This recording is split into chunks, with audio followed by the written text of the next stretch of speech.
the most fantastic people on the internet. Thank you for keeping that chat a safe place. And on to the fine and fabulous and wonderful chat, as always. Like Gamer, thank you, buddy. Thank you, Cat Cookie, El Stinko Farce. I appreciate you. Hello, Heidi on Facebook.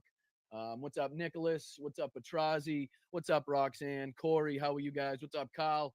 Jackie, I appreciate you guys. Everybody on Facebook, YouTube, Twitch, Instagram. Make sure you hit the respective buttons on that platform, whether it's a like, a thumbs up, subscribe to the channel if you are not already. It's free to do so. It doesn't cost you $1 to subscribe. A multitude of other ways you can help out if you want to go the extra mile. Again, let me get the promotional bullshit out of the way right off the bat. Venmo up in the corner. If you guys are, have Venmo, it's very easy. Take a picture of that, send you right to the Venmo. You can send a buck or two. It goes a long way in helping the channel.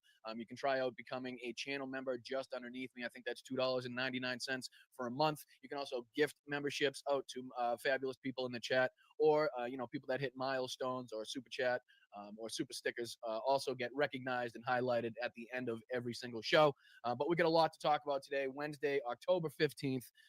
That Gaza ceasefire that we have been talking about nonstop is already in serious jeopardy, as we have been calling for. Well, not calling for, but as we have been warning people to watch out for, as the media and as everybody seemingly is continuing on this victory lap. We have a few things to report that don't paint the rosiest picture, let's say, as to the outcome of this ceasefire. We'll also be talking about some more ICE activity and, some more violence perpetrated by ICE. A judge now has just ruled against ICE in their warrantless arrests that they've been making, basically on their patrols, just kind of rounding up anybody and everybody that they're not basically set out for.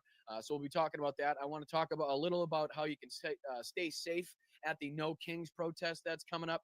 Little things that you can do to kind of, make sure you're staying around a big crowd, staying around people that staying safe, keeping your head on a swivel, as we always say here. What else are we talking about? We're also going to talk about Trump weighing in, wanting to send just 20 to 50 Tomahawk missiles to Ukraine, which is just, almost a waste of time, if you ask me, when we have some 4,000 plus Tomahawk missiles ready at our disposal. And no, I'm not saying to give them all, but I think we can afford to give a lot more than 20 or 50. So make sure you guys hit that like button, subscribe to the channel. Like I said, all those things are free. Liking, subscribing, sharing it out, putting some emojis in the chat, chatting in the chat. That's all free stuff. Doesn't cost you a dime. I really appreciate you guys and your time. So what do you say we get into it? There's going to be I think I forgot something else. There's some other things that I wanted to talk about as well, but we'll get into it. Let's see if we can start with just a couple of these videos that we've been talking about on this channel a lot, which is, depicting the aggression and the violence that we've been seeing coming from ICE recently. This is just kind of the latest as, tensions rise in and around the Chicago area and basically anywhere that ICE and Homeland Border Patrol basically have been sent out in. So let's take a look at this. This is a video that's coming out from a Chicago neighborhood where ICE actually, or I don't know if it's ICE or Border Patrol in this instance, but they actually used their car to ram another vehicle off the road. Now, I don't know what this person is being chased down for. All that is said in these articles, in these clips, is that it's they're calling an undocumented immigrant. I don't know, but seems that he better be wanted for some egregious crime, murder, rape, stabbings, something to be able to use or justify this type of force, literally ramming people off the road in their vehicles, speeding up and down these fucking, tight roads in these Chicago neighborhoods. So let's take a look at this, and then we'll discuss what the judge ruled, and then we'll take a look at some good that's coming out of these protests and what we should be replicating in all of these areas if possible. So stay tuned, stick with me. Take a look at this, though, as we see from different cameras throughout the neighborhood, this chase occur, and then watch the neighborhood kind of come out in force against these ICE officers to kind of, show a little show of strength. So let's take a look at this. So just to kind of, the red vehicle that you see up in the left-hand corner is going to be the so-called or alleged undocumented immigrant. And then the white vehicle is going to be the vehicle carrying the ICE agent. So now you can see up in the left-hand corner, they just effectively committed a pit maneuver, one you'd see in a high-speed chase by law enforcement. Again, I don't know again, the specific rules, regulations, and what they're allowed to do inside of these neighborhoods. But again, this has to be some egregious criminal wanted for some heinous crimes in order to, again, justify this type of force shown inside of a neighborhood in Chicago. So let's take a look again. This is the crash that led to a chaotic confrontation between residents and federal officers on Chicago's east side. So this is kind of the beginning of the chase, I would assume. You can see these. They kind of go past this camera a couple times. First, you can see, obviously, the red vehicle being chased by the white, and then sometime later, you can see them coming back this way, and then they get picked up by a different camera. So you can tell this was kind of an ongoing thing where I would say ICE had multiple opportunities in order to disengage, call off the chase, say it's getting too dangerous. As we know, law enforcement agencies throughout the country, some of them, not all of them, but have this policy in place where if they can, if they seem or if they deem that this chase is getting much too dangerous, they're in a space where, they can't really provide accurate fucking cover or, catch up to this person without putting other people in danger, then they call it off. They call in a chopper, they observe from afar. They take some other recourse other than putting, the people standing on the corner, as you can see, in danger, right? So here we go. We'll keep going with this. Homeland Security officials say an undocumented immigrant inside an SUV tried to flee back from the being second arrested time and rammed into a Border Patrol vehicle. A chase followed. Now, it's being said, did you hear what the lady just said? It said that the vehicle carrying the undocumented immigrant rammed into the ICE vehicle. Now, let's just see if what we're seeing on the video corroborates that, confirms that, or if we see something different, right? Because, I don't know. It's hard to strike a vehicle behind you when you're in front of that vehicle moving forward, in my case. You know what I mean? Just in my opinion. So let's see. You can see up on the top screen here, you can see clearly the red vehicle on the right side of the street, and then the white vehicle on the left side of the street coming up behind them. So let's see who strikes who. With agents then crashing into the SUV to stop it. 2 people fled on foot but were eventually arrested. Okay, so now just right off the bat, does that comport? Does that go with what was said in the report there, that the vehicle struck the vehicle carrying the ICE agents? Because that's not what I saw, but it goes on. Residents and now you can see the response by the neighborhood. By gathering at the scene, the crowd growing hostile, throwing eggs at federal agents, then rocks. Agents responding by firing tear gas. Several people were arrested. There's absolutely no reason to have this kind of chaos happening in our communities, putting people at risk, putting people in harm's way, and just exacerbating the fear that people feel right now. The confrontation is the latest to highlight the growing security risk for federal officers. Homeland Security. Now, I'm curious because I haven't heard anything more be released, about information about the, so-called alleged criminal in this case, or what he's accused of, what he's wanted for, what they were out there for in the first place.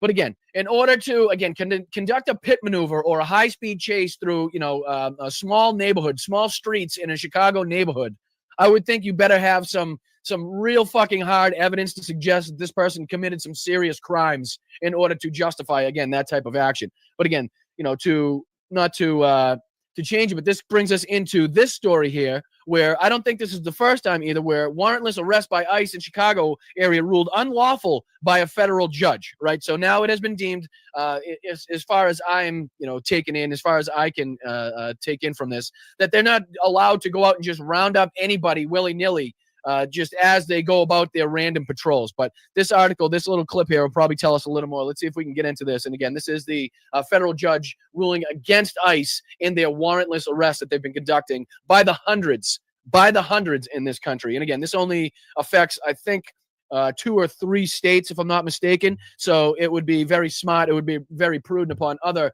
federal judges in this fucking country to, get off their ass. And if so, if they have the ability to rule against what ICE is doing in their jurisdiction as well. So let's take a look at this ABC clip here talking about what the federal judge ruled. Hit that like button. I appreciate you guys. Thank you so much. This is a big win for immigrant advocates in Chicago. The ruling finding ICE is conducting illegal arrests in violation of a consent decree that limits warrantless arrests in the Chicago area of responsibility. That includes Illinois and 5 neighboring states. Collateral arrest. So Illinois and 5 neighboring states. Okay, but I don't like the wording that limits warrantless arrest. I want it to completely be, off the table. I want that to be, deemed as unconstitutional and illegal for, Border Patrol, ICE agents, and any law enforcement agents to conduct. Right? Warrantless arrests are not something that should be part of our jurisdiction, should not be part of our judicial system, is just going out and rounding up people based on how they look, based on their skin color, based on what they're wearing, based on the area that they're in. Right? That's not how we go about doing things here in this country, or at least it wasn't until Donald Trump and his regime took over. But let's continue here.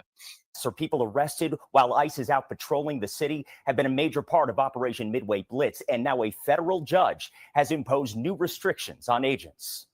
Attorneys with the National Immigrant Justice Center in Chicago say the number of warrantless arrests in just the past 2 weeks have skyrocketed. Their case against ICE, starting with 26 people, now up to at least 200. What we have seen now on a much larger scale is federal agents indiscriminately stopping and arresting individuals without warrants. A family scoop. All right, keyword indiscriminately, right? That's what's going on here. It's just they're indiscriminately saying, oh, I don't like the way that person looks. Oh, that guy has a Latino looking mustache. Oh, that guy looks like he might be named Jose, or he might have a Latino sounding last name, or look at, he's wearing chinos, or he's wearing red, or whatever the fuck, right?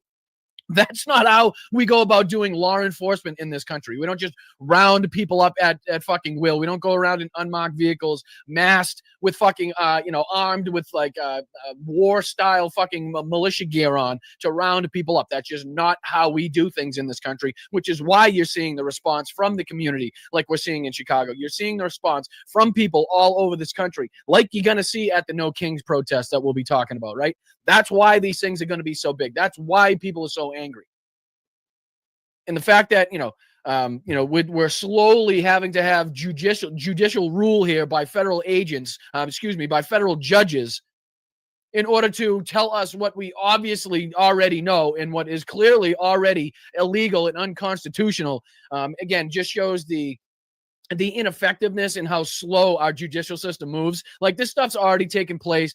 The damage is already done. And now after the fact, we have a judge ruling that they couldn't do it, but it's already been done. Like, I hate the way that fucking shit takes place in our judicial system. Like, the fact that it's been ruled it's deemed illegal, but the shit's already happened, right? And it's going to continue to happen because this agency, this fucking regime, and the people that run it don't give a shit of what these federal judges say.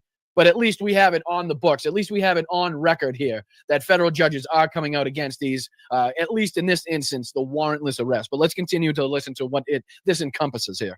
Up at the Bean late last month, collateral warrantless arrest. Oh, thank you so much, Neil. I appreciate you, brother.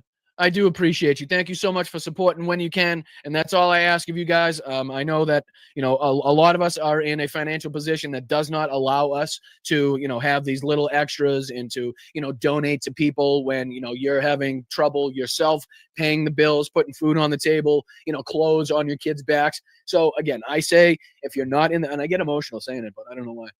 If you're not in the financial position to do so, do not do it. Okay. That's it. Period. During a raid at a home in Elgin, with Homeland Security Secretary Kristi Noem present, posting this video on social media. He actually had his work permit to be working here legally. Alliance father Abella Roscoe picked up earlier this year. ICE reports reviewed by the I-Team confirming agents did not have a warrant, instead creating one after taking him into custody. Creating a warrant after he's been taken into custody. Yeah, that seems legal. That seems like something that's like above board and definitely, by the law and to put a letter, right? It's just, just coming up with some fucking warrant after the fact because you screwed up. That's crazy. Father was the main breadwinner of the family, so having him gone, it's hard. All examples of what U.S. District Judge Jeffrey Cummings ruled is an ongoing pattern of ICE violating the terms of a consent decree. NIJC attorneys successfully arguing agents produced no warrants, civil or criminal, for the arrests. Cummings taking particular issue with instructions to ICE agents to carry blank I-200 forms, civil immigration warrants, on their person in the field to fill them out on the spot, calling ICE's arguments it can do so lawfully meritless. If they made a warrantless arrest, they need to justify and document. So basically, they're carrying around these like empty documents, like blank checks, basically. So if they do see somebody they want to arrest, they can just kind of fill it out on the spot, so that basically, they have that stupid paperwork that they can provide afterwards. not beforehand, right? Nothing to say that this person's wanted or, is deemed to be dangerous or, undocumented. But afterwards, because they have this stack of sheets in their pocket, they can just go around, giving out, like I said, blank checks and writing anybody's name on it and then just round up anybody they want. That's wild. The specific information. Under the federal consent decree with ICE, to arrest someone with or without a warrant, ICE agents are required to meet 2 criteria. Is there probable cause to believe someone is in the U.S. illegally, and are they also a flight risk? But what the hell does that mean? So probable cause requirements for warrantless ICE arrest. So this is the requirements for ICE to make a warrantless arrest. There is probable cause that an individual is in the United States in violation of U.S. immigration laws. What the fuck is that? What does that mean? What would probable cause look like that an individual is in the United States in violation of their immigration laws? Are we talking about them not speaking English? Like, I'm like, what does that even mean? Like, that's just wild to me that it can be deemed that fucking vague, right? That just open to interpretation. Probable cause that an individual is in the United States in violation of U.S. immigration laws. I don't understand. How can you deem that by looking at somebody? Right. Jolie's 100% right. But again, that's basically left up to the ICE officer, right? So they can deem anybody they want and then kind of give any excuse as to why they thought this person may or may not be in this country unlawfully. And then that's used as justification to make a warrantless arrest. Second one says that there is probable cause that the individual is likely to escape before a warrant can be obtained for the arrest.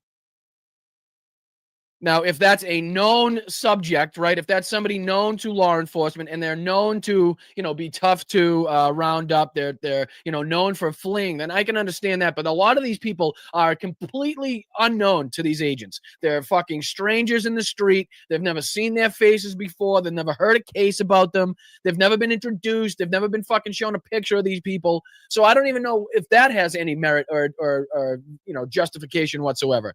And then it says here in... What's this little fucking hashtag they got here? Oh, hold on. Let me go back for a sec.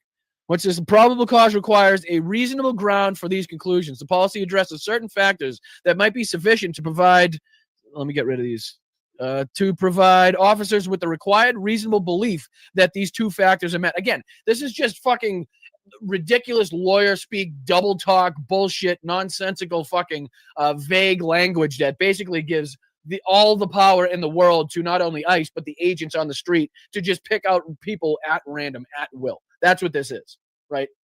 I don't see how anybody could read that and justifiably come out of that with somebody with something that like gives you something specific to look for or some sort of fucking specific guidelines, boxes to check or uncheck to give you any fucking, again, it's wild to even say probable cause requirements for warrantless arrest. Like, this is your justification to arrest somebody without a warrant. Like, just reading that on the screen is kind of crazy. But again, this is bullshit. It's lawyer talk. It's nonsensical. It's very vague, and it's meant to be that way. It's very purposefully written that way. Believe someone is in the U.S. illegally, and are they also a flight risk? ABC 7 chief legal analyst Gil Sofer says the government is likely to appeal the ruling. Well, we'll see if it changes operations on the ground. He's certainly sending a shot across the bow, and that, if it's going to be abided by, that's going to slow things down and really impose rigor around the process. Immigrant advocates intensely emotional over the result. To our Black and brown people and immigrants, it does not always seem to be that this earth wants us, but we want us, and that can be enough. Now, the Department of Homeland Security said in a statement to the I-Team, quote, DHS complies with all lawful court orders and is addressing this matter with the court. NIJC says it will seek the release of hundreds of people they claim were unlawfully arrested. Good. Because that's a big sticking point, too. Because not only should this not be allowed to happen going forward, but anybody that's been rounded up in this manner, anybody that's been rounded up unlawfully with this fucking justification or with a warrantless arrest should be let go. Like, should be released back to their families, back to their fucking lives, and not be held like animals in a cage because they fucking have brown skin or, again, a Latino sounding last name, or we're on the street selling stuff, trying to fucking make a buck for their family, right? But then this kind of brings us into, what was this as well? Let me see. Did we already? Yeah, we went through that one. But this brings us into the no kings, right? This is why people are so pissed off.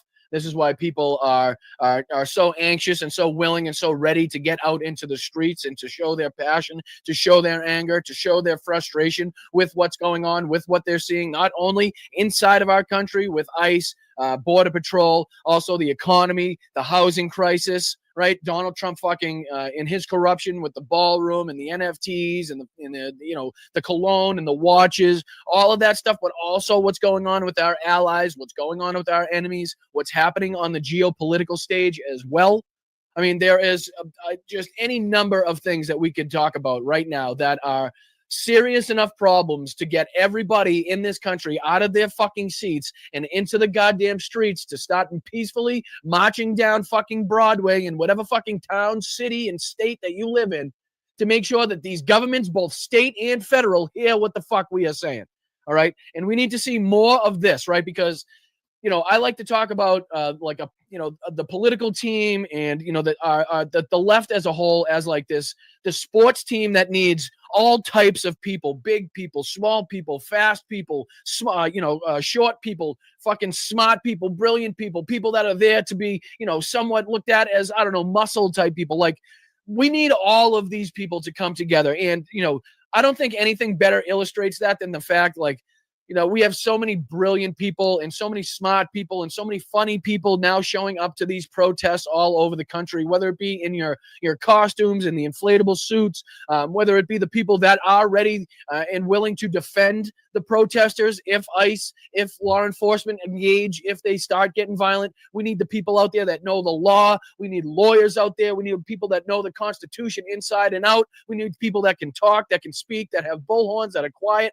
Every single motherfucker out there needs to have their own space, their own purpose. And I swear they do, because let me put this on the stage, because we need more of this. Excuse me, not this one right here. We need more of this. We need people that are articulate, that know the law, that know what's going on, to be out in front, right? And then behind them, we can have, the people doing other things. We also need, again, the people that are probably more would be like me out there, which are, ready to fucking, get down and dirty if it comes to that. But we're out there to be as peaceful and as fucking, proactive as possible. But again, if things start kicking off, and it's not due to the protesters, but it's due to ICE, as we've seen in a multitude of different fucking examples, then you would like some people there with, maybe some gear on to be able to stand in front and protect you from the pepper spray, from the rubber bullets, from the, whatever it may be coming at you. So again, we need everybody, and fucking you all have a place, you all have a purpose,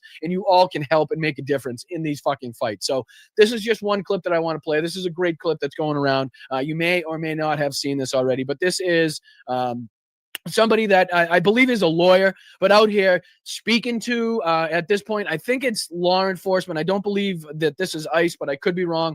But just let's have a listen to what he has to say. And again, if we could get more people like this at every single one of the rallies out there, I think we would be doing a great service to our protests. Again, the inflatables and the people out there that are, making this a lighthearted affair. Again, those are great clips going around, because if you have clips of, armed ICE agents with fucking riot gear on that look absolutely ridiculous, because they're being, they're looking at a line of inflatable costumes just kind of dancing, and people banging on drums and, playing instruments and singing and whatever, then guess what? If they start to get violent, that scene, the look, the fucking, just the look of that alone is enough to get us on top, is enough to get us a victory, right? But again, if that does happen, you still do want people, and I guarantee if you're out there in an inflatable and people start shooting fucking pepper spray and rubber bullets and start attacking you, possibly, then you do want the people that are more apt to, defend you and the people around you to step up and do that. So everybody has a place, everybody has a spot. Let's take a look at this. I appreciate you guys, everybody that's out there, that's going to be out there, everybody that's recruiting people to get out there, everybody that's going to be out with a sign or a costume with a megaphone, right? With a fucking megaphone. Let's go, people. I thank you for everything that you're doing. I appreciate it. And it is very, very important, not only for today, but as far as history goes. They will look back upon this moment, and you will be on the right side of history. I fucking promise you. So let's take a look at this. Do not understand what state law you are invoking. Please be clear in your instructions. These peaceful protesters are exercising their First Amendment right. They do not understand your order. They do not understand your statements. You, state troopers, are an unlawful assembly right now because you're impinging on our First Amendment right to free expression. We do not understand your instructions. You have weapons. We do not have weapons. You are invoking, you appear to be threatening violence. We're not threatening violence.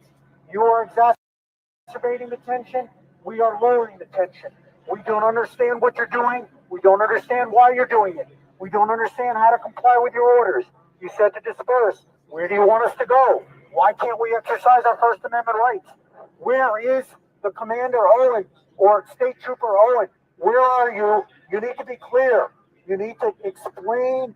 You do not understand what state law you are invoking. This is just like this is similar to that clip that was going around, and I think he was kind of misidentified as an actor's son. I'm forgetting as to who the actor was, but I don't think it ended up being the guy's son anyway. But there was the clip out there of this gentleman just kind of pouring his heart out to these ICE agents and the National Guard that have been sent into our cities. And, a lot of that is extremely fucking powerful, especially as clips being sent around social media. And especially when you have things like this. Let me put this on too.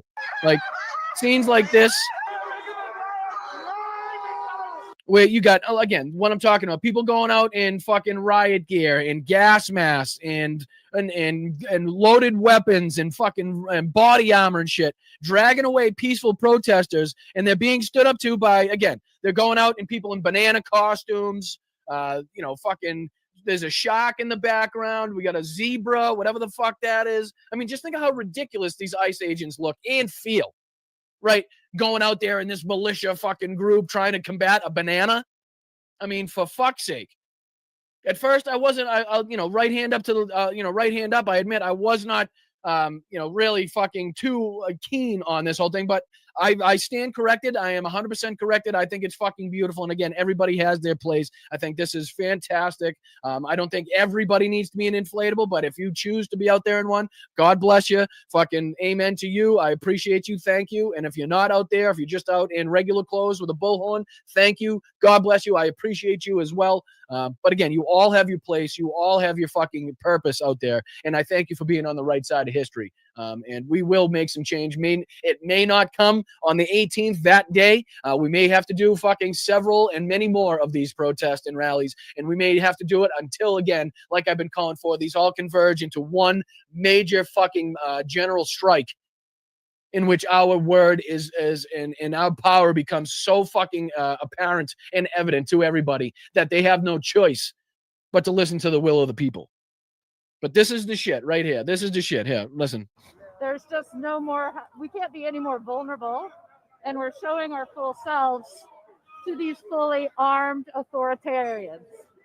And we hope that that represents our communities here.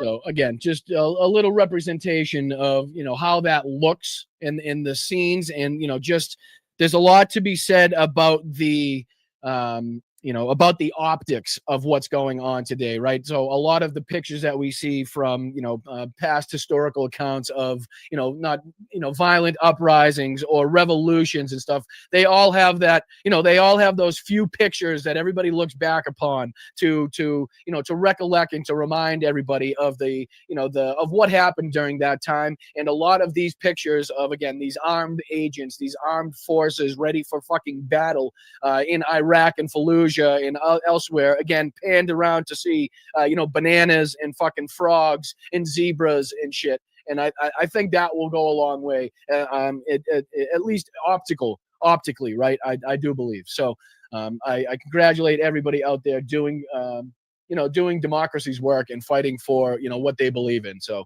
again, thank you to everybody that not only has been out there, but will get out there. So thank you. And just a little bit, if we could talk about before we get into the disastrous ceasefire and what's been going on, as we called here on Blunt Politics. I hate patting myself on the back and saying I was right, but that whole dead hostages, the body of the hostages thing that we talked about a week ago on this show, that could be a huge point of consternation, a huge point of contention, seems to be coming to fruition, seems to be exactly what I predicted here, and probably a few others predicted, but I don't know if you heard it elsewhere, but I'm sure you kind of heard it here first, that may be a huge sticky point. But before we get into that, let's talk a little bit about the No Kings rally, you guys being safe, being able to get out there and express yourself and have a good time, but also being able to come home at the end of the night to your friends and your family and your loved ones safe and sound, right? So there's a lot of things that you guys can do. I know a lot of people, let me hear in the chat, anybody that's planning on going out on the 18th, and then please let me know where you're going to be protesting. So let me know if you're protesting and where you'll be protesting in that chat, please, and thank you.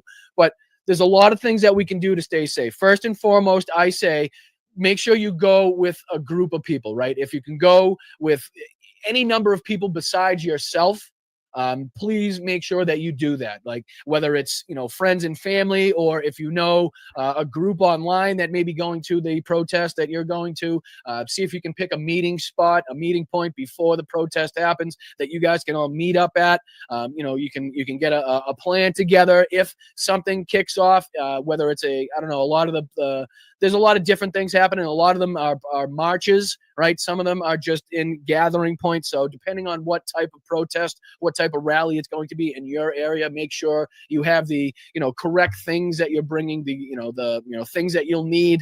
Make sure you study the area. If you're going into an area that you're unfamiliar with, you haven't been in before. So, the exits, how to get back to the transportation, the public transportation, how to get back to wherever you parked your vehicle, whatever, however you got there, make sure you know not only how to get back that way, but also have a few other routes picked out just in case, you go back and the police have blocked off certain areas or whatever, you don't find yourself in a pickle. But first and foremost, find a lot of people. The more people, the merrier. The bigger group you can go with, the more eyes you'll have to look in any and all direction. Again, as I always say, keep your head on a swivel. And again, the more eyes that you have, the easier it is for everybody to continuously look and have everybody's back. I would also suggest that if you are in one of the parade type marches, one of the parade type protests, that you don't find yourself in the very back of the march of the parade, whatever it will be. Find yourself in the very front, or try to, mix yourself up in the middle somewhere.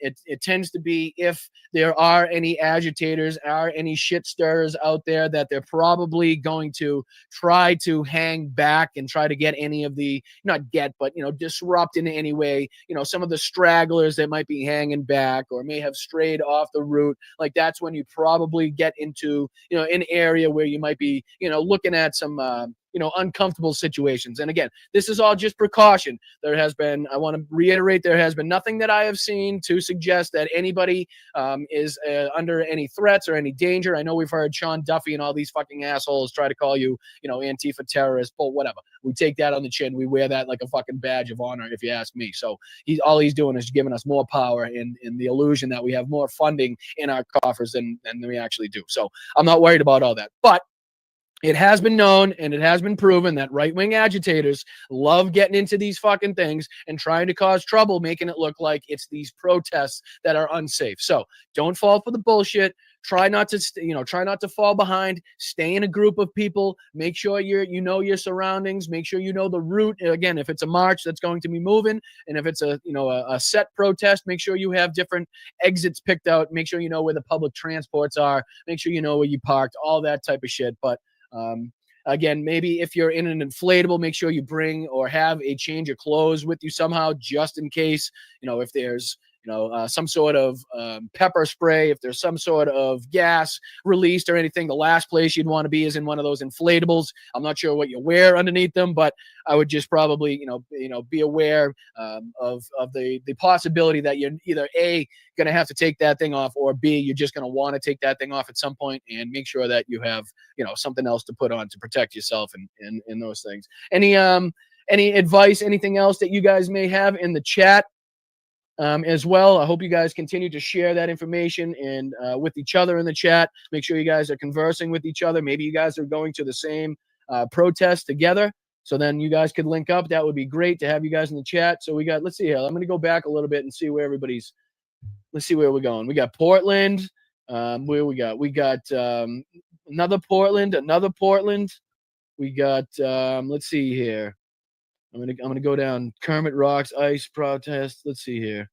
Where were they? Oh, Torrance, California, or Sandee, Oregon, Cincinnati. Canada is with you. Let's go. Newport News, Virginia. Victorville, California. Memphis, Tennessee. Bunch of you people. I love it. I love seeing Louisville, Kentucky. Let's fucking go, guys. I appreciate each and every one of you. And that goes for you guys over there on this space as well. I'm sure a lot of you guys are going to be out there, getting loud and staying proud. Southern California, Red State Militia. Let's see here. You guys are awesome. I appreciate you guys. Thank you so much for A, getting out there, and B, letting me know. Kenosha, Wisconsin, Louisville, Washington, D.C. There you go. Benny Loco, I saw you already with your inflatable. I saw your video. Benny Loco's already with her inflatable. Vancouver Island is with you, says Andrew. Murfreesboro, Tennessee. Tucson.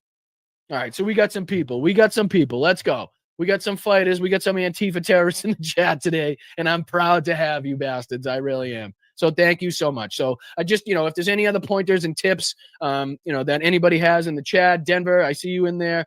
Pottsville, Pennsylvania, I see you. Edwardsville, Illinois, I see you. Let's fucking go. I appreciate you guys. Florida, I see you, Starlene.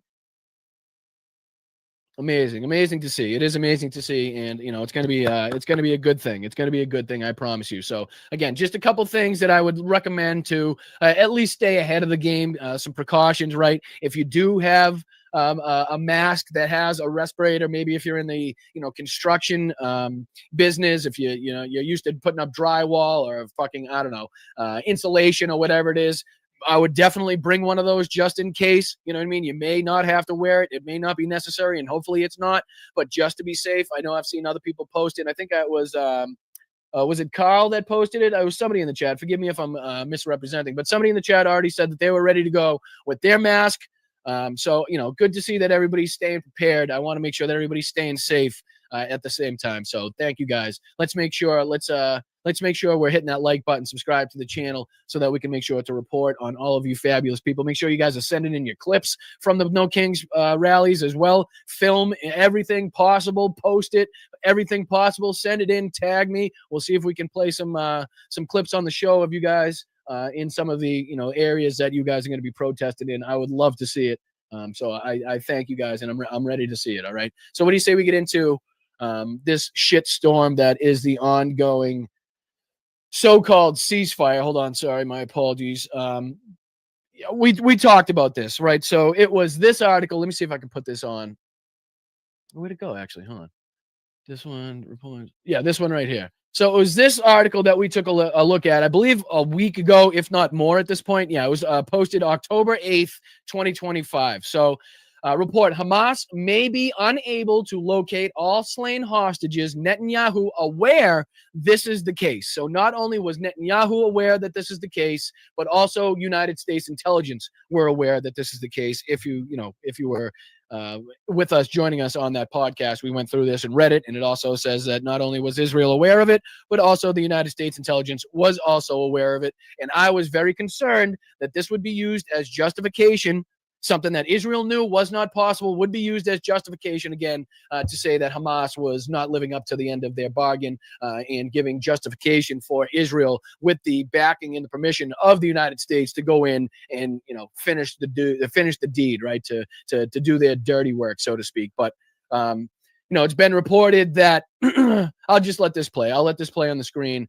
This is CNN says, Israel says body Hamas returned is not a hostage. And it goes on to further explain the concerns and the allegations being made by Israel that that Hamas is not living up to the bargain, like I suggested, like I predicted, like I was afraid might happen in this case. But again, and then there's also Trump came out recently and threatened Hamas even further as far as disarmament is concerned. Not only that, but he went on to praise the executions by Hamas.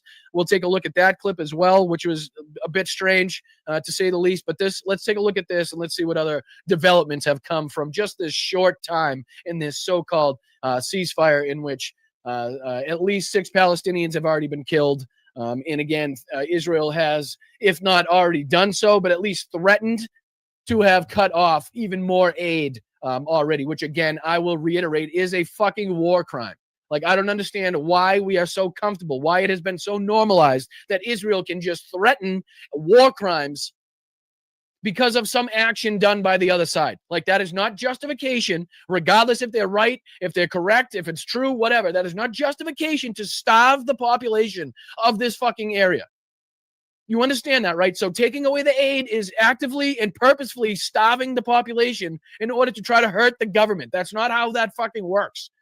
So I don't give a shit what happens. And I believe, if I'm not mistaken, if it doesn't say it in this, I'll see if I can look it up. But I believe the last I heard before I came on was Israel did allow these 600 aid trucks, which is the so-called full amount, to be allowed in. But again, just the threat, just them already threatening to do away with half of the aid going into fucking Gaza at this point is, again, more evidence of war crimes. That is a fucking war crime to even hang that over the head of the fucking population. Again, that has just been allowed back into this devastated fucking area that they now have to rebuild. And Israel is already threatening. If they hadn't already done so, I'll look it up. It's tough to try to get things up to date as you're going on for podcast, but I'll see if I can look it up. But I do believe the last I heard is they did allow the full 600 in. But again, the threat, and who knows what's going to happen tomorrow. But let's check out this CNN article. Thank you guys very much again. I can't say it enough how much I respect you guys and appreciate the fight that you guys have, the passion that you guys put into these programs, the support that you show independent media, and the fact that you are so willing to get out there and voice your opinions and show your fight.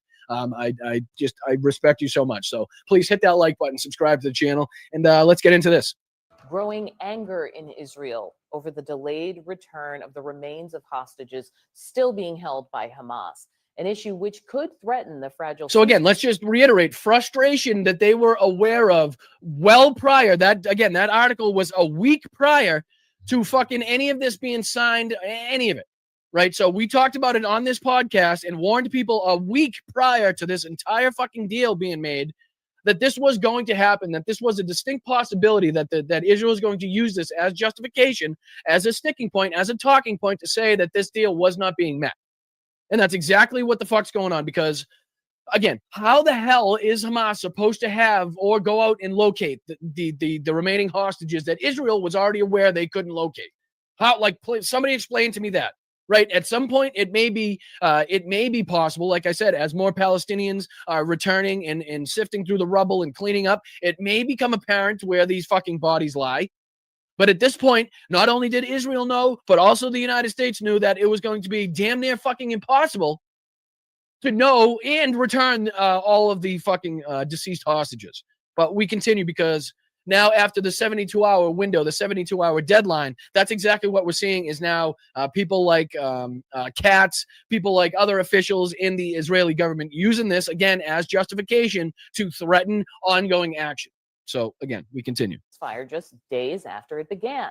Now, as of this morning, only 8 of the 28 deceased hostages who are in Gaza have been returned to Israel. And the Israeli military says one of those 8 bodies is not an Israeli hostage. So now the claim is one of the hostages, the bodies of the hostages being returned was not actually a hostage, which, again, I don't know if that just is, a mistake that they just didn't know and they just kind of assumed, or, if they're trying to just, again, fill these fucking voids knowing that they can't find the real hostages and that any missing bodies will be used and seen as a violation of the ceasefire, right? So it's almost like Israel's giving Hamas justification and reasoning to try to just fill any of these fucking spots, right? In order to avoid looking like they're violating the ceasefire for something that Israel already knows and the United States already knows is physically impossible at this moment to do. terms of the ceasefire, Hamas had agreed to turn over the remains of all 28 by midnight on Monday. Now, in retaliation, Israel is restricting aid to Gaza. Families of those Now, you just heard there. In retaliation, Israel is now restricting aid to Gaza. Reported there by CNN. I'll play it again. Now, in retaliation, Israel is restricting aid to Gaza. Families of those hostages are also demanding more action from the Israeli government, who they accuse of moving on now that the deal for the living hostages is done.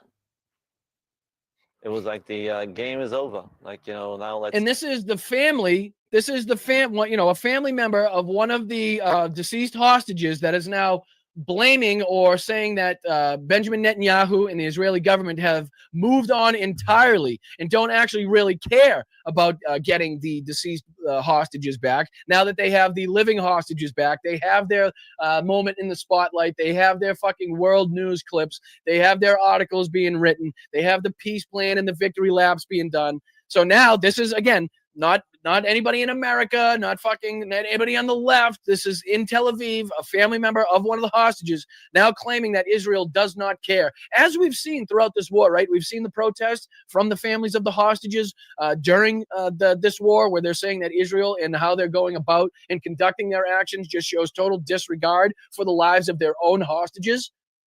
Right? So, again, not the first time, probably not the last, but let's see what he says. Celebrate, the party's done, let's move on to the next thing. And we were like saying, no, that's not the case. My son is no less of a hostage than those that came out yesterday. Yes, we're very happy for those families that are being able to hug their loved ones. But my son is entitled just as much to come out and for my family to have the closure that it expects to receive. CNN's.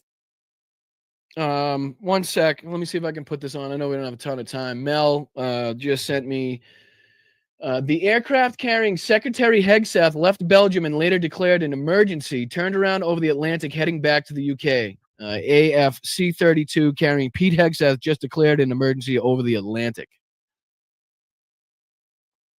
So just a little news clip there from Mel. Thank you, Mel. Selma Abdelaziz joins me now. And Selma, there's always been a question about whether or not Hamas would be able to track down the remains of all of these hostages. Can you talk about what the concerns are now?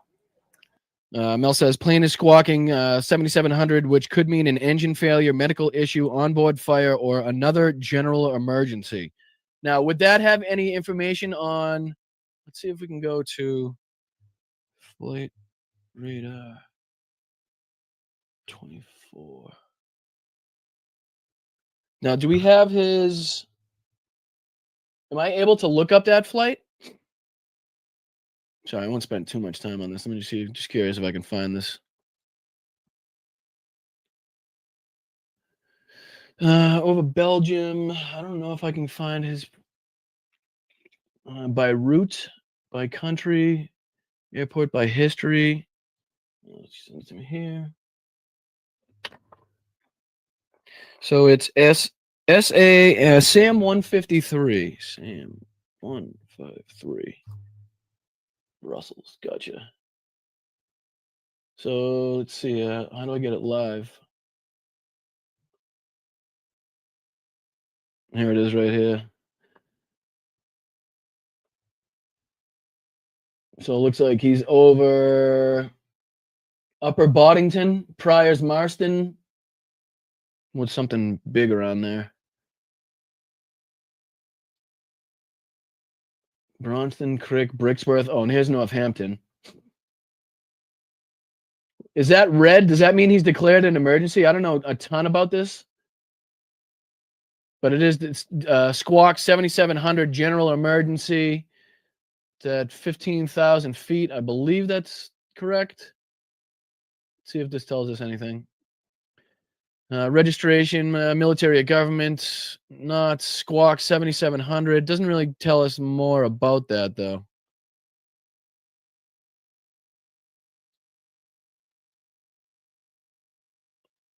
So where's it? Where's this possible heading here? Let's see if I can see the route. So it went from Brussels, flew over London, tried to cross. Oh, it had to turn back. Wow. It went a good ways before it had to turn back too, huh? Why didn't they just go to? Why didn't they just go to there? I don't understand. Altitude 200, traveling at 278 knots.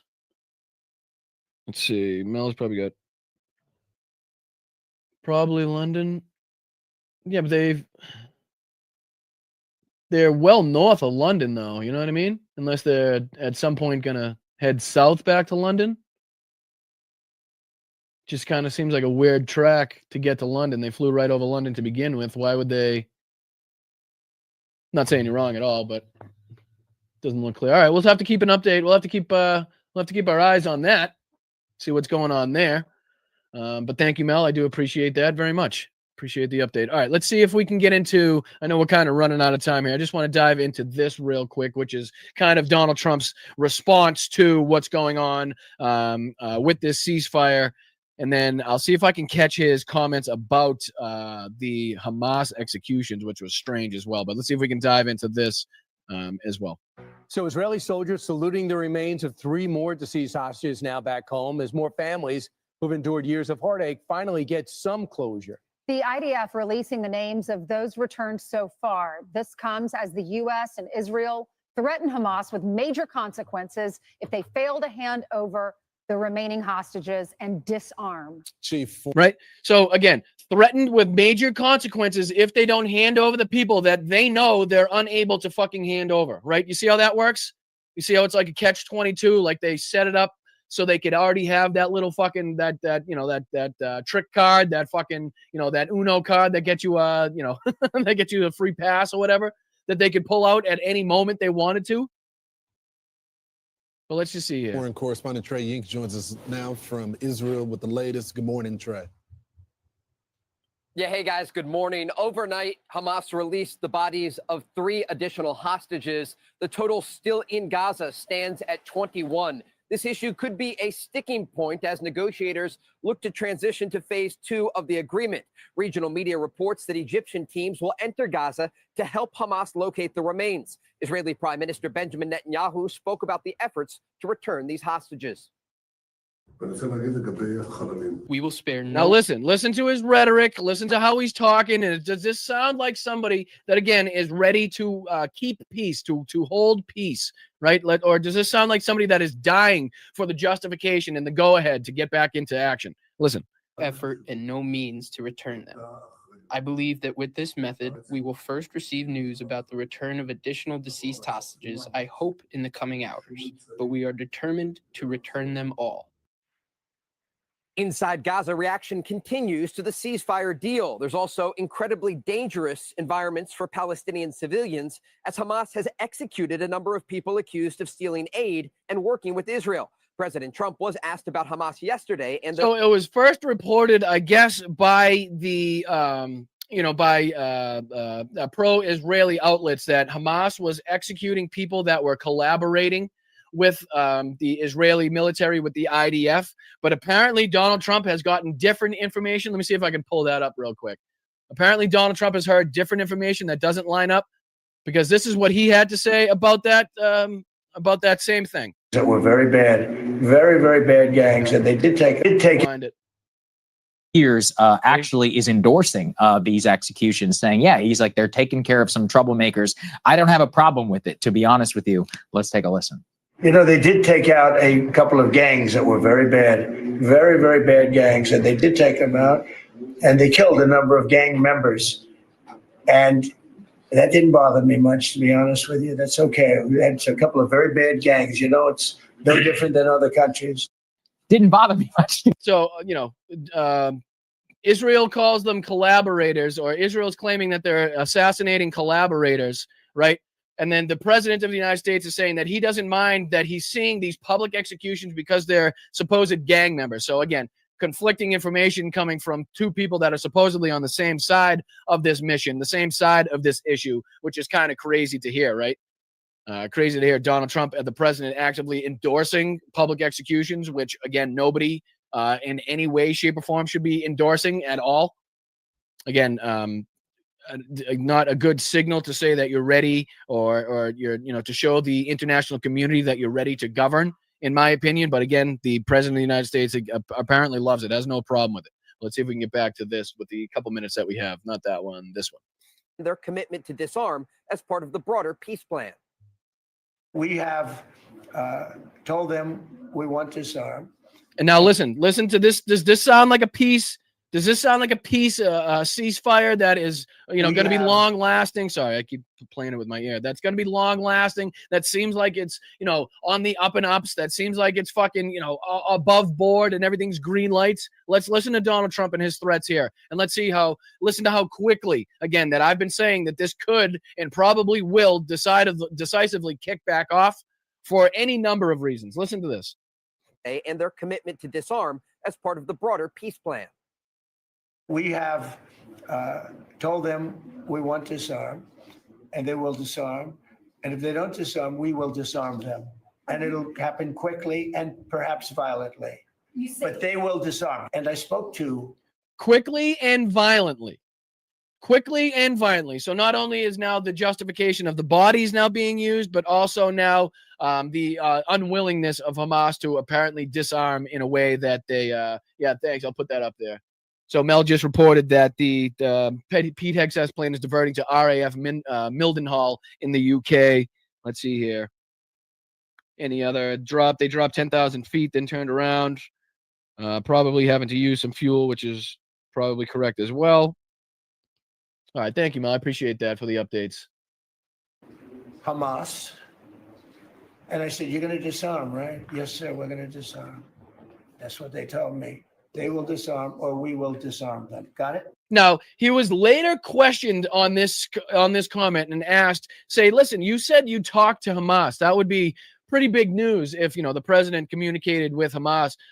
Did you actually speak to them? And he says, oh, no. Just, somebody high ranking, somebody in the group, they spoke to him and they said that to them. So again, trying to make it seem like he was on the phone himself, like he got on the horn and was talking to these people. But again, it was proven in further questioning by one of the reporters that was absolutely not the case.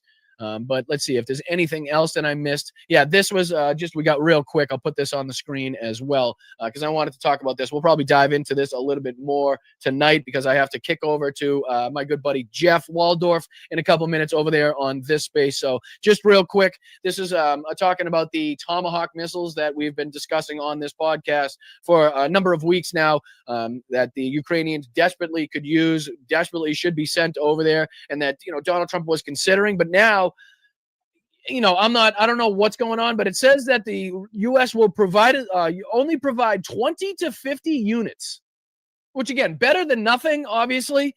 But why, if we have about 4,100 of these things, are we only sending 20 to 50 units?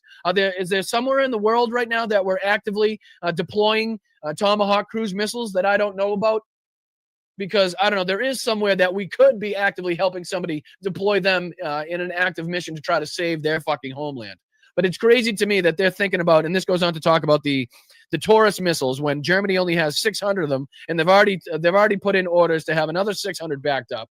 And we have over 4,000 Tomahawks, and we're talking about providing 20 to 50. And again, that's not even definitive yet. That's not even, that's not set in stone yet. That's just something that's being tossed around. It's crazy.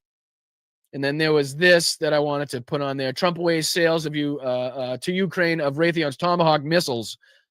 But again, as we just showed, if they're only going to be sending 20 to 50, which is obviously better than none, almost seems like a fucking joke at this point. Let's see. It says the U.S. said it used 30 Tomahawks launched from submarines during the Iran strikes, in addition in other ammunitions like bunker-busting dropped by B-2 stealth bombers. I wonder if they're using them on Venezuelan fishing boats as well. Is that something that they're also using Tomahawks for? Do we need to keep the Tomahawks in our possession so that we can strike more Venezuelan fishing boats? Because, I'm sure that's more important. That's much more important than sending them to Ukraine, who's in the biggest fucking war in Europe since World War II and is actively fighting for its sovereignty in its homeland. But again, I kick it over now to Jeff Waldorf on this space. I appreciate everybody over there. Thank you to the mods. Thank you to Matt. Thank you to everybody over there for not only starting this, but including me in it. I really do appreciate you. Jeff, take care, my brother. Make sure you're kicking ass over there. Anybody in the blood politics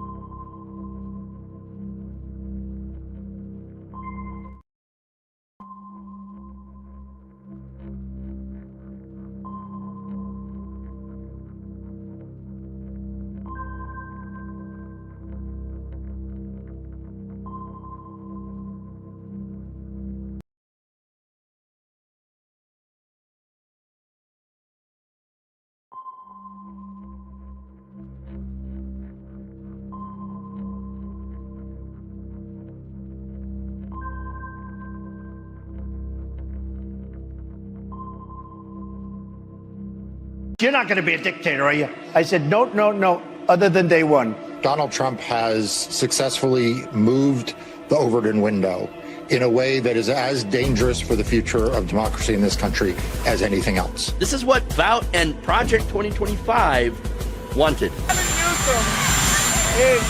he's daring Tom Homan to come and arrest him. Should he do it? I would do it if I were Tom. I think it's great. They control the Congress, they control the White House, and they control the courts. And so, of course, they're massively overreaching. And yes, they are getting away with it right now. This is clearly a man who cannot tolerate criticism of him or what he does, which is exactly what authoritarianism is all about. The New York Times is just as fake as CNN and MSDNC. They really are the enemy of the people. What he is saying, rather bluntly, if you stand up to Donald Trump, he will punish you. Protesters in Philadelphia, state capitals in California, Minnesota, Michigan, Texas, Wisconsin, Indiana, and others showed up to oppose Trump, Musk, and Project 2025. US and President Trump has overseen America's largest military parade in decades as nationwide protests take place against his leadership. Demonstrations are happening right across the United States today to oppose the Trump administration. Two visions of America. On a day the country's deepening divide was there for all the world to see.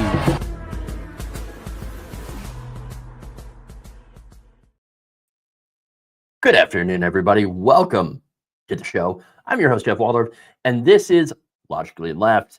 I got a great show for you on this Space Wednesday.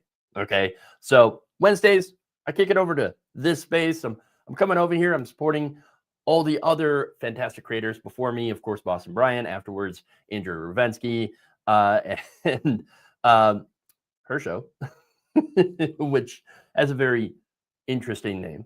I'll talk about it later. But anyway, we've got a show.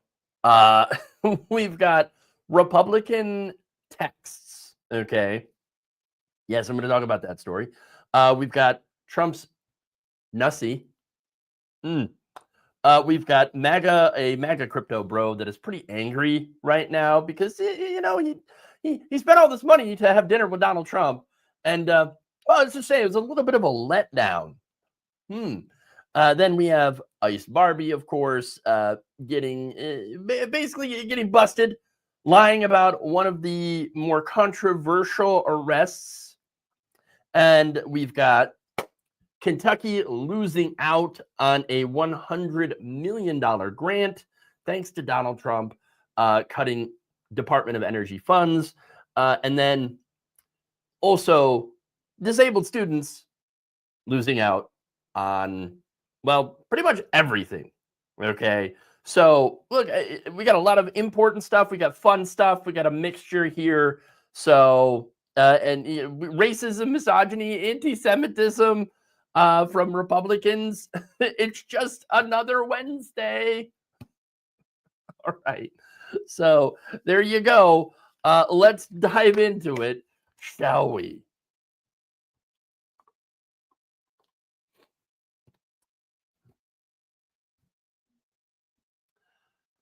On Tuesday, it was revealed that Young Republicans, the group, are pretty racist.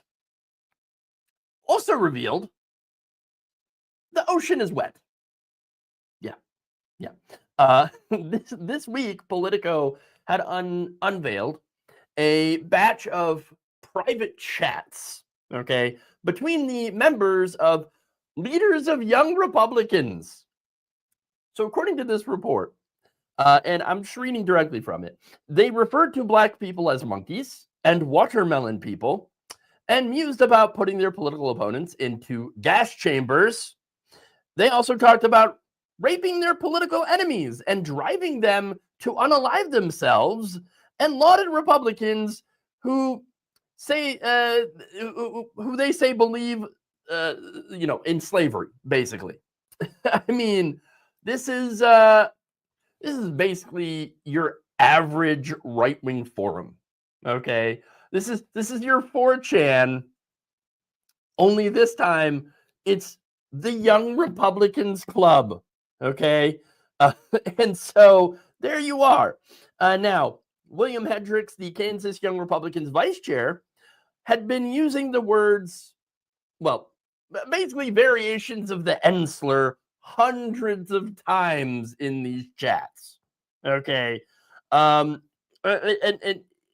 you also have Bobby Walker. I know I'm getting like my brain. It's not that I'm surprised. It's just, I mean, it's right out there. Okay. And so it's what we've been saying about Republicans all along, but there's more. Bobby Walker, the vice chair of New York State Young Republicans at the time, had referred to rape as epic, whereas Peter Giunta, who at the time was chair of the same organization, wrote in a message sent in June that everyone that votes no is going to the gas chamber. In fact, I've got an image of, one of those chats. Okay. There it is. There it is. Yes, everyone that votes no, going to the gas chamber. Okay. When do we start bullying? Awesome. Yeah, there you go. And they're talking about gassing people and yay. We only want true believers. Can we fix the showers? Gas chambers don't fit the Hitler aesthetic. Oh my God. I'm ready to watch people burn. Okay. I mean, that's just one of the chats. Make no mistake. This is what they're like when they believe that no one is watching. Okay. This is what they're like when they're in their own little groups. All right. And okay, sure. Why does this even matter? You might be wondering. Well, this is the future of the Republican Party. Not only is it the future of the Republican Party, it is also the present. Okay. A lot of these people already work inside of government or in the party, in party politics. One of them is a state senator. I mean, there it is. There it is. Now, Joe Fegan, a Texas A&M sociology professor who has studied racism for the last 60 years, you've got to be an expert on this, said in the chat, quote, the more the political atmosphere is open and liberating, like it has been with the emergence of Trump and a more right-wing GOP, even before him, it opens up young people and older people to telling racist jokes, making racist commentaries in private and public. It's chilling, of course, because they will act on these views. That's right. It ain't just words, folks. Words often translate into actions or policies. That's important. Now, I'm not saying this is all on Trump. Republicans have been racist and anti-Semitic before Donald Trump. It's not like he came in and then suddenly, the wave of racism and anti-Semitism and misogyny. They've always been that. It's just they were more quiet about it.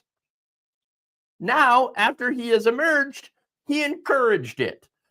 As I've been saying all along, Donald Trump has basically, and this is why he's so popular in the Republican Party, he came onto the scene and encouraged people to be the worst versions of themselves.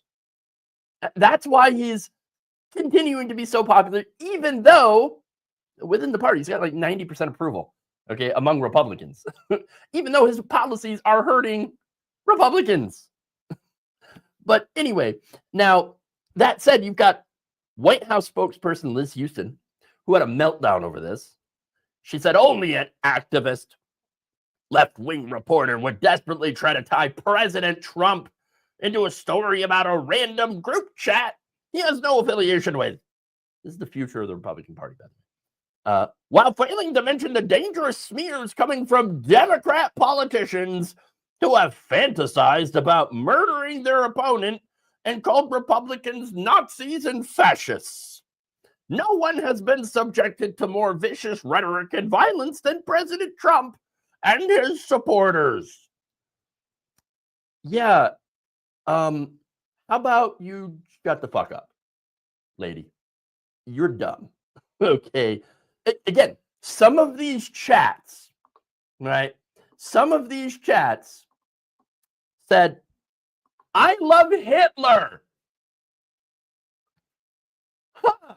And you keep wondering, why we call you Nazis and fascists? There it is. There it is. I know, shocker, right? Look, here's the thing. No doubt these people, yes, were influenced by Trump and his army of right-wing podcasters to basically be as open as they can about what they really believe, okay? That, I mean, again, shouldn't be a surprise. Now, Art Gibson, who was a professor at the University of Dayton who specializes in white racial extremism, said, quote, Trump's persistent use of hostile, often inflammatory language that normalizes aggressive discourse in conservative circles can be incredibly influential on young operatives who are still trying to figure out what is that political discourse. Not only that, but again, at one point, here you had Arizona young Republicans, okay, who hatched a plan. All right, they wanted to tie their primary opponent, again, another Republican, to Nazis and white supremacists. Okay, but they're like, maybe this might be a bad idea not because, oh man, I don't want to smear my opponent as a Nazi. That'd be a bad thing. No. They were against it because, our members might actually go and like that opponent more. The more he's, the more we paint him as a white supremacist / Nazi, the more our members will actually like him or her because our members are white supremacists and Nazis. Oh, oops. Yeah, so there you go. Now, Gunta also talked about how much he loves the Orange County Teenage Republican Organization in New York because, quote, they support slavery and all that shit. Mega based. No, that's not mega based. That's super cringe, bro. Super cringe. Like, that's messed up. All right. This is all messed up. And they know it. In fact, one member had noted in the chat, quote, if we ever had a leak, we would be cooked. For real. For real. Well, he was right. Now that the chats are out, yeah, there are people that are getting removed. Okay, people are losing their jobs. You had Kansas Young Republicans Vice Chair William Hendricks getting fired. Okay, gone. You're out of here. Okay. Now that said, yes, there's denunciations from some Republicans, okay, related to these people. But here comes Vice President J.D. Vance to downplay all of this, all right? And even trying to distract people with a different chat. Here's what he said. This is it's far worse than anything said in a college group chat. And there's a screenshot here of messages sent by Democratic candidate Jay Jones. So, you were talking about hoping Jennifer Gilbert's children would die. Yes, I told you this before. Only when people feel pain personally do they move on policy. Now, J.D. Vance said, and the guy who said it could become the Attorney General of Virginia. I refuse to join the pearl clutching when powerful people call for political violence. That's not calling for political violence. Okay. From the context here, I believe that he's saying that he hopes that, yes, the people who do horrible policies end up feeling the pain that those policies will inflict on others. So maybe they will actually do better policy. What do I mean by that? Well, Republicans have been cutting food stamps, Medicaid. They've been allowing measles to run rampant. Okay. And so these old-timey diseases, thanks to their anti-vax stuff, coming back. They're coming back. Now, personally, of course, I would leave the kids out of it, but I get what he's saying, okay? None of that is, though, worse than the racist, anti-Semitic, pro-Hitler, pro-rape group chat. Sorry, J.D. Vance, I ain't buying that one. Now, that said, Gwynta, also apologized for this, but he then floated a conspiracy theory, because of course they do. Some of these texts might have been a bit doctored. You know what I'm saying? No, you don't get to say that. You don't get to do that. All right. Muddy the water like that. Because what he's doing is introducing a conspiracy theory that, Democrats changing the chats to make us look like we're all racist, anti-Semite, pro-Hitler people. I mean, a classic Democrat move. What? Are you kidding me? No, that's an excuse for you to cover up for your awful behavior and the horrible things that you believe. I'm not buying that at all. Anybody who is buying this, by the way, I got a bridge to sell you. I got a Trump Bible to sell you. All right? Look, the reality is, this is exactly who they are behind closed doors. Not only is it who they are, it's who they've always been.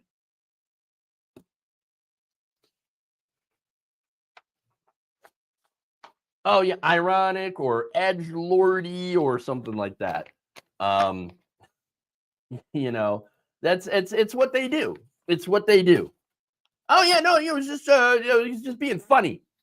Just being funny, talking about the gas chambers and and how cool, how based slavery was and all of that stuff. Yeah, and how the many hundreds of uses of the N-word. Yeah. Okay. Anyway, let's move on. Let's talk about the Nessie. Oh boy.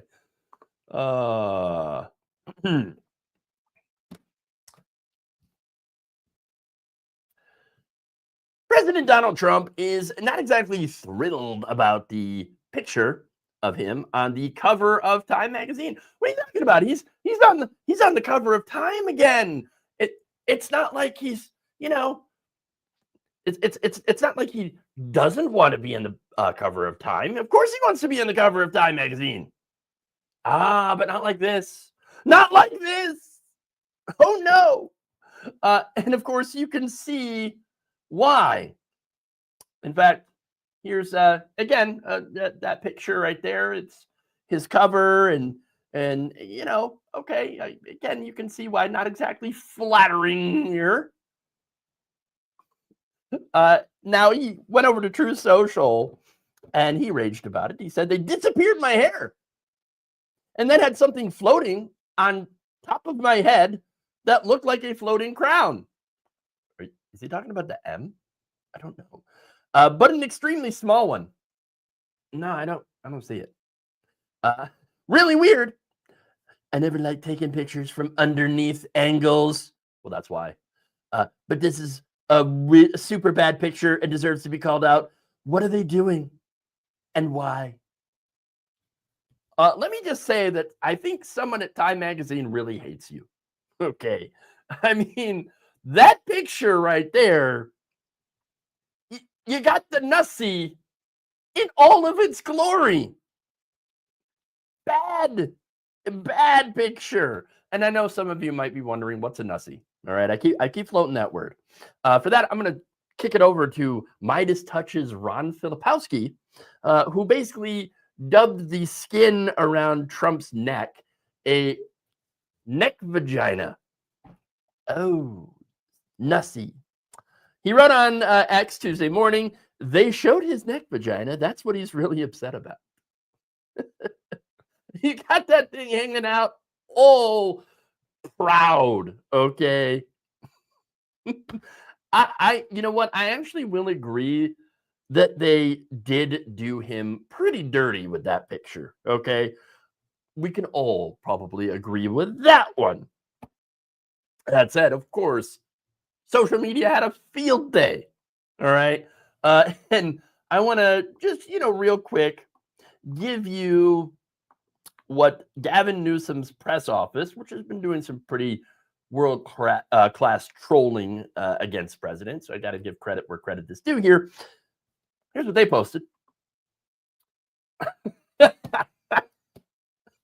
No comment on that one. Oh, I love it. I love it. Another user had asked, hey, Elon Musk, why don't you clean up the nudity on our site? I didn't want to see that. I didn't want to log in and see this. Another person, this is under the Jasmine Newsome's, of course, had joked, this is actually the same way I edit out my double chin. Oh, okay. Interesting. Now that said, there was one user that did disagree with the whole Nussie thing. In fact, here's what they said. He doesn't actually care about the neck. It has always and will always be about his hair. He definitely has insecurities with regards to his hair for decades. Why not just do the surgery instead of persisting with that ridiculous comb over? Yeah, man, that comb over is it's unfortunate. Again, this is coming from a man who started balding at 25. Okay, because that's when I started to notice that hairline just kept creeping and creeping and creeping. Okay, it ain't gone now. You know, I got the Picard basically going on here, and so you know, I'm not exactly a hair expert, but I am an expert on balding. Okay, and let me tell you, it is not that bad. Really, it is not that bad. Although, if you've ever seen images of what Trump might look like bald, kind of scary. It doesn't look right. It just doesn't look right. So I guess maybe he is onto something. But the comb over is not great either. Okay. That said, look, the fact that he so loudly complained about this picture is probably why it's getting so much attention. And why people are being like, wait, why is he complaining about this? Let me go look it up. Oh my God. What is going on here? So you just, I guess, Streisand affected yourself, which, good job, I guess. I don't think it's going to make time reissue, or, you know, you can't put that genie back in the bottle after you released it on everyone else. So there you go. But once again, I think it's pretty clear someone at time really, really does hate Donald Trump. Awesome. I'll take it. Okay.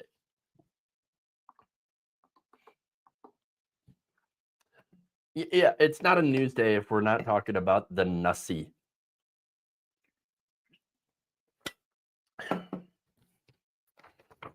This is what the political news is about now. All right.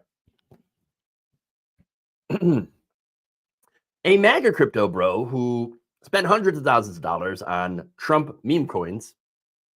Well, that was not a smart investment. So that he could attend a private dinner with the president is feeling a bit scammed. Huh. No kidding. He said, I look at Trump differently than I did before attending. The 25-year-old Nick Pinto, who had attended a dinner at Trump National Golf Club in Virginia on May 22nd. That ticket cost him $370,000. Wow. People tax the rich. For God's sake, tax the freaking rich. Okay? But anyway, in a TikTok video Pinto had filmed during the event, he said Trump had left without even eating. I mean, what kind of dinner is that when the supposed, you know, the big guy, the big attraction here comes in, gives a speech, a rambling speech for like 23 minutes, and then nopes out back to his helicopter. And that's what happened. Okay. Now, he told the Australian news outlet Four Corners that he now realizes that the entire dinner was just about Donald Trump making money.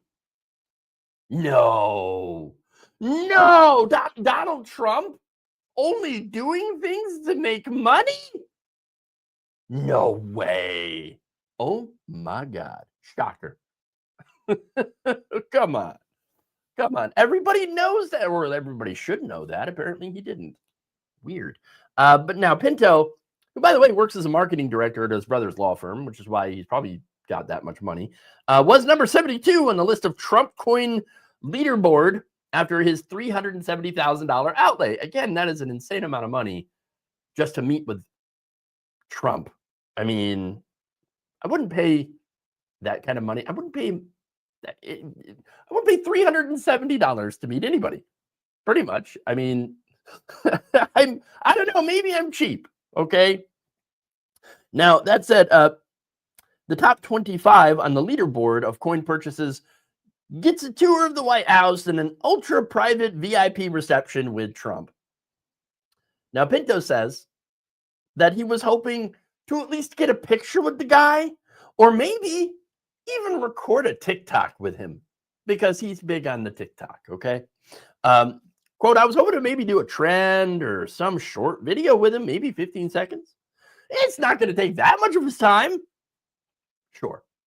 But you got to remember, Trump doesn't give a damn about you.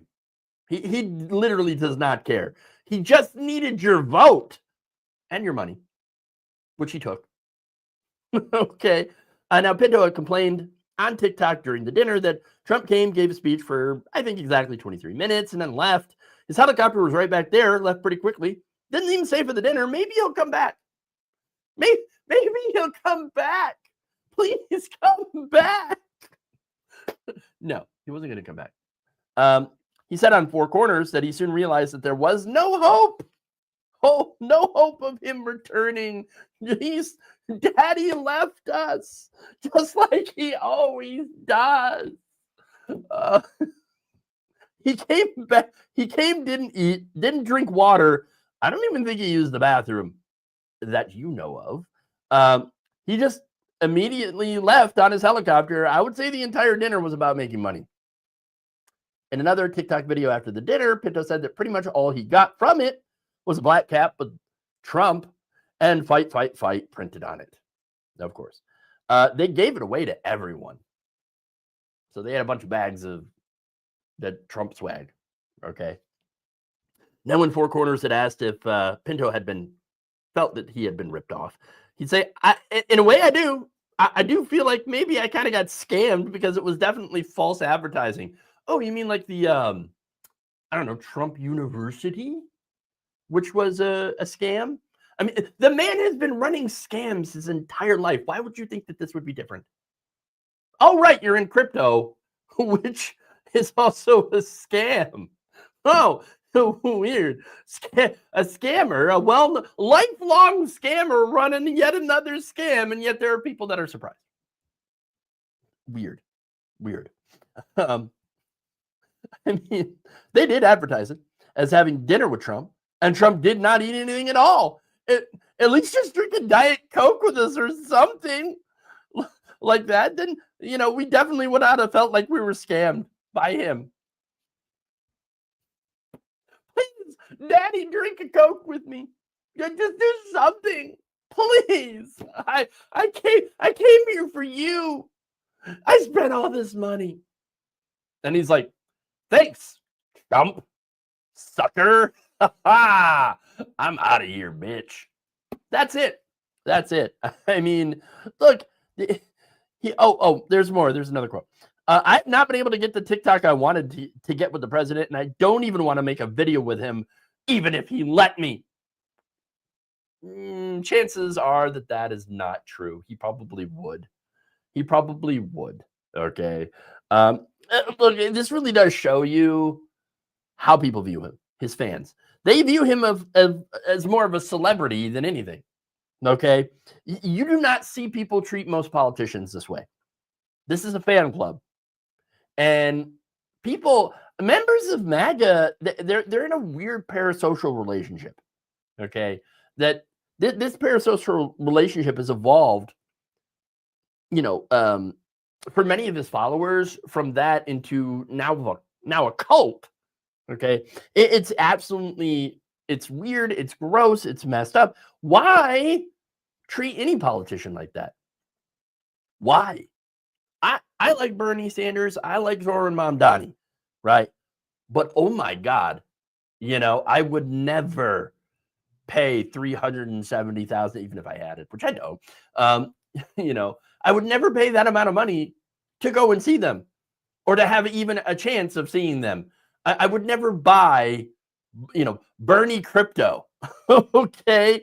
I mean, honestly, if Sanders pulled anything like this, like a meme coin, no, that would be the end. I'd be like, oh God, no. Grifter, get away from me. Oh dear God. Okay. Not at all interested.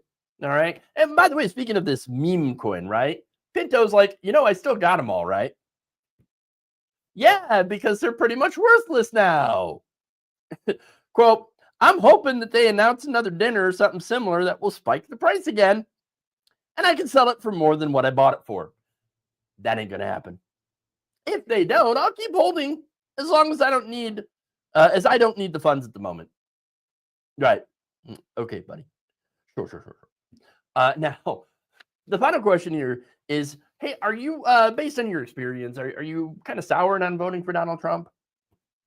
I mean, he's term limited out, but that hasn't stopped the conversation, especially from, Trump talking about, yeah, I'm going to run in 2028. No, you're term limited out, bitch. You can't run no more. All right. You can't run. You can't run at all.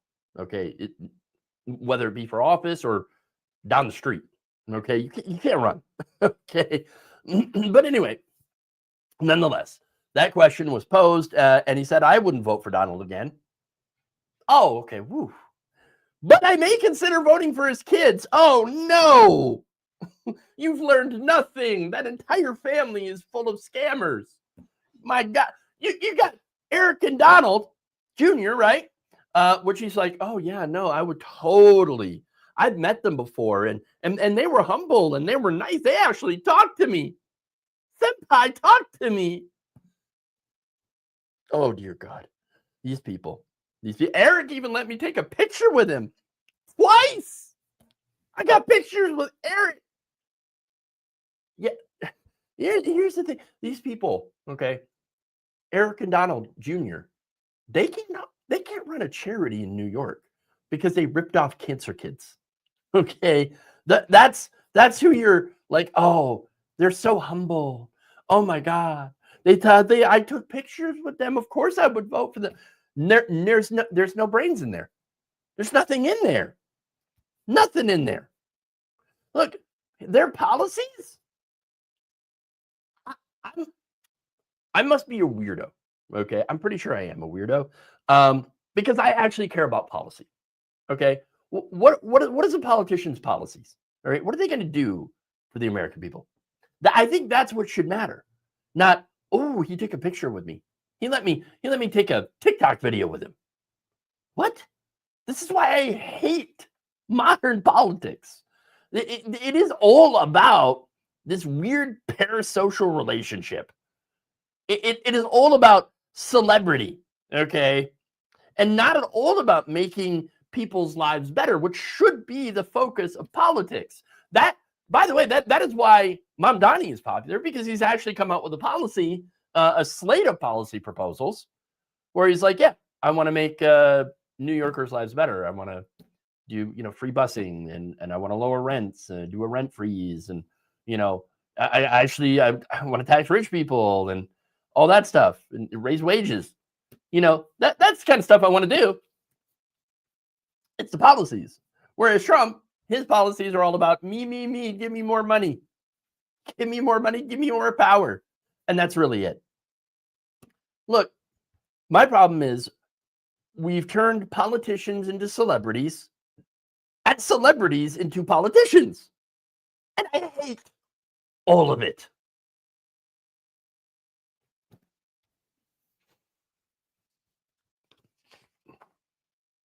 And I hope you hate all of it too, because it sucks.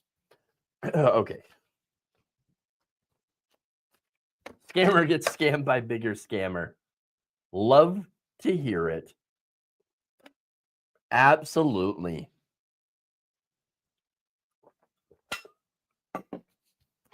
They're just, I was going to say, they're handing out Fell For It Again awards. I was going to say Darwin, but not quite. That's more of the measles and the anti-vaxxers and the people who follow RFK Jr. Yeah, those people. But anyway, let's move on. We got plenty more to talk about. Oh, all right.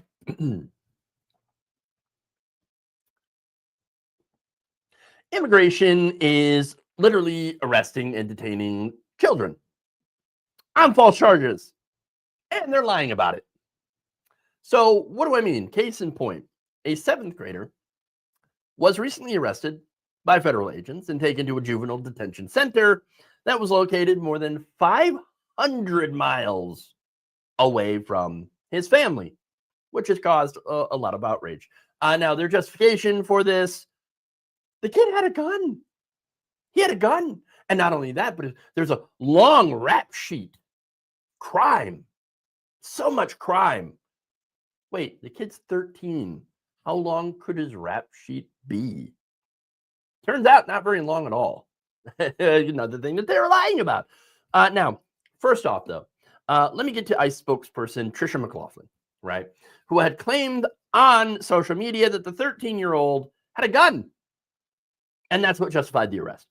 She posted on X, "Here are the facts.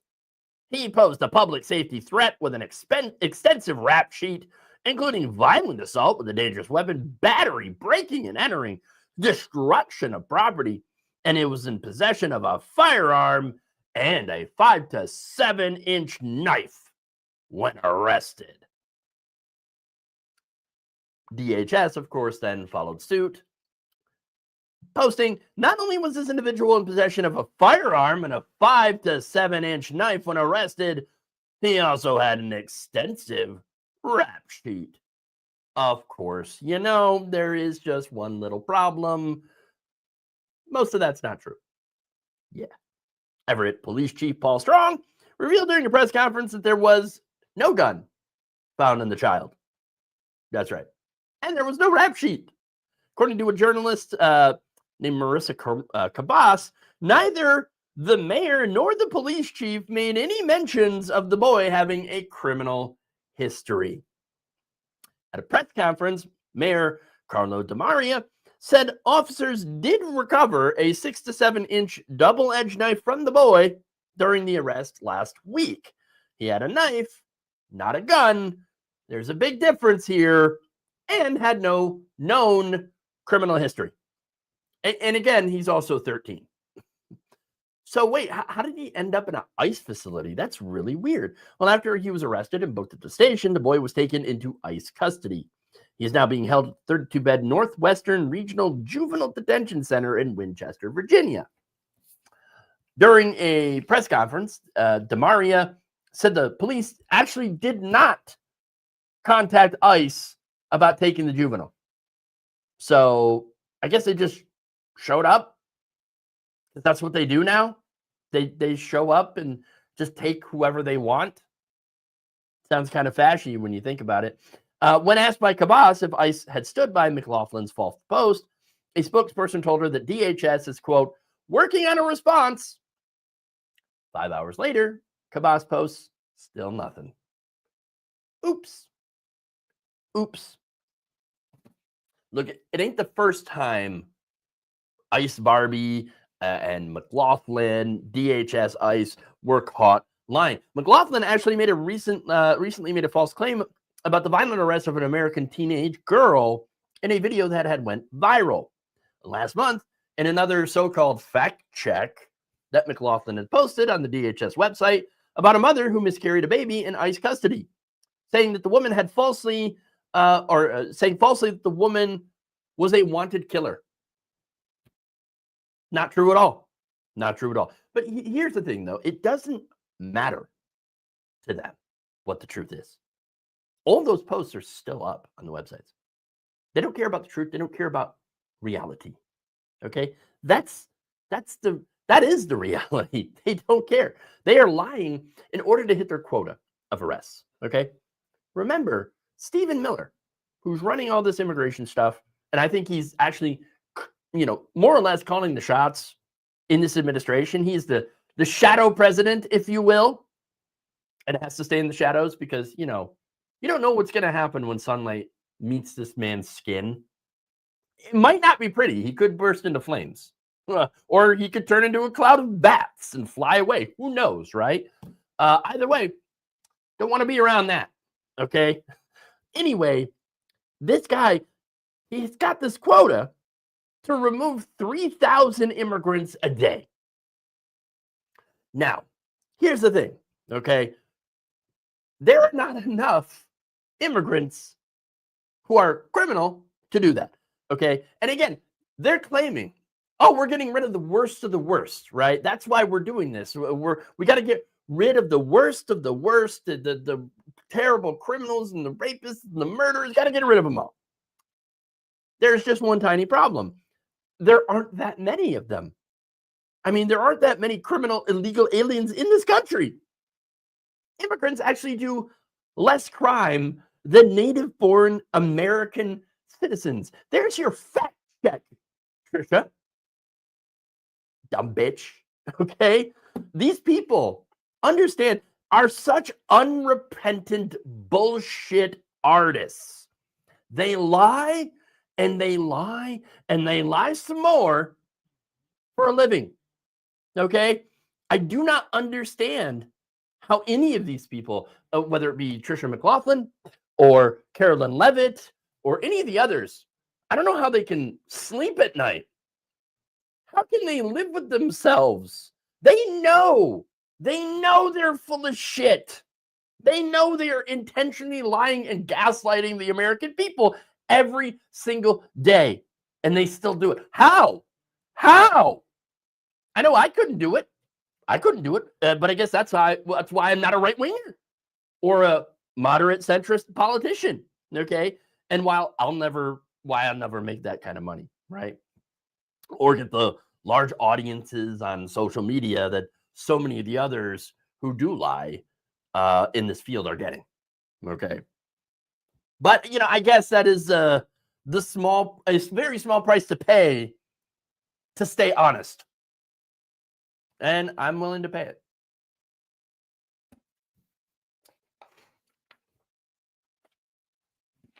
it. Okay. And there's more. So this is a part of the show where I am going to be talking about some of the impacts of Trump pulling funding. That's right. So here we go.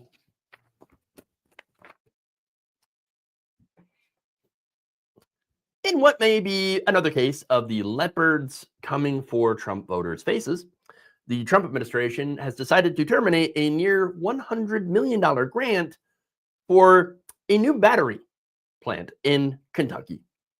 So now this is the Ascend Elements battery plant in Christian County. It would have been one of Kentucky's largest economic development projects and would have provided jobs and economic development to the area. In fact, during his Team Kentucky update last week, just before the announcement, Governor Andy Beshear said the decision, if to cut funding, would hurt people who supported Trump in the election. Quote, Ascend Elements is an enormous project in Hopkinsville. If I was in the room, I'd remind the president and the administration that county voted overwhelmingly for the president.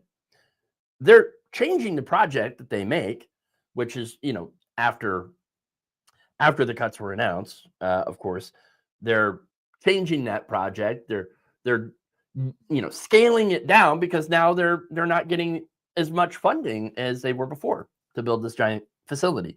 Now, he also said, quote, they're reshoring something that is not currently made in the United States, which Trump administration, or not made enough in the United States, which Trump administration says it wants. If it cuts to funding, it's going to kill that project. So now, is the project dead? Not entirely. It is not canceled, as I mentioned. It is changed. It's now a much smaller project, which means less jobs, less economic development for the area. And so, oops, fell for it again. Leopards come for your face. You were having the day you voted for. Oopsie. Good job. Now, this comes as the Trump administration has been going crazy, killing all these green energy investments that were made by the Biden administration through the Inflation Reduction Act. Okay. So Trump's been doing that because he hates green energy. We know that. He has this weird fixation with windmills and the sound that they make. And he's like, they give you cancer. No, they don't. They kill the birds. Again, this is the same thing that he was, same kind of just complete nuttery coming out of his mouth. That he was saying things like they're killing, they're eating the cats and the dogs. No, they're not. Well, they're killing all the birds and they give you cancer. The windmills do. No, they don't.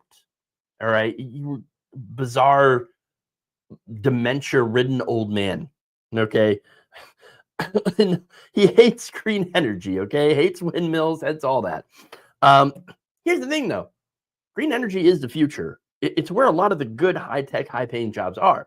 You're not finding good jobs in a coal mine, okay?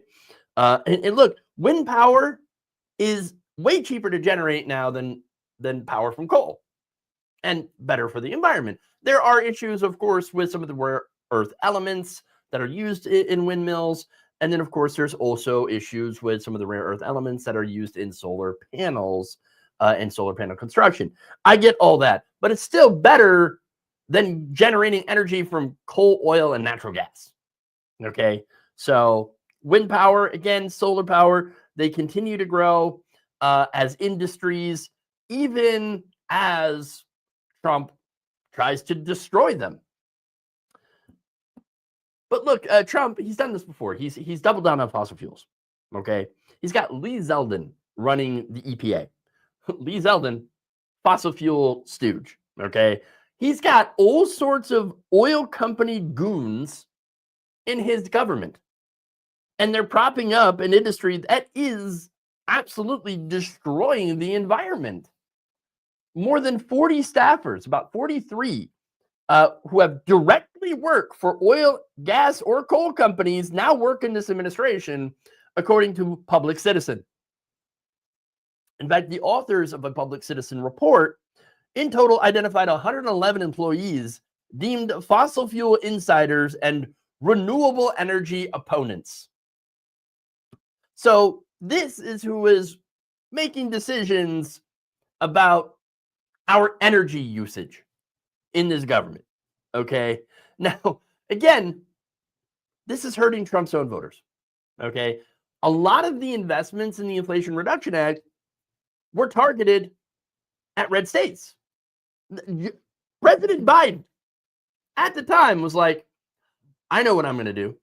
I'm going to use a lot of this federal money to invigorate the South, invigorate red states who did not vote for me and probably won't vote for me. But I'm going to help them out anyway by providing infrastructure and jobs. And of course, here's Trump saying, no, we're going to take away your infrastructure. We're going to take away your jobs. And we're going to prevent them from ever happening. Ha ha. Punishing your own voters to own the libs. Okay. A lot of these projects, again, that have been canceled and defunded are in those states. So like Kentucky. I guess they were never really interested in having good jobs. And look, to be fair, this not canceled, but if these projects continue without this federal funding and they do end up helping the area and providing jobs, then let me tell you, no Republican better take any credit for it. Because you know what? Y'all were against it the entire time. So don't try to pull that bullshit, because we will call you out. Okay. One more here for you today. And this is just an absolutely disastrous story.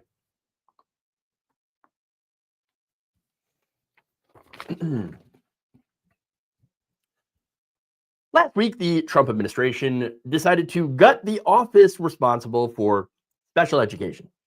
Now, officially, they did something called a reduction in force, okay, which basically laying off a bunch of people in a bunch of agencies, and so that they could shut down these agencies, but then also blame Democrats because we're on a government shutdown. Anyway, this reduction in force affects the dozens of staff members responsible for roughly $15 billion in special ed funding, and also making sure the states provide special education services to the nation's 7.5 million children with disabilities. Now, one department employee who, like many others who spoke with NPR, had requested anonymity for fear of retribution, said, "This is decimating the office responsible for safeguarding the rights of infants, toddlers, children, and youth with disabilities." According to the sources, all staff in the Office of Special Education and Rehabilitative Services, or OSERS, with the exception of a handful of top officials and support staff, were cut in Friday's reduction in force. That office is the central nervous system for programs that support students with disability, not only offering guidance to families, but providing monitoring and oversight for states to make sure that they're complying with the IDEA Act, or Individuals with Disabilities Education Act. Okay. The layoffs at the Education Department, 466 in total, were part of broader cuts, some 4,200 jobs, announced by government lawyers in a court filing on Friday as the shutdown continues. Based on multiple reports from staff and their managers, we believe that all remaining staff in the Office of Special Education and Rehabilitative Services, including the Office of Special Education Programs and the Rehabilitative Services Administration, have been illegally fired, said Rachel Gittleman, president of AFGE Local 252, a union that represents many education department employees. The harm these cuts will cause for the 7.5 million students with disabilities across the country is only beginning.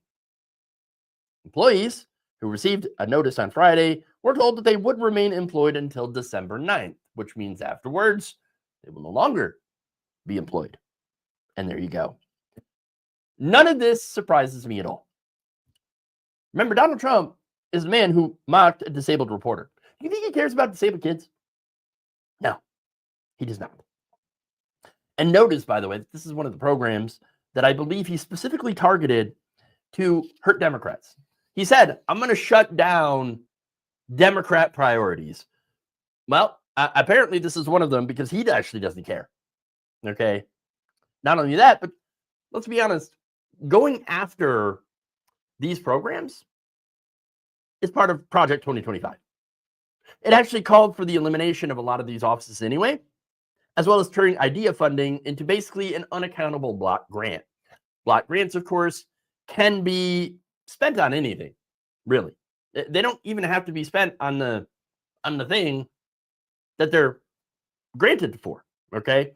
So, for example, instead of funding programs to help disabled kids learn in the classroom, Republicans in these states could use the block grant funding to plug budget holes, or give tax cuts to the rich, or subsidies to corporations. They can even give themselves a raise. That's the problem with block grants, and that's what Republicans always want to do with federal funding. Hey, I wonder why. Now, NPR spoke with about a half a dozen federal workers who have been cut, all of them in the Office of Special Education and Rehabilitation Services, and also with former officials with close ties to the Office of Special Education. Employees in that office describe a bunch of responsibilities that they're afraid will not be met. For example, the federal law known as IDEA guarantees all kids with disabilities the right to a free and appropriate public education. Before that law, kids were often refused admission to public schools. IDEA, which is why a lot of people view IDEA as a civil rights law. Okay. Now, as part of it, every year states have to send student data to OSER staff to show that they're following the requirements of the law. Makes sense, right? States also have to submit annual plans that apply each year for the billions of dollars available through IDEA to help them pay for this special education. OSER staff review those state plans and can even initiate investigations into states that they believe that they've intentionally or unintentionally fallen out of compliance with the law. They also provide needed technical assistance to many states So the staff there is very, very important. And without them, one employee told NPR, there is no oversight to make sure old children with disabilities get the services that they are entitled to. Azor staff also field calls directly from parents and families across the country seeking help understanding their child's rights under federal disability laws, and in some cases seeking help when they worry that they're being unlawfully denied services. One affected worker told NPR, "I don't think people realize how many calls we get from parents and families every day. Now, those calls will go unanswered." Which I believe is the plan. Look, here's the thing. Yes, they want to cut funding for disability, okay, for disabled children. They don't care. Now, that said, these cuts, they're pretty much illegal, but who's gonna enforce that? Nobody. Federal law requires that there be an Office of Special Education program within the U.S. Department of Education, which again, the Trump administration wants to get rid of anyway. Effectively closing the office by firing staff should require an act of Congress. But again, they don't care. Now, the federal government is out of compliance with federal disability law, said one Azor's employee. Another wondered, who will families go to when there's nobody left? Well, no one. No one. And that's the plan. This administration, Trump doesn't care about disabled people. In fact, they're actively hostile to the disabled community. Already, they have taken so many actions to harm that community. Let me go through just a few. For example, dismantling diversity, equity, and inclusion and accessibility efforts that protect disabled people. They removed the federal government's ability to enforce disability civil rights laws. They undermine healthcare, affordability, and access for disabled people. They've destroyed public health infrastructure that protects and supports the health and well-being of the disabled. They've stripped the ability of disabled kids to receive free, appropriate public education. They're slashing services, benefits, and regulations that help keep disabled people in their communities, and also are decreasing disability protections and employment. You know that currently disabled people are very much more likely to be unemployed. They are. They are. And it's because employers generally don't want to hire them. And if they do, some of them will take advantage of people who are disabled. That's why we need robust disability protections for these people, okay? So that they are not exploited and are able to still get a job, make money, become somewhat independent, if not completely independent, depending on their disability, you know? But again, Republicans and corporations don't want that, okay? The result, though, of all these cuts and reductions in force means that there's basically, when you look at it, no more rights, no more civil rights for disabled people. Already, so far, thousands of civil rights cases have stalled or have been dismissed because there is no more staff left, thanks to these cuts to handle them. And now they're going after the kids. This shouldn't be a surprise to anyone who has been paying attention. This is what the right has always wanted to do. And guess what? Now they're doing it. And there you go. This right here is just another example of how we live in Fuckville.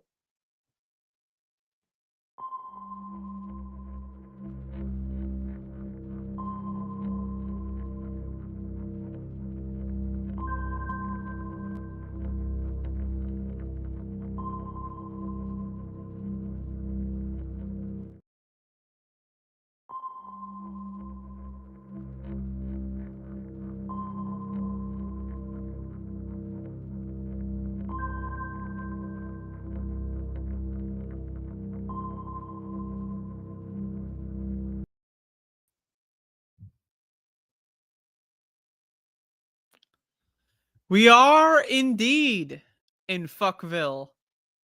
Thank you, Jeff, for the show. Introduction to my show. I know that I was running up against, or you were running up against me there. but it was very close and very good outro. The producer is shitting all over me currently. As you can see, the producer is leaving this refuse, and there we go. Somehow the producer hasn't learned. We've had this producer here for a few months now, and they're still, they're not, they don't really know what they're doing, frankly. But we're trying to teach them. Jeff was talking about disability rights on his the end of his show, and we support disabled people here at this space. So shout outs to Jeff for that one. Disabled people, they're really fucked over in this world. A lot of people say, like, why should disabled people have a free meal ticket? That's what a lot of people love to say. When what even is a disability? What even is it to be disabled? Most people that are legally classified as disabled are really fucking good at a lot of things. It's just that our economy won't let them do those things. If someone is disabled, but they're really fucking good at math, guess what? They can't go work at McDonald's, and so they'll never be able to pay for college. So they'll never be able to go to college and tell everyone how great at math they are. So the college professor is never going to stumble on them doing fucking extra homework and the fucking whatever the fuck like the movies do, right? So that's the real problem. A lot of disabled people aren't really disabled. It's more so rest of society is too lazy to figure out how to treat them with any sort of quality of life in any way at all. So shout out to disabled people. I'm disabled. I have disabilities. For example,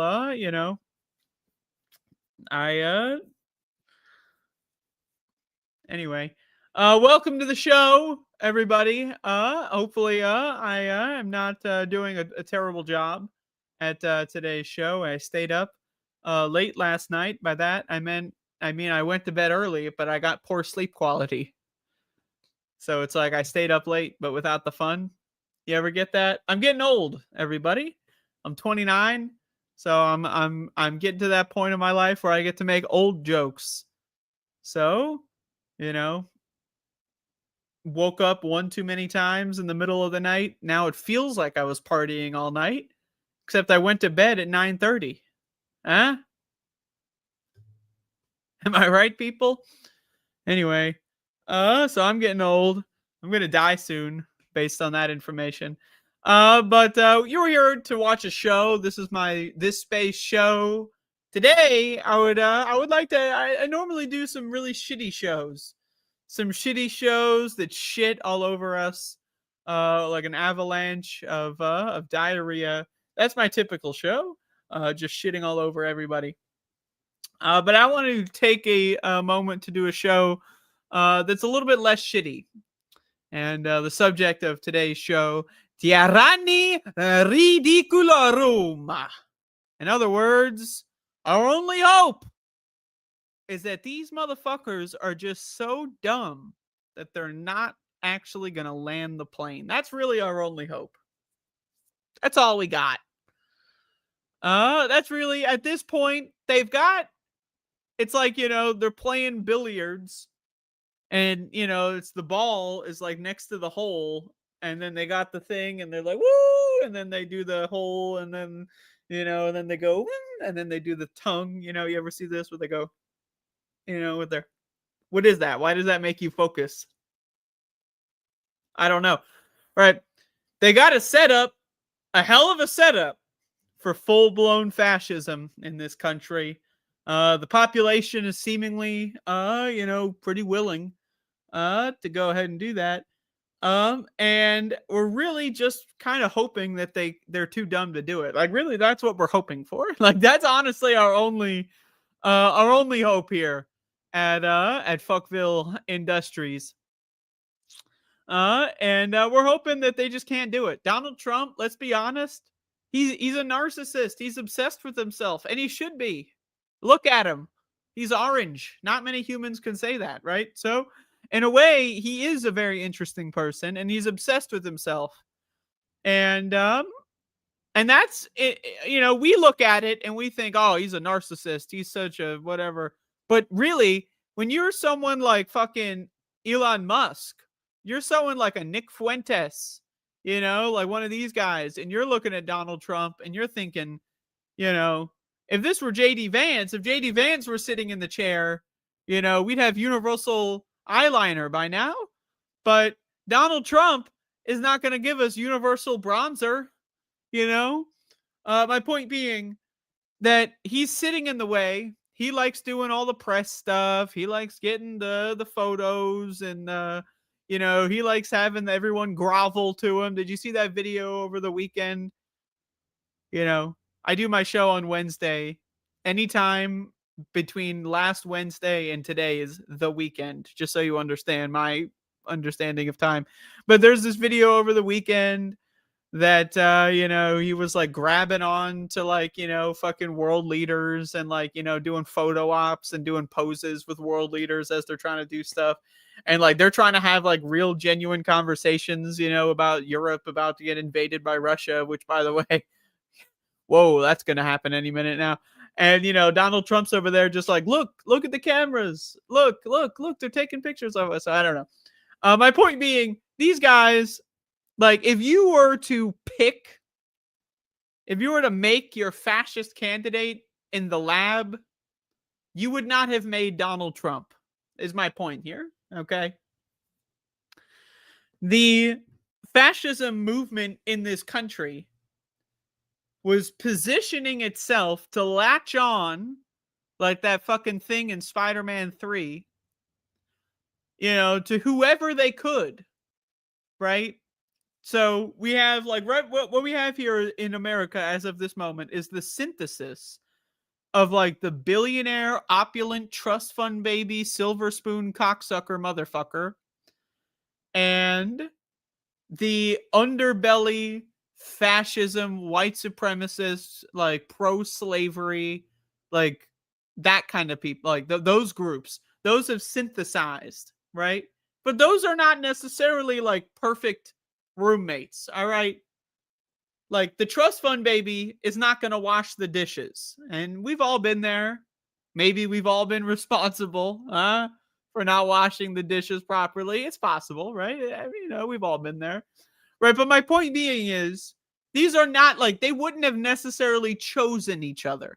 The trust fund babies wouldn't necessarily choose the fascists. If the fascists didn't have money, they wouldn't bother, for example. And the fascists wouldn't necessarily choose the trust fund babies. Do you understand what I'm getting at here? Now, they are perfect partners, of course, because, you know, trust fund babies, they love attention, they love adoration, they love money, they love status. And fascists are just looking for someone, you know, to kind of install into that position, right? And to distract everyone and to dazzle everyone while they can go in and, you know, download all your social security numbers, right? They did that in February, or was that in January? When did they download everyone's social security? That was like in the first couple weeks. That was, you know, so that was pretty crazy.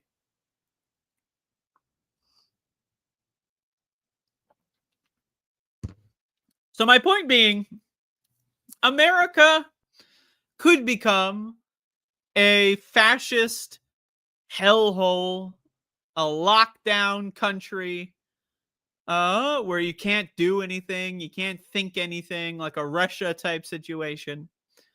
You can't even really use YouTube, you know, you can't like fucking, can't even go to the library, you know, without fearing for what they, you know, they might go spying on you. Right. So we might be in one of those situations. It's possible that that's where we're heading. A lot of people seem to think that that's where we're heading. To be honest with you, that's probably the most likely. Maybe not the majority likelihood, but at the very least, like plurality. Like that's the most likely situation. Out of any individual scenarios, this country might crash and burn. It might crash and burn into a Russia type scenario. All the immigrants thrown into concentration camps. All the queer people, you know, either murdered, thrown into concentration camps, deported to God knows fucking where, deported, executed, whatever. Maybe some will be kept as sex slaves. That was the story that I saw over the weekend. Did anyone see that story over the weekend? Maybe it was last weekend. I don't know. That they're rounding up trans people in ICE detention centers and then using them as sex slaves. That's pretty cool. It's always interesting, trans women, they're not real women, unless you can treat them as sexual property. In that case, let's go out and do whatever. Anyway, so that's possible. That's probably the most likely realm of where we're heading. But if J.D. Vance were the president in January up until now, that's where we would be heading. That's probably going to be the situation. But the thing is, Donald Trump, right? Love him or hate him, okay? And let's be honest, here at This Space Industries, well, we're not big fans of the old guy. But, okay, he is someone who, in my opinion, he doesn't genuinely, really, actually, sincerely give a fuck about fascism in the same way that a Stephen Miller does. Stephen Miller, literally, you can look at this guy. He's doing like fucking, he made like campaign videos for like class president in like fucking freshman year of high school. All right. Stephen Miller, he's been a Nazi his entire life. All right. This is like Stephen Miller. He's been training his entire life for this moment. Okay. He's like a fucking Obito Uchiha type of character, right? He's been sitting in the background fermenting, and now he's ready to do his whole horseshit, right? But it's probably not going to go so well for everyone else. But he's ready, he's willing, he's capable. That's why he's telling all the ICE guys, "Why are you going after criminals? We're on the clock here. We got to go to Home Depot, okay? Gang members? Who gives a fuck about gang members? Let's go harass and zip tie naked children in Chicago. We don't gang members. Who gives a fuck?" Right? So this guy, he's ready. If Stephen Miller were president, and we can have the argument for all intents and purposes, Stephen Miller is president. He's the shadow president. He was on doing an interview and he accidentally used the word "I" when he meant to say the administration. He said "I" on accident. So, he sees himself as the president in some areas. But let's be real, right? The U.S. government, right? There is the head of the snake, right? There is the unitary executive in the United States government, okay? But Donald Trump is not, he's not exercising that power, really. Let's be honest. Like, Donald Trump loves doing the whole Joe Biden auto pen thing. But let's be real. What is Donald Trump, if not for a flesh and blood auto pen? Right? That's what he is. He doesn't read his documents that he signed. He doesn't read his executive orders. He doesn't even know how to read at all. Like, the only thing he knows how to read is the fucking McDonald's menu, and that's it. I'm sorry. That's it. He's not sitting there with a fine-tooth comb looking over the budget resolutions. That's not happening, okay? So, really, all he's there to do is play golf, sign whatever people put in front of him, and do some press interviews. That's what his whole life is, right? He's not dedicating his life to authoritarian takeovers of this country. That's something he's willing to do. That's something he likes to do at some degree. He likes watching cops beat the shit out of black people. Absolutely. But you know what? AI can generate those videos. And there's a lot of speculation that Donald Trump's cabinet is showing him AI-generated videos of stuff like LA and Portland as a way to get him to want to send the National Guard or whatever in. That's possible. Why not? If I'm Stephen Miller, fuck yeah, I'll show Trump some AI horse shit. Why not? Trump doesn't even really know what black people are, let alone what they look like. You can just make an AI look like anything. Yeah, black people have 5 hands. They've got 7, whatever, Antifa, they've got, they wear all black at all times. They got the baseball bats and the piercing bloodshot eyes, and all that stuff. You can make some AI videos. He'll buy it. Here come the immigrants. They got gray skin. They got big ass brains. They're really short. They have these spinning planes. Show them whatever the fuck. There's a lot of validity. I don't know. veracity to those claims. Okay, I'm open to that. But my point here being that like Donald Trump doesn't wake up every morning going like, I cannot wait to send the military after Antifa. He just doesn't care. Okay, like I that's what I'm trying to put out there. Like I think he loves the violence, but he doesn't. It's not like he's waking up every day going like, I cannot wait to do more of this. He likes it, right? If someone puts it in front of him, like the fucking like those videos that you put in front of the 1-year-olds that are like the shiny like octopus or whatever doing like the tentacles and then the music is playing. You ever see that shit? Some weird shit that they're showing the kids nowadays. You see that?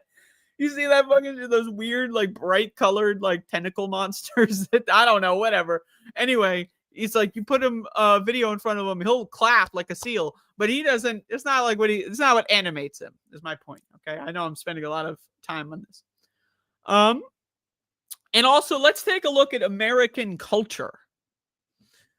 All right, because this is something that is, in my opinion, one of the most important factors here is American culture. Right? I've said many times before the big dick daddy theory of politics, right? Is that Americans are just looking for the big dick daddy. All right? That's what they're looking for, right? That's why they didn't like Hillary Clinton. That's why they didn't like Kamala Harris. I'm just being honest with you, okay? They're looking for the big dick daddy. Whose dick can I suck today? That's the average American, right?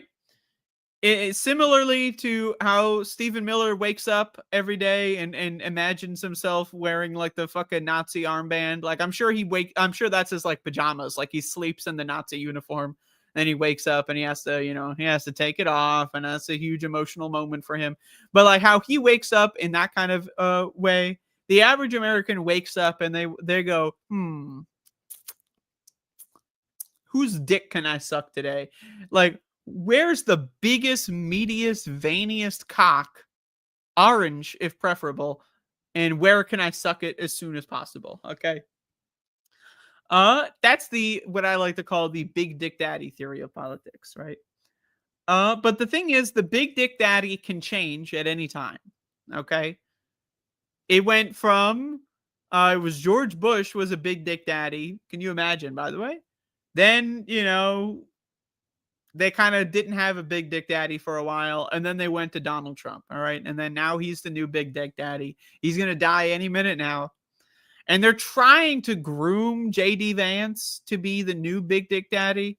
But like, I'm going to be honest with you. I genuinely do not believe that J.D. Vance has the energy to convince all of the same people that he's the new big dick daddy. All right. That's just what I think. I think when Donald Trump dies, there's going to be a tournament between Don Jr., maybe even Kushner, he'll pop in there. Maybe Stephen Miller might pop in, right? Marco Rubio will be like, now is my time. I waited so many years for this. You might even see classic characters like Jeb or Chris Christie, come out. Maybe. That would be funny, right? But JD is going to have to fight to become the next big dick daddy. Now, they'll swim around him when he's vice president, right? They'll all do whatever, and then they'll march in, and they'll do the authoritarianism and all that stuff. But is it going to stick like Donald Trump's big dick daddyisms? The thing about Donald Trump that made him a great candidate for big dick daddy, right, is that he has been a cultural icon, whether or not he should be, in this country as long as I've been alive. And much longer. People just associate rich with Trump. People just associate, if you're rich, you're automatically a good person. If you're rich, you're automatically better than me. If I were better than you, I would be richer, and therefore you're richer than me. Therefore, I am shit. I am scum. May I suck your dick, please, daddy. That's the average American. That's how they think about things, right? That's their framework for understanding the universe, right? So, like, when Trump is gone, there's going to be that vacuum, right? And if they haven't taken over the entirety of the government, if they haven't achieved one party rule yet by then, and they're working on it, and again, that's the most likely chance. The most likely thing here is that they do take over everything. They rig all the midterms. Democrats will get shut out of Congress forever. They'll just rewrite all of the laws. They'll ignore the Constitution, as they've been doing, right? That's the track we're on. That's the most likely outcome, is that we're going to lose. Everything's going to be shit, right? However, again, today's show is the good ending, right? This is where, we're spinning some yarns today, right? I want to talk. Usually a lot of people, they shit on my show, okay?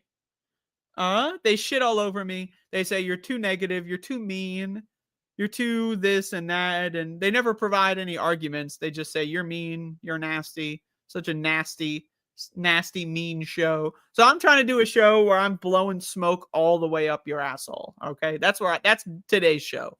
I got a lot of smoke, right? And, spreading them all, right? And I'm blowing the smoke all the way in, okay? You are going to be exhaling the smoke out of your nostrils, okay? Because it's going to be going through your entire system, all right? That's what today's show is about. And I would like to talk about the most likely vector for a good ending, okay?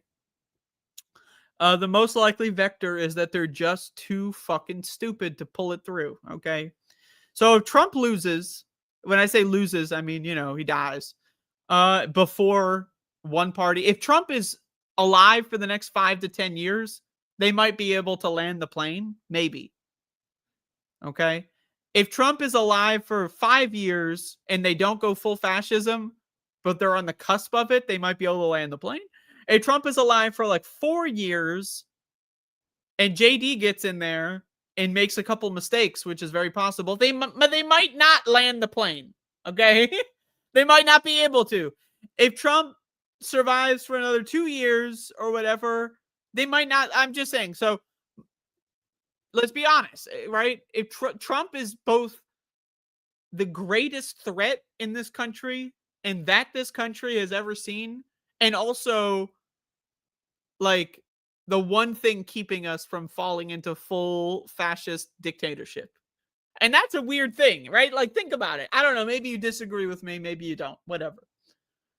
But like, if they had all rallied around someone like JD Vance from the beginning, we'd have been fucked years ago, right? We wouldn't be here right now. But the fact that they rallied around this fucking, this trust fund baby, silver spoon ass motherfucker, right? Who just likes to see gold everywhere. I love gold. I want statues. Look at me. I'm yellow, right? Like, I don't know, man. I'd like that. It's not a secure horse, okay? Like, it's not a stable situation, all right? It's just not. It might make him a lot of money, but there's a solid chance that this revolution that we are currently going through fails and that we revert back to a crushing, like, faltering, disastrous, liberal democracy, whatever the fuck you want to pretend like we were in 1999. It's a chance we fall back into that. It's a chance. Hey, everyone, just while we're out here, pretending, there's a chance that they don't get full fascism and they don't rig the elections. And then AOC, right? Zoran, right? They're going to walk in and they're going to become president and they're going to solve all of our problems. Now, wouldn't that be great? Wouldn't that be wonderful? Isn't there a solid, like maybe a 0.00002% chance that could happen? Maybe it's possible. Okay. I don't think it will, but it's, it's very possible that it's possible that it might happen. Let's just put it that way. It's extremely likely that it is possible. Let's put it that way. There is a high likelihood that something like this could happen in a world where things were not, as terrible as they are here, which is unfortunately the real world. But either way, there is a chance that they don't actually hit the finish line. Think about it, okay? Think about it. Nazi Germany. These guys really, really liked fascism, right? Think about it. Italy. They loved fascism so much that they were like, we're going to create fascism. I mean, it kind of already existed. It's a really old philosophy, let's be honest, but whatever. We're going to like create the modern day version of it. They love that shit, right? Dare I mention Japan? Holy fuck, man. Those guys were honestly, you know, you're ever like at a company, at like a fucking job, you know, your coworker, you get a new coworker and they're just really eager, you know, like they just joined, they're like, 3 days in, but they're just like really excited to be here. That's Japan, in World War II. They're like, oh, you're doing fascism? Great. I mean, oh wow, they're really happy. But anyway, like fascism, they really loved it. And they did not actually make it to the finish line. These guys dedicated their entire lives and had millions of people that were fully entrenched and dedicated to fascism, and they couldn't make it over the finish line. Now, to be fair, they didn't have nuclear arms. Okay, so that, we got to be honest. We got to be, okay. So Adolf Hitler, probably the most enthusiastic fascist of all time, at least top 5, all right? Couldn't make it. However, Donald Trump may be the least enthusiastic fascist of all time. He just wants to play golf and count his money and like lick gold, right? He doesn't really give a fuck. So maybe the least enthusiastic fascist of all time. But you throw the nuclear weapon in there, then now it's kind of like a wild card. You don't know what's going on, right? So I don't know. I'm going to be honest with you. I'm telling you, this year has been a really scary motherfucking time to be alive, okay? It's been really scary. I got to say, in my white ass motherfucking Western ivory ass tower, I got to say, it's pretty scary over here. Over the last year of 2025. Simultaneously, this this cabal has done significantly more damage than I thought that they would, but they've done less like institutional damage than I expected them to. And let me explain what I mean by that. They've shown that the institutions are non-existent, but they're not going in for the kill. And that's what's confusing to me. Like, they have the Doge thing, right? Like, basically, like, they got, like, a fucking, imagine, like, I've got, like, a device here, right? Like, so I've got, like, imagine I'm grabbing on to something, right? This is, like, charades, okay? So I'm grabbing on, and then here's my placing hand, right? So I've got, like, a device. So then I go, like, boop, and then I go, right? Like, now you might be thinking, what in God's name am I watching right now? And you probably should be thinking that. But basically, that's what Doge is doing. Doge went in there and they went, boop, boop. What does that mean? I'll let you decide. But they didn't finish the job, right? They went in, they stole everything, they downloaded everyone's social security numbers, but then they just kind of left the building there. Now, we can argue that, they're leaving the hollowed out remains of the institution, so then Social Security is going to fail. Then they're going to say, look, see, the Democrats said that it wouldn't happen, and it failed, and now we got to finally do it legally or whatever. I don't know what, maybe, right? Maybe they're doing that, but everyone already knows, like, Doge went in there and downloaded your social security number and sold it on fucking eBay, right? So they already know that, right? So it's like, it's going to be kind of hard to blame it on Democrats after the whole Doge fiasco, right? It's going to be difficult to do that, right? So wouldn't it have been better to go in there? Like, the original outline of Project 2025, right, was to basically rig out all of the institutions, have them demolish without anyone knowing that you set the TNT charges, right? Then blame the Democrats and then just get rid of the system, right? That was the original Project 2025 plan. And that's scary because Americans are stupid, right? But then Elon Musk was like, no, I'm going to do my fucking Resident Evil 4 cosplay and run around with a fucking chainsaw and go, right? And then go in there with my fucking dog and then fucking destroy everything. So now everyone's going to see, oh, if Social Security fails, it's because of Republicans.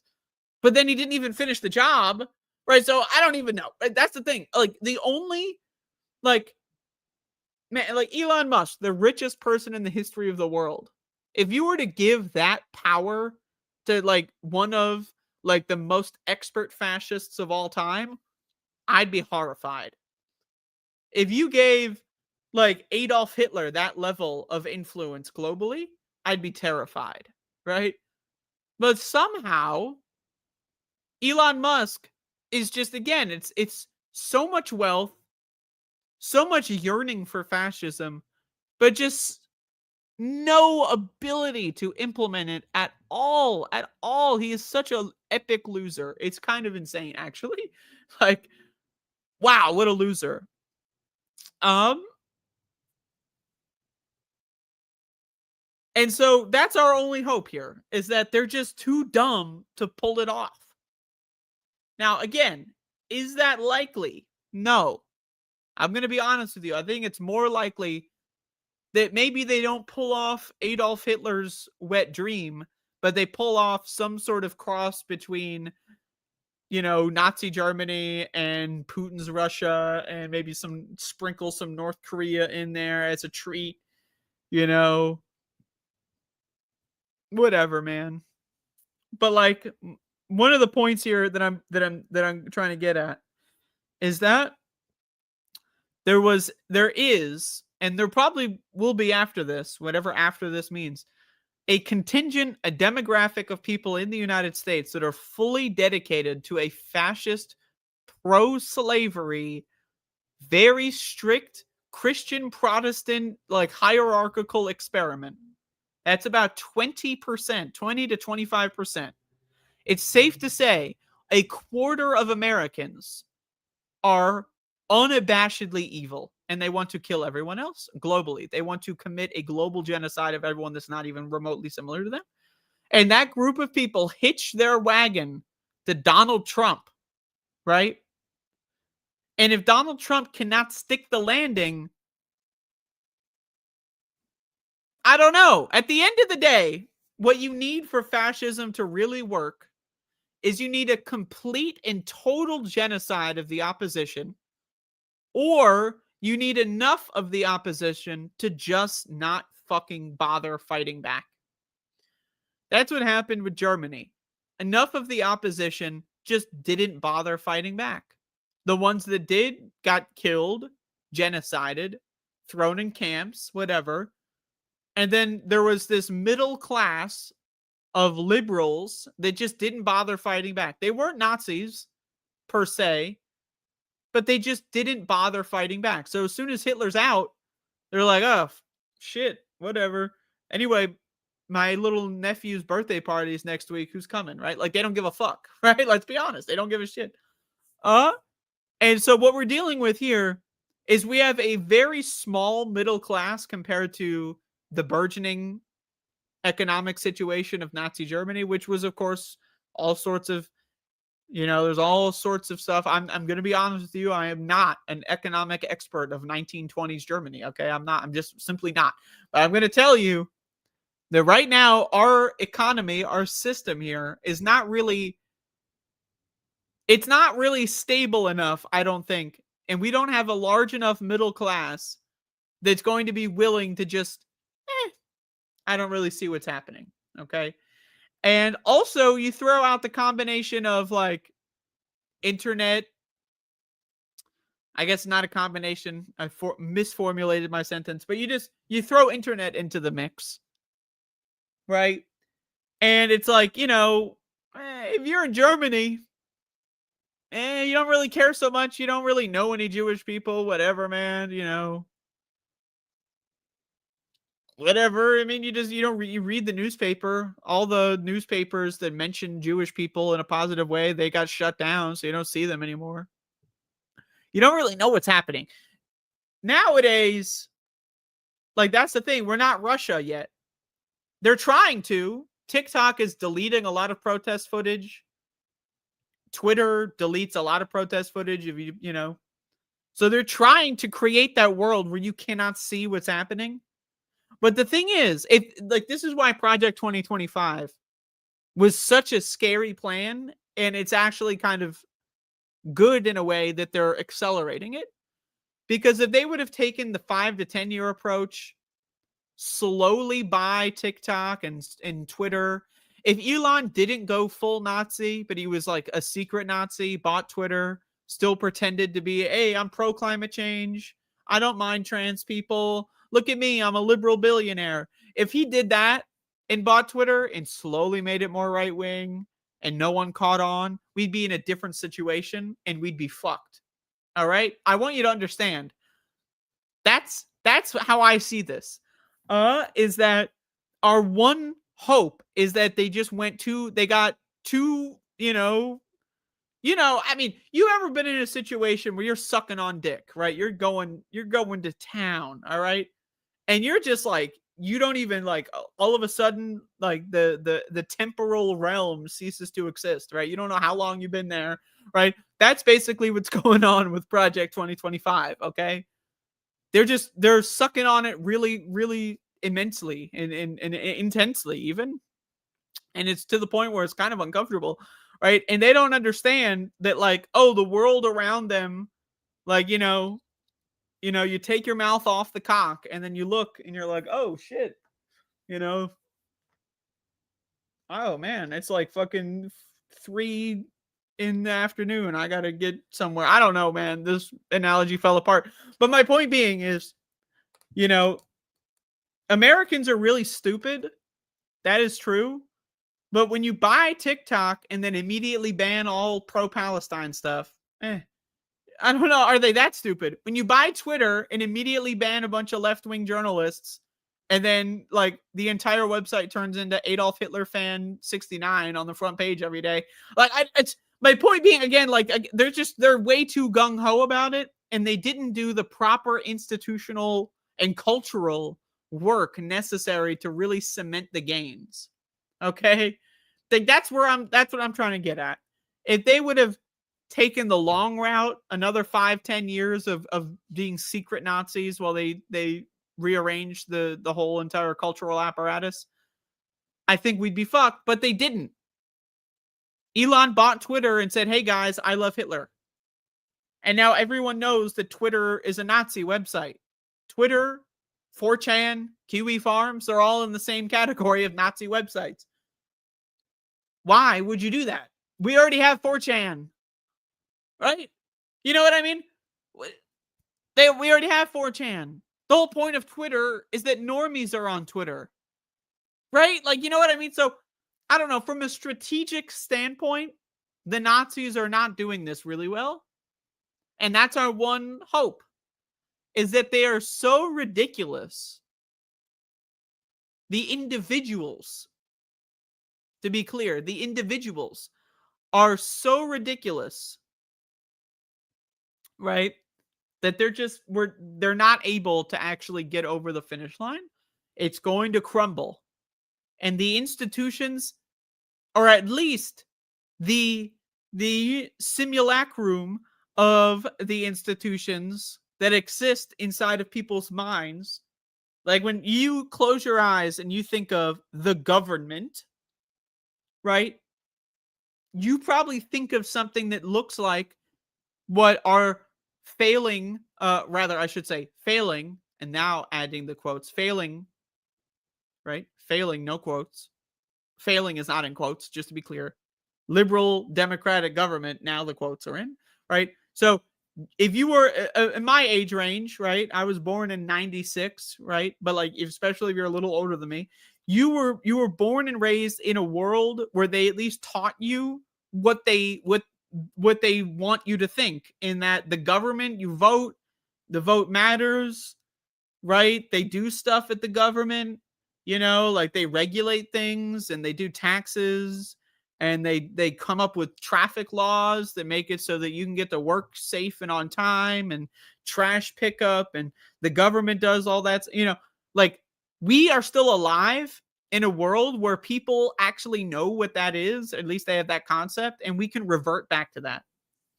Right? I've mentioned before, one of the most impressive cultural revolutions, at least that I've been reading about recently, is you know, the destruction of the Roman Republican system, and the creation of the imperial system. And what they basically did is you have to wait for many generations of people to pass by who never knew what these institutions were at all, right? So when you have 2 or 3 generations of people that live and they don't even know what the fuck the Senate is, well, guess what? You win. Now you've won. The entire idea of the Senate having power, right? No. The Senate's where all the rich people go play pretend. That's what the Senate is, right? In 150 AD, that's what people thought the Senate was, or at least, you know, that's what all the smart people thought the Senate was where all the rich people, they go and play pretend, right? Really, the power is with the, you know, the emperor or whatever, right? That's where we're in right now. Except we still have generations of people that have this idea in their mind of a Senate doing stuff, right? And so if this revolution fails to take hold, there is a chance that the people that are, you know, the critical mass of individuals that are involved in cleaning up whatever that is, the failed revolution, would just revert back to this failed liberal democratic system where the Senate votes on stuff and we all get together and we all have our suits and ties on and look at me, I'm a senator, right? That's possible. My preferred outcome is we move on to a superior system. We create a new constitution, whatever that means. My point being, we need a clean break from whatever the fuck this governmental thing is, this American experiment. It's not working out really well. I'm just being honest with you. It's not really working. And we can take some ideas, you know, from it, whatever. We can have our little First Amendment thing. You know, maybe let's not make a constitution and then it's so bad that we have to write 10 amendments in the first 10 years, right? Maybe let's make a constitution that doesn't need to be amended immediately, you know, 10 times in the first couple of years. Maybe let's do something a little bit better with a little bit more foresight, you know. That's what I think. But my broader point here is that there is a chance that full-blown fascism does not take hold. I personally think it's unlikely, but I'll be honest with you. I've been drinking a lot of alcohol and consuming a lot of weed over the last week, and I didn't really think of any other aspect to talk about this week. And I have a list of easy things, easy shows. Yeah, I have a list of easy shows. If I'm too lazy or stupid or dumb or lazy or stupid to come up with a show that's actually stimulating, here's a couple lazy ideas I can do. And today was one of them. So, welcome to Fuckville. Huh?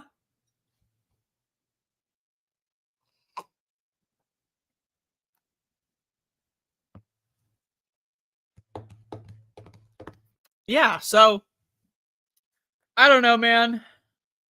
I personally think we're fucked. But you know,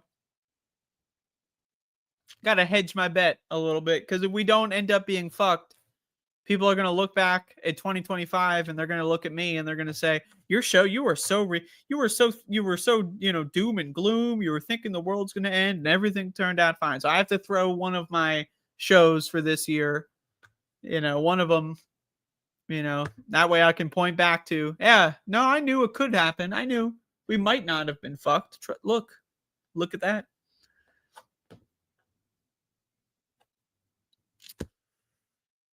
Anyway, questions, comments, or concerns?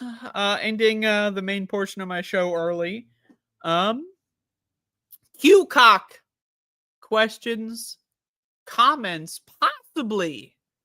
If we're lucky, maybe a couple concerns. Possibly, maybe. In fact, I don't know. Maybe no concerns. Maybe just questions or comments. I don't know.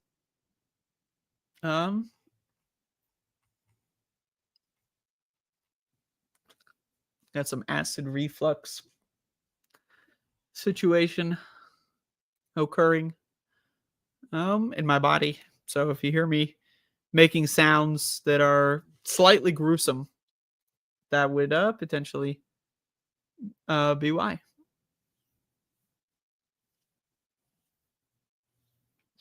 I would like to take this portion of the show to instill to you a very personal and I could say apolitical, but it is political in nature. You should be playing video games that don't support major companies. You should buy independent games. Buy small team games, small developers, or buy games that are 30 years old once and play mods, or maybe your game is Doom and they call them WODs because Doom's got to be unique because it's the first one. And maybe you're me and you like making levels and you can make levels for the games that you basically got for free, and you're never supporting these major companies, right? Because you're smart and it's, and you're smart. Right? So we could have that type of situation. And with that, I would like to share my screen. I released a new Doom mod that you can play for Halloween, which is coming up soon. By the way, coming up very soon. So I got a new WAD here. You can play it for free, assuming you already own Doom, which you should. Doom 2 in this case. The WAD is called Purgatoria Maestitiae, which means it's pretty scary. Pretty much. It is, I know the producer just fixed my situation, but actually I prefer being smaller. So I'd like to go back to being way small. Now this is good. Now this is actually, let's do this one. Yeah, now I'm in the top.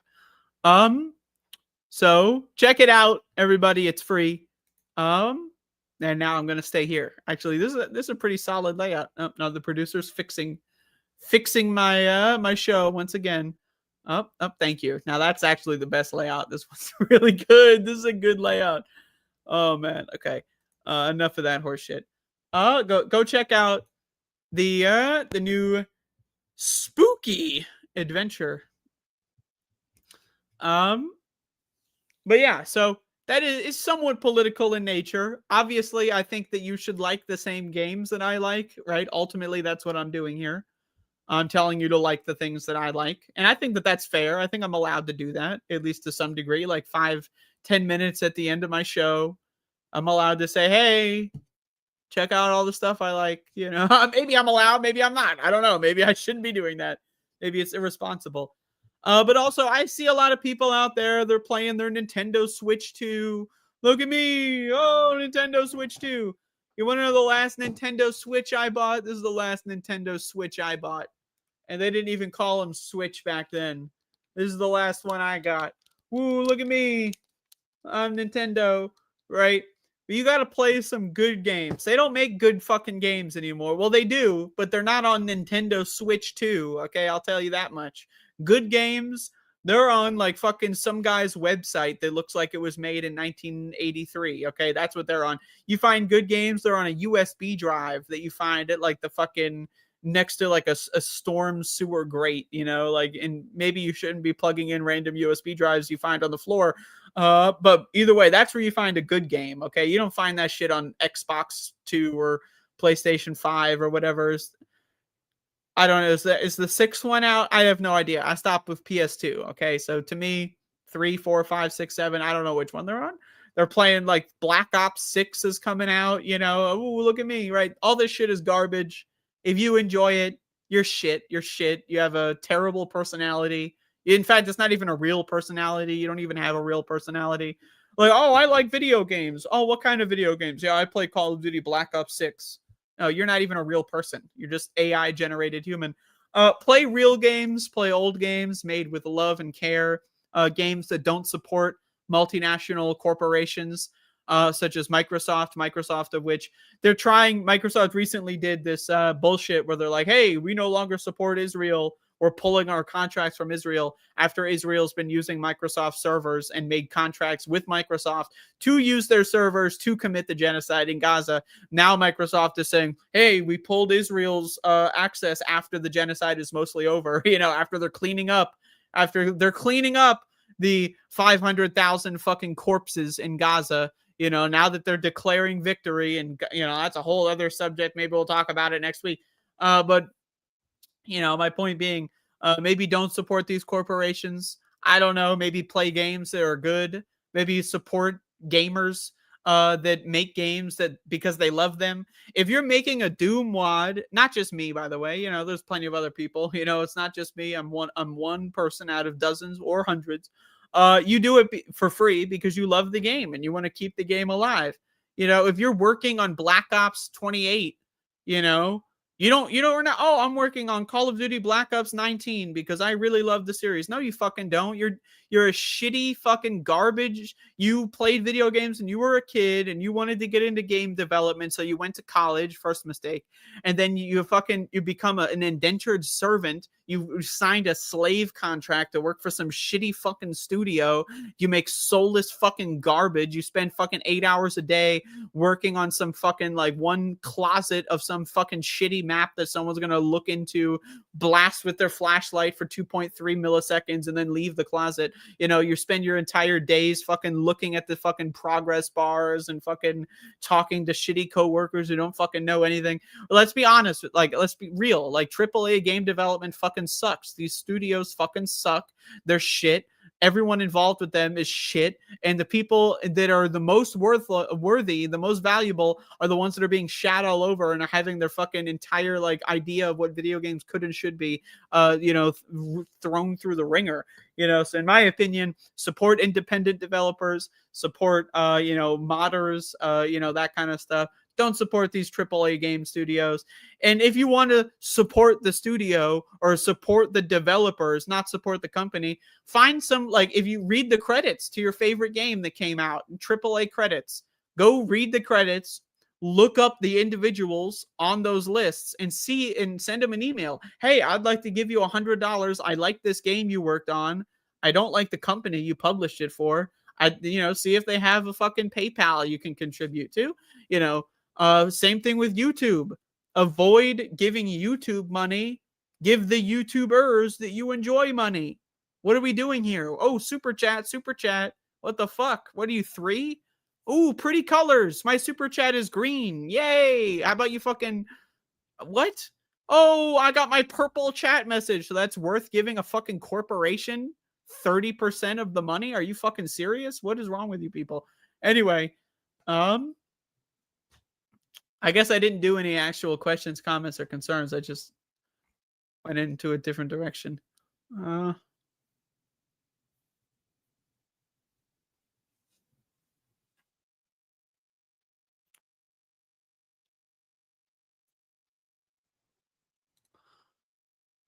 Did I watch LPT exclamation point last week and see Jake use his own hair as a hat? I heard that happened.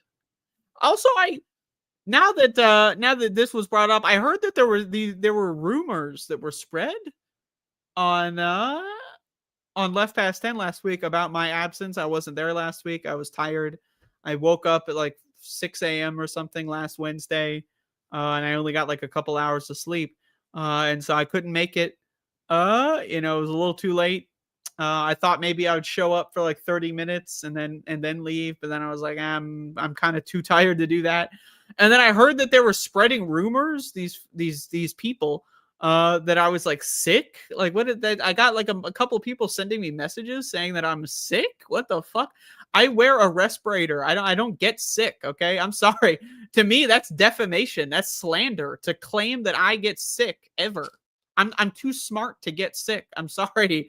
I don't live with disease criminals. I leave the house with respirators on. I don't go to the hospital without a fucking mask on. I don't go to the grocery store without a mask on like a fucking savage, okay? So there were some people spreading rumors, unlike myself, you know, with disease. I do not spread disease. But they were spreading rumors that I was sick, I was ill. That was not true. None of that is true. I was just tired, okay? It happens, okay? I get tired. I do not get sick. I'm too smart to get sick. So I just wanted to put that out there. But as far as Jake wearing his own hair as toupee, I'll have to go back and check that out. But I did hear about that as well. But when I heard about it, it was in the same tranche of hearing things, the same auditory batch processing of people telling me I was sick. I was sick. Me? Sick? What the fuck is wrong with you people? Anyway, Jesus. Sick. And that's not to say if you get sick, you're a bad person necessarily. But if you leave the house without a respirator, you are a bad person. And if you do that and then you get sick, that makes you a bad person. If you leave the house with a respirator on every day or whatever, but like your roommate tells you that they do, and then they took it off to take a photo with their friend at lunchtime or whatever, and then they got sick and then they made you sick, you know, that's a separate conversation. But if you leave the house without a respirator on, you are a bad person. And that makes you someone who deserves to get sick. And I hope that that sickness makes you suffer almost as much as you've made everyone else suffer for having to live in a pandemic for 6 years. But just to be clear, I was not sick last week. Those rumors, unfounded, untrue.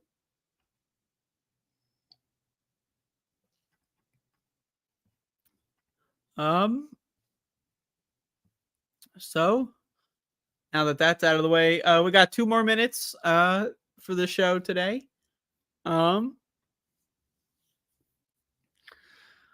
Hey, literally no one said I was sick. Then why did many people were saying, I got a bunch of messages. I heard you were sick. What happened?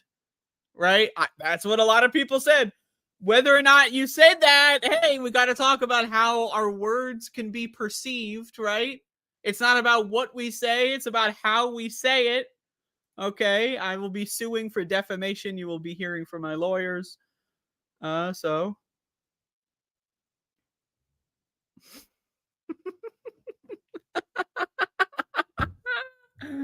Anyway, everyone, left past 10. I will hopefully be there. Maybe I will be late. Maybe I won't be there. Got to keep you guessing. But what I will not keep you guessing on is that I've got this box. I wish I planned ahead of time, but I don't actually have a box. But imagine I've got a metaphorical box, right? And I'm gonna put the box, because my webcam is this direction and it's like a mirror. Okay, I'm gonna put the box right here, which is to my left, but on the camera it makes it look like I'm on the left of the box coming up next. Eh?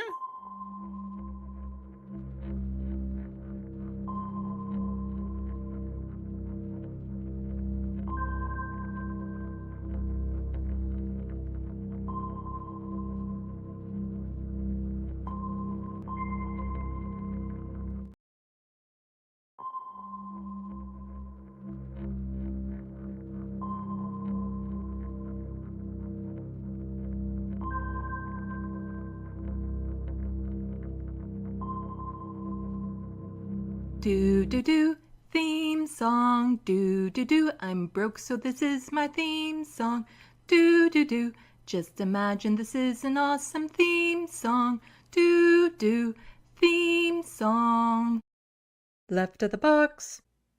This space. Ooh. Hello, welcome to This Space with Left of the Box. Bonjour, bienvenue. I'm Sandee. Welcome, welcome, welcome everyone to this Wednesday afternoon. I'm still working on a better intro than that because that sounds so much like my own channel. And I know I'm going to mess it up one of these days where I'll be on my channel and I'll be like, welcome to this space. Or I'll be on this channel. I'll be like, welcome to Left in the Box. Anyway, how are you all doing, all you wonderful, wonderful people? I can finally take a breath. Why, you might ask? That Charlie Kirk video that I was scrambling to get done is done. It is up on my channel. Please go check it out. I put in so much work into the Charlie Kirk video. And my worst fear was it wouldn't even get 100 views. So it managed that, but just a little over that. It's one of those things I put so much work in for it, yet the video that I posted 3 weeks ago about Charlie Kirk, which was just a copy and paste almost of my coverage of Charlie Kirk on this channel, has almost 600 views. Algorithms. I figured since I posted it on Charlie Kirk National Day of Remembrance, it might have been picked up a bit more. And if you don't know that that's a thing, watch the video and then you'll learn that's a thing. But please, if all of you can help me out, if you haven't watched it, give it a watch. If you have watched it, click play and close the tabs, or click play and look away from the tab so you don't have to watch it again if you don't want. Or watch it again because there's a lot of little jokes in there you might have missed the first time through. Also, if you could let other creators know to maybe go check it out. I tried to IM the Majority Report today about it, but, you know, any help spreading the word would be super appreciated. Just like I appreciate all of you for just being here.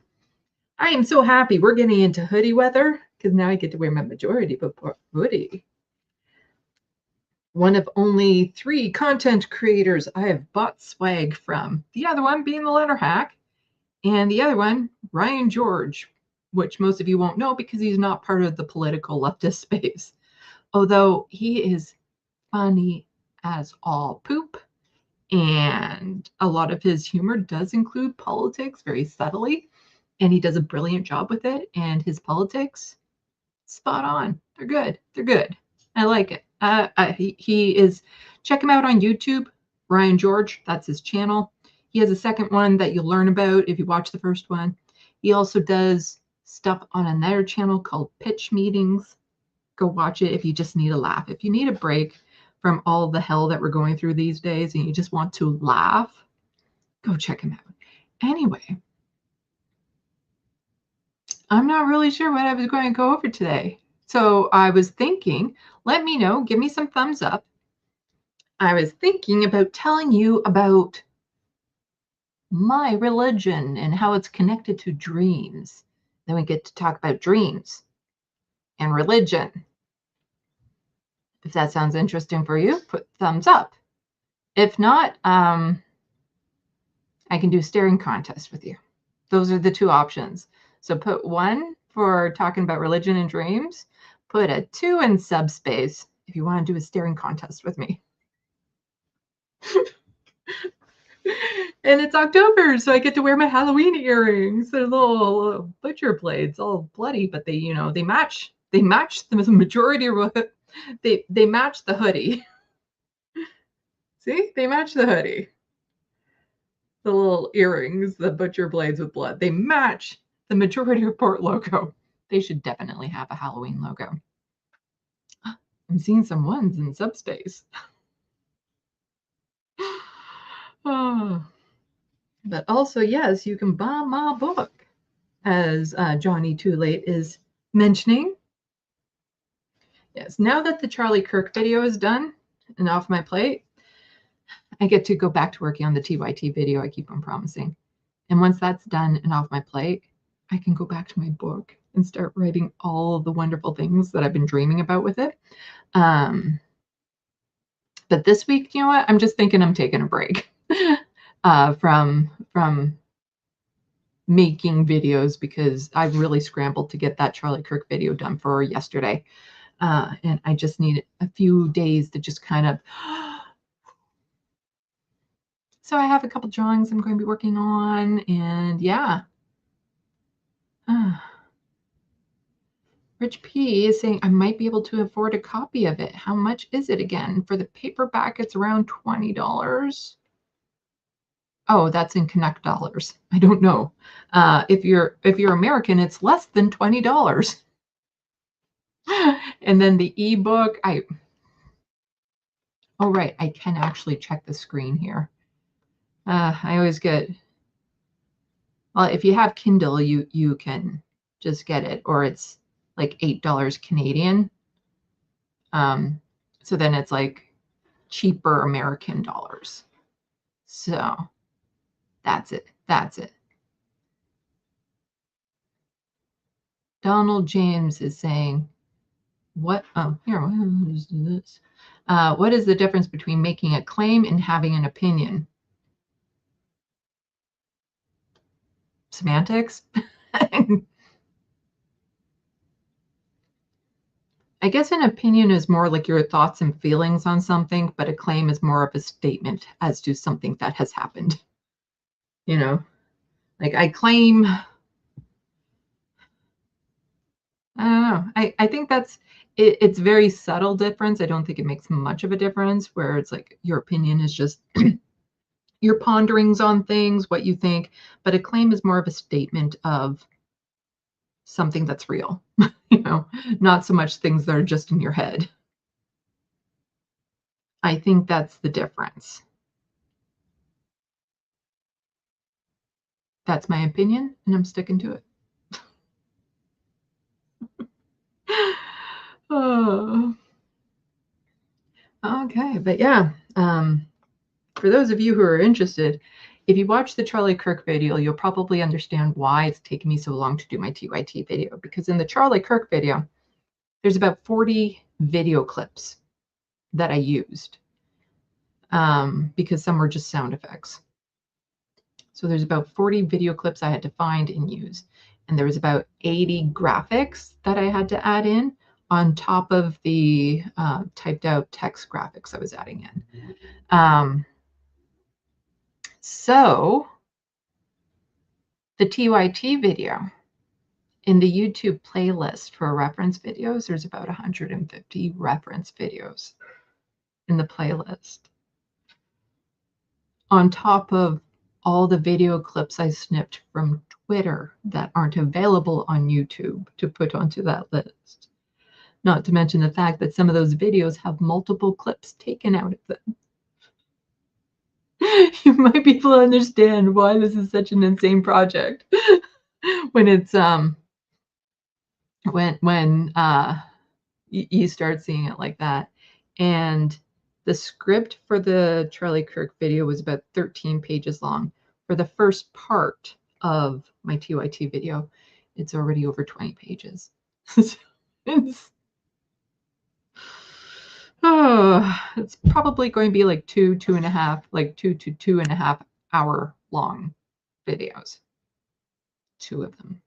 And I'm thinking about doing them back to back on a weekend. So like on a Saturday, put the first part, on the Sunday, do the second part. That way they don't have any time to respond to me in between on their show. That's really it. That's really it. They don't have time to respond because they'll be away for the weekend. Okay, so we have, well, I got no 2s, so nobody is interested in doing a staring contest with me, but I'll tell you the trick into winning one. Unfocus your eyes and just relax. That's it. Because sometimes you're looking too hard, but what you do is you just relax your focus, and you can stare a whole hell of a lot longer when you do that. Like, don't try to look at anything.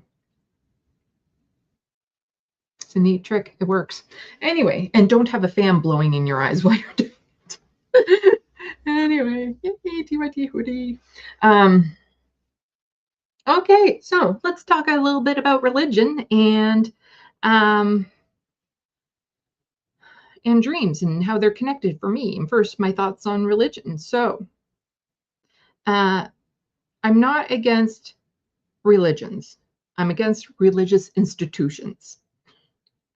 So the institutions that like try to force their doctrine on you, the idea that this Bible was written years and years, like millennia ago, by some deity with rules in it that you're supposed to follow and can't be broken and stuff like that. But if you believe that there's a God, that there's a heaven and hell, how about it? Like, I don't have issues with that. I have issues with the institutions. And it's not even so much the institutions as the people who are running the institutions. Because I wouldn't have so much of an issue with the Bible or any sort of religious text themselves if it wasn't for the interpretations made by men. And when I say men, I don't mean people, I mean men. They're the ones that usually try to twist it to their own needs, their own selfish needs and wants and stuff. And I do understand the necessity of having some of these rules put in place like thousands of years ago, because sometimes it was things about like public health, you know, like eating meat a certain way, or you know, only sex and marriage type thing that would cut back on STDs. But there was also issues around property owning of the, you know, women and children. But sometimes there were things in it, I think, to help society just form cohesion, like to be stable. And the best way to get people to follow rules would be to strike the fear of God into them. That if you don't follow these rules, then you're going to go to this hellish place afterwards and blah, blah, blah, and stuff. And so it was a way of trying to keep society kind of structured, to get people following certain rules, especially in areas where there weren't necessarily, you know, governments across the lands, you know, giving everyone like a unified law and whatnot. So if you had this religion, it would help. And these are not claims. It's just my opinion. I'm not claiming it as a statement. It's just, this is my thoughts and feelings on it. And so I think that's where a lot of the text of these religions have come from, is to, you know, thou shalt not murder type thing. It is a way of trying to keep society under control back in a time when there wasn't an easier way of doing it. But as a kid growing up, I wasn't exposed to religion all that much. Like I was and I wasn't. So when I first moved to Ontario and I was a kid, my mom put me in Sunday school. And then she saw that there was no point in me going to Sunday school because I would just come home with pictures drawn of the river that the church was on. Because I would sit in the window and just draw pictures of the river. Oh, that's really loud. Are you hearing that in the background? They're doing some work outside. Let me know and I can go close the window if needed. So she was just doing it more for the sake of community, but it wasn't really necessary. I did grow up in a fairly religious area though. And even with that, like friends that I had that went to church and stuff, and they would try to sometimes get me to go to their church programs. And I remember there was this one church that my friend belonged to where a school bus would go around every Sunday and pick up the kids, and they'd give you a chocolate bar because that's how you indoctrinate children back then and whatnot. Oh, I should probably tell you what happened first though. So I used to go to Sunday school and whatnot. But then when I was in like grade 5 or 6, I did this thing where I'm like, there's this God that people keep on telling me is a thing. And yeah, I believe in God because that's what I was told. But who are God's parents? Where did he come from? Like, what was before God? Is there anything that made God? Like, if he made us, what made him? And that is when my belief in a God kind of started to fall apart. So I was very, very young at that point, and I was in a very religious area. And so my friends would sometimes they were trying to get me, I think, back onto the path of believing in a God. So yeah, there was like these Sunday school programs where they would give you a chocolate bar or something when they were dropping you off and whatnot, because, you know, that's how you indoctrinate children is, ooh, here's a chocolate bar. You know, all friendly people. And generally speaking, even these events that I went to, because sometimes there was like weekend camping trips and stuff like that, the counselors and stuff would know pretty early on that I wasn't a believer in God. And I never ran into problems with it. They never ostracized me for it or anything. You know, they treated me well, despite me not believing in their God. And when I was in junior high, that's when we started learning about like other world religions. And so you get into things like Buddhism and Hinduism and, you know, some of the other religions that were out there. And I remember when the teacher, oh, that is really loud. Okay, just a second. I'm going to close my window.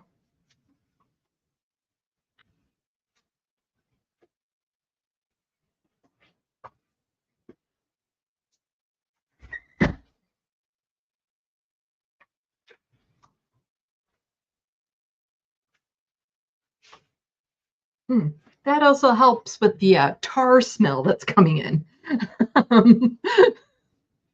Anyway, so I was in junior high and we started learning about other religions from around the world and other concepts and stuff. And the teacher started touching on something called reincarnation. And it was like thinking of time this way, where you, instead of just being here for this one dot, you're here for these multiple dots and stuff like that. But there was something about that that just kind of really resonated with me, like this idea of reincarnation. Even though at that young age, I didn't necessarily have a thought out theory around it or anything. And that morphed and developed to where I am now. But when I was younger, I didn't necessarily know, but it made a lot of sense to me. And so sometimes I was thinking, you know, you would come back the person you died as. I don't believe that part anymore. And I didn't necessarily believe in I believed in karma, that, you know, maybe your next life, there are consequences to your actions. And while I believe in a form of karma now, it's not like a black and white karma. It's not like you do something bad, you get punished. Because there's this weird thing about me. I believe in restorative justice. And so the idea that in your next life, you're just going to get punished for things you don't even remember doing just seems really odd to me. And so I'll talk a little bit more about that in a bit. And so, you know, I also started taking elements from other religions and kind of putting them into the mix and stuff. But, you know, the high school I went to, there were some kids there that thought that I was going to go to hell because, you know, I didn't believe in their God. I had a coworker who said that there was no point in having children because that thing that happened, the rapture that happened like a couple weeks ago, was going to happen. And so all of the children would kind of be gone. But at the same time, they don't believe in contraceptions at all. Like even at her wedding, there was no dancing type thing. And I was like in a very Christian fundamentalist area. I also had a Muslim friend in high school. And I always thought it was very darling of her. She was trying to convert me all the time because we shared the same spare, which was like right after lunch. And so we'd be sitting in the cafeteria and she was constantly trying to find different ways of converting me. And it's like, it's nice. It's you do you. And so I don't shame or mock people for believing in really weird religions per se, because what I'm about to say will probably sound really weird to a lot of people. Like the idea of a sky god to me, it just, you know, but to a lot of people, the idea of reincarnation, especially the level of to what I'm going to explain, probably will sound super bizarre and weird. But that's where faith comes in. And to me, what faith means is the ability to believe in something that can't be proven. It's a choice to believe in it. So you are choosing to believe in something, even though there's no way it will ever be proven. Well, until we die anyway. And And so the foundation of this, it's a belief system. I wouldn't even call it a religion, because as far as I know, there's no book out there based on what I believe. So I have faith in it, as in this is something I am choosing to believe in based on my own past, my own inner workings and stuff of that sort. And so, you know, I don't knock other people, but I do have limits within it. Like if you believe that there was such a thing as the flood from Noah's Ark, I'm concerned about your ability to think critically. Like, again, if you believe in a God and a heaven and a hell, no issues with that. Like that, sure, that could be a possibility. But when you start talking about very magical acts, then it's kind of like, eh. And because those magical acts in the Bible were so far-fetched, like I knew about them, obviously, because I grew up in a very Christian area. It wasn't until high school, and I kid you not, even despite all of the friends and stuff that I had, it wasn't until high school when I was sitting in one of those spares with my friends and I was joking about like Jesus walking on water and all that sort of stuff. And I'm like, who could ever believe that sort of thing? My friend's like, well, I do. I'm like, excuse me? You believe that there was actually all these things in the Bible? And she's like, yeah. And I'm like, what? Like all this water to wine thing and whatnot, you believe that's all real? And it's like, yeah. Because up until that point, I was under the understanding that these stories were parables. Is that the right word? They were stories to teach lessons. They were stories to help you think. They were stories that kind of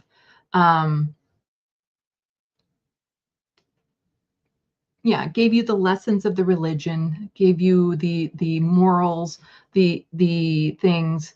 There's a word in my head about it. That they gave you a foundation, but they were just made up in a way to teach you these things. They weren't actually real. And so I thought everyone knew that, because to me, these stories were just Noah's Ark, like the world flooded and we only came from two people, Adam and Eve. Like we know that's not possible. And Eve came from the rib or whatever, which just goes to show, you know, if Eve came from the rib of Adam, that means that within Adam was always the ability to be female. You know, just saying. God believes in transgender people. Because I just thought that they were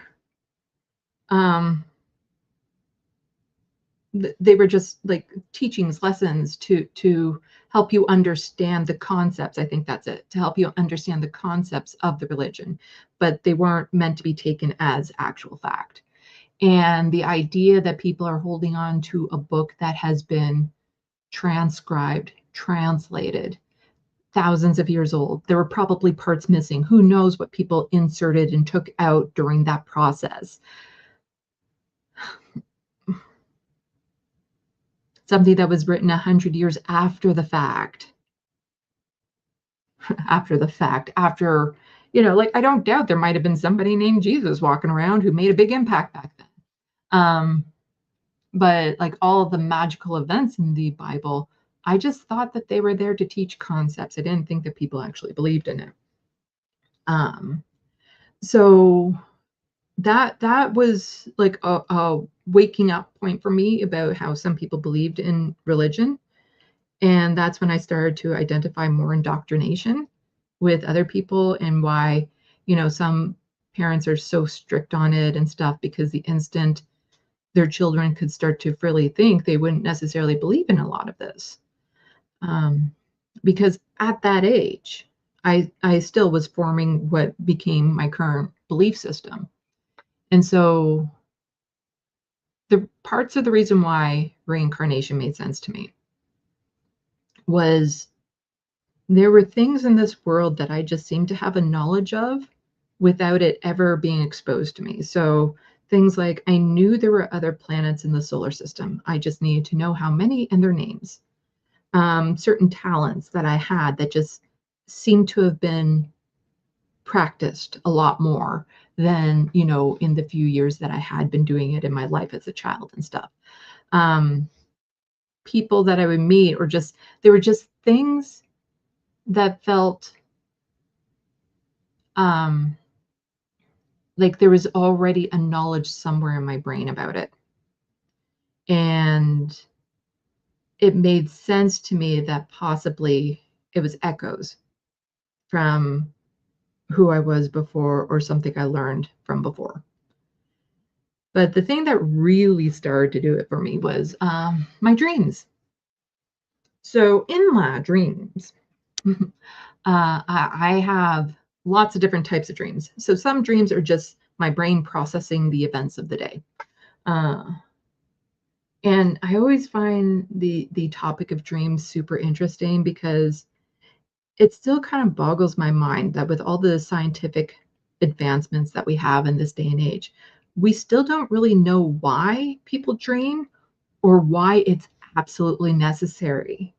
Because if you don't get into REM sleep, if you don't sleep, you die, which is just kind of wild to think about. That there are some people that suffer from an illness where they can't sleep and they have just a few years to live. And they go pretty much crazy during that time. Like this idea that we have to have this thing once every 24 hours, you know, not that everyone does get to sleep regularly, or else you will literally die, just seems wild to me. This simple act of sleeping, and then what happens in your dreams and stuff. And I remember hearing people talk about dreams when I was younger, thinking, but that's not my dreams, because they say you don't dream in color. I dream in vivid color. You can't read in your dreams. Some I can't, some I can. And I think part of the difference is sometimes those dreams aren't so much dreams as they are kind of like long lost memories of different lives and stuff. Now, this is where it gets really bizarre and weird, and why I would completely understand people would mock it and think I'm insane. And I say the same to your sky god. So it's like, it's fair. It's a fair deal. It's a fair deal. Because if you believe that there's other possibilities of worlds and stuff out there, then why would we be restricted to this one world? There'd be lots of places where we could potentially be reborn in this universe. And so I believe our souls are just a part of the natural evolution of this universe. I don't believe in a creator or a God made them. I just believe that it is something that has evolved over billions of years into what we are. But why would it be restricted to this planet? Why would it be restricted to this dimension? Because the dreams that I have that feel like memories, the architecture will be different than anywhere else I've seen on this planet. But it's completely possible on this planet. Like the physics and everything is there. It's the same. I do see me as human and all the other people as human at times. But I think part of that is that's also my brain's way of, so that I can recognize what's going on. Because if we didn't look the same, or we looked like this, then I wouldn't necessarily understand what was happening in the dream. Because sometimes there are people in my dream, and there's this person, that's my mom, but she only looks like my mom, so that in my dream I can understand this person I'm talking to is my mother in whatever life that was. Whereas sometimes I'll see a sibling, and the sibling is a friend that I know in this life. And that's because it was this friend that I knew in this life that was that sibling back then. So sometimes I'm seeing representations of people to understand relationships, but other times I'm seeing people I actually know.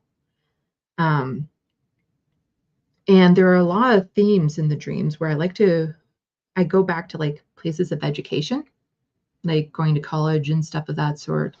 And there's a lot of very similar trends, because it's almost like there'd be like a logical evolution in creatures that look like us, you know, bipedal eyeballs, ears and stuff like that.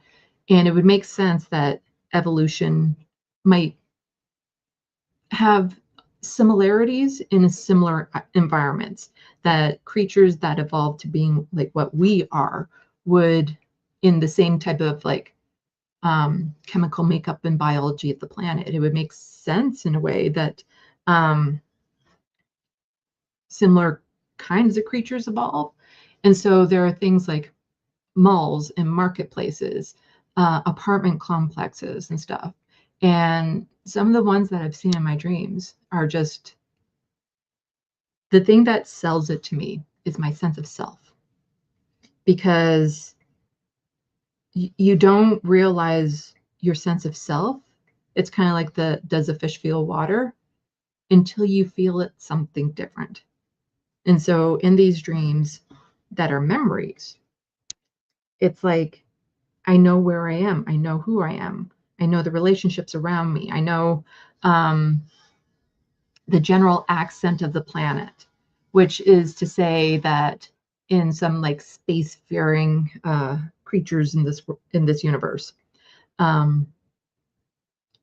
it'd be like me saying, you know, I can tell you're from Europe. I don't know where from Europe, but you know, given your accent and your attitude and stuff, I can tell you're from Europe. And there'd be creatures in this universe that would be like, you know what? I can tell you're from Earth. I don't know exactly where from Earth, but you're definitely from Earth. There's a global culture that happens here. And you even though among this planet there are so many wildly different cultures, but there is still something that unites us all here. And so when you're in other places, it's different. It's completely different in these dreams and stuff. And seeing the architecture different, seeing cities I have never seen on this planet. Cities that are physically possible, but just never exist here. But then there are other places, like places I go where I know I'm not part of that world and I never have been, but it's almost like I'm checking out the real estate for my next life, which is super fun. Because, and sometimes I have pets in these dreams too. They're wild because they never look exactly like a cat or dog, but they look very similar. Oh, that reminds me. So I have so many dreams that I'm just remembering now.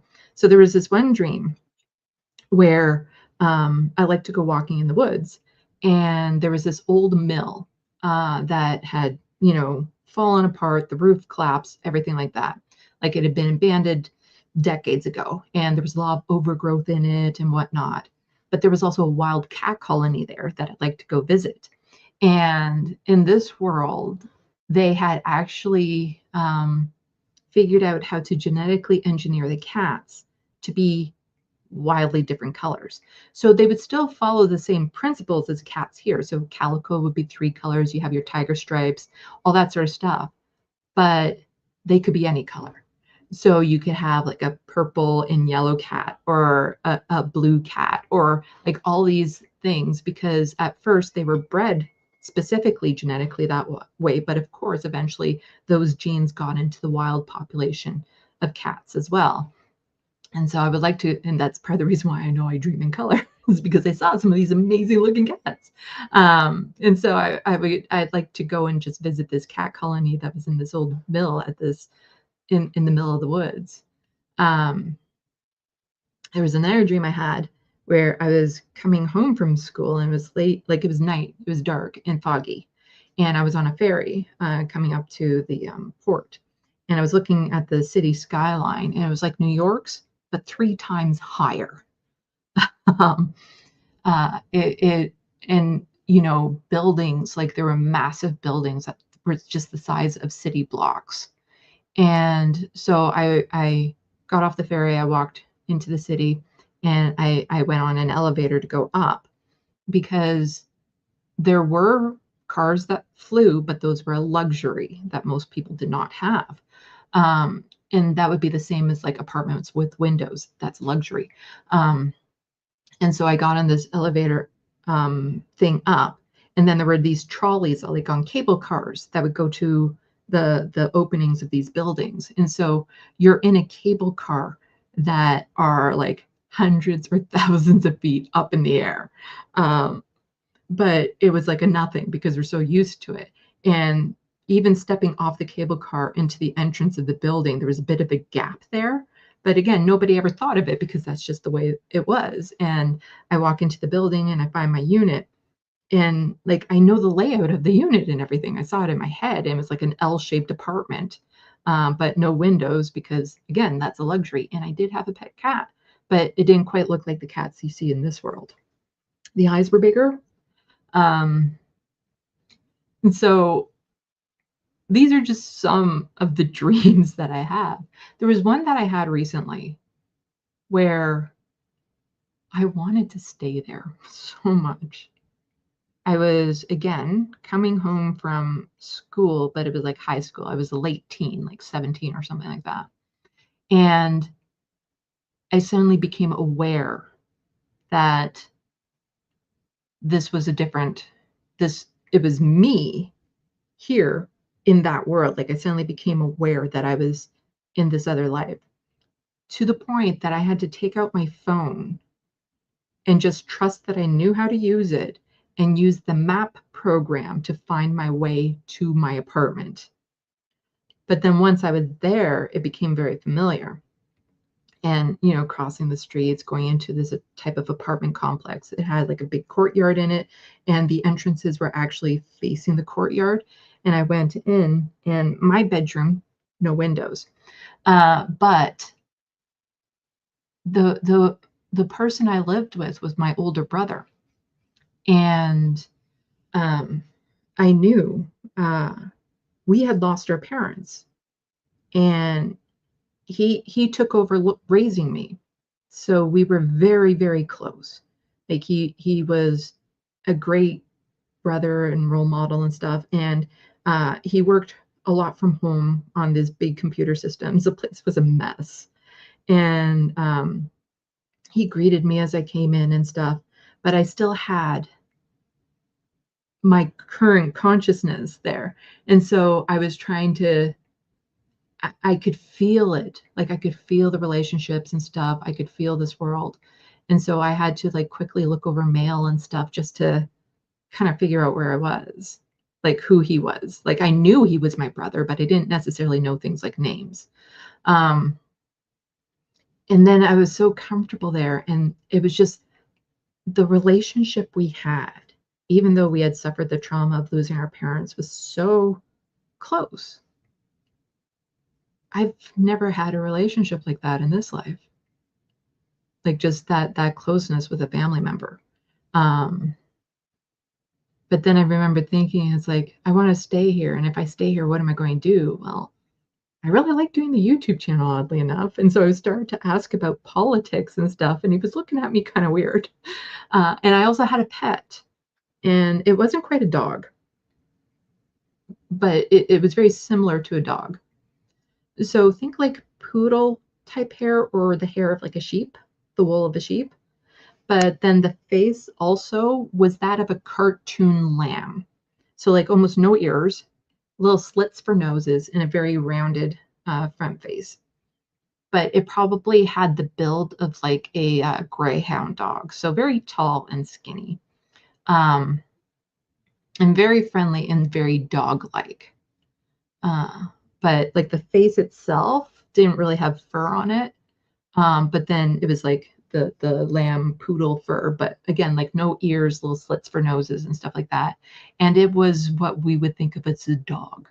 And I just remembered so much how I felt there, because when I travel into these other memories and whatnot, a lot of the baggage that I deal with in this world isn't there. So like my body image issues, my depression, all of that didn't exist in those places. And so I'm not feeling it when I'm there. And I wanted to stay there. I was trying to think like, how can I actually get it so that I can stay there? But then I realized I couldn't, because in a sense, I'd be murdering the person that I was in it.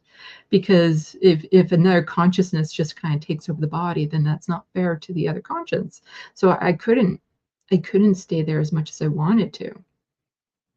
And so what I believe is after you die,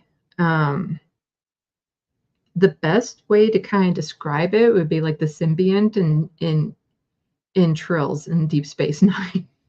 And so there's always a part of your soul that's aware of what's going on, you know, your gut feeling and things of that sort, but you can't really communicate with it. You're not really connected to it. But then when you die, all of your experiences and stuff goes into that life or into that soul. And so you're not the same as who you are right now, but you're not the same as who you were in the past lives.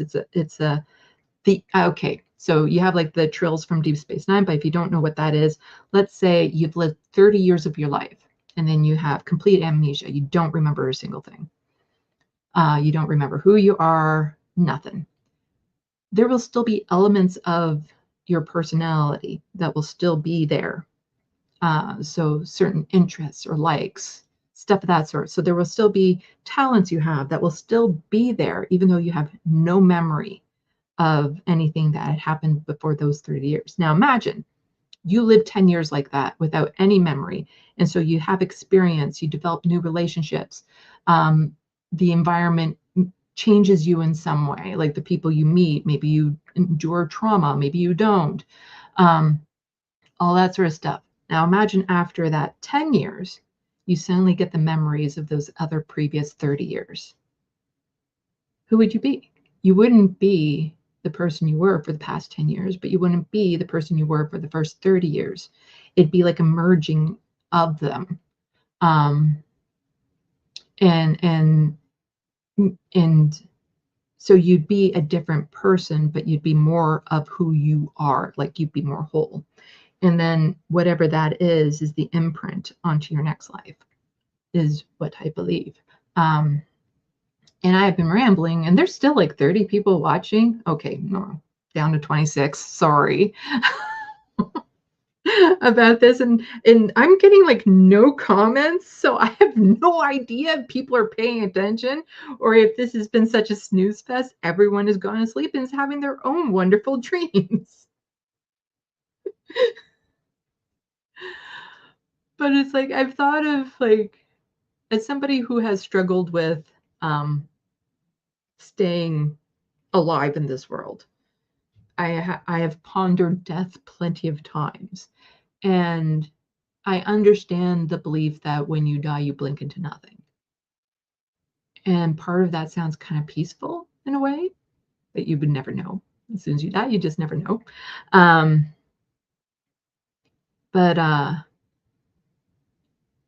And part of me actually wants to believe that when you die, it's just all over. But no matter how much I try, I can't believe that it's nothing, even with my logic brain and stuff. And I still lean towards more of what, based on my experiences, what I've lived through. That said, I have faith in it, as in this is something I choose to believe in.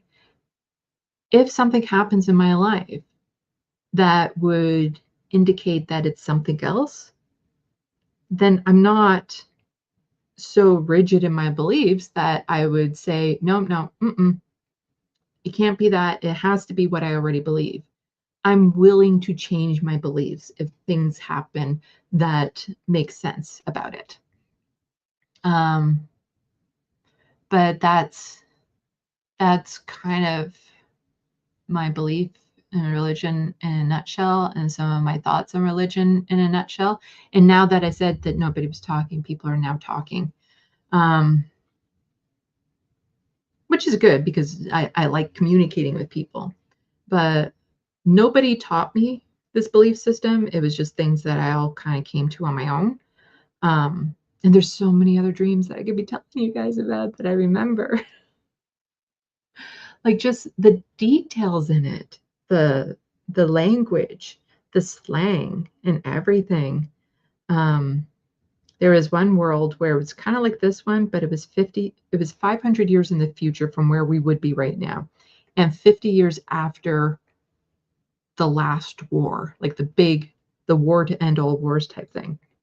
And it was the first time in history that the population off of Earth was greater than the population on Earth, because that's how many people died in this war. And you didn't live in normal cities anymore. You lived in reclaimed cities. So it'd be like the reclaimed city of New Denver, because in the last thralls of this war, a lot of the people who were empowered just tried to destroy the world. And so a lot of areas just simply were not safe to be in. And so they had to work at reclaiming cities so that you knew that you'd be safe in them. And I was found as a teenager outside of the boundaries. And so, but I was an adult by the time I was in that dream. And so some other things about this was like the moon had become the place where the rich and powerful went. And so that's like, you know, a place of luxury, of, you know, people with servants and things of that sort, extravagance and all that. And Mars was a factory. So there on Mars, you didn't belong to a country. You weren't a citizen. You belonged to a corporation. And I hear that there's a new aliens thing that has a similar concept. This dream that I had, though, we're talking, it was a long ass time ago. So well before that series came out. And so you could be traded into corporations, but part of the reason why it was there was it didn't matter how much you polluted on Mars, and they had lots of, you know, elements and resources in the ground and whatnot to harvest. But then there was also space stations and outposts and stuff like that. So for the first time ever, the population off Earth was greater than the population on Earth. And outside of the cities, there could be like these tribes, gangs of people and stuff like that. And they'd get into obviously some battles and whatnot still. And one of the ways that one of the gangs would execute people would be by tying them onto a post that was near the beach. And the reason of this was during the last thralls of the war, something called a phoenix was dropped into the ocean, but nobody knows where. And what this does is it would cause the resonance of the water to suddenly shatter and change. So nobody could travel by sea because this would happen very randomly. And if you were on a boat, when this happened under you, you just drop to the bottom. And then when it unfazed, then suddenly there's a whole lot of water on top of you. So you couldn't actually travel by sea. But what this also did was cause regular tsunamis on the coast. So nobody lives on the coast. That would be like within tsunami like height type thing. And so they knew that after one of these tsunamis came, there was a certain period of time where you knew you'd be safe. And so they would either wait until the tsunami had just happened, or they just definitely keep an eye out, somebody with binoculars, to make sure that one wasn't approaching. And they would tie somebody to the post and just wait for the tsunami to come in. And that was how they executed people as part of this gang. Yeah. So, oh, hello, Midi Doctors. We're trying to boost views, Sandee. Talk about how it sounds dog rather than real things. I don't care about that story. I don't know, and like I just know the very edge of it, but yeah.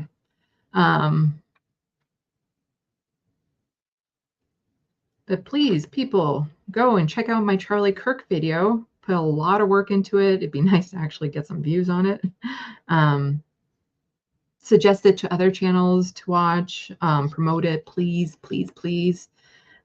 I feel like it's a really, really solid video. It's funny, it's emotional, all of that sort of stuff. So let's see what people are saying.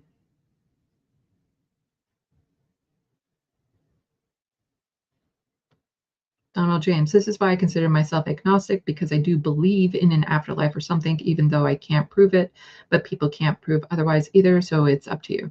Yeah, like my understanding of agnostic is you're open to the idea that there is something else, you just don't know what it is.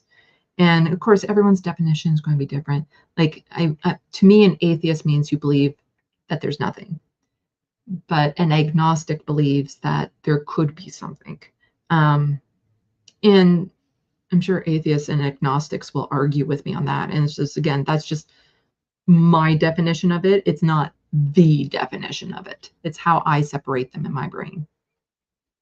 Just like, you know, some people's idea of like what the term bisexual or pansexual or queer means will be different depending on who's saying it.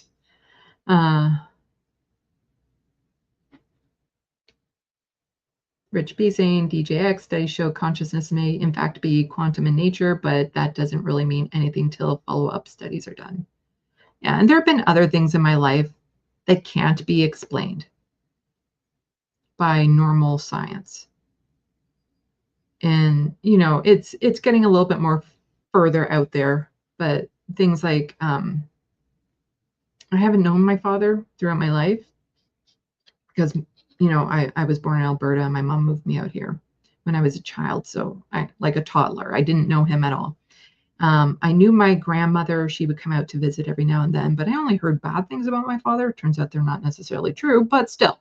So I had no contact with him whatsoever. And then I remember at one point, it was actually closely after I almost left this world. I started thinking, my dad's going to die soon. And no contact with that side of the family in years. My grandmother had passed away 4 years earlier, so zero contact with that side of the family. But I just suddenly had this knowing that my dad was going to die by the end of the year. And that would increase. And I told people about it.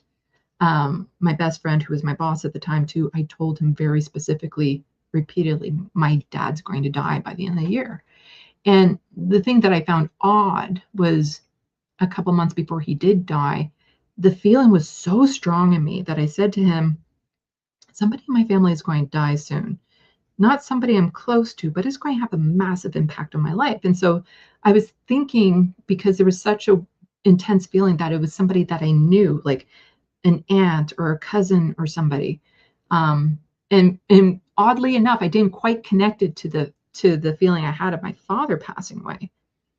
And but I knew that this was going to happen. And then one day I get to work, and before, like, I usually got to work early. My boss and I were early birds at work because we like to just chill and get set up casually type thing.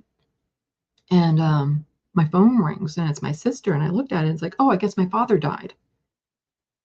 And when I answered the phone, my father had died and she found out about it. And I just remember it was like I got kicked in the gut, but there was no pain, just like this gasp of air. And my boss comes around because he heard the call, like he heard me, and he's like, what is it? And I just said to him, I was right. And it's very hard to explain that. And it's not something I can just repeat. So it's not something that could ever be proven. But there are things like that that indicate to me we don't have a full understanding of this universe and how it works. That there are things that we simply do not have the technology or understanding to comprehend, that these are having influences over us in our lives and how we live. And it's the same, you know, hundreds of years ago, they would put in the paper, this person died because of the moon, without realizing all the forces and stuff. Like, people were still suffering from things like radiation before they had any concept that was a thing. And part of it is our understanding of the universe. Our technology just hasn't gotten us to a point where we can see a lot of these things and know that they're there. And so it's entirely possible that there are forces that we just don't know that do have some influences on us in ways that we can't articulate. On who we are, what the world is. And I'm not talking about astrology, though I love talking about it. Like, that's the thing. I do love the camp of like psychic fairs, the campiness of it, the kitschiness of it, of astrology and stuff like that. I enjoy it. I just find them fun, but I'm like separating myself from, you know, it's nice to play pretend. Let's put it that way. It's nice to believe that you can commune with the dead and stuff like that. But do I believe it? I haven't had anything in my life to actually concretely prove to me, yes, that's a thing. I'm open to it. But there's never been anything that's been like, yes, this is absolutely there. You can talk to the dead or something. I'm open to it, but there's been nothing to really be like, yeah, I saw dead people or something. And it's the same with my belief. It is, I just choose to believe in it. But I can, if something happens that tells me something else, then fine. I'll find it sad, but I'm not going to believe in something if there's empirical evidence that that's not the case.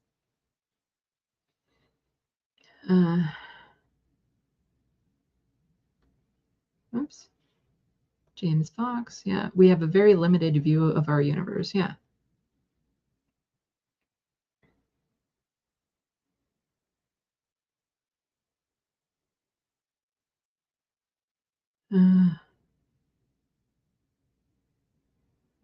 Okay, some people are saying, oh, that was in response to this, apparently. Who cares? At the moment, nobody can prove otherwise. Nobody knows what happens when you die. But you're right. The future science could tell us way in the future. Yeah, like, I don't think we actually know how the universe began. There's lots of theories out there, but we don't actually know. And since I am a nerd and a science geek, I would love to know. But what real impact would it have on my life to know one way or another how it actually began? Like, that's the thing with a lot of things. Like, how would it affect my life? If I suddenly found out that, yes, for sure there is a God, how would that actually change who I am? And why would it? I am who I am based on the experiences of my life, not because some deity out there exists or not.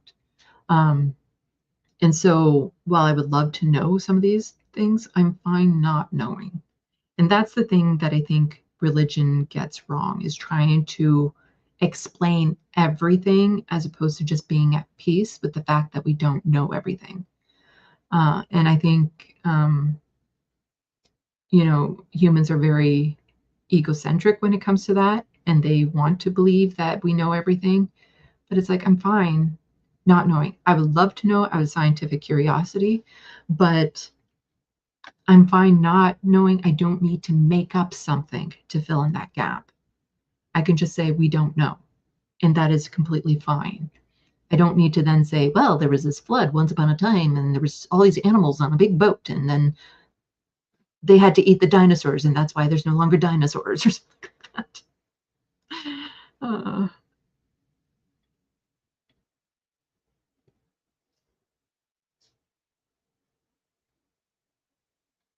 Let's see. But yeah, please, everyone, go check out my Charlie Kirk video. I put so much work into it. And I feel like it's a very, very, very solid video in just how I delivered it, the humor, everything. Please just do that.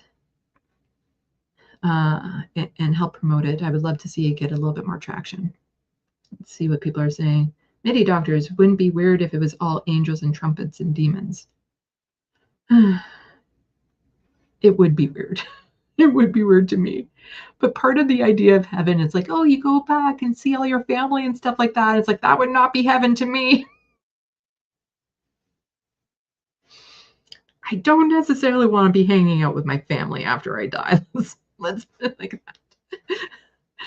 that. Let's see. Donald James, science doesn't have to prove anything to me, even though it might prove that quantum consciousness is real. If so, fine. Nobody is right or wrong in the situation. Yeah. And I also believe, like, once we die, that world becomes, like, that realm is as real to us right now as living. Like, you understand it, you see it, you know what's happening, as real as this is right now. Oh, damn it. There was something I was going to say. Oh, Looney Tunes. You know I have an email, leftofthebox@gmail.com. It's the easiest way to get in touch with me. That would be the easiest way. Oh, there's a private chat. Amazing. Yeah. I'll let you know in just a moment. Oh, it is like 5 o'clock. Mindy doctors, deep sleep is death. Don't know you exist. It's kind of freaky. You need to clickbait the title. I thought I did by having Charlie's No Angel on it. I thought that was a pretty clickbaity title for my video. The thumbnails and the advertising of it, not my strong point. I get that. That's why I need help with that element of it. But I thought that was a pretty, clickbaity title. I'm just saying. And putting in the thumbnail in big letters, Charlie Kirk was wrong. I think it was pretty. Anyway. So thank you everyone for coming out to this space. You can catch me this Sunday on my channel, Left of the Box. I will be doing a news live stream. I didn't do one last Sunday because I was burnt out from the Charlie Kirk video, but I will be doing a news live stream on Sunday. Please like, subscribe to this channel, to my channel, to all the people who are coming on here. Show your appreciation. Everyone give some thumbs up to Nicholas for being the producer and all the work that he's doing behind the scenes that you're not seeing. Thank you to the mods. Yeah, check me out on my channel. I've updated some graphics and stuff, trying to get things all set for the day that I have my TYT video done. Let's see. No, say something like Charlie Kirk was right, then wait for the hate clicks. Yeah. Anyway, salut à la prochaine. Thank you for watching and stay tuned. I'm Sandee, wishing your tomorrow is better than your today.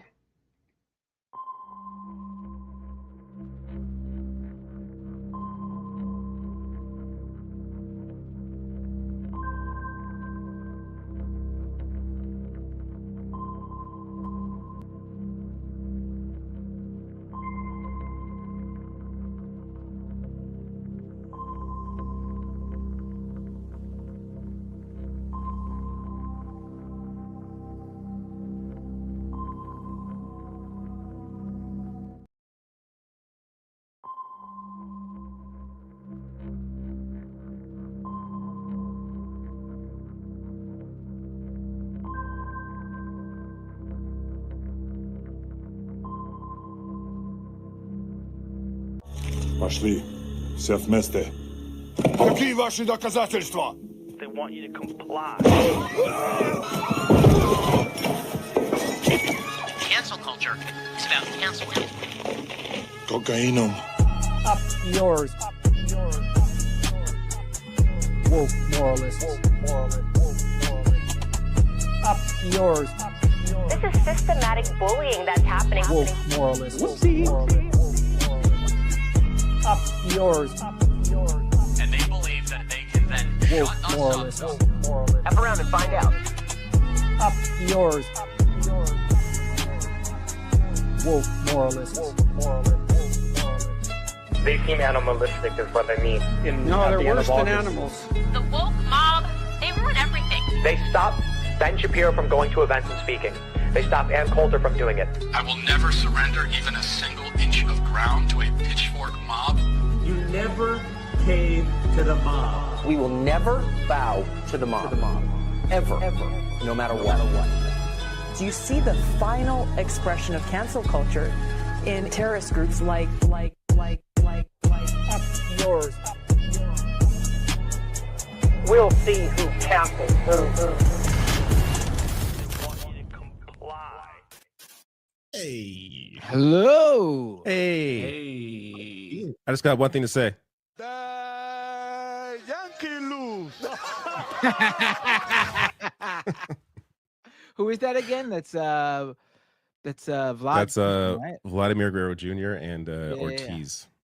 Right. Yep. Yeah, the Yankees are out of the play. We were just talking about baseball before because the Toronto Blue Jays have knocked the Yankees out of playoff contention. I understand these references. How dare you assume I don't? I know about the baseball cup and yeah. Oh my God. Baseball cup. Yeah. You'd be surprised. Don't ruin this for my us, knowledge Lance. of baseball. So I'm guessing you're a Seattle's Mariners guy, Mike. I'm more of a Michigan Pandas guy. I think they've been playing really So well. you're actually rooting for the Detroit Tigers, you mean? They're okay. They haven't been on their best game this year, but look, I know a lot. I've seen Rookie of the Year. I've seen The Sandlot. So you'd be surprised. I'm pretty plugged in. As the kids would say. Well, I couldn't care less without the Mets in the playoffs. So, but rooting for. It's nice to see the Blue Jays go on. I would like to see. It would be cool to see Blue Jays versus Mariners in the World Series. Mariners It'd be cool to see like been. a different team that isn't normally in the mix. Like Jays haven't been to the World Series since '93. So the Mariners never. I don't think they've never won at least. And like I was looking, the Yankees won in 2009. Like people are it's been a while actually. That's not a while. That's like yesterday. For the Yankees, that's a while. I mean, the Dodgers just won last year, and they're still in. I feel nothing for any fan base that has won since 2000 in anything. Like Leafs haven't won a cup since 1967, so fuck anybody else. Canucks have never won, so Canucks have never won anything. So I feel bad for teams that never won anything or have like decades long streaks. But fuck the Yankees. Fuck any fan base that won recently. Fuck the LA Dodgers. I hope I don't want to. I really don't want to play don't want to play the Dodgers. Like if Jays actually make it to the World Series, I don't want to play the Dodgers because I don't want a team that's won recently. So if Jays lose, at least I don't I'll feel bad, but it's like, at least that other team hasn't won. I don't know. Blue Jays have been playing pretty good though. I think they might be the team to beat. Honestly, I think you guys should be the favorites. Quite frankly, you guys had an amazing season. Yeah, 94 wins or something like that, right? I think that's other than the Brewers, that's the most. I think the second most. Yeah, and it's just like I have, I'm on and off of baseball depending on how the Jays are doing. I'm definitely more of a hockey guy, but having watched this team, watched a lot more baseball this year than usual. Baseball is so fun to watch when your team is actually good. When your team sucks, it's like the worst sport. I find tell me about it is so incredibly hard to watch, so boring when your team sucks. But if your team is good, it's really interesting. Well, speaking of the Brewers, the Mets had their. What were you saying? Oh, I was going to make a transition and say you can continue this conversation. But speaking of the Brewers, somebody who has been brewing up the hits when it comes to the music sphere is joining us today. It's Zed Tabani. Hey, what's up? What's up? I thought you were gonna make a Dodgers joke because I'm routinely offended as an LA native by the Dodgers slander right here. So I'm just dodging the haters. I have puns for the entire show about baseball. The Dodgers won last year. Why should anyone care at all about what any Dodgers fan has to say about anything? First off. All right, like we're from California. We are not used to not being spoiled. Okay, all right. It's not one. It's not two. Exactly. All the more reason to hate you. We have LeBron. We have LeBron and Luka, and we're still unhappy. Okay, all right. Okay, it's not a good. You should be unhappy. You don't deserve happiness. I'm just. The rest of us need some of that. I'm gonna not to mention the weather. The weather alone is a reason to be happy. Oh, the weather. Hey, listen. I will 100% admit that LA's weather is over. Like in terms of, there was like a tier list of weather in like the world. LA just got overtuned. Like we've been buffed so much with weather. I mean, we have like our entire state burns down every January through March. But it's a small price. I guess that for, part sucks. Yeah. Well, speaking of the weather, somebody who could bring a little bit of sunshine. Look at these transitions. What are these transitions? Ariana I think Jasmine. Mike has been practicing. Hey, how's it going? I haven't met you before, Ariana. Hi. I've seen your work. You're amazing. Oh my God, thank you. I appreciate it. Hi guys. You haven't been on since Ariana has joined? No. Has it been that long? It's been that long. I like your new background instead. Yeah. It looks cool. I like it. It looks very good. My new setup. Yeah, everything looks new. Thank you. I moved. I think I had to do like all the stuff with Evo, which was crazy this year, and then I moved literally right afterwards. And then like this space was like a cave with the amount of echo it is. So I like spent money and got it soundproof. So now it's a nice little studio and. I still got to get like lights and everything because all my lights are like yellow, so it looks like I'm, you know, in the middle of the sun every time I turn on the fluorescent lights here.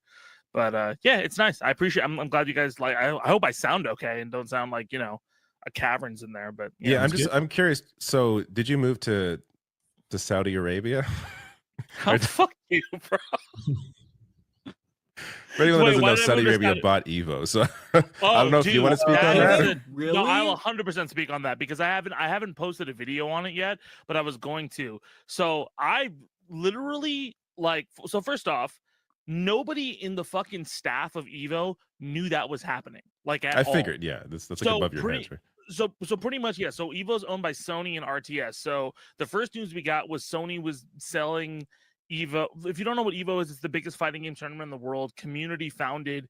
It's like it's a nice, great event. I do all the music for it. It's really great, and we get to have a lot of cool privileges that other events don't, where we can say fuck you to certain corporate things, and then we get to do really cool community oriented things. But we've been owned by Sony and RTS, which is like this management agency, right, for like the last few years since we came back.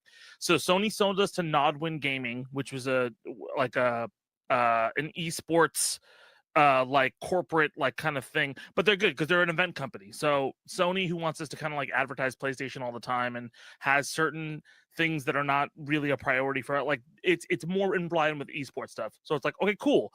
And then RTS was like, hey, we're gonna take money from Qiddiya, which we weren't happy with, but I was like, all right, fine, I guess that's what's happening. All right. And then we found out 2 days later that they were bought by Qiddiya, like entirely. So they're now the co-owners of Evo. And a guy, I can leak this, a guy from Qiddiya posted a picture of the general manager. Like there was a museum tour in Vegas that, like, you know, you'll go with like affiliates and stuff like that. It's like, oh, we're going on a museum tour in Vegas and chilling. He posted a picture of that on LinkedIn. And so the general manager and everybody who worked at Evo found out from this LinkedIn post that we'd been bought. And he made it out to be like, oh, we were making a deal in the back room and all of that kind of shit. So right now, a lot of people are wondering what they're going to do. Some people are thinking about quitting. I don't know what my future there is going to be right now. But it's a precarious situation because obviously Saudi Arabia with human rights issues and everything like that. The other side of it is that they're telling us they're not going to touch the Vegas show, but at the same time, I don't know, man. It's a giant minefield. I don't want the community to be co-opted, but at the same time, I don't want to participate in things that I'm not happy with.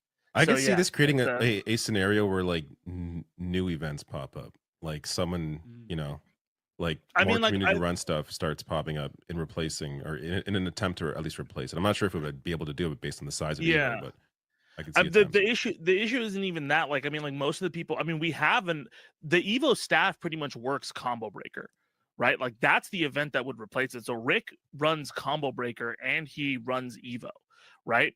And they're very separate. Like there's separate pools for everything, but like Combo Breaker is like a huge community first event, right? Like that would be the event that would like take over and be like, hey, this is the through line to everything. And that is a thing that could happen.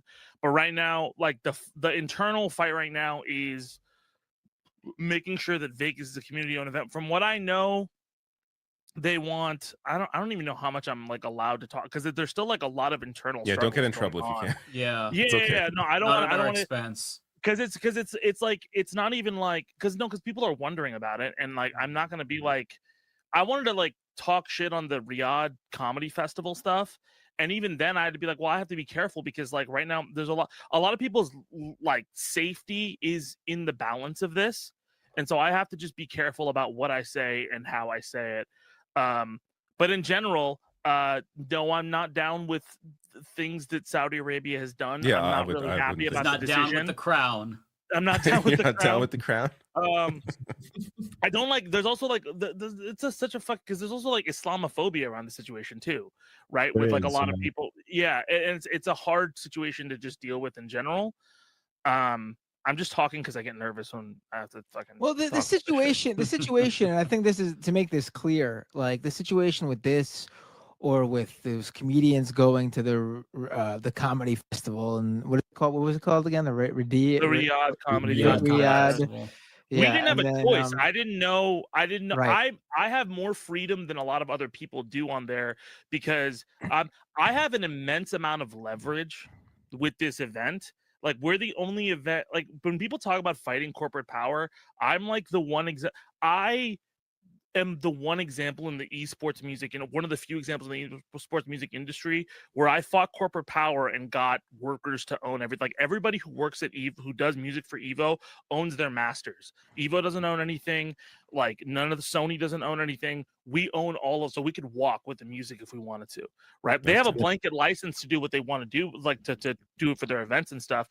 But anytime money is made or anytime there's stuff sold, like we get that from those masters, right? Which is great.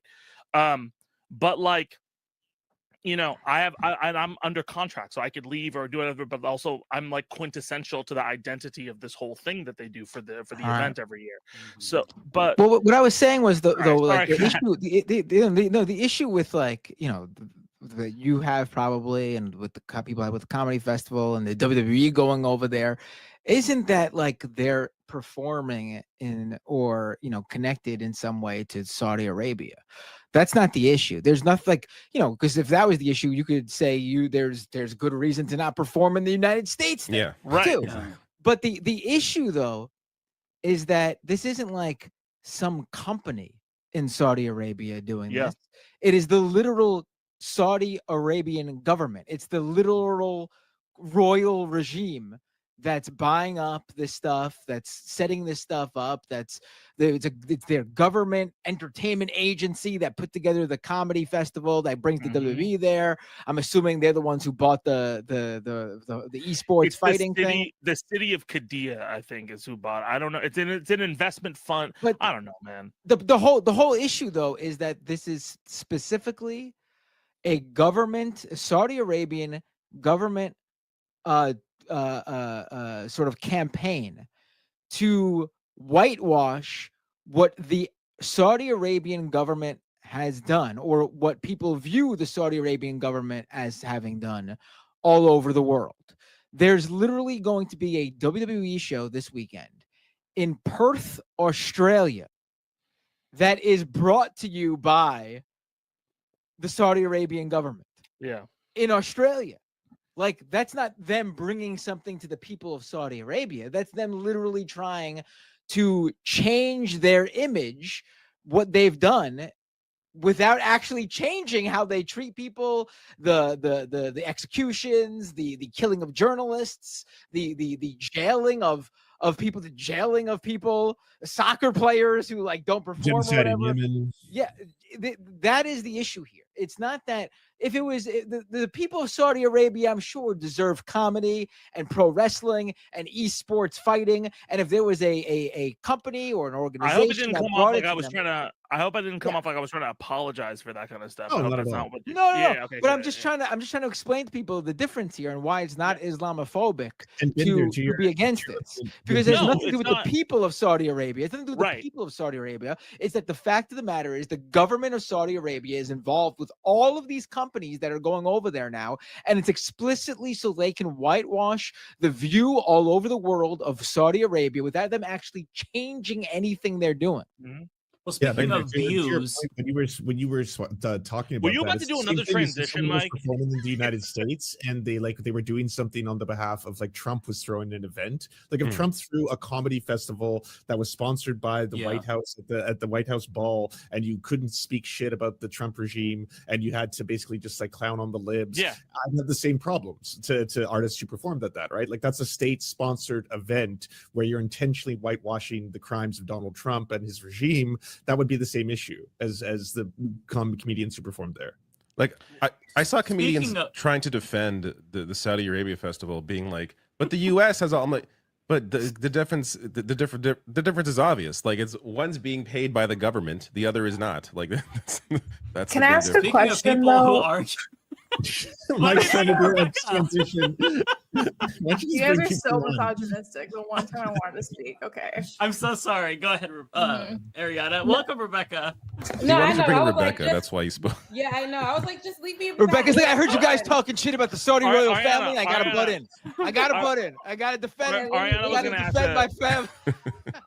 Go ahead, Ariana. My bad. Hi, welcome, Rebecca. I wanted to ask you two questions. Do I pronounce your name Zaid? Is that how you pronounce it? It's Zed or Zeta, so it's whatever. It's whatever's easiest. Okay. Yeah. Are you Muslim? Yes. Okay.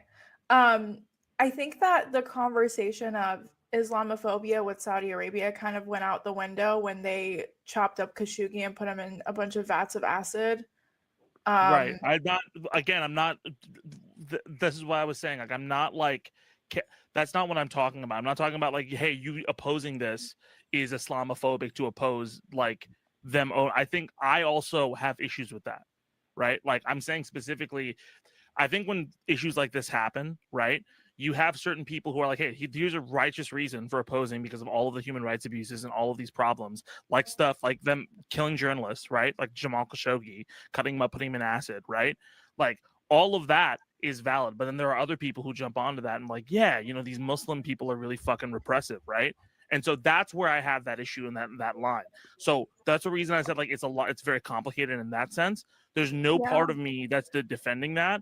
I'm more worried about people who, like me, do not like what happened with Evo, right? And their lives and their jobs and everything else, not even their jobs, their lives and everything like that, hang in the balance of whatever happens with this deal, right? And we didn't know anything about it.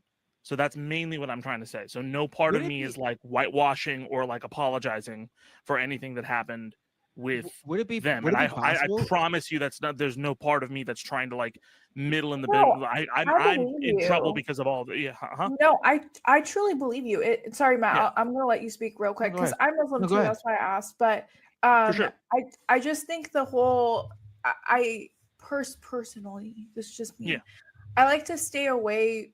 Not that anyone here has to do that, but I think post Israel October 7th propaganda, I like to stay away from kind of comparing being critical of a country's government and the religion of the people who practice, whether in the government or the majority of the people, right? Because I don't think that Saudi is a representation of Islam, and I don't think the people 100%. there are a representation of Islam either. Now, there's always going to be shitheads that are going to be like, oh, Saudi Arabia, you know, they stone people, blah, blah, blah. That's how Muslims are, right? And you have people like Valentina Gomez in Texas running for office, and she literally said that we chop off goats' heads for like on a daily for a campaign video. So I get where you're coming from with that. I guess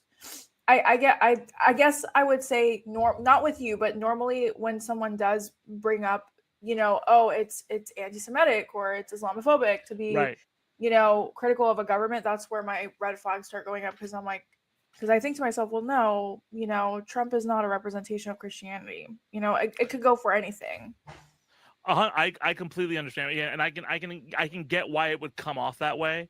Especially like with me in my public profile with Evo and me bringing that up, right? Because that's the first thing a lot of people will be like, well, it's Islamophobic to criticize this government. And it's like, no, you're criticizing the actions of a government, not the people who live there, who also go through repression, right? So like, I think I 100% am with you on that. And like, again, like especially with Israel, that's like the most blatant example of like people conflating Judaism, right, with Zionism or with the governmental actions of the state of Israel, right?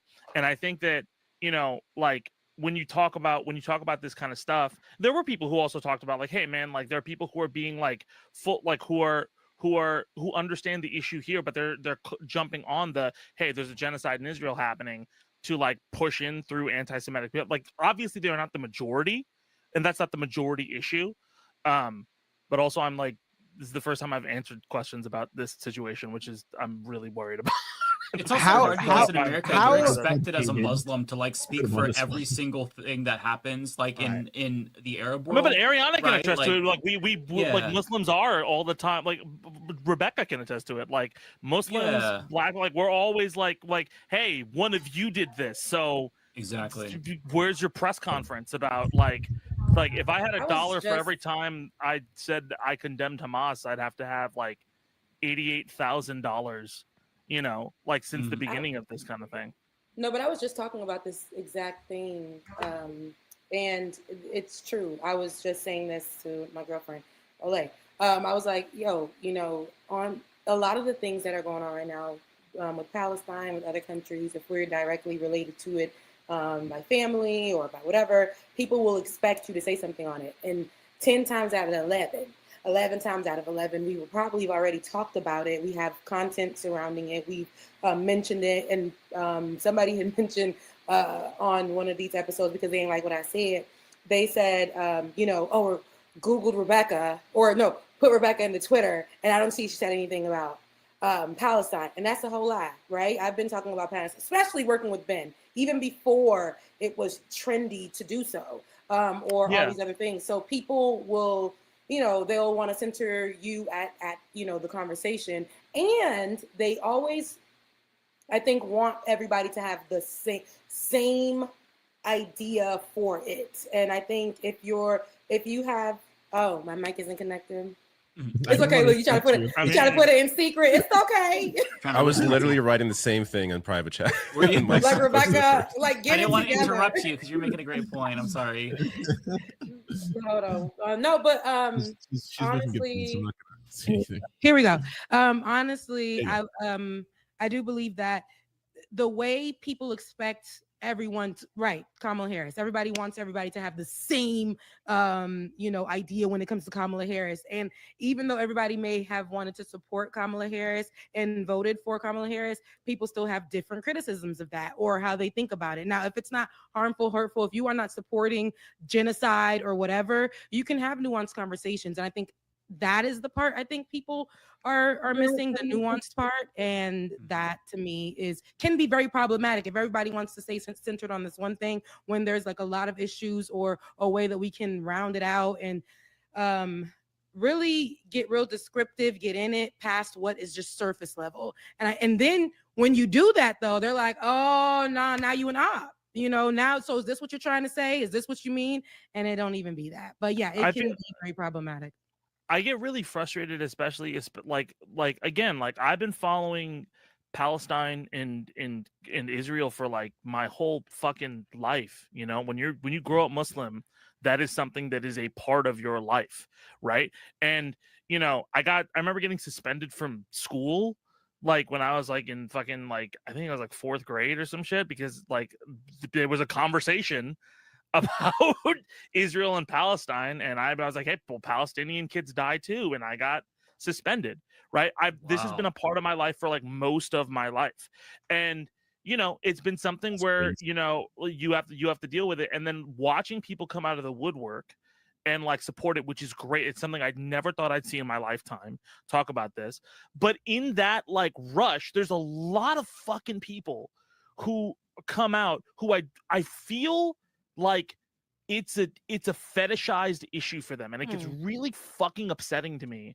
And like because you remember when it was like the black squares on not to again if I'm overreaching Trayvon Martin, Trayvon bro, well like with like with other people taking up the space of Palestinians of people from that region, right, going through it, like a lot of like I don't want to just blanket it by white leftists, but specifically like very pale figures or other people who like just who want that influencership or that content model on TikTok jumping on to this trend, right? And silencing other Palestinian creators, right? Because they're not the exact type of opinion that they want, right?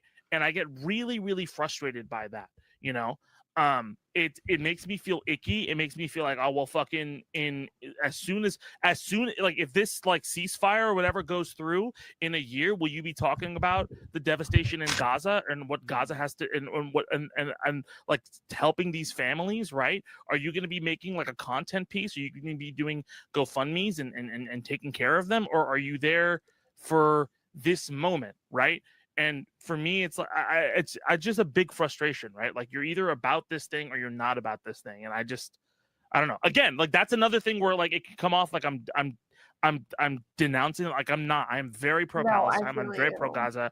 Yeah, and it's that doesn't give that you're denouncing at all. I think that frustration, because what happens is the issues come about and it's so trendy, and everybody and some of the creators who are not from these group of people, or they become the face of it, and it becomes very linear. Their coverage sometimes can seem like, okay, this is all you're talking about, and then when you'll go to like where you'll go to probably Ariana's page and you'll get more, you'll see more, those type of things, because it's more of it's not a trend, it's not that. And to mention that sometimes, it can be a part of the leftist groups where it's just like, have this outrage right now, and a few months down the line, it ain't that. We're moving on to the next one. So it's whichever is trendy. I remember when it came to 2020, it was, and the same issue, the issues be the same now, but it's like, when it was like the Black revolutionary time, everybody was outside,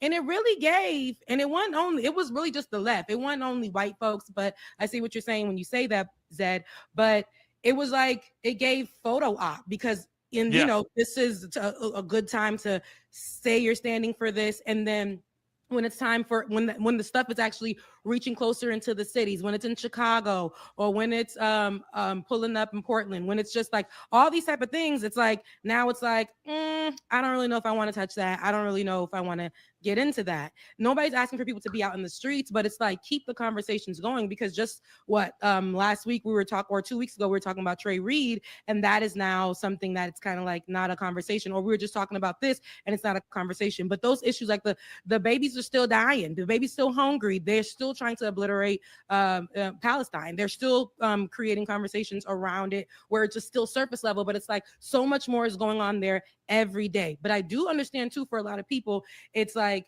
I don't want to see it. We become more than desensitized. It's like, I just want this information that this influencer or person is putting out about it, and it's just these 5 sentences that I can have, when there's so much more information that can be given. So sometimes I've even seen where I'm like, okay, this person is the face of this issue right now, or this is what they're reposting so much, and I don't get much about the issue itself. It's like the same thing from 2 years ago or whatever, and so much has happened since. So it's kind of like I don't know.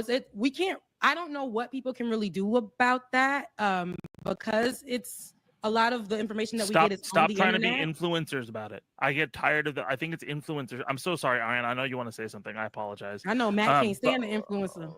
No, I can't stand, like, that's my biggest issue with it, is I think there's this giant, and again, I don't think people are doing it for money. I think there is a thought that, like, activism and influencership are one and the same, right? And they're not. We all have platforms and we all talk about this stuff, but that's not the extent to our activism and the stuff that we do, right? And I think that a lot of people on TikTok, and they're not all nefarious people twisting their mustache or lack of, or whatever the hair that they have to twist for this metaphor. Like, they're not all people who are there who are just doing it because they have ill intent and they just want to be famous. They don't give a fuck about it. I think a lot of people feel like they don't have a voice in this, like, in the deluge of noise that we live in, and they feel like, oh, well, this is an issue that's real, and this is the best way I can show that like, it actually contribute to making the world better, even though, like, things are fucking horrible, right? And so I don't begrudge everybody, but I do think it's misinformed when you're taking up the space of other Palestinian activists, when you're literally, like, attacking other Palestinians as ops, right? Because because some of them voted in the election, or some of them didn't vote in the election. I think it's so frustrating. Is this like a TikTok? Like, I'm not aware of any. Like, is this like a TikTok thing specifically? And is that going to change? Probably now a TikTok thing. Yeah. Is that going to change now with how, like, the TikTok's being run? Like, that seems like it's not going to be as incentivized. I mean, maybe. I mean, but you saw how Twitter was run. Twitter got a like very conservative, like, semi-Nazi who fucking took over the whole goddamn thing. And they plan on doing that for TikTok. They plan on doing that for TikTok. They do. I don't think TikTok is going to die, but it's just going to become like Twitter, where it's like, and also TikTok has a lot of competition now too, similar to like how Twitter had. Threads and Blue Sky caught up. Like, Threads passed Twitter's daily active users like about a month ago, you know? Yeah. And so I didn't know that. Yeah. And so right now, like, TikTok, I know a lot of people who don't fucking use TikTok anymore. They use Reels, or they use Shorts, or they use, I don't know, whatever fucking other, like, vertical platform that's going to come around in the next, like, 20 minutes. I think TikTok is going to hurt for political people, like people who are on there who cover a lot of political things when that change does come about, because they've already kind of, I remember when earlier this year when TikTok was supposed to go away and then it came back, less than 24 hours later, a lot of people were saying like, oh, now my content is demonetized. Now my stuff is muted or whatever. I'm not a TikTok girly, but I know you are, Ariana. And I just seen a lot of people who were affected by that. And that is their income, the ones that are doing the work and things like that. And so I know that happens to people when they were on Twitter and when the Hitler came over there and did that. Yeah. So it sucks because then here's that whole thing about free speech, right? And it's like I was just saying this and I'm going to do something on this, but we really need the voices that look like us to cover the stories for us, people that actually know and have the resources to talk to people there or who have an understanding. I think it's imperative to have those voices at the forefront, but to try to silence them and put other people, as the face of those issues at times can be really tough. Even when it's like, you'll see like a bigger creator kind of take just bits and pieces from a person's work instead of inviting that person on to be the expert to cover it and really go in depth about it so that people understand what's going on. I've seen that as well. So I don't it sucks because they are really trying to mute our voices when it comes to these type of issues. I will say, I kind of want to talk about what we were talking about a little bit earlier. I do think that white leftists they do take up a lot of space, but I do think institutionally it's a problem too, because I do think institutions also prop them up. Because when the genocide first started, Al Jazeera hosted a conference with some pro-Palestine people on TikTok and Instagram, and there was not a single Middle Eastern or Palestinian person that was invited to that conference. It was all white or non-Middle Eastern people who were invited. And one of the creators specifically started a GoFundMe and claimed that he needed money for travel and for food. Turns out everyone found out that Qatar and Al Jazeera actually paid for the travel and the food in this day. So no one really knows what he did with the $11,000 that he fundraised. White Was man. he black? White. Oh, okay. Oh, you said white. Okay. Were you about to say Sean King? I was thinking that too. Were you about to say Sean King? I'm just gonna just. So bad. Sorry, Ariana. Continue. Yeah. No, you're fine. I just think that institutionally there's an issue of also a lot of these organizations tend to prop up white voices because it's a lot more palatable when a white person is saying, oh, this is a genocide, rather than someone like me, because people will look at me and be like, oh, she's complaining again, right? But then if it's a white person, it's like, oh my God, what does this person have to say? Like, this is so different. White people usually don't talk palatable. about It's the idea of, well, this is a reasonable person, right? Not like us, uppity brown people, like it's this thing like this. There's this synonymousness with like, oh, well, these type of people who look this way are normal, and these people are just because they look a certain way are fringe. It's yeah. It's because they run these organizations, right? Like they're the ones that are the producers. They're the ones that are in these high positions of power, and that's how they view the world. They view like white as default, and like what I mean. So it permeates through how all the stuff is run and covered. Top. I mean, it's happening right now. Like Mike positioned all the white people on the panel at the very top. And... This is actually my intervention, Mike. I'm really upset with your privilege right now in positioning. Well, here's what I'll do. In a show of good faith, I will reposition and segregate the pay. Oh, it didn't work. You're back in this. Guys, give him a break. He's gay. Yeah, you fucking homophobe. Right. I swear to God. Yeah, you're being homophobic, Zed. What the hell? I'm sorry. Oh, there we go. There we go. How'd that happen? Can you drag people I did around? it. Oh, so you put the gay guy with the Oh, girls? you can drag people around? How did you know that? Hey, of course. It's that Kadia money, all right? It's that Kadia money that's getting to my head now. So now you have the heterosexual or the men in relationship with opposite sex partners on the top, and the gays and the girls on the bottom. I see what's happening. Hold on, that we know of. that we know That's of. right. I'm hearing some biphobia in here personally. Yeah. What's going on? Not right to now. erase our My erasure. There, is this better? You like this better, Mike? Oh, the white man. Yeah. the Okay, straight- and the rest the of us on the straight side. faced white man. All of the marginalized people on the side. I see. This is, you know what this is? This is doppelganger. like when somebody gets Adobe Premiere and then tries out all of the transitions on their There phone. we go. Black guy at Like the this is bottom? It's out of control. Out of control. This is insane. I want to apologize for my biphobia. I acknowledge the bisexuality. I am just saying that Because that there comes from you. is Look, a see? hetero Even though- privilege that exists for bi people in opposite sex relationships that I think they would agree to as well. If I were to call them F slurs, they'd be offended. So You're we're all actually privileged within the gay community. Am I? Right. Me? I'm joking. We don't have to go down this path. No, let's go down this path, David. What path are we You going can call me an F-slur anytime. I'd love it. I was like earlier, I was like, man, Mike, I'd really love to come on to this show and everything like that. And the first thing was like, hey Zed, what about Saudi Arabia? And now, hey, let's talk about what you said about gay people, David. All right. Right, look, right? What else issues are going on in the world? Look, is there outside of there's so much. There's actually so much. Somebody said they wanted to talk about the recent the trial Diddy and how he's serving, what is it, 4 years?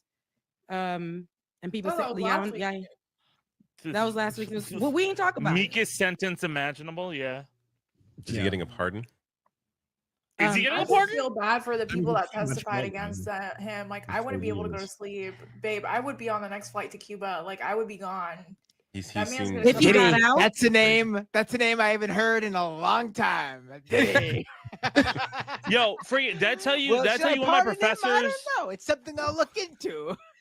One of my professors at Berkeley worked for Diddy. He was a mixer for, like, his name was Prince Charles Alexander, and he told me stories like where like dude would like be really shitty to interns. Like he'd order like coffee, and then like a specific way they'd bring it, and then he'd like purposefully spit it out just to fuck with them, and just be like, you Wait, did it that's wrong. Diddy Like, Porter? in Did shower. you interns have you seen the videos of Katie Porter?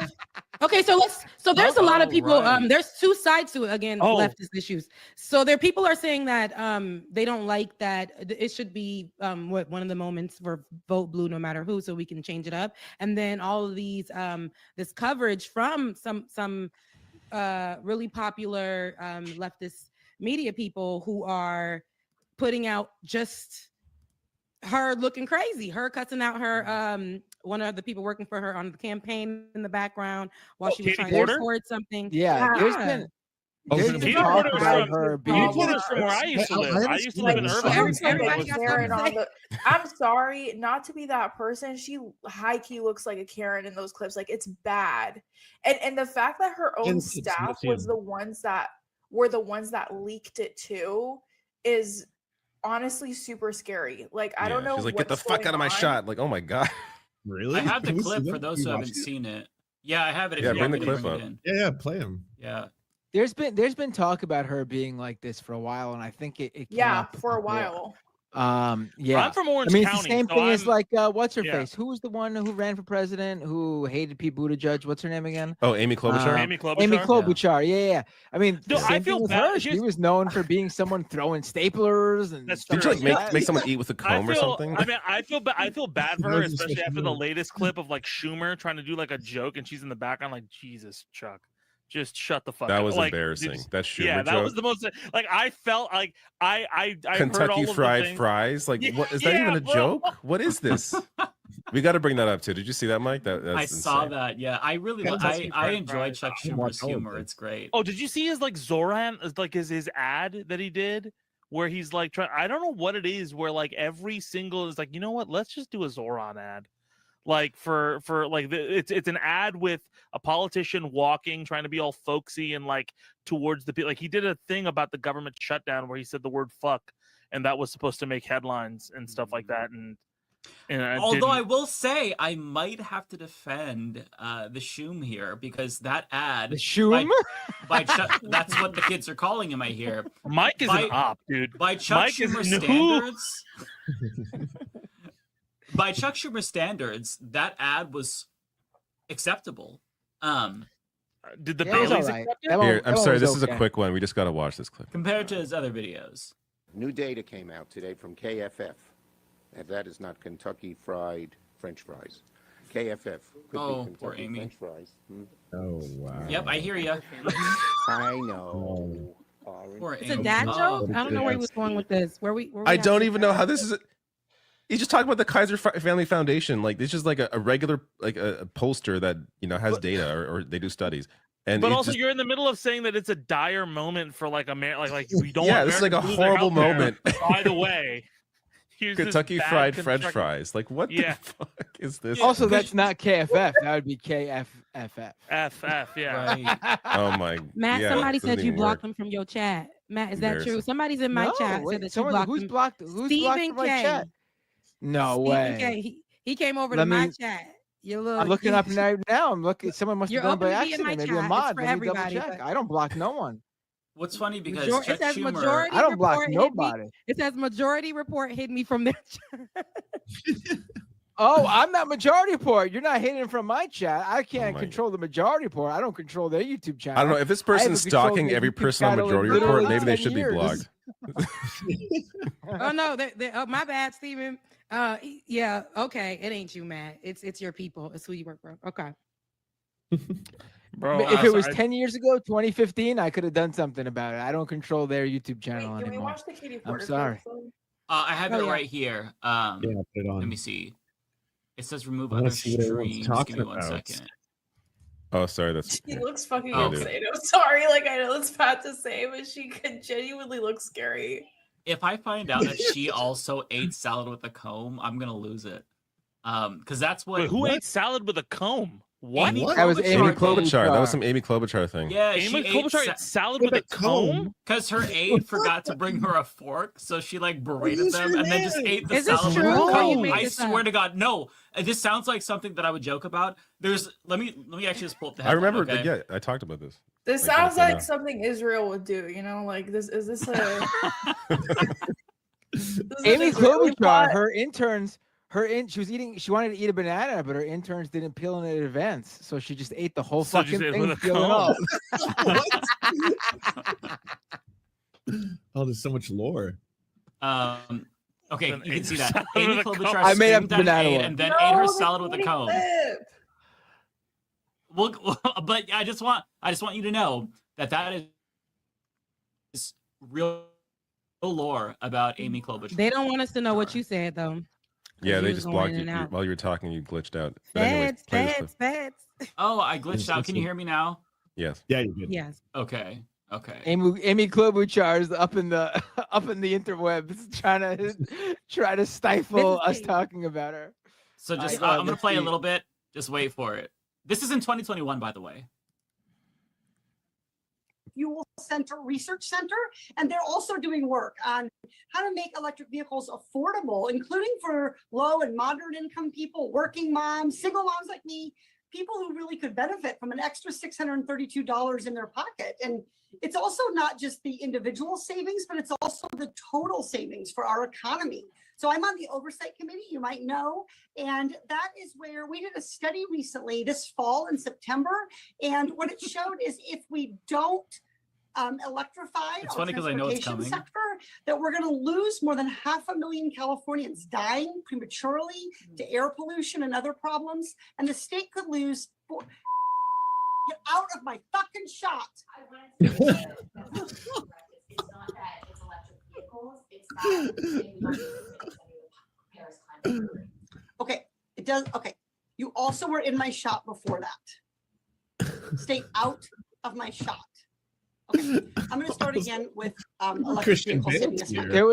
There was another Okay. one I saw. You ready There was for another this? one I saw where she was doing a Zoom call, and the lights were too bright, so her aide shut them off, and then it was too dark. Just pull it up. It's too funny. I just want to say that is a All right, let me see if I can Christian find- that is a Christian Bale-esque moment right there. Yeah. Of Oh, like, yeah. get out of the shot. I think Well, it's so funny because she said her here's the thing. presentation voice. She's like, and then with the EVs, you save $24 per year. Get the fuck out of my shop! Like, what the fuck? That's insane. That's so unhinged. Not to wash all the other shades. Like I think Katie Porter has had a very bad run over the last month. She's been kind of like over the top and kind of like, you know, like out of pocket. But in that case, I feel like I've been in that position where you're like recording and you know, like I have 2 cats and the cat will get in the shot. Like, get the fuck out of the shot, and you get really not upset. that big of a deal, your though. pets too, Yeah. Zed. Yeah, it's not a big deal. Yeah, Zed shocks his pet. Chill the fuck out. Right? You should bring the cat into the shot. What she's saying. You're like, well, I cut my cat out. Like, those are 2 different things. No, okay. Sometimes when my dog gets in my shot, I'll shock him. That's a different. Yeah, I knew it was going there. I knew it was going I there. wanted to make sure you heard that, Zed. I'm so sorry. Mike, you have dropping been it in the killing chat, it Mike. with the Pull it up. transitions this day. Mike is in a good mood. Mike, I just dropped it in Mike's the in a good chat. place. This Okay, is another funny. I'm bringing it in. I'm gonna get canceled before the night is over. I'm so sorry.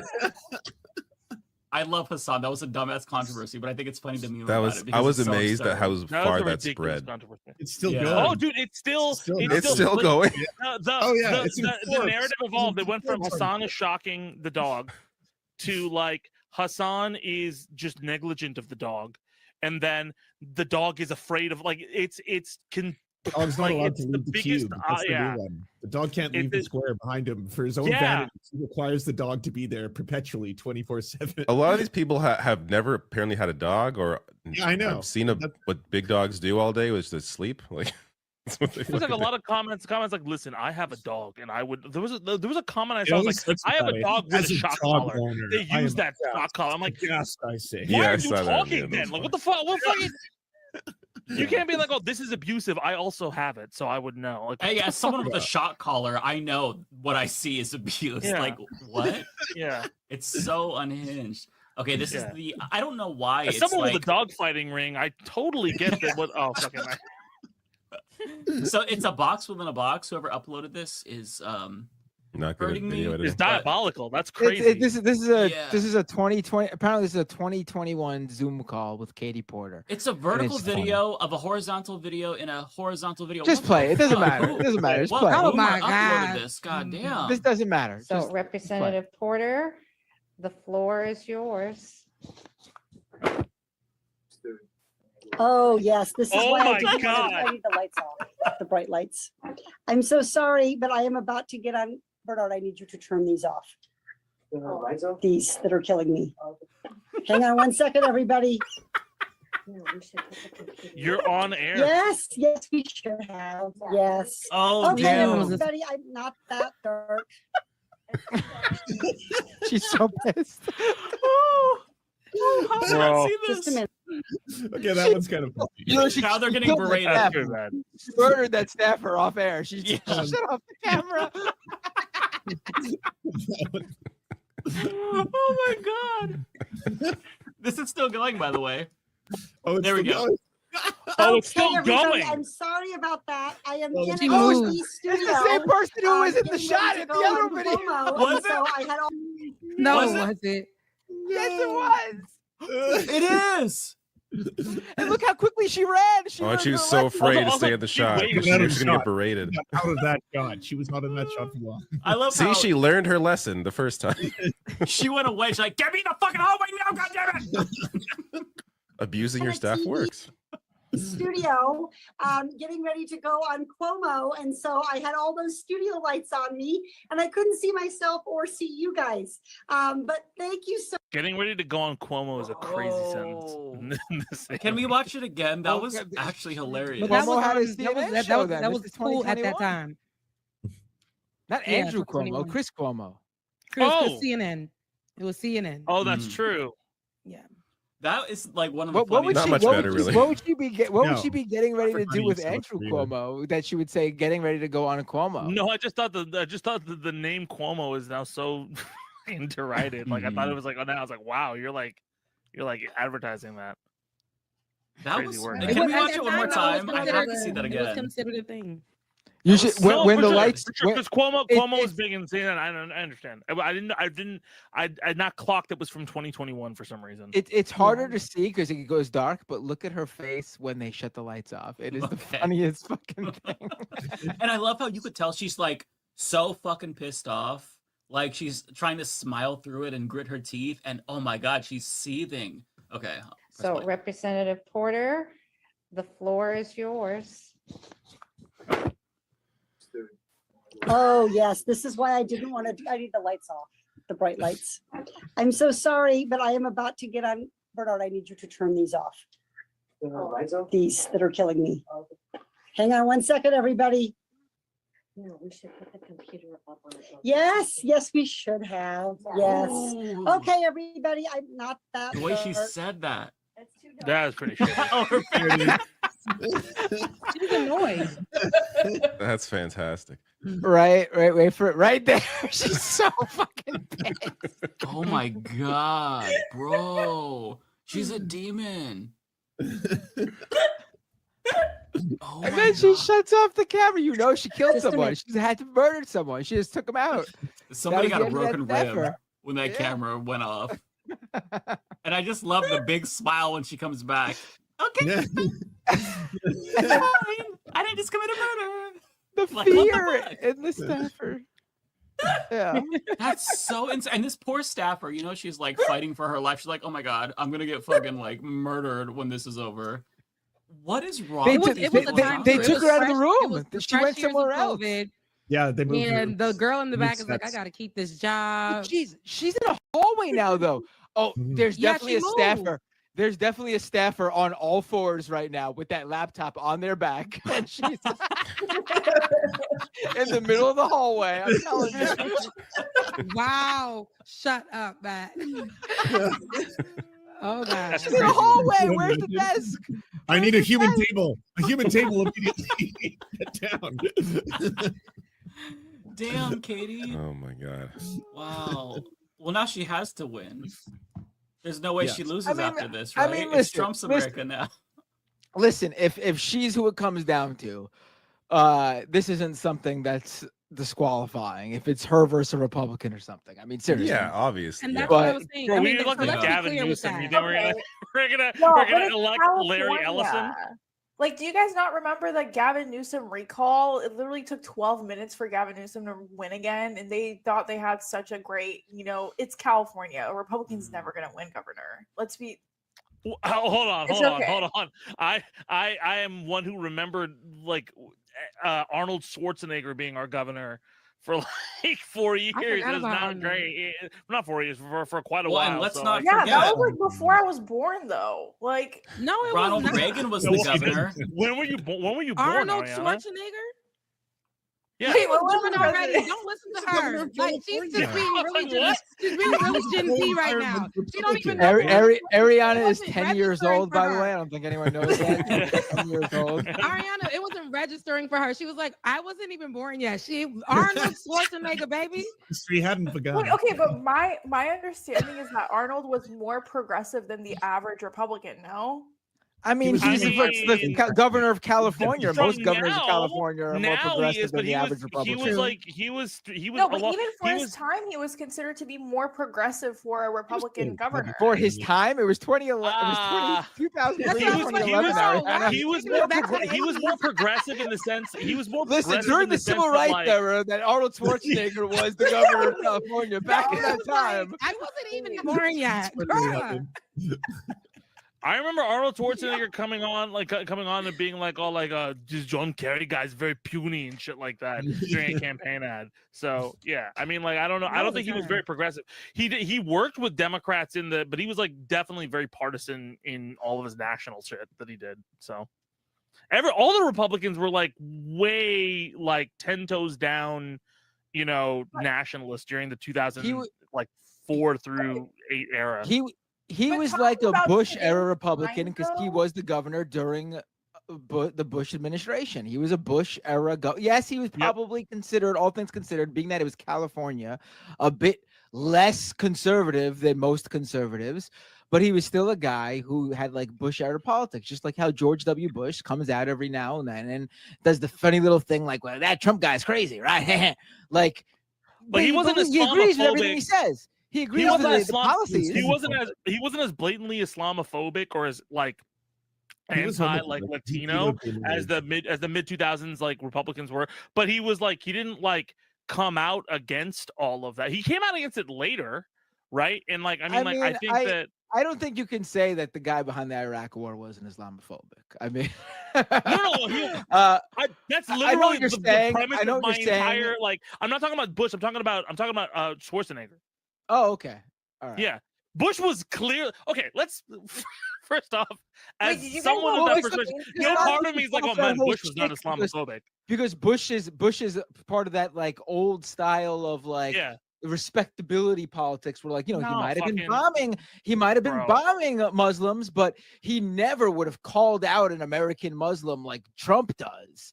No, dude, there was. I remember working at Hollywood Video, and like it was when they were really ratcheting up. Like it's a very old sentence, very ratcheting up the very like Christian nationalist messaging during the mid 2000s. And I remember like stalking the shelves of videos, and one of the videos I had to stock was just George Bush looking like this, and it was a DVD that said "Faith, the struggle of Christianity in our new president and staying true to the teachings of Jesus," or something like that. And it was like basically like an hour and a half documentary about how Bush is like so Christian and we need him during the fucking like Iraq war for the new crusades or some shit like that. So I have no illusions about that guy. That reminds me of when I worked at Blockbuster. There was a movie from Dinesh D'Souza that came out in 2013 about Obama, and I think it was called Obama Nation. And we had one copy in the entire store, and it was always checked out. And I was tempted to like run it through our shredder that like shreds discs, so that way when they put it in, nothing would happen. Like it doesn't shred it, but it like damages it. Or like relabel it as like something else, like put like a different disc in there. They don't need these things. Like they don't need to see this. This is stupid. That was in that like I was guy's very like lit back objectively then. bad at like everything. Guys, he does. you know like, Bush is a Dinesh painter now, and his paintings are horrible. Yes, Just like Ariana. Hitler. Hitler was also a painter. We Wait, do know can this, we- I Ariana. didn't This know is that. well I known, didn't know that. established. Because it genuinely looks You like might have he's, started like- painting before you were born, and you're just discovering this I'll now. pull it up, Ariana. Calm down. All right. Yeah, was in I agree. kindergarten I'll when pull it up, 9/11 Ariana. happened. Uncle. Let me see. As I was saying, can we post his paintings because it's crazy. Oh my god. They're crazy. Like they're so bad. Did he do a self-portrait? What, he has new paintings? Bro, Putin looks like a motherfucker because I do, but his painting is like he's horrible at painting. And for some reason he still puts up like these galleries and it's just so bad. And I people feel go like more to people him. need to talk about this. Oh my god, I don't think I've ever looked closely, but yeah, you're right, Ariana. Let me bring it in. This is like his Putin. That's crazy. Look at that. I was looking at that. No, make it bigger. Yeah. Oh my You know, god. Yo, there's an what art is form that? here. That's a What Picasso. is that? Right. You see Oh how my it's like where it's God. not aligned. It's like you gotta have one. Like it's his signature. Whoa. It's like an Did- accidental Picasso. Did he paint Right. himself? Yes, Is he this did. AI? And it's a few of him in these things. Children. He got himself down all right. What the hell? This is insane. I don't think I've ever looked closely at Wait, his you didn't know paintings. this? You didn't know that? I think this is perfect. This is I didn't know perfectly he was a fine. painter. So Bro, Ariana, can put you me on imagine? something. Can you imagine going into somebody's house like, oh, what's that piece of shit on the wall? Is that him That's and a his George wife? W. Bush right there. Oh god. So yeah, he What has the a thing fuck? about making the eyes. It looks like that's his thing. This is right? what he was Just meant to make do. them uneven. Absolutely. David. Oh my god. Look at his dad, bro. Oh my god. Who's that one though? Who's that one? It looks so He's familiar. not Who's that trying to on go the for the realistic look. Is He's this just- Ellen? Is it Ellen? Not Ellen. It's not Ellen. They're friends. They are. I forgot about that. Yeah, right? I don't know. Who's this? His wife. Girl. What the fuck? Is that his wife from back in the Oh day? my god. This looks like a demon. That's his wife from back in the day. This is gonna so his, untalented. his paintings are gonna go. They're going to go platinum in like 100 years. What the fuck? They're gonna be big money. He know what he's doing. Who is this? That's Bro, look at the seagull. Oh my God, what is he That's thinking? Obama. That's not Obama. I'm just kidding. That's not Obama. I thought it was Hakeem Jeffries for a second. dude. Like, why would he be painting him? Wow. It was a little, you know. He keeps painting himself. He's good at painting himself, though. No, he's good not. at his self-work. I Okay. mean, He I has don't a know. book. Bro, Oh, he has my a mind book. is blown. Wow. So what's the person with the eye? Like the different color eyes. Oh, Who's this one? that? Yeah. I think it's somebody with a glass eye, probably. Are we sure about that? It might I just be mean, the I'm pretty reflection off the sure. light that he imagines. Well, I mean, look at I his think these face. are. Who's the first person? I think these are paintings of like They're veterans. military veteran. He Yeah, likes to paint so veterans. he might have lost an Oh. eye, and that's why. Yeah.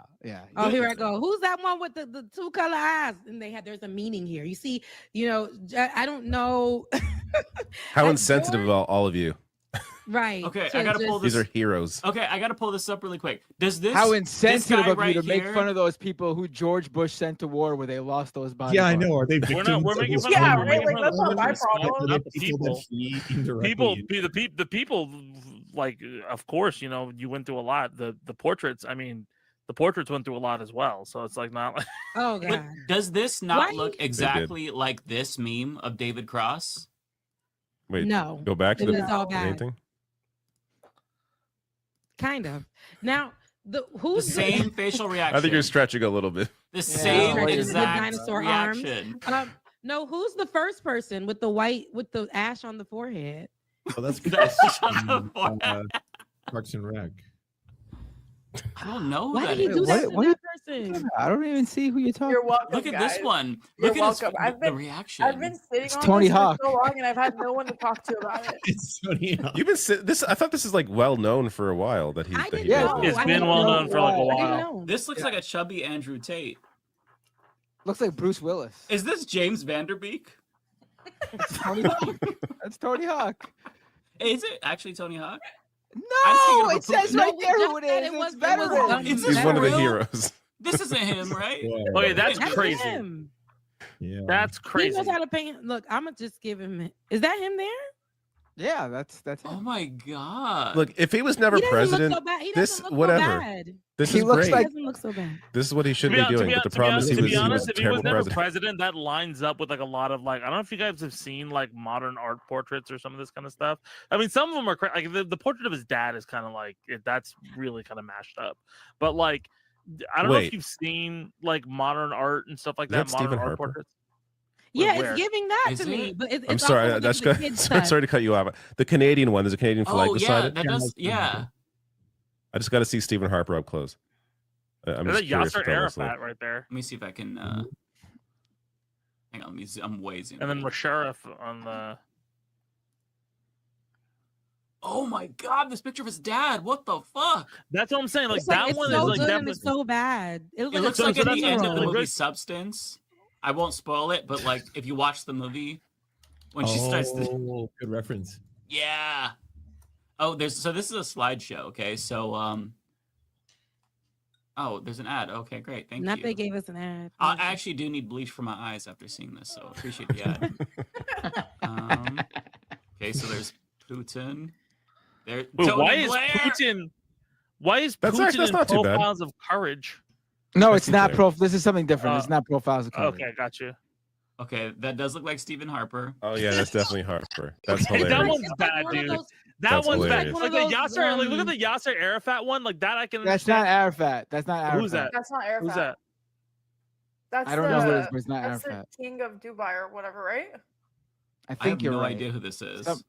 I mean, the It is flag not a is right human next to it. being. Like it does not Yeah. reflect the human. I mean, these are leaders he worked with. It seems right. I mean, Okay, gotta be- okay. The middle That's one. what's his face. That's The middle one, bro. That's whatever his fucking name is. Berlusconi? Berlusconi. Oh, that is yeah. Berlusconi. Oh my god. Why does he look like Harry Belafonte? He actually does look like that in real life, to be fair. It looks like a middle school art show. He Now does he's look not like bad. Harry He does better than all Belafonte. of us, but it's just it looks very juvenile. But he's in a place where he's happy painting as long as he ain't running the country. Who's that? I mean, he should be in prison. Yeah, he really should be in prison. He should be doing these I from agree. prison with like shit That's and hella- piss. I- That I should be feel- his that paint. people- kind of yeah. racist. I don't know. They do. They It does, honestly, no, they yeah. kind a little bit, but this is how he sees us. Like this As one's definitely demons? racist. I'm sorry, this is racist. Who's that? Oh my god. George Bush was No. pretty racist, so. These are clearly the leaders that were the people who George ran Bush the doesn't country care about while he black was people. working. Brother, that does not look like the same. What the fuck? He's not. He did. I don't think he's He trying to looks like- represent. I think he's trying to give. This is his take on what that person Yes, looks that's like what it's within his giving. style. That's That's This like, is his style. Artists do that Artistic shit a thing. lot, where they're like if you look at other artists do like those kind of like self portraits, like a lot of Yeah, modern the artists abstract. like that. He has like a little bit of something, you know. A little bit of that George Bush flair that we're There's so known plenty for. of And reasons I'm to telling shit you, on George for Bush. years I now, think like it's his gonna be art banned. is like the least interesting reason.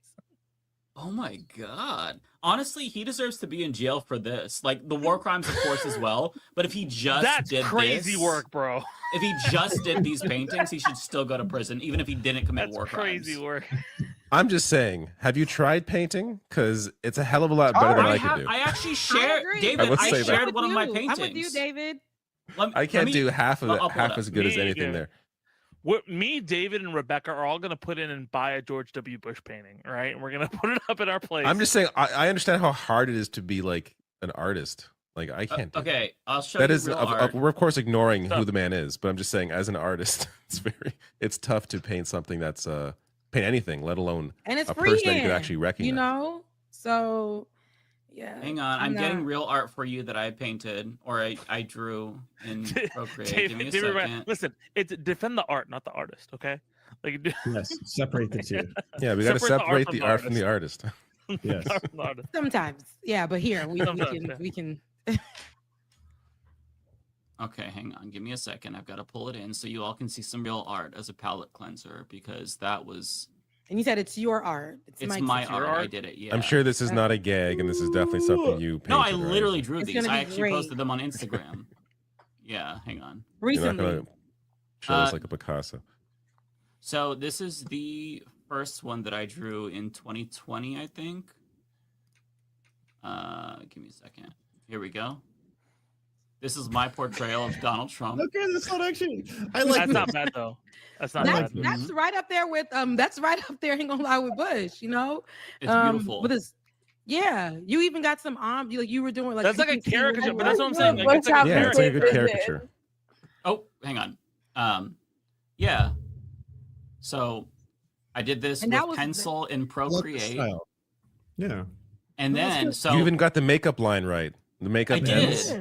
and the Bro, real yeah, skin you got begins. the red around his eyes, right? Like the little like and the red on like, the hairline from when the plugins, you know. He kind of looks like a frog, but I think it represents Yes. his essence. Bro, You got Tucker the Carlson chin. look like a frog. He That's has no his neck. spirit animal's a frog for sure. Okay, you ready for my latest one? Yeah, let's see it. Okay. This is Donald Trump if he was serving See, cunt. that's an artistic flair. That's an Okay, artistic. first off- You actually first got off, a little. You did got you a just- little Hold on. hand, right? Did you just take 21 Savages like tattoos and put them on Donald Trump? I didn't actually. I didn't. The I was eyebrows inspired say by fat. his. Those little penis What does earrings. the eyebrow say? Does that say fat? It does not say that. Don't say it. Don't say it. Don't say it. I wasn't gonna say it, so but I needed to be clear. Look, I was like, what did that say? Okay, but no, this is actually your hand is pretty like heavy. I see, you know, you got a little something going on, man. I also fucked up on the industrial. It's only going through one ear, and then this one is just like dangling there. But that's an artistic touch when you look at it, right? It's just the you know the perspective, right? Dude, he got So- dicks on his earrings. He does, yeah. And he has an earring on the gay ear up top as well. Good Nussy too. And Is yeah, there the the gay Nussy, ear? the Nussy could be better. It is the gay ear, and he also has his lashes done. And what is that called on the neck? The Nikusi. Y'all are where are y'all coming up with these things? I mean, it's pretty clear. You just put two words together. I mean, It is. I never heard of this before, and all y'all knew it. So you guys always teach me something from the white world. I love it. I tried to make it like shadowy to give it depth, but it just looked like hair, which I guess is still appropriate. Yeah, it's giving that. Yeah. But George W. Bush, take notes. This is real art, okay? Not The other bad, kind of not Bush. bad at all. That wasn't so bad. The other That kind of wasn't Bush, so bad at all. exactly. The second one actually had a lot of character. So we would love to see more from you, Mike. Well, I might just do more. You know, the first one was more of a Yeah. realistic look at Donald Trump. The second one was an artistic interpretation of him serving. I want to see a Bob Ross-esque show where Mike just draws things on Procreate and teaches us. I Like, would just not be teaches us. able to do it because you'd have I wouldn't be able to do it sober.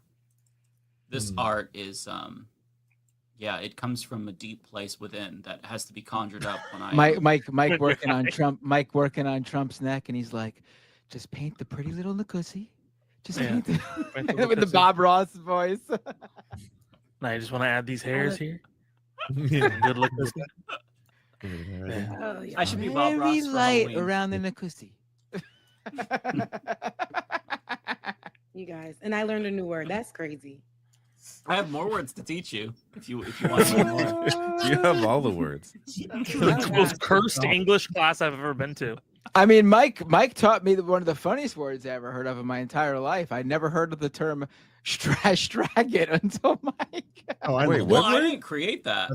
What is it? I didn't know about that one It's- till Mike came. Mike told Straight in the me. F slur. I can't say it. I don't have the S pass. But Oh, yeah. What is it? Okay, Strike so it? explain it. I'm so David, you can't say it either. Only What? Matt. I'm the only one Oh, who I doesn't guess say not. it. That's right. Only Mac. Yeah, can say it. Ariana and A Zed can say cis-man? it. Wait, is What it is like a Jew thing? What's going on? No, it's not it's a the Jewish F, thing. It's the F slur for straight people.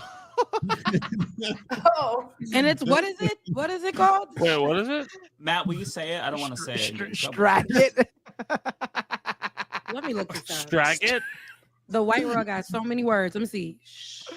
Oh, Just look, replace the they're F saying with an straight. STR. They're straight. Yeah. Okay. Hold now on, it's Stragget. It's a bit out of love fashion these days, Ariana though. heard- I do love that Ariana heard that only I can say something, and she went, "Is it a Jew thing?" Wow! She did.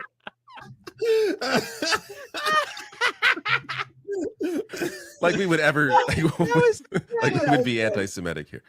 I love how Hilarious. between all of us, we have different passes. So if it gets to something too offensive, we have to delegate to the appropriate group. So that's nice. We've got that going for us, right? That's so funny. It's wait. amazing. So is everyone here Oh. queer except for Matt? Except I for didn't know me. that. No, no, no, not I'm queer. not. I'm not queer. I'm dating a bi woman, but you know. That makes you gay. That's Clear by association. Bisexual by association. Yeah. Surrounded, adjacent. but not. Yeah, so just Matt, Rebecca, and Ariana, as far as we know, and Zed. All right, but I'm the only bi. straight. Oh, I'm you're the only bi? straight- Oh, so we're Ariana's still. bi. Oh, Yeah, okay, I'm I didn't know that. So we're still a majority on the panel, which is important. Wow. Yeah, That we is have good. veto power. So me and basically. Rebecca are four- the a me and 4-3 Rebecca are the majority. marginalized on this. on the supreme leftist court. Oh God. I'm sure there was actual news this week, but we're just talking about the fun stuff. I didn't hear I'll shit. be honest. This I'll is be what the honest, show I should thought be. The news this week was like Yeah. dominant. Well, like This is what's going on with the I think there was like a ceasefire that is approved now, or what's going on? And then the other They thing is literally the started shock bombing collar. like 2 hours after the ceasefire went through, so I don't even know how true it is. Are you serious? Yeah. We still back? in They've this- killed. As far as I like know, 50 it's not people since the officially. ceasefire went through. They It's literally not passed went by in with Israel. tanks. It's agreed. It They was went in agreed with to, but Right, it it was wasn't like agreed to. passed. Mhm. It was, has- it has was to agreed to, and it pass. was quote passed, right? And then they literally went in with tanks into the Gaza Strip right after, and they started like shooting people with the tanks, and they killed a bunch of people right Mhm. after that ceasefire got passed.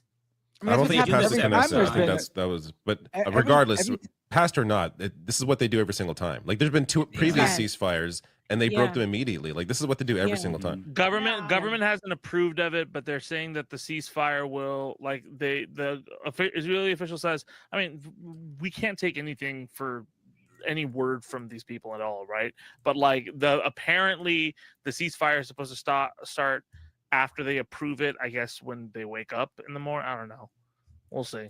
But I mean, you got Trump out I here. don't have spiking the hopes. football, saying he's the peace president because of this deal. As as Israel is still Nobody's gonna bombing buy that though. Palestinians. Nobody's gonna buy that though. Nobody's gonna buy that's the thing I feel like about this administration. I have to like it's the most it's essentially the oldest playbook of like try to pressure the zone and like again, I still think this is like 2005 Redux. It's the same playbook of like pressure the zone, talk about executive privilege, but just reframe it like to plenary or whatever. Like it's the same shit, and like it just doesn't work. Like the difference now between now and then is like then there was this huge like majority stake of like, oh well, yeah, we have to protect America from terrorists.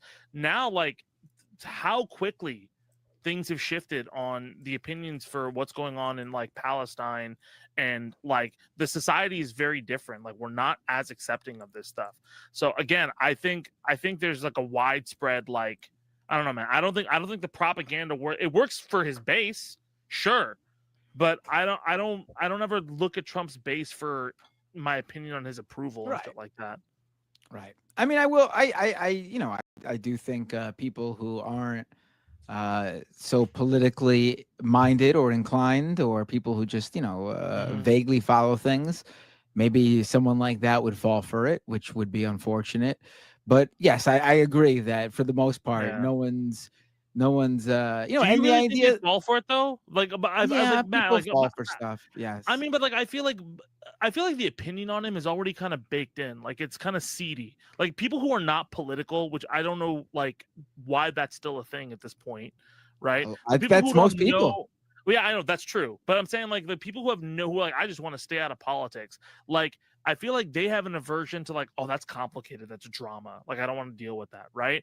And like he doesn't seem like a person who's someone like if they heard like he did peace with somebody, right? They'd be like, it wouldn't change their opinion of him being this like overly dramatic like extra person, right? And again, this is for like I don't think that. Do you really think that the layman person thinks Donald Trump is like just a normal guy, like a normal boring president? I feel like they think he's like I don't want to deal with that shit.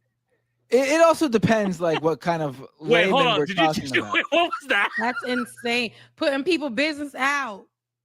What was that? I missed what it said. What a chatter said. And yes, What was that? absolutely. Okay, actually, Wait, bring it back up. I get to talk with Matt Bender I once a invited year. him through before I came Because on he here, doesn't so I was What asking my happened? chat if they could tell. She's in her chat, you know. But who brought it up on the screen though? I think David. I didn't bring anything up. I didn't know what you're talking about. I want to see what the chat is. You I'm know looking it was for. Mike sold himself out. That's how I knew. I'm like, see? Why would you? Shut. I still don't know what you brought. I'm curious what it is It was now. something Now I about have to know. shrooms. Go to Yeah, go Ariana to, had a Can you Ariana tell had a him? mushroom pie from Papa John's before she came on the show. Honestly, I Right. could not tell. No. I just saw that in the chat. I'm like, I can't even look at screens when I am. That's I crazy. was still here like, can you guys tell? I couldn't though, now, honestly. now we know. Yeah, I still I can, couldn't but you told us, so I guess now I know.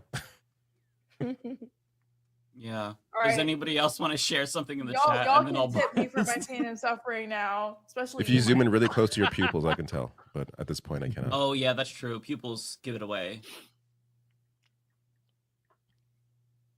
Girl, are you stuck? What? Look at you. How's you looking right now? I'm Be like, right back. girl. No, I'm Yeah, I looking can't- at the chat. I'm looking at what Yeah, the I chat can't is tell honestly, Ariana. I think you I played can't it even really well. read. I mean, I guess it depends how much you did, but I can't look at I mean, screens when I'm on. I get sick. In Oakland, they're legal. You can literally go and buy them. Oh, are they really? Yeah. Yeah, Oh, there's, that's cool. in Vancouver, there's stores on like all the blocks in the city where you can just buy them. They're everywhere. Oh, Yeah. okay. Yeah, they're pretty easy to get now. They're My legal in chat, Oakland and San my Francisco. good Christian chat is asking, how much though? Any shrooms to share with the class? Somebody said that's not a microdose. My good Christian chat. It With was, the a, it straggles. was a tiny dose, guys. I promise. A little tiny. I think that's smart. Because you're Safe very drug clearly still usage. able to. We Hey, I'm promote not safe judging. drug usage. Honestly, on there's Leftist been a lot Mafia. of research on shrooms, and it's been phenomenal.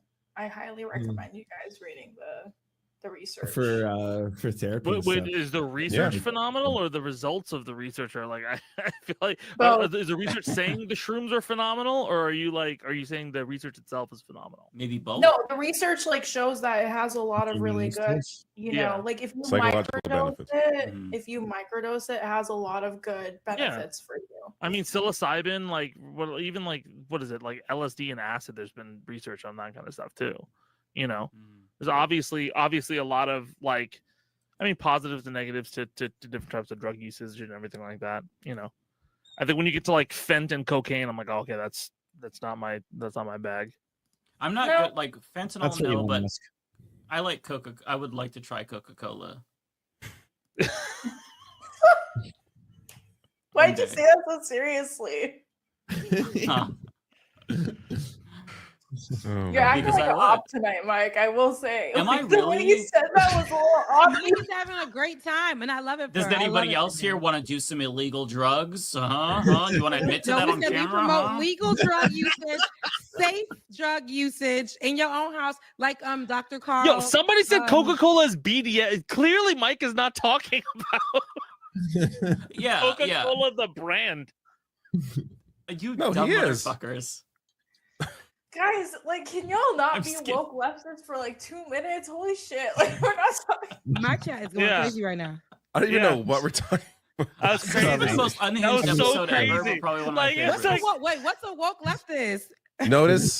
Notice who left. That's true. Wow, he was. Oh, they're talking about drugs. He's back. He's coming back. The unwoke left. Sure. Yeah. Well, Bender's straight edge. He doesn't do anything except for. If I was him, I would feel super uncomfortable in these conversations too. I would just like. I don't do anything either myself. I don't. But Yeah, I don't either. everybody I around want me to, does. but I don't. Here's Yeah, here's the thing. I will do my like, You're the I'm worst around- poker face, Mike. Anyways, sorry. Zed, go. No, I'm No, serious. I don't. I don't. Like, that's how you said Bro. it.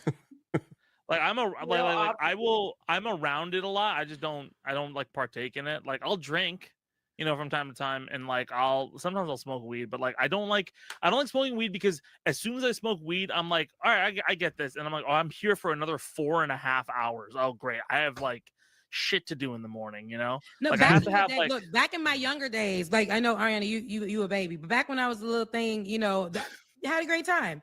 And then I feel like over time it became more like a thing for me, like an addictive thing for me. And it's not drugs itself, but like drinking and like smoking here and there. And I just kind of put that. Then even I was hookah was my last. Oh, I drug of used to choice. love hookah. But I God. can't because when I'm a runner, so it doesn't. It's not good for my breathing. But I never did. Sorry. Mm-hmm. No, but everybody around me, my girlfriends, all that, weed is probably it. But I know that I have other friends who, one of my friends, Ryan, he does the shrooms and all those things. And he'll tell me how, I remember one time he was telling me, I think I told you guys a story, how he took one and then it was like, he was trying to tell us, me and Ben, to do it. And he was like, he literally died. He's like, I'm like, no, I'm not about to do that. But he's like, no, that's the whole thing. You take it to die. And after you do that, you take it to die? Like you die, like, and then you come out of it, and then you are never the same. So yeah, that's like ayahuasca. You were telling me about that. Ayahuasca or shrooms? Yeah. Yeah. No, shrooms. You all ever get high on Jesus? Guys, I had an ayahuasca retreat email me and they were like, we'll fly you out and we'll let you try ayahuasca for free if you make a video for us. And I was like, absolutely the fuck not. Why you wear? Sounds like you're about to get a lot more of those offers after this show. Yeah. What is ayahuasca? The ayahuasca Why you wear? content mill's about to come through and be like, Why you wear Peru? This video is sponsored by no, ayahuasca. It was to Spain or something like that. Spain. Oh, okay. Oh, Somewhere in Spain. Europe. Okay. And you was never coming back, sis? Yeah, that would be a little bit too sus. That's a random email. How do they know you? Yeah, very random. I would not. You trust that. was gonna go over there, Yeah, go that sounds ahead and sketchy do the as fuck. content, and then baby, you wasn't coming back. Yeah, that's not. But Rebecca, you brought up hookah. I used to love hookah. I had this blue raspberry tobacco but I stopped doing hookah because one time I was really drunk and high and also smoking hookah, and the charcoal fell off because I like yanked it and it like rolled under the couch, and I like panicked and I grabbed that shit and then burned myself, and then I like flung it back and like because I was like, oh my god, I'm gonna burn down the fucking house. It wasn't close to burning down the house, but you know, I was very like, I was panicky. I live in Atlanta, so every place you go to, that's why I don't even go out of there. Every place you go to is a grass wall, and it's hookah. Every Middle Eastern spot, every whatever, it's just gonna be that. And then they just started putting in everywhere. You go into the jazz spot, hookah. You gonna get your nails done? Hookah. Literally, you going to go get a massage? Hookah. I'm like, and then you listen to Young Thug, hookah. Hookah. Bro, like in Orange County, there's like a huge like hookah culture around, like, you know, I think just generally whenever there's like a bunch of Middle Eastern youth. Wait, you're in Orange County? I used to be in Orange County. I grew up in Orange County, and then I went to LA and Irvine. Oh my god. Okay, cool. I know a lot of people. Do you guys remember that song from Young Thug where he's like, "Pass me the hookah"? Yeah, that was my song. Pass me the hookah. Okay, yeah. Pass me the hookah. I would listen to that while doing hookah, and I was like, "This is life. Like this is." Dang, hookah been out that long. I was such Guys, a that's when life was good. When a loaf of bread wasn't $9, when you could still get wild berries for $3. Hookah is like $70 at the spots, from what I know when the kids go. But hookah is expensive really? now. It used to be like deal with it. Yeah, $15, hookah bars are crazy $10. now. Jesus Yeah. Christ. Hookah bars we just are had our crazy own. now. We probably still have it. We just a had. little smaller. We got our own too. Isn't it worse for you than cigarettes to some degree? I never smoked cigarettes, but I feel like they say that it's actually, it used to be when it first came out, they were like, the doctors would say it does nothing to you. Now they're saying like it really messes up your lungs because it's hitting, you get direct contact and you're inhaling for so long. Some people are doing it with coal that isn't healthy, all these things. And then some people are saying you're not supposed to really do it indoors. You're supposed to do it outdoors because now you're smoking soot, all this kind of stuff. I don't trust it. I would never smoke hookah in Atlanta. I think like prolonged exposure to any of these things, like all of these things are gonna have like a positive or detrimental experience on your thing. Mm-hmm. I just never really got like the couple times I went to hookah bars, it was fine, but I was just like, we don't really need the hookah here. We can go somewhere else and have the same kind of social experience. It's basically just it's a bar where you don't necessarily want to drink and you just want to. It used to be tea when I used to go to you had to go to the Middle Eastern spots and have tea. And then they would have hookah. And they would have hand painted hookah. I remember this guy, he was from Egypt and he owned one of the spots. And he went home and got a whole bunch of real nice hand painted hookah. And then like everybody would go and he would have just tea. I would always see the times that I would go because it was just ungodly hours. But I would see doctors and stuff come in, have tea and smoke a little hookah. And they were usually like Middle Eastern. But then it started getting super popular. And then, of course, like they started making it cheaper, not at that spot, but they started making them cheaper, plastic. And like it just became whatever. And people are paying like up to almost like $100 for hookah. And I just can't. Yeah, man. I can't see myself. But you're right. If you do anything too much, if there's too much of anything, I think it becomes, it can become detrimental to you. I think it's fine if look. I think all these things are fine. I don't know why I'm doing like the South Park. Like, you know what I've learned today? Like, I think all of these things are fine to some extent. Like, you know, like we're not gonna all like live perfectly healthy lives, right? And like and not take shit that's like I'm drinking a fucking whatever this Sprite chill lime shit is. I'm sure I'm taking in something that isn't great. But I think you know there's a lot of people who make hookah like we just go there all the time, and I feel like that's like shit. It's like going to a bar. If you go to a bar like every single year, something's up, man. You know. No, it becomes these things become addictive. Unless you're a bartender, that's your job then. But the constant tobacco, especially during now, I was drinking my behind off. If I've ever drank in my life, COVID, because we was at home, right? So we was partying at the crib. So we was going to get the hookahs, we was going to get we was getting Henny, we was getting the Haitian rum, we were getting vodka. I don't even drink vodka, but we were just drinking whatever. And that was from those like 3 years. And then it was making me, I'm just naturally slim. I was getting a muffin top because I was drinking absolutely ridiculous. Like, yes, girl, and it was really bad. And I was like, where is this coming from? Because I was consuming so much alcohol and it was so bad, and I had to be like, girl, now no, we can't The even. I liquor can't even drink. store- They was making money. Yeah, they was open that almost was my 24 hours. first They were trip during making COVID. money. Aside Me from too. getting like my medication, like the first time I left home after like shit hit the fan was to go to the liquor store because we ran out of liquor first, and I'm like, I have to risk my life to get more liquor. I'm gonna go fucking insane. Well, I'm very wary about, because my dad died from alcoholism, right? Like my dad was a massive alcoholic, and so like that's something where like I'm so wary on getting addicted to anything, dude. Like I'm constantly. I count shots. I count like anything that, even like now we had like me and my girl when we wanted to get into, it's like, let's get a bar because when we want people over, it'll be fine. We like never use that thing, right? Because I don't know. It's not something that I really took into my lifestyle to have like a good. I get it's a social lubricant, you know, but I don't know. It was never something that I need. Social Alcohol. lubricant. The name is crazy. Okay. I've heard Oh, that before. You never heard that? libations, baby. Social lubricant. Yeah, it's a social. I've heard that before. Social Yeah. lubricant is crazy. I'm like, I've heard Yeah. that. social lubricants, baby. We talking about drinking. I don't know where you're going. That's what they. Hey, I heard someone say it, and I'm like, oh, that sounds like a good Yeah, term. I want you to say that again. Okay. I think libations. And don't they call it libations and or whatever? Like, yeah. Liquid courage. Social lubricant. Liquid courage, yeah. Liquid courage is the better way to do it. Yeah. Yeah. But it's liquid courage, right? You know, for a lot of people, and I feel like, you know, some people do well with it. I know a lot of people from. Oh my God, there's a guy who's like yelling, like denounce Saudi Arabia, like every 4.5 comments in this chat. Is it? It's I'll ban insane. them. I think they're just Gates trying to 9, troll yeah. you. Oh, Very Gates 9. clearly. Like, Let us know now. Are you trolling or not? What you say will determine whether or not you live or die. Whoa, okay, let's say that. Whoa, okay, You know, let's not.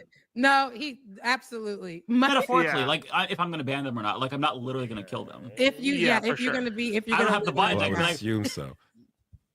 Yeah. But I don't know. I feel like especially like as somebody whose dad like died from alcohol, like it's something not to, but like I'm very like I think it's fun, but like I get very nervous on people who like rely on it as like a crutch for like social situations. That's like a really No, so scary thing. I had to. That's why I had to stop because I found myself. And I look. I've been drinking. I love me. I've been drinking. No, I love a good drink, right? But for the last, I haven't drank like for the last like 2 months, and it feels really good. I'm a runner, so it's really good for my breathing when I go running. It's really good, especially no hookah. But before that, especially in my 20s, your girl would drink, get up, and go run, and be like, "Woo, fresh day, it's so great," you know, all that. But baby, the way I drink for years, like I feel like I drank for 10 years and during the beginning of COVID, and because it would be like, where am I going? The anxiety, the stress, all of that. And it was just like, let me get another drink. The morning, it was just like, and I felt like I was becoming so reliant on whatever the emotion I had was to have a drink and go to sleep, wake up, drink again, be on the phone. Me and my girlfriend would be like, girl, you pouring a drink? And it'd be like, girl, it's like 8 a.m.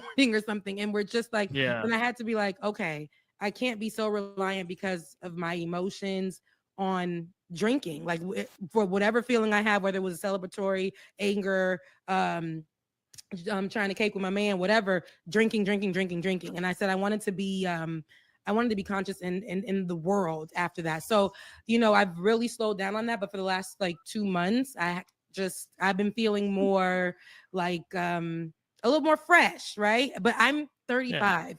Drinking because I drank so much before. It started at what?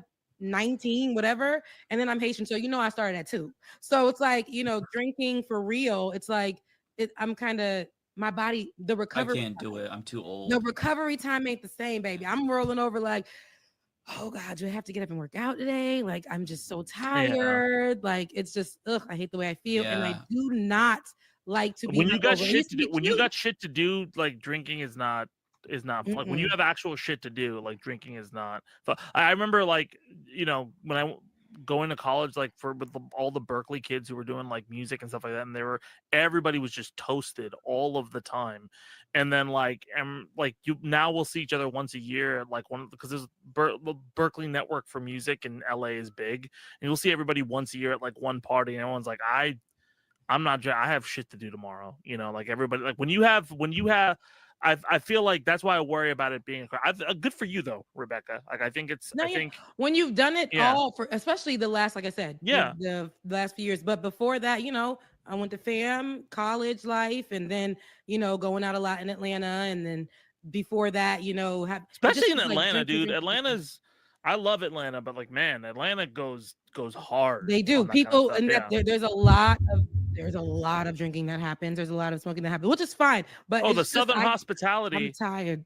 I went to an Atlanta party and I was like, hey, can I get like a screwdriver? And they gave me like, this is the cup. They gave me this much vodka, this much orange juice, and then this much vodka. And I was like, what are we doing? What's going on? Yeah, that's just South culture.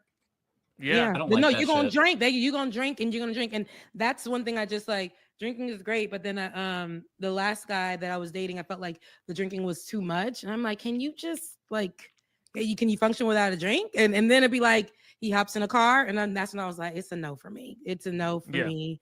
And then waking up in the morning, it's like having a drink. It's like waking up in the morning and the drink that we were drinking the night before, and then you wake up in the morning, you're like looking at it, and you're like, nope, must drink, and then you pour yourself a little Henny for yourself for your breakfast. Is crazy. It's crazy.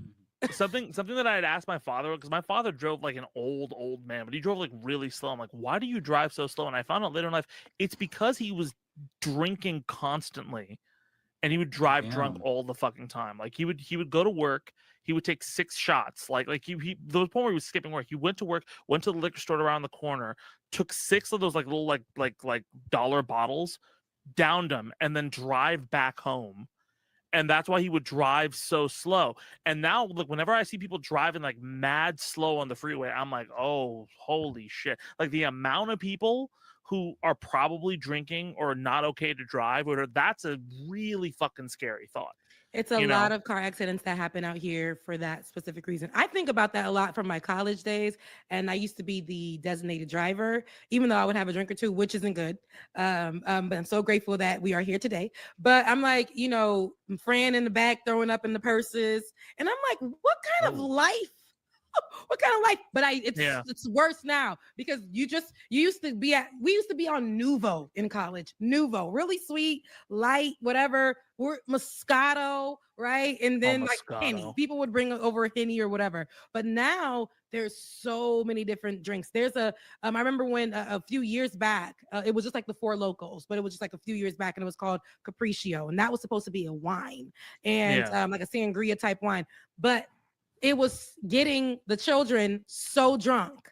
They were drinking it, and it was so cheap. Like they were selling it for like $3, and it's like a wine bottle, but it was getting everyone so drunk. Just like the Four Locos, people were buying that from the gas station for nothing, and it was just they were getting so drunk. I cannot imagine doing that. We couldn't have Four Loco. Too many kids. Really? Yeah, because it was They were banned here. At least in New York, I think they were banned or something like that. Yeah. They finally banned it because it, out in the South, but it was a thing, and people were drinking them, and they were getting so drunk and sick, and car accidents, all the things. I'm really curious. It was so gross. Yeah. I'm really curious to see the impacts of vaping. Yeah.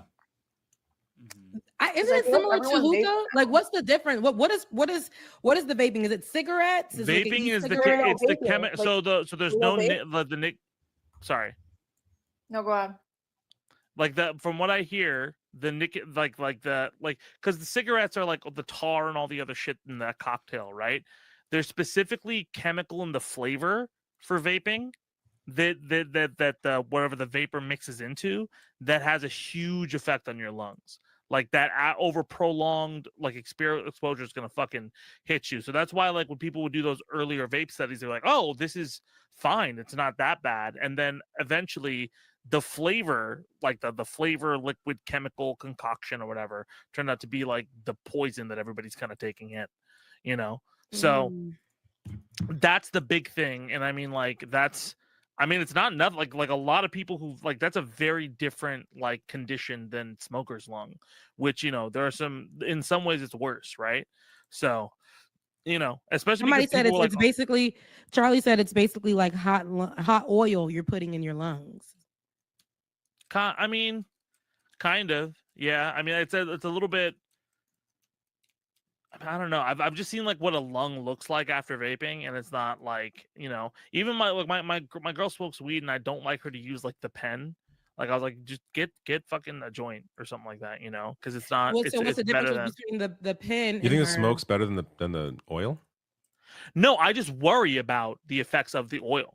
You know what I'm saying? Like I just worry about vaping in general. You know, like I get very worried about like prolonged exposure. Maybe it's just because I'm getting older, right? Like I worry about. I'm a fucking hypochondriac, man. Like I don't want to like. I don't want to like worry generally. Yeah. I'm neurotic is what I am.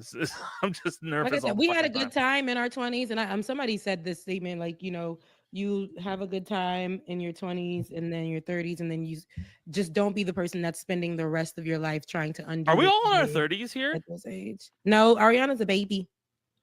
Ariana is 7 years old. She was born after Arnold Schwarzenegger. Okay. I knew Arnold. Wait, I need people to know that's so funny. Yeah, but like, but bro, like I will say for people over there, we're looking pretty solid for, I don't know. I knew 30-year-olds when I was growing up, and all the 30-year-olds. George Costanza, that's who I knew as a 30-year-old. That's that right. Dude looks like he's 50. Yeah, that's what I'm saying. He was 30. People on the shows, those shows growing up, 30 was the representation of 30 is not what we are. We're still kids. I gotta say, we're though, still watching Nickelodeon. We're still like in our bodies.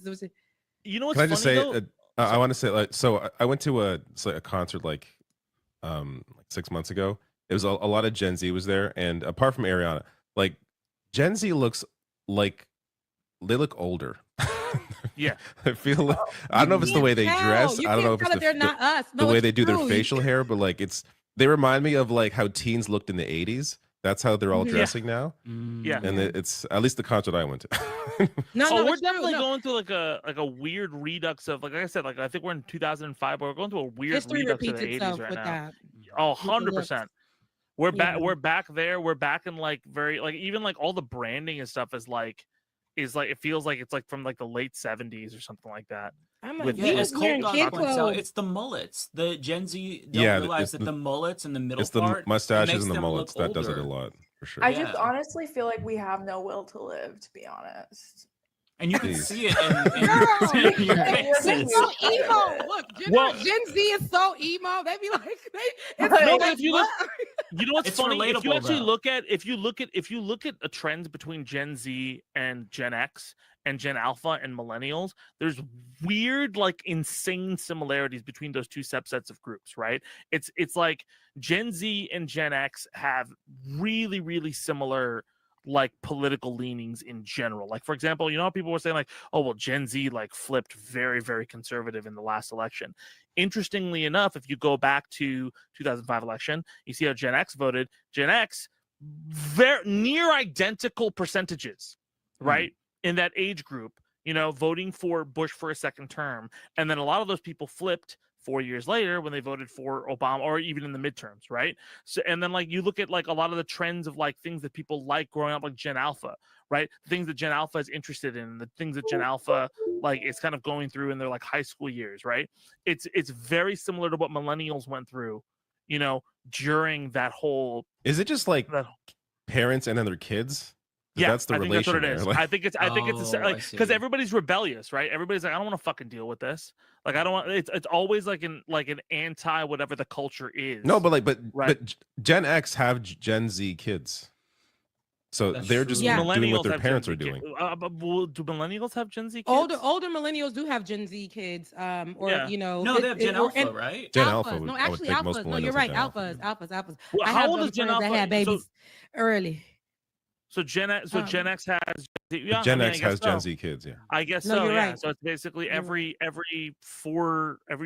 like 20 years, one generation, you know, controls the zeitgeist. But I think like things in general, like I feel it's interesting because we've had you know, I mean, I remember growing up and people telling me about like how this is like the Vietnam War, and I remember like people saying this is like the Iraq War with Gaza, right? You know, like I wonder, because again, this like shifted so like the I'm surprised at how, especially after seeing the amount of people who for so long who would just deny like Palestine was a genocide and what was going, even in 2021 when there was a whole fucking thing with Israel attacking Palestine, like that whole situation, like there was a ton of people who forgot about that and who wouldn't say anything about it. Right now, I wonder. I wonder like what the effect is and if it's going to be like a sped up effect, you know, on Gen Z, similar to their parents from the early aughts. I think a lot of that support, that young conservative support, is very malleable and it'll change. Like that's, you know, I don't think it's a lot of. If you look at the support, like support for Trump has dropped off completely. Yeah, like it's, you know. I mean, it's because a lot of people, I'm sorry, not to cut you off, a lot of people who voted for Donald Trump, especially in the younger generation, they were like, oh, the cost of living is so high. Somehow he's a good businessman. Therefore, he's going to make it easier for us to buy homes and blah, blah. The cost of living is now damn near double in America, just period. I went to a coffee shop today. I paid $10 for a fucking latte. A latte. Gen Z problems is crazy. A latte. No, Yeah, let's be so fucking no, for real though. Groceries is ridiculous. Groceries Every is time I crazy. go, it's like I'm paying $6, like $20 more than I did the week before. Eggs is well, quite literally, the price of eggs is $11. Like it's like $10 to $11 for I like remember when they was a carton of eggs. $15 earlier this year. It's higher than COVID, by the way. It's like that's higher than COVID. Sorry, my mom will call me. She's given up on me having kids. Like that's out the window. So now she bugs me to buy a house, right? And I'm like, my mom, she's giving up on me with the house thing. She's just like, I love you so much. We can't. But like, are you going to give me $300,000 for a down pay? Yeah, they don't have a good. They don't have a good idea of how much more things are compared to when they were younger. Yeah, I'm like, Mom, it's not the 1980s. I know you came from Haiti, you worked hard, but I can't afford a house right now. I said my rent went double from 2020 to now. So I'm like, you gotta really understand what I'm saying. But she's like, I just like, when I was girl, you had my daddy. Just show them graphs of like cost of living versus wage increases. Like, it's even inflation. People will feel the effects of inflation, but they won't. Like I think that's like the biggest like indicative problem in the country. Like people will feel the effects of inflation, but they won't understand why inflation is the way it is. So they will be like, everything's more expensive, but they won't understand that the power of their dollar has just fundamentally lost value, right? Like so and that's across the board in terms of American gone policy. up this year by like exactly and like that's across the board this year. Whenever there's an issue specifically with the Trump administration pushing fascistic ideas or any specific thing in the zeitgeist taking over, people again will look at the headline, but they will not think about the long-term effects, right? The short-term of like, they just want the quickest, most digestible, like, what the fuck is this? So I can panic about it, right? And that creates a series of problems. Like the fact that inflation is the biggest, like one of the biggest issues that we're still suffering from over the last, honestly, like 12 years, right? Or 8 or 9 years, actually, no, not 12. I'll say since COVID, really. Since COVID. When it really skyrocketed. Since like we've 5 been years. dealing with all of this, right? Like 100%. It is crazy to me that we somehow, like we still don't understand that, like, look, things just fucking cost more, and they have for a while. Like the game is reset. The amount of money people are like, all of these things we've been screaming here is fundamental proof, but people still think like this should cost $20 when the market and all of that bullshit has changed, right? Which, I think things should be cheaper 100%, but even just acknowledging the reality of like fucking, it's like expecting a millennial to be able to buy a house is a gargantuan, almost insane task, in this day and age. It's crazy. It's not only that, but then I told myself, okay, you know what? I obviously can't afford kids, can't afford to get a house. You know what? I'm going to go outside. I'm going to treat myself because I have some savings for a rainy day, but it's like, what the fuck am I saving towards? Like, let me just go and live a little, you know what I mean? And then I go and I buy myself a latte and it's like fucking $11. And then they ask for a tip too. And I'm like, you know what? I don't know. You know what I mean? Yeah, I can't even say I got lattes at home because it's still expensive. You go and buy it from the store. You might as well. You should have went to the damn Starbucks and got one because it's the same thing. Like it's like everything costs the same. I thought, okay, Rebecca, I'm gonna make some lamb chops at the house because lamb chops is expensive. It's the same thing. Now I have to put all this work into doing it, even though that's what I've been doing, cooking more. But I have to put all this work into doing when I could have went to the restaurant. That's what I usually do: get dressed, go to the restaurant, have me a good time. But these days I'm at home and cooking more. But it's just like everything is so expensive. I go to the grocery store just so I can save money, and it's just like I can't even afford groceries. Like I can't. I will That's say why though, we there's forage. an app. There's an app called Too Good to Go. It's called again Too Good to Go. If you guys download that app, because a lot of stores like Whole Foods and stuff like that, when they have like an influx of stuff or influx of food that they're about to throw out, they will literally give you a big bag of food for like $5. Ooh, Too Good to Go. Let me go ahead and get that. Yeah, y'all need to get it. Get that app and get food Good. off of there. You will save a ton of money. I mean, there's Yeah, there's I things need like I go to the Reddit like eat cheap and healthy, you know. Like I have some pretty quick like okay, well, like I also have like a price where I'll only buy I'll buy a shit ton of stuff on sale and then like just keep it in the freezer and then forget to cook it like every good millennial does, and then it has to go bad and have to throw it away. But like I don't know, man. Like I think especially like just cooking at home is just a better idea in general, just because of how I like it. crazy. It's great for me. Yeah, because also you It's learn great for me you as learn to far as scale. like, I'm learning and all those things, and it's nice, but it's expensive. Like I can't. It's like at this point, and I don't eat like McDonald's or like Burger King. What are you I don't cooking? eat those foods. You Haitian can food. cook for Haitian. Oh, okay. Yeah, Whenever I cook like Haitian food. Indian, if I cook Indian food, I'm like, yeah, I'm spending a lot of money.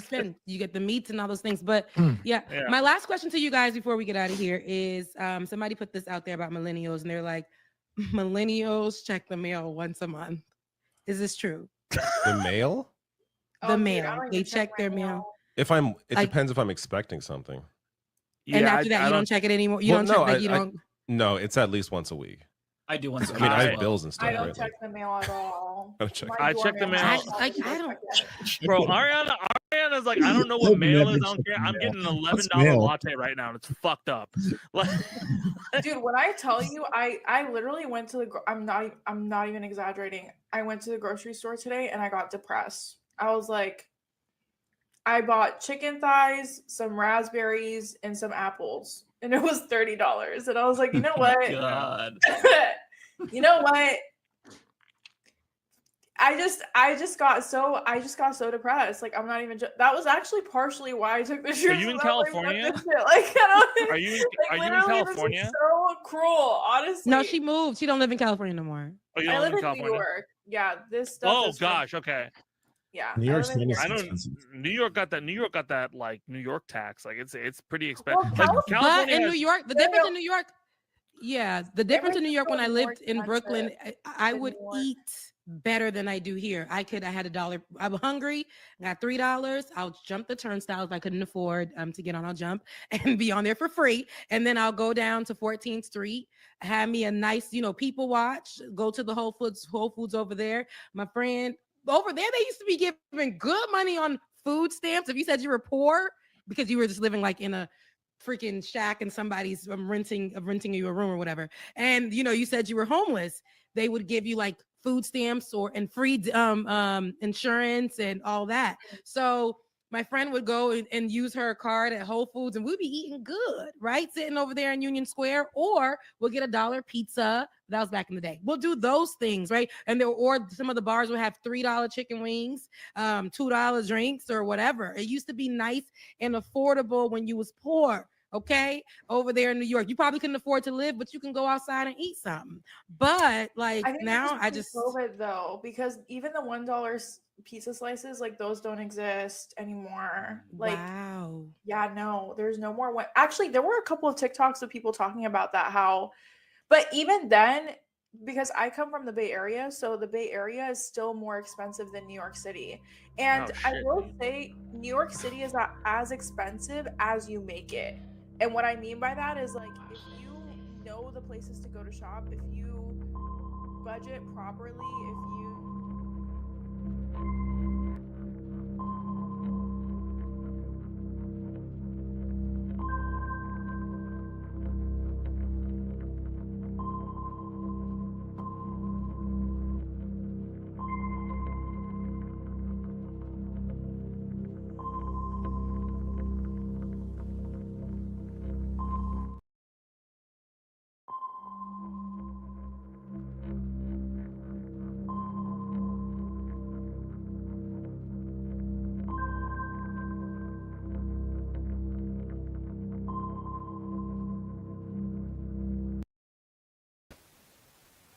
Hello and welcome to American Wasp on this space. I am Deter McBizness, America's favorite white Anglo-Saxon Protestant gone left coastal. Joined as always with me today is from Devil's Advocate Productions, Alex. Hello. How's it going, folks? Good. How you doing, bro? It's been a while. Yeah, I know. It's what happens.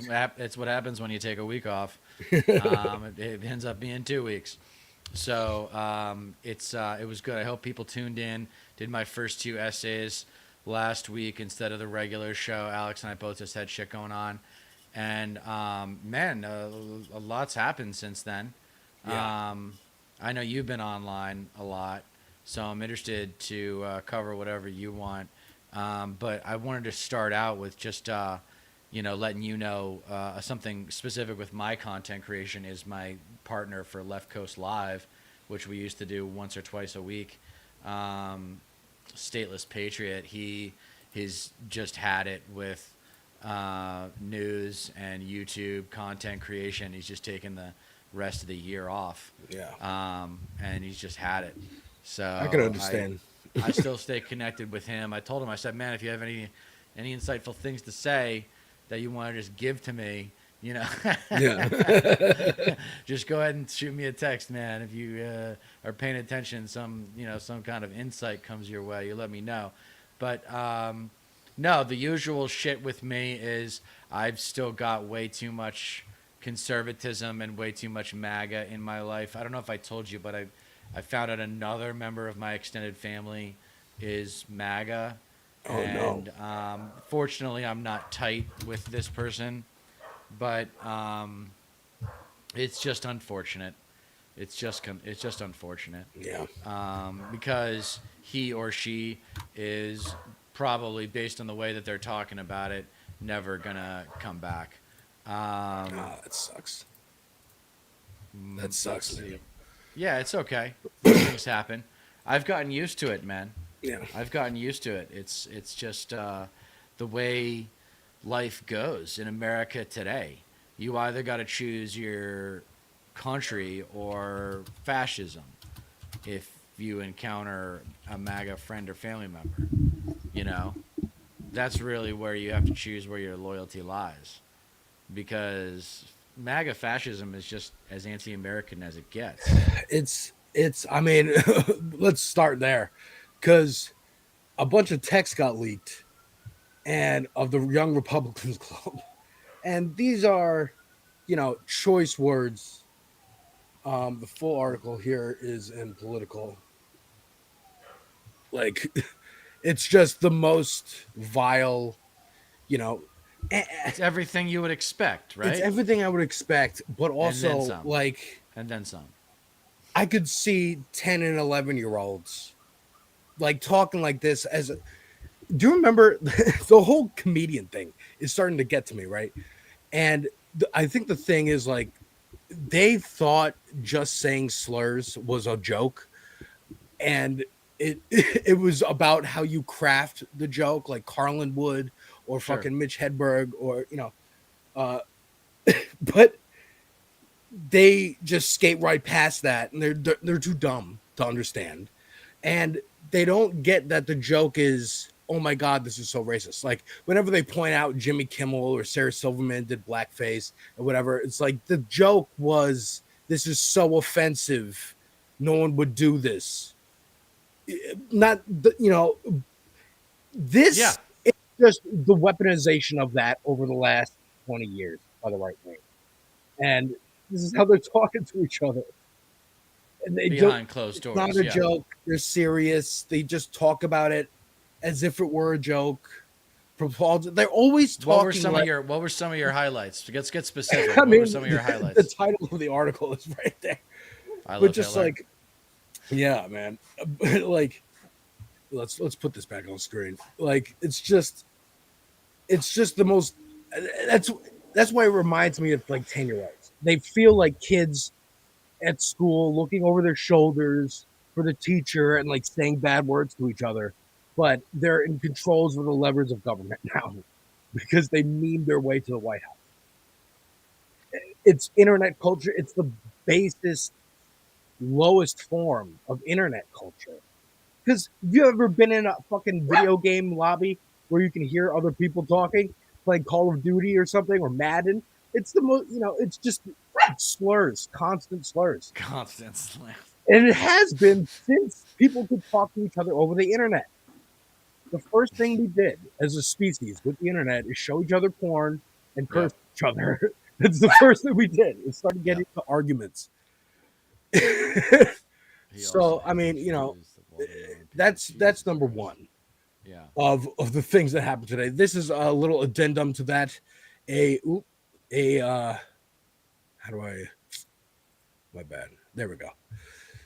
Swastika found in the office of Representative Dave Taylor, Ohio, Republican. Can you believe it? Weird. In his office, in the congressional office. It was on a Zoom meeting. So that's where they're at. They're open. They're letting their fucking Nazi flags fly at this point. Yeah, I think the issue there is a lot of moderates and centrists don't want there to be social punishment for MAGA, and I just don't see any other way to make sure there's a long-term solution to this ideological Because it's problem. their friends. It's their like they had Cheryl Hines on The View today, and you can tell the women are trying to be like, you can kind of criticize them, and she just won't because that's her husband. Right. But it's like RFK is fucking slashing the CDC. Like, it's crazy. Yeah. I got clips of Gavin Newsom and Cory Booker. Let's do the Newsom one. All right, let's do the Newsom one first. Yeah, let's do the Newsom one first since I'm out in California sweating it. Yeah, so they were both asked on different podcasts. This is, I think, Gavin Newsom's podcast. I don't know. But he had on Van Lathan to, do a fucking podcast because every politician has a podcast now. Everyone has a podcast. Interesting. You're like the first to bring up AIPAC in years, which is interesting. I will not vote for a candidate that takes $1 from AIPAC. It's interesting. It's interesting. I haven't thought about AIPAC. And it's interesting. You're like the first to bring up AIPAC in years, which is interesting. That's crazy. Yeah, it is super interesting. Do you know about the most powerful institutions in our government? Yeah, you're a governor and you haven't I heard don't about believe that. AIPAC. I don't believe that for a second. I don't believe that for a It's just second. blatant, I can't talk about this. Playing dumb. He's just playing I dumb. didn't know I would be asked this question. He was playing dumb for sure. And this is the, I think, lesson that people mistook from The Daily Show, Sacha Baron Cohen, the like catching a politician saying something crazy. It's not just to dunk on them and they get embarrassed for a little while and then they go on having a career. It's like, no, these are policy differences that we have. These are fundamental philosophical differences Positions that we yes. have. Yes. And it's not just, you're going to go on Colbert next week and, do a skit Yeah, and do and everyone the will celebrity forget. president bullshit. No, are you actually going to pass meaningful policy? Yeah. I mean, look, Snicks, I'd vote for Newsom if he was the nominee too. No matter who the Republican is, I'm going to vote for Newsom. Like, I'm going to vote for the Democrat. This is fascism we're talking about. But again, he's not my preferred. My preferred would be someone like Jamie Prisker, who's already talking about, like, we're going to prosecute these fucking ICE people. Like, we're not even, like, maybe not today, but we're also looking into how fast we can do this right now. So, you know, someone taking a stance. But Cory Booker here, this is like 4 minutes. She's killing it. The I've had it girls. They're fucking, I don't know who let them on CNN or have a bigger profile. I'm proud to say I found the I Had It women like 6 months ago, way before everyone else did. That's awesome, dude. Yeah, they are for a while. They are I've been to killing them it. for a while. They're great. But this is they bring up AIPAC again, and there's a longer clip, but she's talking about how Marjorie Taylor Greene has been going out there and being like, "Fuck AIPAC, you know, America first. Spend your money here. Stop sending it over to Israel." Right. And how that makes Democrats look bad. In Israel first. And for rural people and suburban people, when they hear that messaging, it allows a grifter and an opportunist like Marjorie Taylor Greene, for people that don't follow the 24-hour news cycle, to say, yeah, why do they have free health care and we don't? Why are we sending them all of these bombs and they're killing kids and we don't? I think in order for us to come together as a party in 2026, it's going to take leadership saying things like Benjamin Netanyahu is a war criminal. We have to stop funding the war. And we've evolved on the issue. And I think it's okay. I think we're all at a place right now where we can accept that we have the leaders that we have. And I agree with you that we agree on 98 out of 100 things. And if we agreed 100 out of 100, we'd be in a cult, would be MAGA. And we're not that. We're always going to disagree on things. And I genuinely hear you when you say people don't know who Chuck Schumer is. You're exactly right. So many Americans do not know who that is at all. We all do, obviously. And I think the economic messaging, but I do think that if the Democrats leave this vacuum there, it's going to get filled by the people in MAGA that are seeing a post-Trump America. And it's super easy messaging with the America First thing. It's just something I want you to think about, because I think it's a political liability for our party right now. They're calling me for a vote. Let me just say this. He's trying to get out of there. Yeah, First of all, that part. Why aren't people talking about when Obama was using American jets to refuel Saudi planes that were dropping bombs on Yemenis children? Why weren't we yelling and screaming about? Some people were. Yeah, some people were. The progressives were. I mean, they say this too about immigration. Like, why weren't you protesting Biden? It's like they were. Like you the were progressives covering were. it. This is the left that you're not paying attention to. This is your quote unquote base. This is what's coming up. This is what's coming up to take those seats. I spoke out against it. But No, it was bad, but we have to talk about current. Please let me finish, because they're going to pull me away. You're going to pull me away. Why? Not me. And again, I've been fighting for more funding from the Horn of Africa to the Congo to Sudan. Why can't we get people to care in this country enough, where our top podcasts are saying it's wrong that we are implicated in so many things, people dying on the continent of Africa? Why Haiti? Why? Yo, deflection. That's just deflection. The deflection is crazy. You're just deflecting, dude. You're not talking about Israel and AIPAC. Literally, you can't talk on my about phone. Israel and American government without talking about AIPAC. It's ridiculous. My background is a drawing of the Kendrick Super Bowl, and they have the protester with the Palestine and Sudan flag. Nice. Like, they're talking about it, Corey. So yeah, they're some talking people about are it. You're talking not about listening. You're not Yeah. doing anything about it. Yeah, it's just a distraction. And he's just like, yo, This is like Coney 2012. Do you remember Coney 2012? Comey? Coney. It was Kony. It was like a Twitter movement of like, oh my God, there's this warlord in Africa named Coney, and you know he's doing all these bad things. We got to stop him. Like Michelle Obama has like hashtag Coney 2012. Like, what do you? You're in power. Are you doing anything about it? Are you talking about it? Are you holding a filibuster for fucking Sudan? No, you're not. You're just being asked a question about Israel and you don't want to answer it. Exactly, because they're the established power, and he's scared to death of them. And because you got to understand, these packs don't just have money on the people; they have like dirt on them too. Like I have no doubt that APAC has dirt on every single one of its, members, or the money recipients. Absolutely. And that's scary too. I wish it would all come out. I mean, I don't know. What's your favorite thing to throw in a MAGA trash face right now? I just say ICE raids, Epstein files, and like Epstein was the big beautiful bill, like one-sided tax cuts. It's just Epstein, dude. All you gotta do is be like Epstein. Yeah, ICE raids. Yeah, but ICE raids are important. I think because of ICE, but they don't care, is what I'm saying. Like they're usually racist or whatever. Like, get them out. Who cares? Right. That's true. They're not gonna stop me or anyone I know. So what do I care? Right. The narcissism. But if you're just like, dude, Epstein. I wonder if America, because America historically, something I talked reference to my last 2 videos from last week was. America is like the individual, right? That's like the emergence of the individual in human history. And now does that circle around and like devolve into a specific type of individual, which is predominantly the narcissist? And that's what comes to define our culture is. I mean, it is right now. Different kinds of narcissists, like people who are tribal narcissists. Really, they're tribal narcissists. They're like only me and my kind. Yeah. That's it. I mean, it really is like showing. Our ass is showing right now. America's ass is showing right now. Yeah.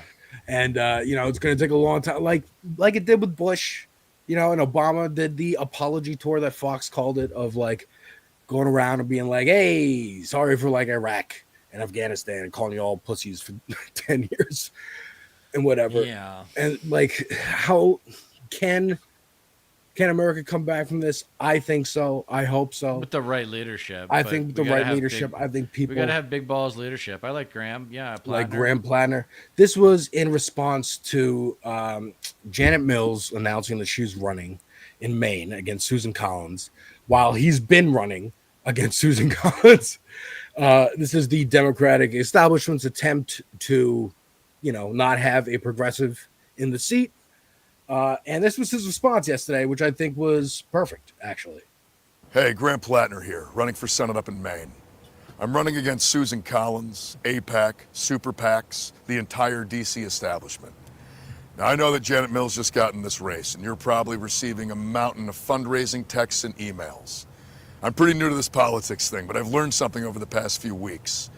When you donate to Chuck Schumer, when you donate to the big Democratic Super PACs, what they do is share their lists with candidates that they like. They put their thumb on the scale. And what they do is they use access to those lists of donors, those lists of people who have given, like yourself, and they use that to give it to the candidates that they like Janet Mills.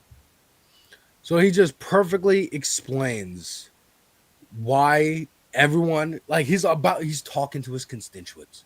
That's perfect. Hey guys, you probably got a bunch of emails today. Here's why. And also, in explaining it, he just kind of shits on them for doing all the games that they're playing. In just explaining why you would have gotten a bunch of emails if you were me. I love it. I think it's great messaging. I mean, he also sounds great. Like Hulk Hogan, like good Hulk Hogan from the 80s when everybody loved him. Dude, I love his aesthetic and his story. I think it's great. It's like... he's right out of the coast of Maine, and that's what it's known for. It's a special place. You ever been to Maine? Yes, actually, a year or two ago, went for a friend's wedding, and it was lovely. Got to see the fucking stars. I have no idea. I don't remember. Okay. Was it on the coast, up there. It was 11 hours. Yeah, we saw like all the waterways and stuff. It was beautiful. Cool. It was gorgeous up there. Yeah, it's a great state. And delicious lobster. Oh yeah. But this is another Democratic guy. He's running for what is he doing? Running for U.S. Senate in Michigan.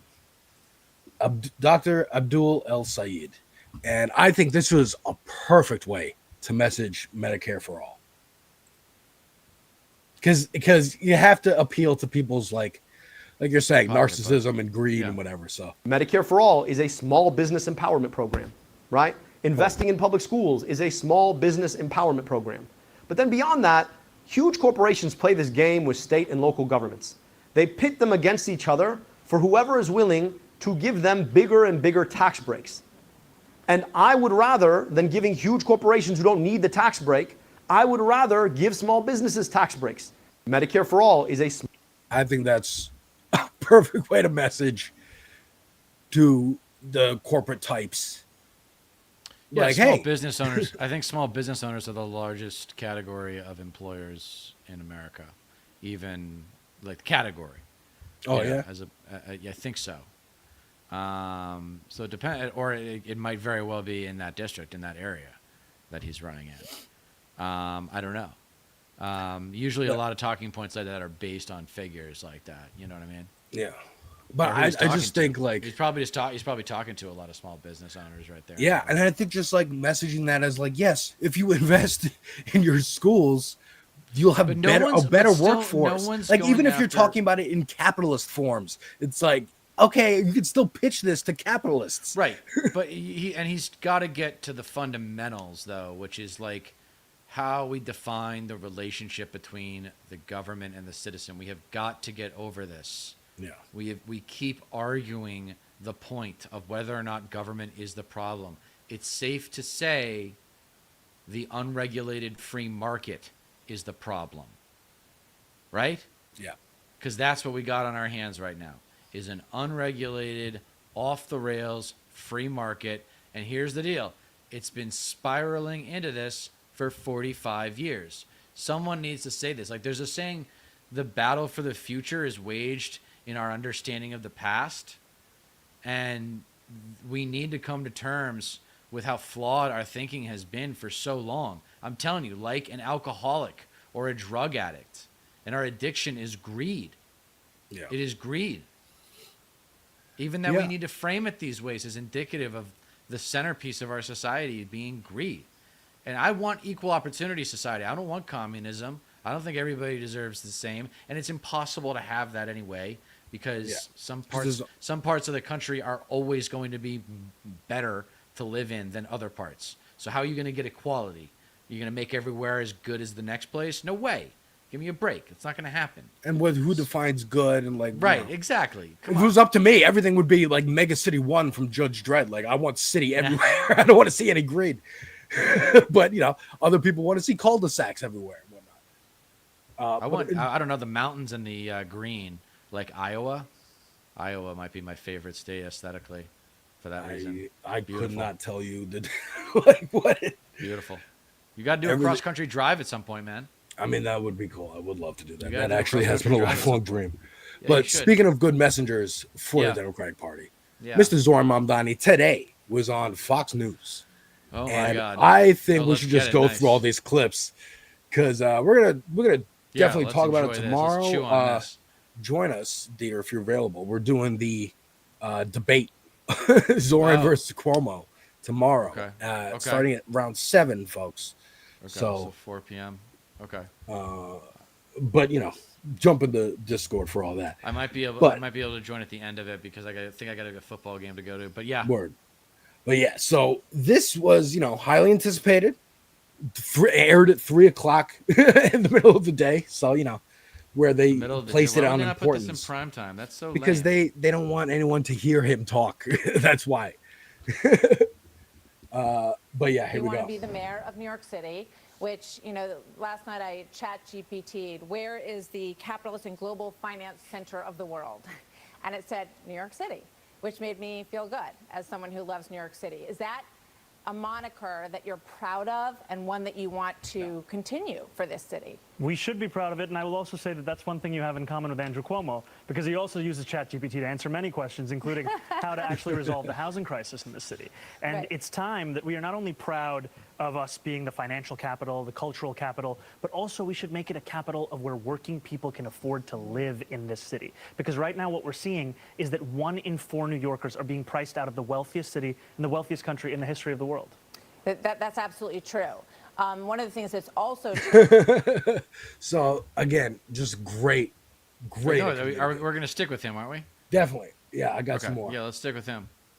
Because I mean, he's just a pro. He's so good at You know, messaging. some say you have never. Here we go.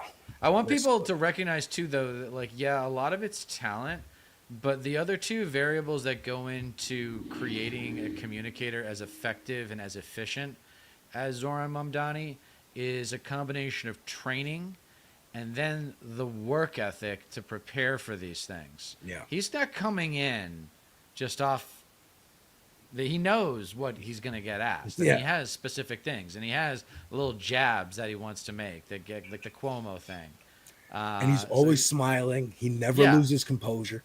Well, that's required though. That's the ethos. I like how baggage. she tried to be like, well, I chat GPT'd as if it sounds like I Googled this. Right. Like we're trying to replace Google because Google's woke or whatever. Or she's but trying to sound cool or something because Yeah, kids I are don't know. using that. Who knows? Sometimes they'll throw in It's Fox DuckDuckGo. News. Fox not news, man. What a joke. And I want to talk about It your is about qualifications. the free buses and his qualifications. You know, some say you have never run a business in, Who in your cares? life. So I'm curious. And President Trump said So what? that you never worked a day in your life. You've worked as an assemblyman, and you've had other positions in the government. But what qualifies you from your life experience to run the largest city in the country? You know, I want to take this moment because you spoke about President Trump, and he may be watching right now, and I just want to speak directly to the president, which is that I will not be a mayor like Mayor Adams who will call you to figure out how to stay out of jail. I won't be a disgraced governor like Andrew Cuomo who will call you to ask how to win this election. I can do those things on my own. I will, however, be a mayor who is ready to speak at any time to lower the cost of living. That's the way that I'm going to lead this city. That's the partnership I want to build, not only with Washington, D.C., but anyone across this country. I think it's important because too often the focus on the needs of working class Americans, working class New Yorkers are put to the side as we talk more and more about the very kinds of corrupt politicians like Andrew Cuomo that delivered us into this kind of crisis. Yeah. Love it. Yeah, like man, Cuomo, he's by the great. way. Like he mentioned it and talked I just hope he directly makes to it across the finish line and nothing crazy happens. Me too. That's I think And I want to talk about your. framing it like, hey man, cost of living. How can you argue with that? Like, how are you gonna attack me for addressing you? You know, like trying to make it the most friendliest or neutral possible position. Well, just issue. He's basically he's got an opportunity to make it about one thing. Yeah. And simplify. Remember when You and doubt, I both care about the working man. When in doubt, when dealing with the American public in a rhetorical sense, you can give them one thing reliably, two things maybe, three things is possible, and four things is out of the question. But you can, if you really want to just drive home one thing in a rhetorical opportunity, then I think he made the right choice there. Yeah, absolutely. He made the This right is choice. a skilled man. Yeah. Next, here we go. What qualifies him? Still on the topic of what He's an qualifies him. assemblyman, and he's brilliant. So how about So that? the question I asked you was what specifically in your background gives you the confidence that you can run a $115 billion budget and run this city specifically from your personal experience and your background? I've been a state assembly member here in New York City. I've represented 130,000 people in Queens. And in the time that I've done so, I've not only delivered more than $100 million in increased bus and subway service, I've also secured $500 million in debt relief for working class taxi drivers. President Trump knows this. New Yorkers know this across the 5 boroughs. Taxis, as we're looking at them right here, are such a part of what we love about this city. And yet those same drivers were sold a lie about a ticket to the middle class if they bought a medallion. I stood with those drivers. I organized with those drivers. I went on a 15-day hunger strike with those drivers, and we secured $500 million in debt relief that allows those drivers to do more than just think about struggle. How many employees would you be overseeing in the New York City government? More than 300,000. That's a lot of people. So yeah, but he's not going to be doing it by himself. He's going to be doing it with a team of people. Duh. Killed and there it. are going to be certain like things that are going to trickle down from the decision tree. I mean, it's like you don't need to run a business to be able to run an organization. You just need to be able to run an organization according to, you know, good values and good strategy and goals. Like, yeah. I mean, his issues are like affordability for the working class and like, you know, I mean, let's face it. You tell me if I'm wrong, but there's the really nice parts of Manhattan. There's some nice parts in the other boroughs, but those financially successful places, those are all like functional because of the working class people that live in other parts of the boroughs, like Queens, for example. Yeah. Like the person who works at the local bodega is traveling to Queens. They're taking the subway in from Queens to work at the restaurant in, you know, in Times Square. Yeah, exactly. Yeah. Yeah, absolutely. And what all he's saying is like you should be able to work where you live. You should be able to live where you work. If you work in a restaurant in Midtown Manhattan, you should be able to live in Midtown Manhattan. And yeah, yes, well, that's not gonna happen. Or if you grew up on the Upper West Side, you should be able to afford an apartment on the Upper West Side. Jobs should be paying you more. Taxes should be lower for you. The billionaires should be paying more. This is all like subtext that we know. But like as far as just messaging, he is getting it across. And this is one I wanted to point out because this is one I could see lefties getting mad at him for. But I have no problem with this at all. This is about the NYPD, the cops. So police officers that I spoke to, they don't want a behind closed doors apology. They want a broad public apology for the things that you suggested about them. Will you do that right now? Absolutely. I'll apologize to police officers right here because this is the apology that I've been sharing with many rank and file officers. And I apologize because of the fact that I'm looking to work with these officers, and I know that these officers, these men and women who serve in the NYPD, they put their lives on the line every single day. And I will be a mayor that What changed your mind about it? You know, I moved to the city when I was 7 years old. Yeah. I grew up here. And two of the things that I thought often about was safety and justice. And growing up here, learning about the case of the exonerated five, learning about Sean Bell, learning about Eric Garner, learning about Michael Brown. And then in 2020, the year where all of these tweets are referring to, it was the year when George Floyd was killed. And it felt like safety and justice had never been further apart. And it was actually Eric Adams in 2021 who said that New Yorkers need not choose between these two things. And so one of my focuses was, how do we deliver that justice? And now what I know, having represented 100,000 people in Western Queens, is that to deliver that justice, you have to also deliver that safety. And that means representing the men and women in the NYPD. It means representing the black and brown New Yorkers who've been victims of police brutality. It means representing the Muslim New Yorkers in my district who were surveilled on the basis of their faith. And 68% of just goes right into something else. But again, lefties could have a problem with him like apologizing, you know, prostrating before the NYPD. I don't give a fuck. Get him in the fucking mayor's house. He's got a right to handle things the way he wants to at this point, because his style led to a decisive victory in the Democratic Party primary, proving that strategy can work and should work and is the right way to acquire power for the left. It's Democratic Party primaries. You vote twice in even years, Americans. Twice. That's the message that we got to get across. But, you know, I think like Mamdani, he's got, I mean, the New York Police Union, I think they endorsed Trump. Yeah. So they do have some image problems. So they endorse Trump. They attack reporters like they attacked Olayemi for criticizing Eric Adams on the Breakfast Club. Like they got problems, you know. But I like that he focused his on I'm interacting with regular police officers.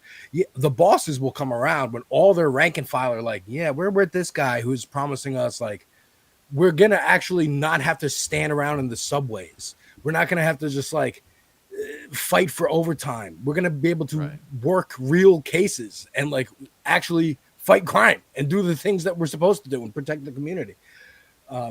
And put off like mental services to actual mental health care professionals. I mean, because he is like going around talking to like cops and stuff. He's done but videos. they still, I mean, I feel like if he's going to apologize, like they need to apologize Because, for endorsing Trump. Like, that was obviously, ridiculous. but That's just I get what absolutely his plan, his goal is, right? Because he's talking to the bosses, right, on Fox. That's who's Martha McCallum is fucking talking to or whatever, or who's complaining to Fox News about Mamdani, or leaking shit to whatever paper about Mamdani that they don't like him, whatever. He wants to like at least address them, and in this format, not stoke it further. So fine, and I get it. No, Get the neutrality, but then refocusing on like being smart. He's walking the the high rank road, and file. I'm trying to help them out. I'm trying to help everybody out. Justice, like here's how I can hold both those things. And talk to the lefties who's supporting him or like, oh my God, the fucking cops. So the last thing I wanted to play, there's plenty more clips, but is the thing about Israel. No. I'm trying to find that right now. The most popular foreign policy story of my life. Yeah. And Israel this and Israel that. Yeah, here we go. So this is, I saw another one about Eric Adams that we could play, but this is her asking the question that, of course, he's going to get asked because he's Muslim in New York. And everybody's been fucked up since 9/11 happened. Anyways. If you are asked tomorrow night if you give credit to President Trump for the ceasefire between Israel and Hamas and the return of the 20 living hostages, would you raise your hand? First I want to say it's a real pleasure to be here. And thank you for having me. And it's an honor to have this opportunity to speak to so many New Yorkers and Americans across the country. And when it comes to the ceasefire, I am thankful and I have hope that it will actually endure and that it will be lasting. And I continue to have concerns because I've seen reports still, just this in the last few days, that 5 Palestinians were killed by the Israeli military. And that's what gives me pause about issuing any kind of praise or celebration at a moment when it is still so in its infancy. And what I will tell you is that in that same moment, it is also one that requires a focus on ensuring that hope, that belief in a better future is one that is emblematic in our policies right here in New York City as well. And that's what we're hoping to lead with. Would you give President Trump credit or not, to any extent? Credit or not? I think it's too early to do so. Too early to say. But if it proves to be something that is lasting, something that is durable, then I think that's where you give credit. So you've denounced Israel and the United States for the response to the slaughter on October the 7th. The governments denounced the Israeli government, although I do understand that the Israeli people are very supportive of the Israeli government. Yeah. And I'm sure that has a lot to do with the media machine that they got going on there. But anyway, we should.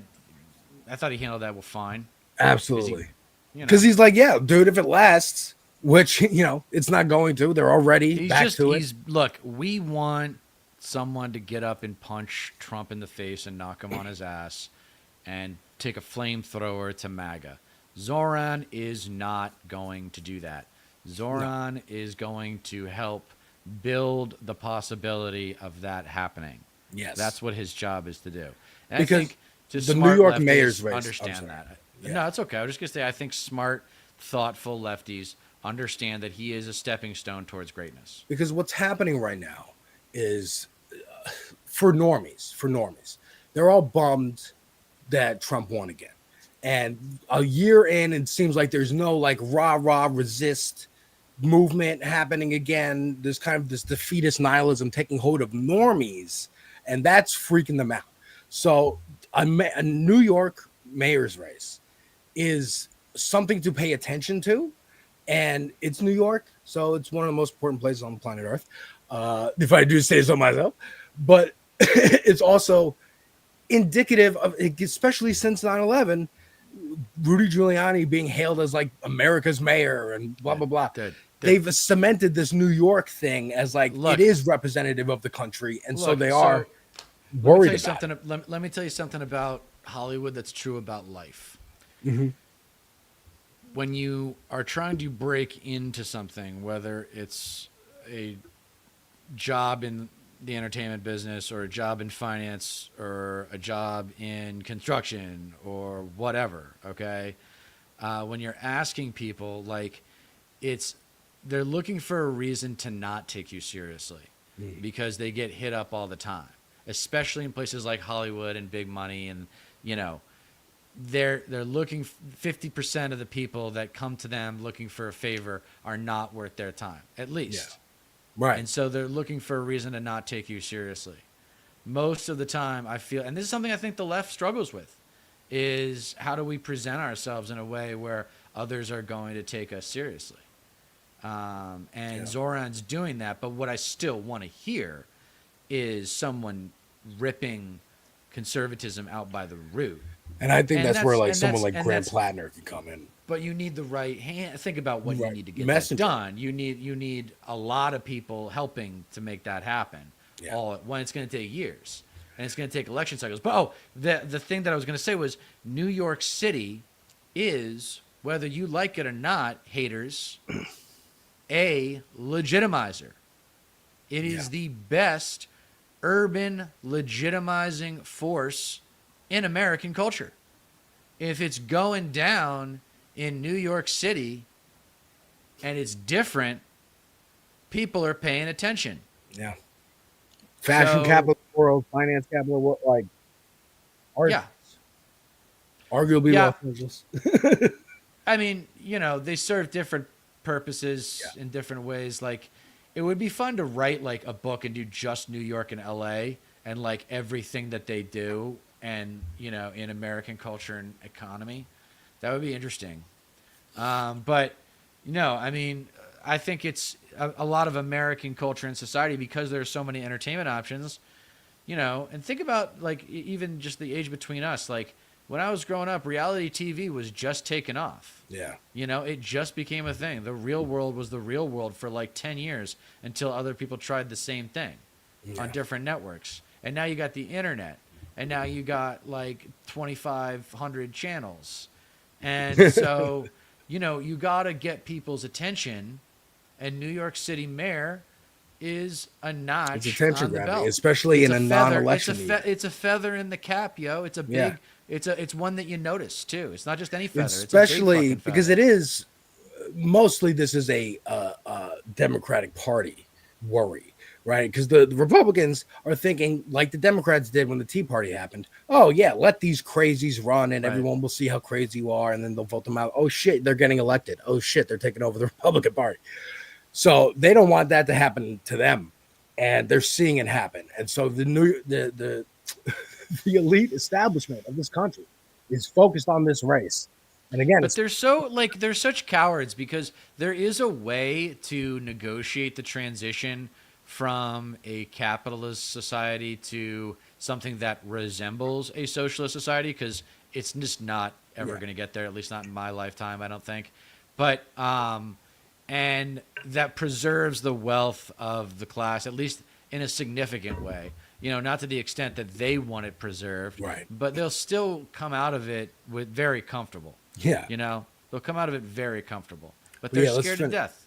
Let's finish this clip of the Israel question. Yeah.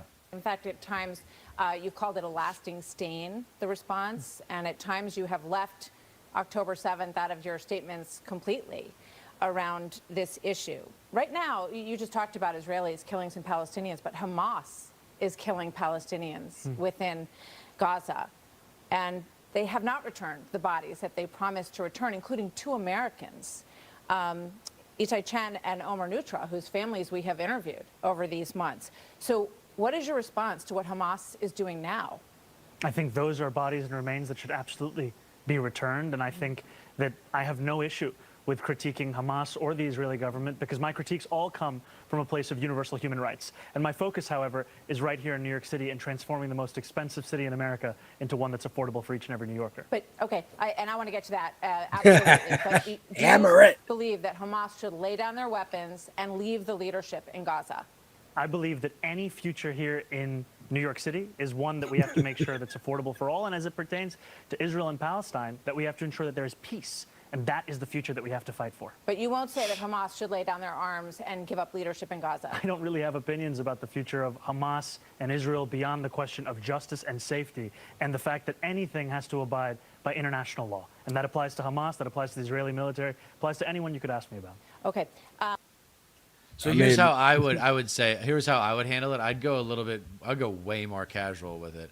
And I'd be like, I mean, because, this is just, if he, white privilege on display. But it'd be like, hey, that whole UN appearance by Netanyahu went really well, huh? Yeah, it looks like something's going on with the Israeli government. And make sure we separate the Israeli government from the Israeli citizens and so forth. And, kind of take jabs at the Israeli establishment and Zionism. And jabs at the Israeli establishment and Zionism. Anti-Zionism is going to be on the rise for the next 10 to 20 years. I saw the APAC tracker account, which is a great account to follow on social media. It literally just posts like under any politician if they get money from APAC. And APAC has directly referenced them now at least several times over the last 5 days, and they hadn't before ever. And that means they're getting nervous. Right. They're getting nervous. They can feel their influence slipping. Well, what did he do? He went, I think he did 65% with Jews in New York. Yeah, I mean, he did great numbers in New York. I they mean, can fuck I off. watched the rally he did on Monday night, and they had this half Jewish, half Italian comedian, Gianmarco, come out there and host the thing. And he was like, you got my parents' vote. And that's most of New York. And that's just crazy. This is a little, just another clip from the interview. Why not? City's already in debt. The governor says no to new taxes. Like Margaret Thatcher said, socialism's great until you run out of everyone else's money, other people's money. Well, what Andrew Cuomo said is that if he had $959 million, he'd give it to Elon Musk in tax credits, because that's exactly what he did. And I bring that up to you to say that it's often a question of whether you have the willingness to spend that money to benefit working class people, not where that money is in the first So place. what would you cut? What city's already in? Constantly brings it back to New York. It's just the only things he's saying are, I care about New York City. I care about working class people. I care about New York City. I care about working class people. What'd you say? Question about Israel? Working class people. Working class people in New York City? I love it. I love how he fucking brings everything back to his core points. Well, I think he's also staying in his lane. He's like, I'm the mayor of New York City. The implicit in his response to the Israel-Hamas bullshit was, that's not my place. I'm not an expert on those things. I'm not going to weigh in. Wouldn't the world be a better place if people admitted that they don't know what they're talking about and don't have an opinion on something, and recognize I have maybe some inklings of an opinion on what should happen, but I'm not an expert. And I don't really know. Right. Wouldn't that be nice? People just embrace the I don't know thing. Yeah. I mean, speaking of people who should learn that, here's Donald Trump. Donald Trump was saying stuff. I'm going to play some of his clips and we'll react to these. This is just the only one I saw because it was so funny. But yeah, he's talking about Chicago and what he's doing there with ICE. Chicago, and we have to listen to this man stand up and say that we're bad people. And the people of Chicago are walking around with MAGA hats. You have women, beautiful black women, walking around with MAGA hats. Please let the president in, and we don't care how he does it. They're not interested in National Guard or Army, Navy. Bring them in. Marines, bring in the Marines. They just want the crime to stop. At this point, do you think staffers are showing him AI images and being like, this is what's happening in Chicago? No, they're just telling him what to say. It's the Steves. It's Stephen Miller, Steve Bannon, and there's probably some other people that if I saw their faces, I'd recognize them. But it's really Stephen Miller's show right now. Yeah, I think Stephen Miller really is running the show. Like, you're right. Like, first term No, of he's pure Steve evil. Bannon. He's pure evil. He's pure evil. He is pure evil. He is fucking terrifying. And Actually, dude, that's the thing about like if you that's the thing about evil though is like if you it's weird. Okay, it sounds so fucking vain, but if you look at people closely enough, if they're famous and you get to see them in pictures and stuff like that, like you can see the evil in them in an aesthetic way. Yeah. Like Stephen Miller is evil, and look at his resting facial position is one of I am going to hurt people. Like Adolf Hitler was an ugly man. Yeah. And like Winston Churchill was an ugly man too, but he had this love for his country. Adolf Hitler didn't know what love was, and that was obvious, but I've never seen any like humanity. I've never even seen him like play with a dog. You know what I mean? Yeah. Like you can see like if you where I'm going with this is like if you do believe in God, which I wrestle with, I'm an admitted agnostic, but it feels like he's kind of giving us some pretty obvious signs as to who's evil and who's not. Ben Shapiro, for even example. Trump says Trump it right here. Look, watch. Didn't get elected. I did get elected for crime, but I didn't get elected for what we're doing. This is many, many steps above it. I want to thank Stephen Miller, who's right back in the audience right there. I'd love to have him. I love watching There him he on is. television. I'd love to have Satan him come incarnate. up and explain Oh my his God, true he's feelings. But maybe not his truest feelings. That might be going a little bit too far. But Stephen, thank you for doing an unbelievable job. And the people of this country love you, I'll tell you. And they love what you say about crime and stopping crime. Didn't get. I mean, like even Trump is like, man, go a little bit too far. Put you on camera. You have to laugh, or you'll cry and pull Or your you'll hair cry. out. That's why comedians have suicide problems, because they're laughing, so they don't cry. They're all depression cases. Absolutely. They're all depression cases. Because if you're into stand-up comedy, like you're thinking a lot, and that's what yeah, man, that's what I'm saying about like these people who, when you look at them, if you trust your instinct, if you look at them long enough, you realize that person is evil. Like evil exists, and it's usually straight white men is a good place to start. Like it's it is not a coincidence. I mean, like Miller really is just an evil, angry man. Like, have you seen those old clips of him when he was in like high school and his hair is already receding? He's an angry. Yes. He's No, I one call of those them- people that we were talking about in the beginning.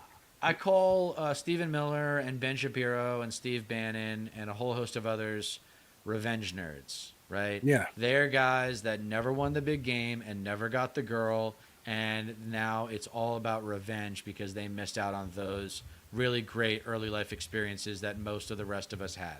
Usually we had one or the other, sometimes both, and they didn't get any. They didn't get any. They want revenge on us. It's Yeah, these look at them. people. They're ugly. There you go. See It's what I'm these talking people. about? Look at this. Who's this guy on the left? Center left. That's so fucking ugly. This guy in the center right. This guy upper right. All the guy of in them the are top just middle. like, you can see the hatred. You can see the evil. Like morphing their physical beings.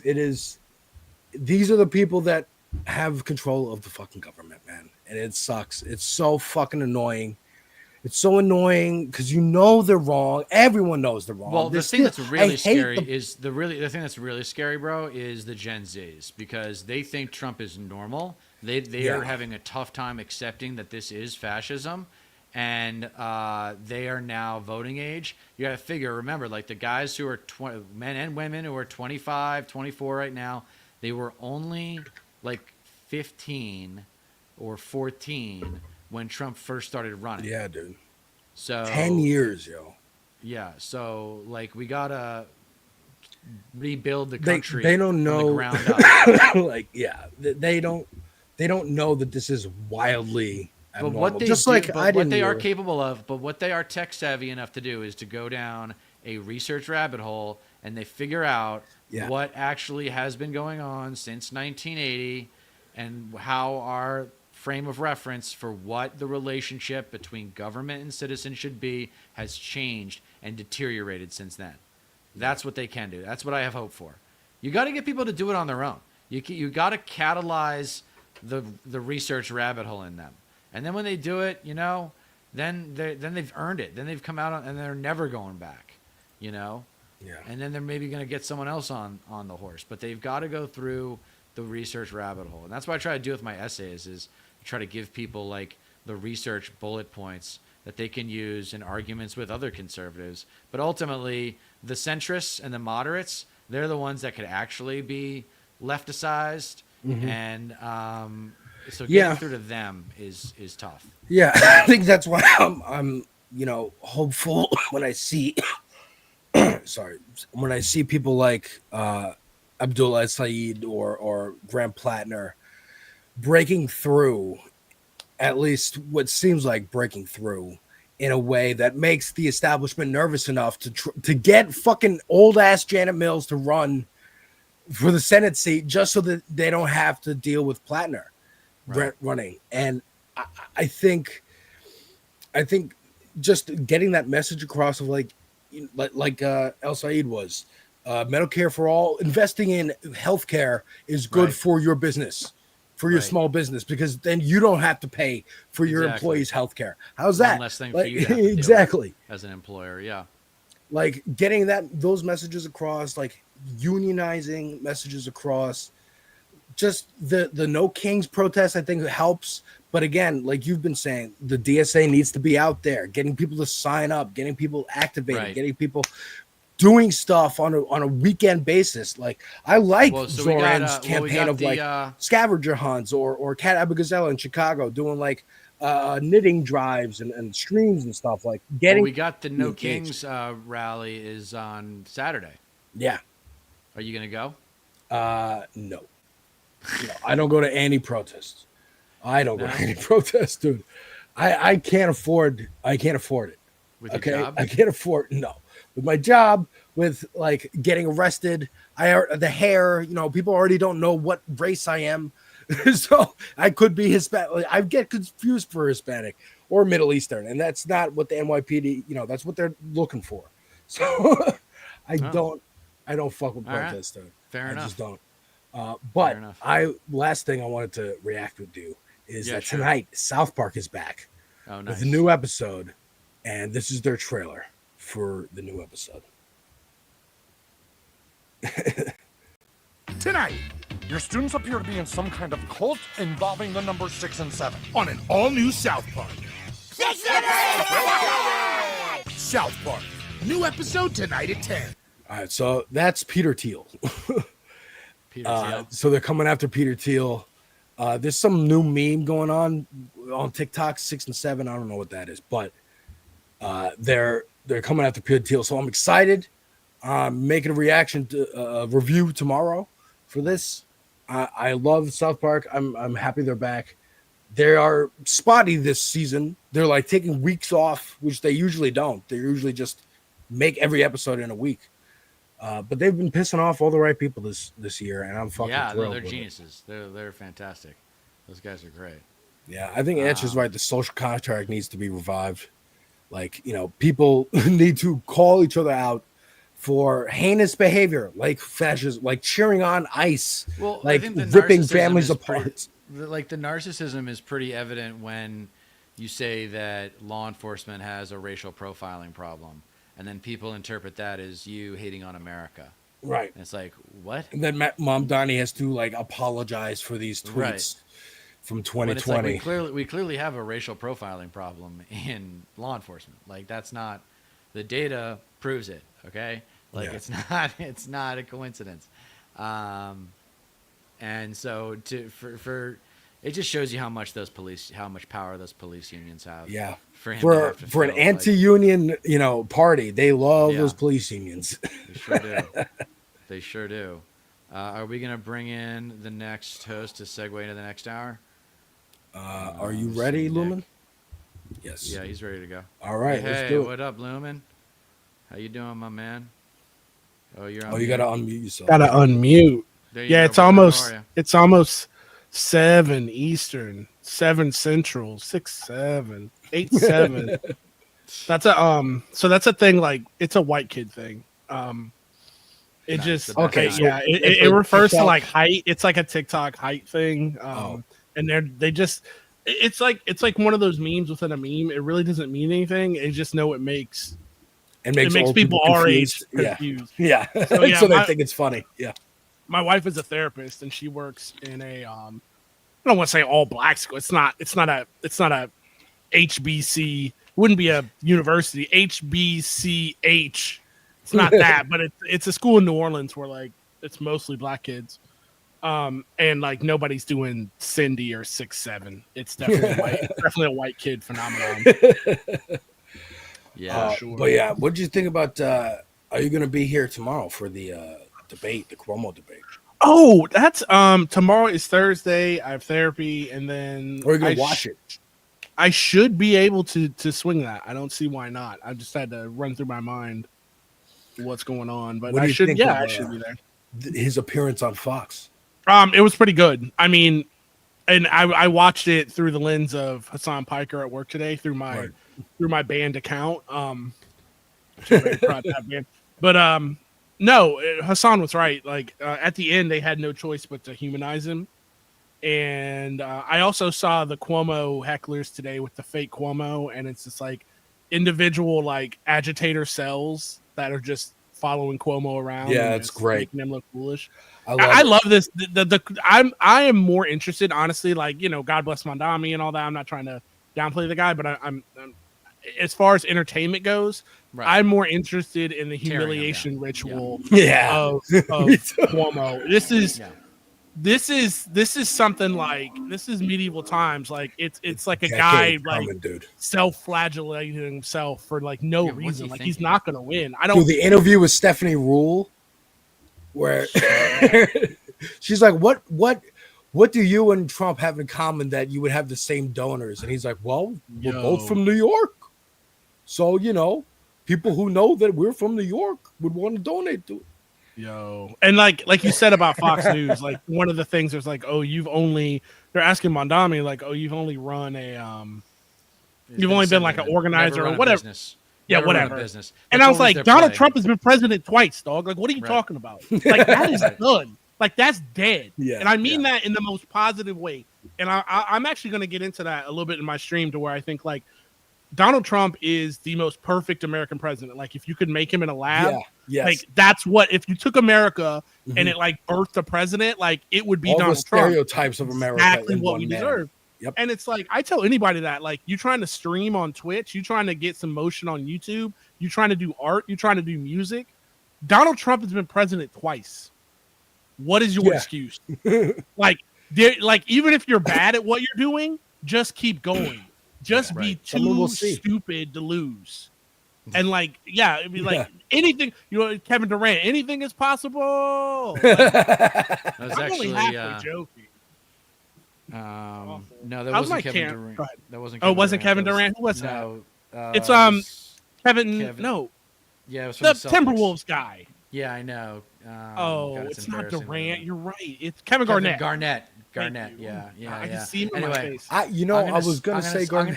All right, I'm gonna head out, guys. But it's always good to see you, and thank you guys for watching. If you haven't already subscribed to me, please do so.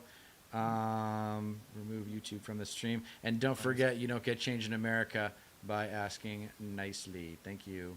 Absolutely. Take care, folks. I'm gonna be making a South Park review tomorrow, and you know, more reviews and music album reactions and trailer reactions on my channel. Fucking good geek news. Good geek news. Take care, folks. Alrighty. All right. So I guess we're live now anyway. So how is my camera, chat? Because last week my camera was like in 1p and it was awful. So before we go any further, I'm going to spend this time and just get a little verification from the chat that I am at least in some kind of definition and not in a pixelated slideshow. before we go forward here. Thank you. Looking good. I just need one. Okay. Fantastic. I am sipping on Trader Joe's whiskey out of my wife's I do dope social work things mug. Trader Joe's whiskey ain't bad. It ain't bad. It's definitely better than Bushmills. I look very blue. Yeah, that's the point. The blue is the point. All right. So we're 3 minutes in already. So to quote Dickens, we are definitely in the best of times and in the worst of times. I am, and I think I said this last week, I am totally in my feelings about, I'm absolutely in my feelings about, let me stop that. Cool. I'm absolutely in my feelings about the state of America, and I'm making an exit plan to leave if I need to, right? But then there's also every single day I get more and more revolutionary optimism, because it seems like, it doesn't seem like, I mean, it is what it is.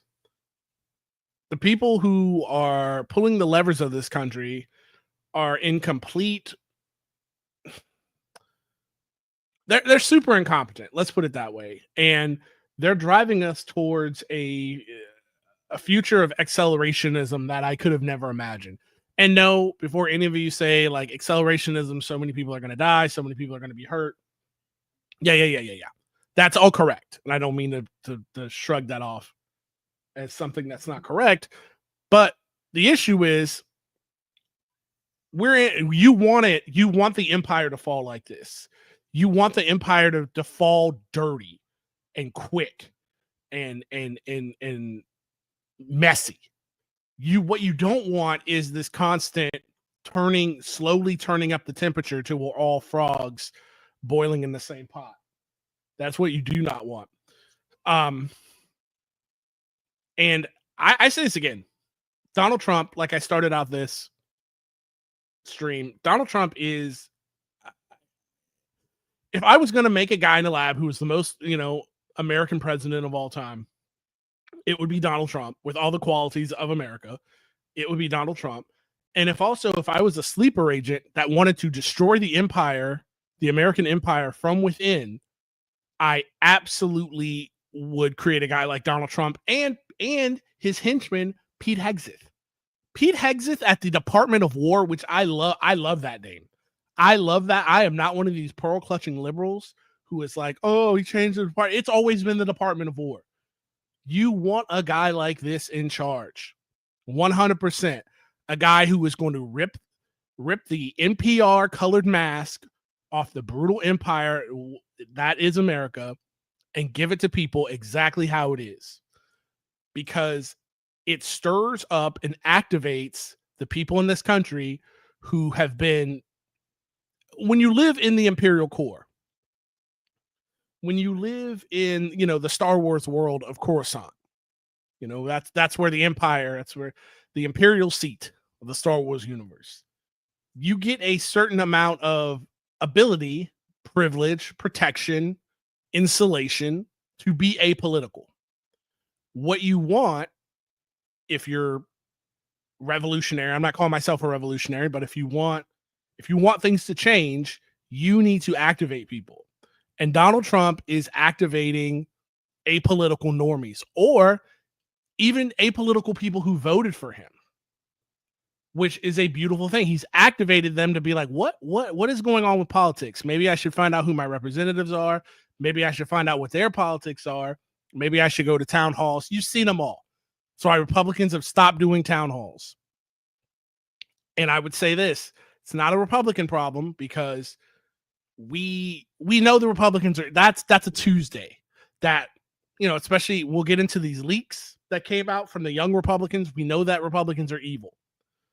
I mean, I'm calling my own parents evil at this point. But if you're either going to sit by and let atrocities happen to other people, or you're going to take the ICE bonus and go out and do atrocities on your own, then that's evil. And we need to call it out for what it is. But evil is going to do evil, and that's just another Tuesday. The same venom the same No Kings protest energy that these liberals have for the Republican Party, we need to have for the Democratic Party. I watched the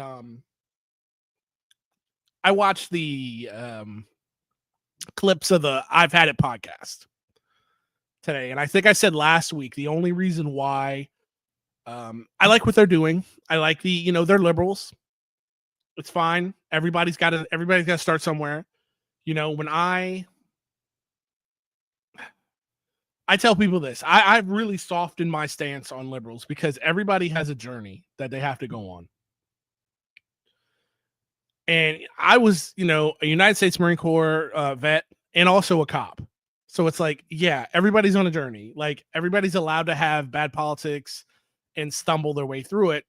It's our job to get people where they need to go.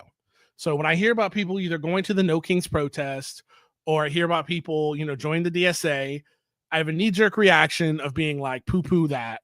But I go, wait, babies first, agitation, let them stretch their legs, let them meet the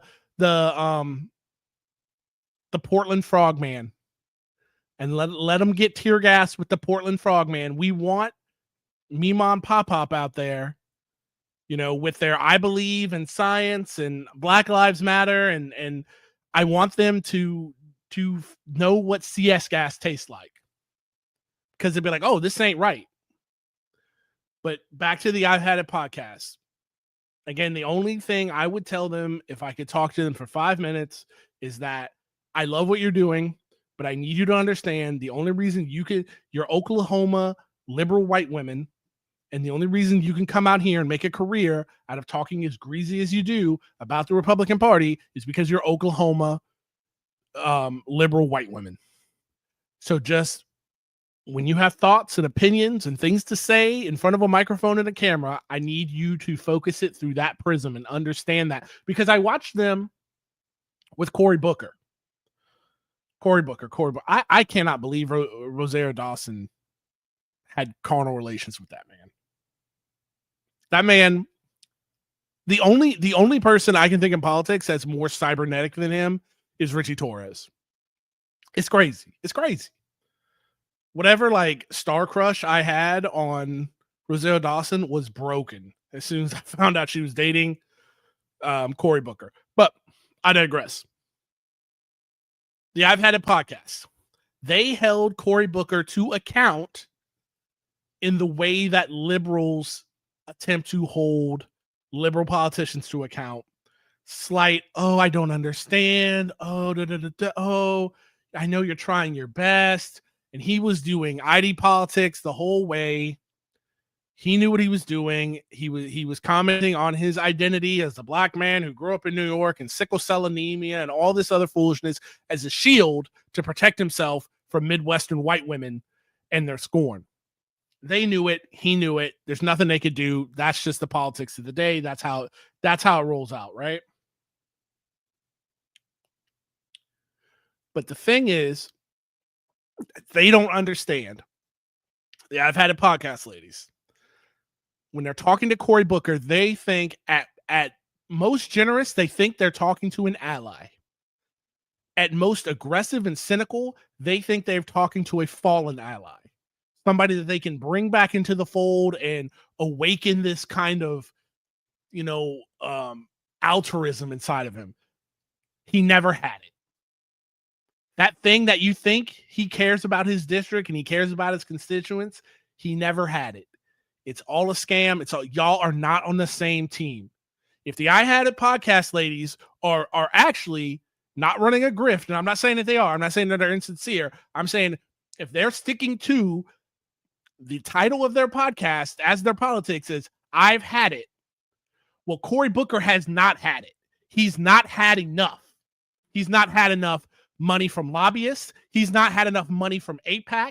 He's not had enough selling out his constituency. He's not had enough of not doing the people's business and doing business for himself. He's not had it. Until these liberals understand that the Democratic Party is their adversary and their controlled opposition, until they understand that the Democratic Party, as it sits right now, with handful of exceptions that we can name off, and they pay the price every day. Zoran Mondami, Rashida Tlaib, Ilhan Omar, they pay the price every time a camera's in their face. It's nothing but aggressive, dehumanizing questions and bad faith arguments against these people. Until they realize, though, that the rest of the Democratic Party, and I'm sure I've left out one or two, is nothing but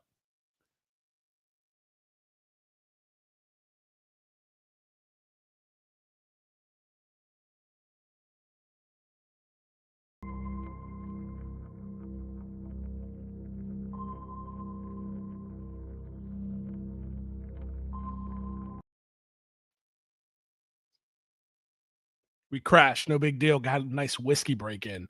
But until they understand that the Democratic Party is nothing but the Washington Generals to the Republican Party's Harlem Globetrotters, then we will not move the ball anywhere forward towards, I don't even talk about leftism or progressivism or whatever ism that we're trying to talk about, to just having a functional society.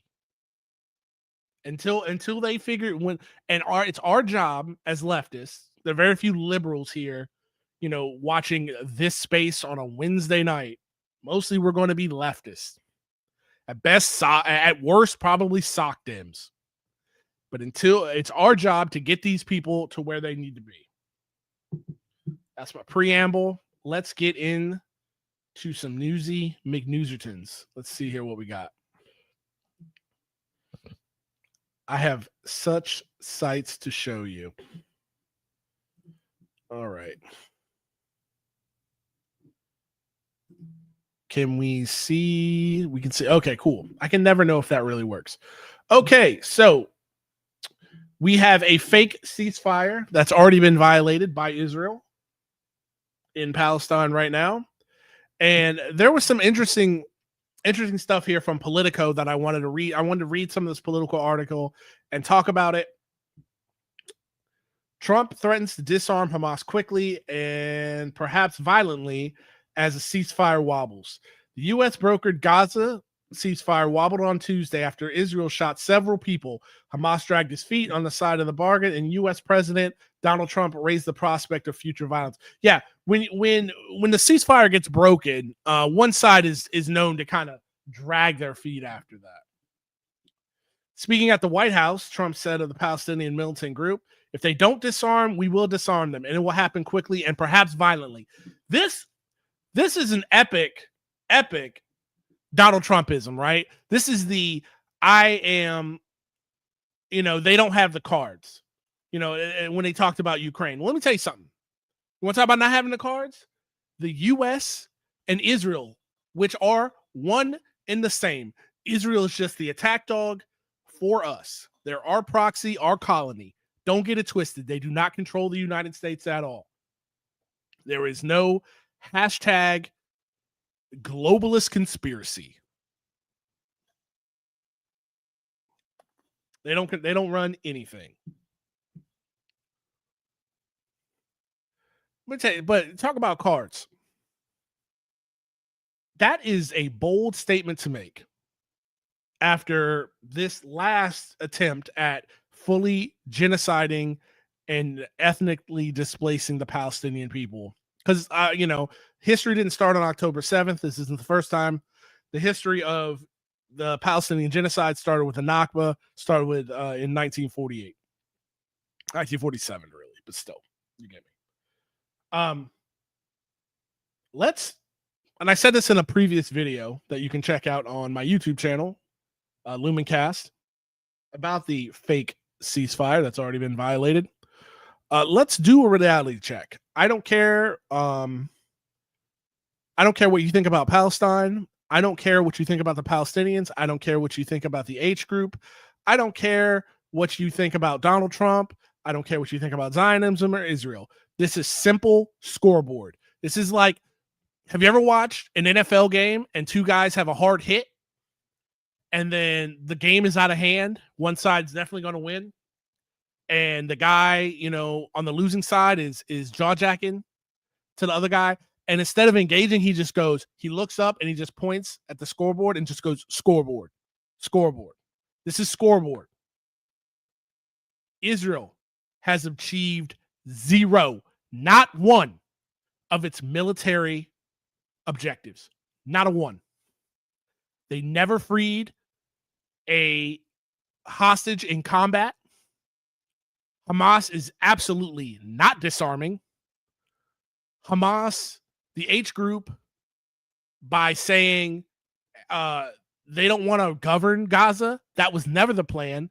This is the same deal that was put forth by the resistance group on October 8th. And Israel refused to pick it up.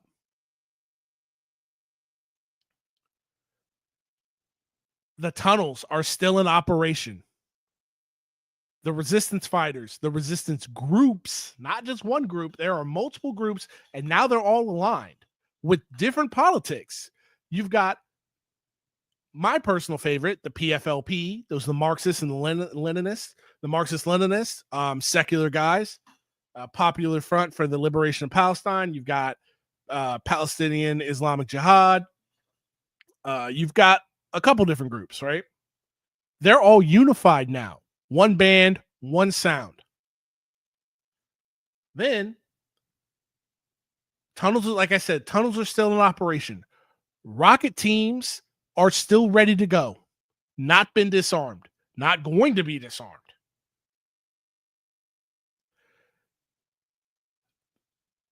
The resistance fighters traded 20 hostages, 20 live bodies for 2,000. Let me say it again. 2,000 Palestinian prisoners. So how are you going to come on wherever you're coming on TV? I don't know if he said this or with a camera in his face. He said this obviously in front of a reporter, and you're going to sit here and tell these people you're going to violently disarm them. Then what were y'all doing since 1948? What were y'all doing the last couple years of this genocide? Y'all were just playing tiddlywinks.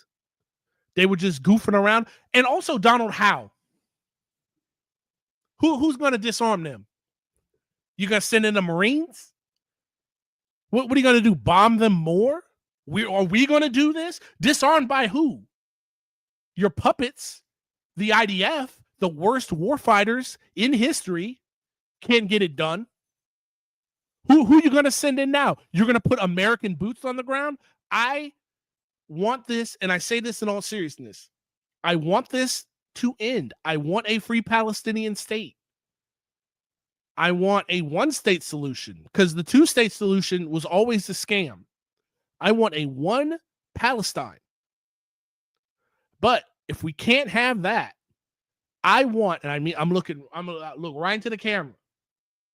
I want Donald Trump to send American troops on the ground in Gaza, because there is no greater way to destroy the American empire. There is no greater way to get kids to not enlist in the United States military anymore for generations. They're going to have the same kind of bump. I mean, the same kind of dip and drop that they had with the Vietnam War.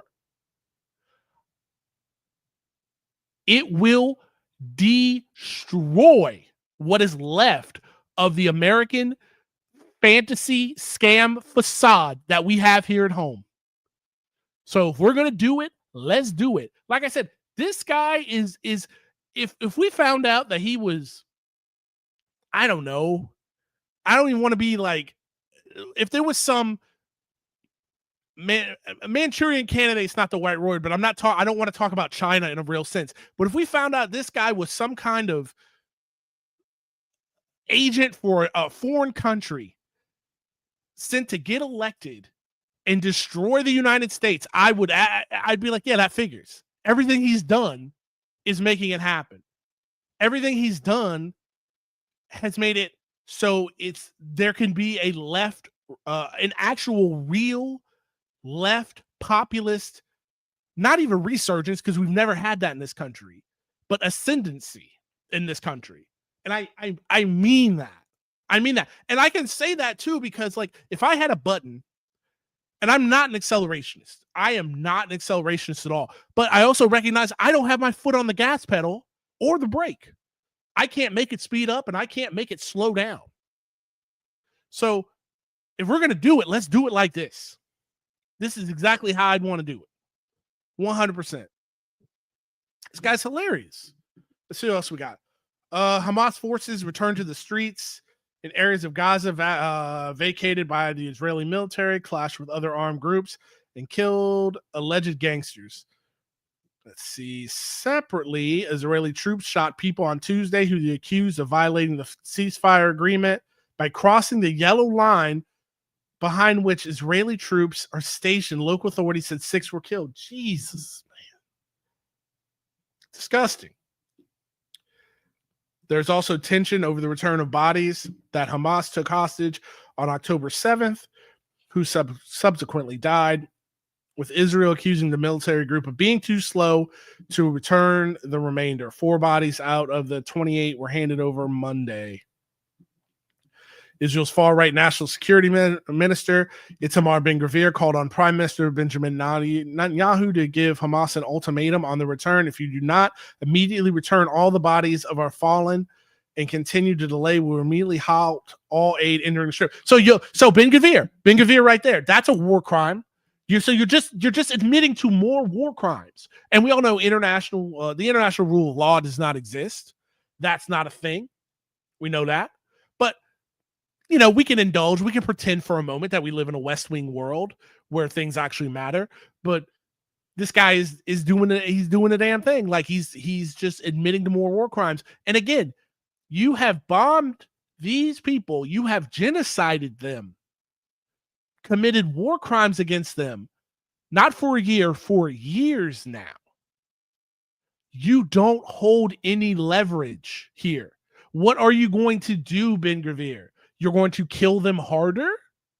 Donald Trump, what are you going to do? You're going to have Israel kill them harder? You have no power here. You have no leverage. Give it up. These resistance guerrilla fighters, just like the resistance guerrilla fighters in Vietnam, dragged the most powerful military, because forget Israel. Again, Israel has nothing to do with this. This is all the United States. One call, we can have a Palestine tonight. We can make this stop tonight. Ceasefire, no ceasefire. We control it all. But these resistance fighters took the most powerful, lethal, technologically advanced military to ever exist on planet Earth at any time in Earth's existence and dragged it to the negotiating table, kicking and screaming, just like the Vietnamese did. This is getting to be light work. You understand? With every failure the United States military has in trying to hold places where the indigenous people do not want you there, all you're doing is training the next generation of freedom fighters to do the same thing. This is getting to be textbook of how to beat us. And thank God. Thank God it is. It's frustrating to see people talk like this who have no leverage. They have nothing to stand on at all. All right.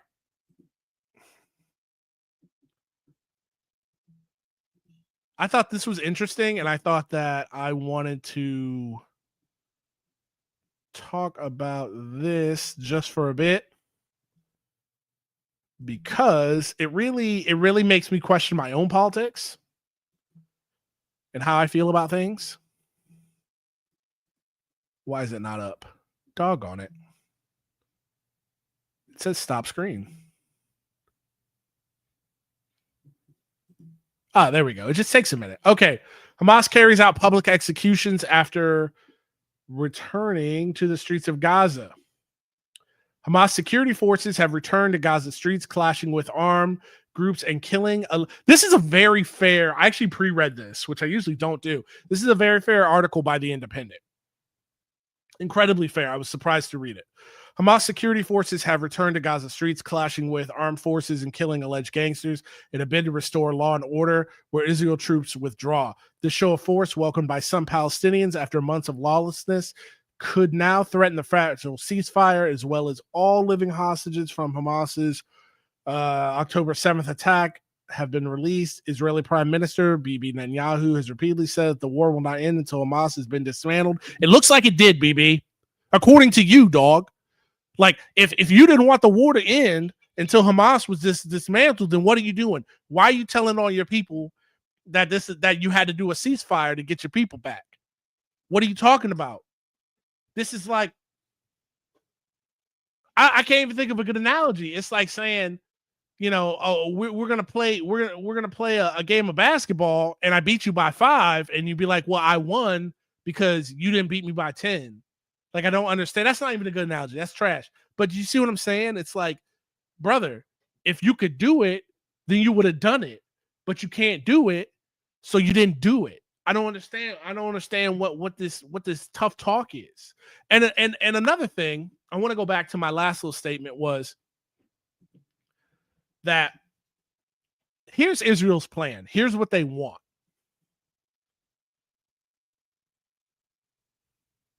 What they want is they want us to be like, yay, ceasefire. Yay, we did it, guys. Palestine is free. Woohoo. And we all just, the news cycle goes by. We're worried about who's in the Love is Blind pods. And we don't talk about Palestine anymore. And they can continue the slow genocide that they've been doing since 1948. They thought with October 7th, that was their key to do their final solution. And it wasn't. So now they're back to doing the slow moving genocide. We have to stay in the street. We have to attack rhetorically every single politician like the I've Had It ladies did with Cory Booker and say, hey, how much money did you get from AIPAC?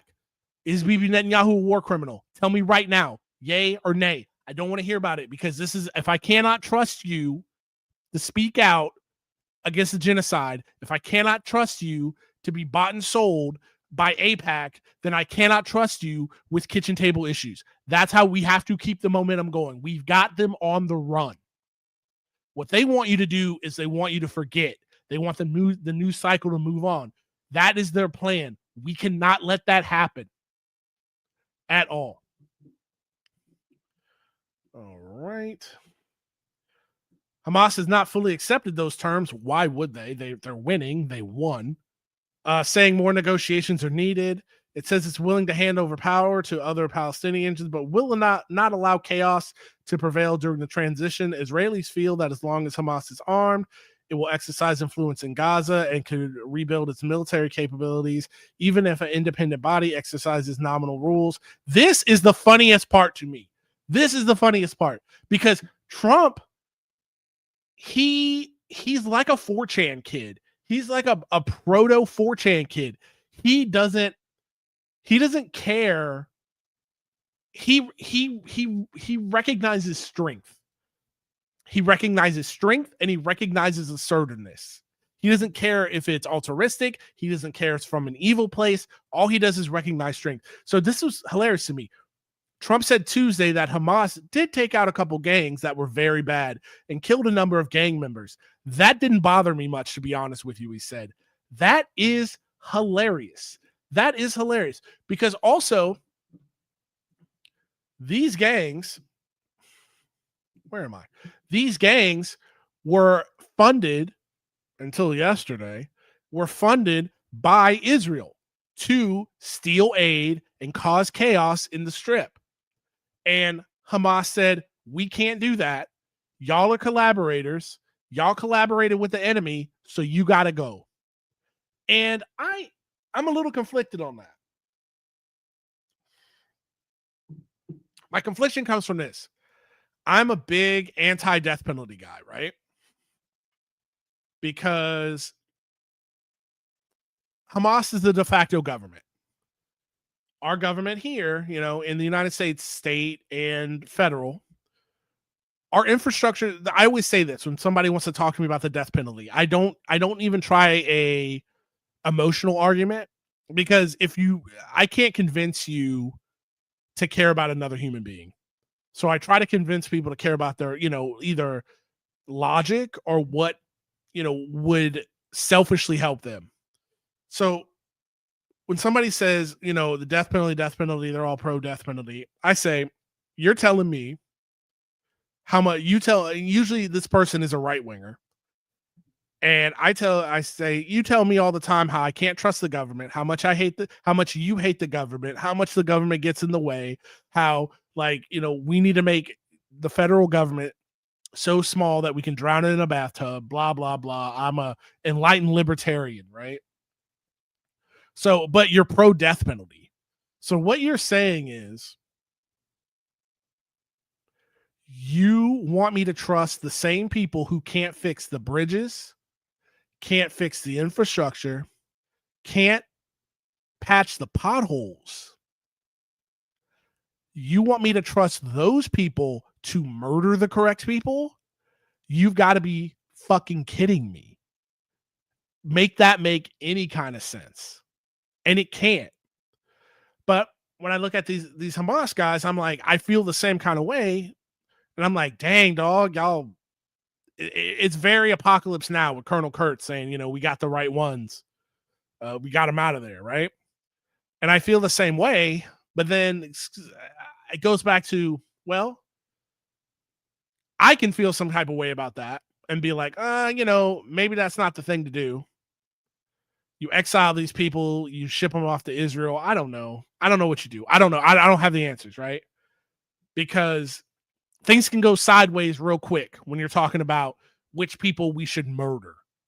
That's how things get real out of hand. Murder, and I should say murder in cold blood. I should use that as a qualifier, right? But I will be damned if I let any right-winger or right-wing press tell me that, oh, did you know Hamas was executing people? Oh, did you know they were executing roving gangs of people who were stealing aid and selling it? Oh, did you know that those gangs were funded by Bibi Netanyahu, and that money that Israel funds those gangs with comes from my tax dollars? And you expect me to give a flying fuck about that? I can care about it. If you're a super lefty, and you put a flower, you want to put flowers in everybody's, in all the ICE and Department of Homeland Security guys' gun barrels, and you don't kill a fly, and you're a vegetarian, and it's peace, love, and chicken grease and all that, man. God bless you. I'll listen to you. If you want to tell me how murdering people is wrong under any circumstances, I will listen to you 100%, because you're walking the walk. But I will not listen to hypocrites. And I say this as somebody who is, I joke in my old age and I say, I'm getting super witchy as I get older, but I'm still an agnostic atheist, which is really the only kind of atheist you should be. Like, woo, that's such a 2010s convo about hard atheism versus agnostic. Whatever, it's stupid. But I don't go around telling people that God's not real and and all that and be like, ah ha ha, y'all are stupid. And who I really don't tell that to is clergy people. If you're a nun, you're a priest, you're a rabbi, you're an imam, you're a pastor, I'm not having this conversation with you about, Noah's Ark's not real, right? I'm not doing that, because you are walking the walk. You have centered your life around this belief. And so I have to have respect for that. But what I will not do is take, a Easter and Christmas, Catholic, as they say, and have them try to convince me about the man in the sky, when I'm in line with them at the sports betting bookie in the casino on Sunday, right? betting on the game or something like that. I ain't trying to hear all that from you because you don't even believe this. Because if you did believe this, you would censor your life in a way that would make sense because these are your core beliefs. So hippie lady, what they say, ultra lefty super ultra lefty 2000 hippie lady. You want to talk to me about not killing people is the right way to be? I will listen to you, but I will not listen to a right winger try to tell me about how terrible a resistance group is because they took out the Israel funded trash for committing treason when they are obviously pro the penalty for treason in this country is also death by the federal government. The federal government gets to murder you. So and they are completely fine with that. So I will not listen to you try to put your Sunday morning morality on me. That's not happening. That's my own little free therapy session that I wanted to get out for myself. Big day for if you're let me put this up here.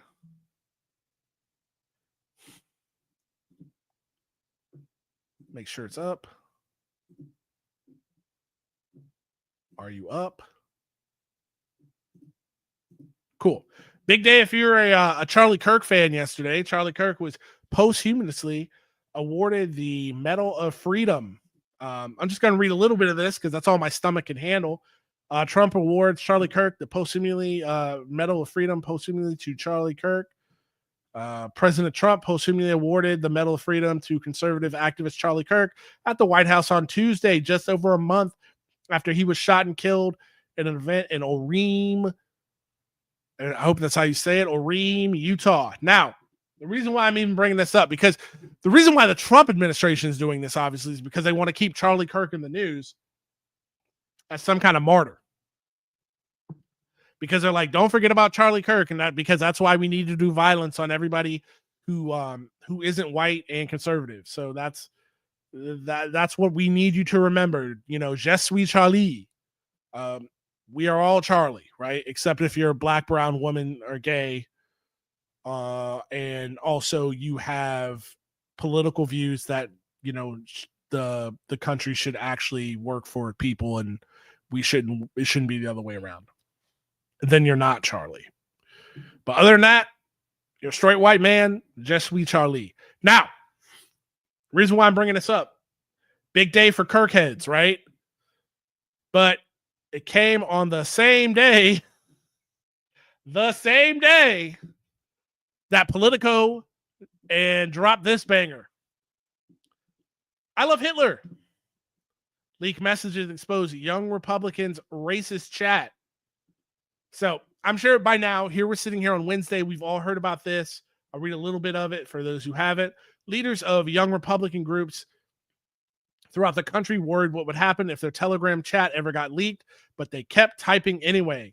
They referred to black people as monkeys and the watermelon people, and mused about putting their political opponents in gas chambers.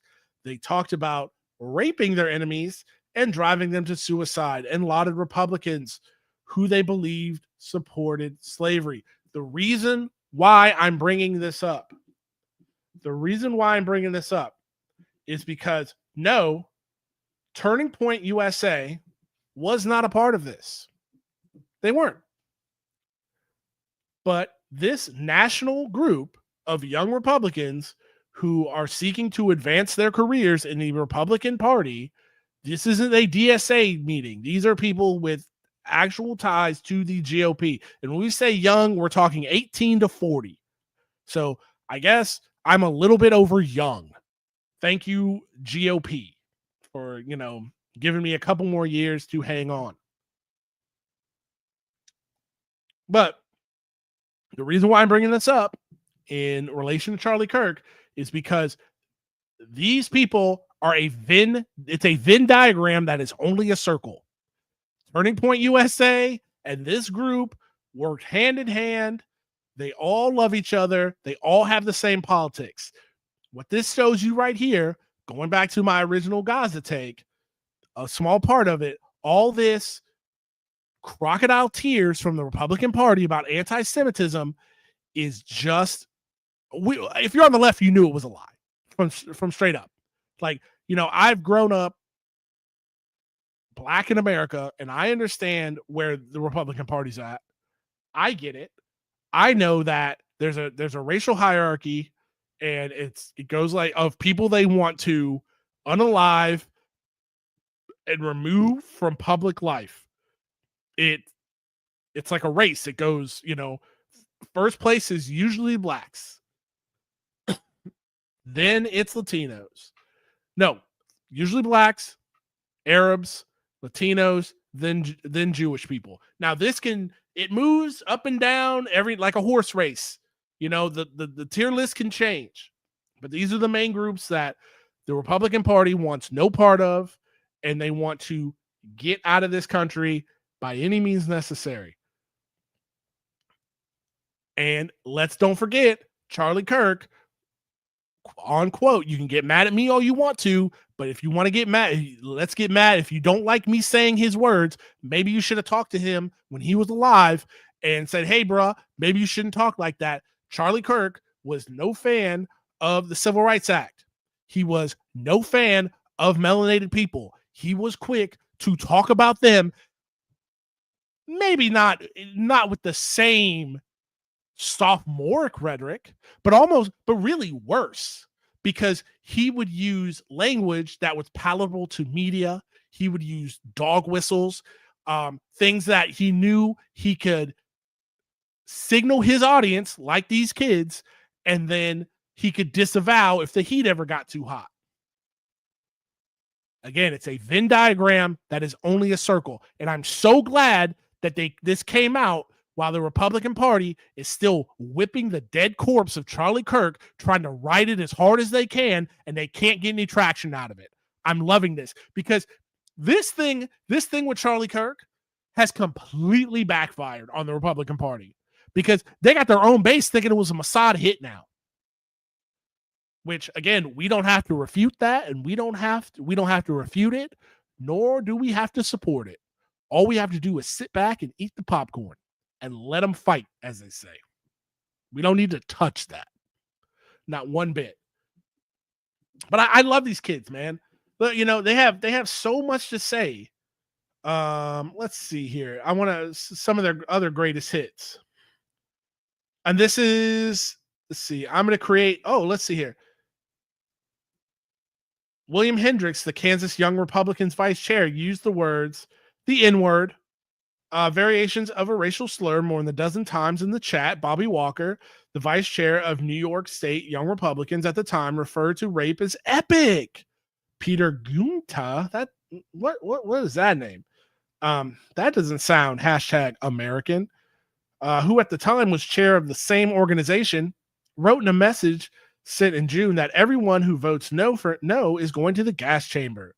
He was referring to an upcoming vote on whether he should become chair of the Young Republican National Federation, the GOP's 15,000 member political organization for Republicans between 18 and 40 years old. I'm going to create some of the greatest physiological torture methods known to man. We only want true believers, he contends. So what I love about this more than anything, and I find this with a lot of Republicans and a lot of libertarians, mostly libertarians, but are they really any different? They're no different. They're really the same thing. I want you to look at these dudes. I want you, my man's thighs are touching, bro.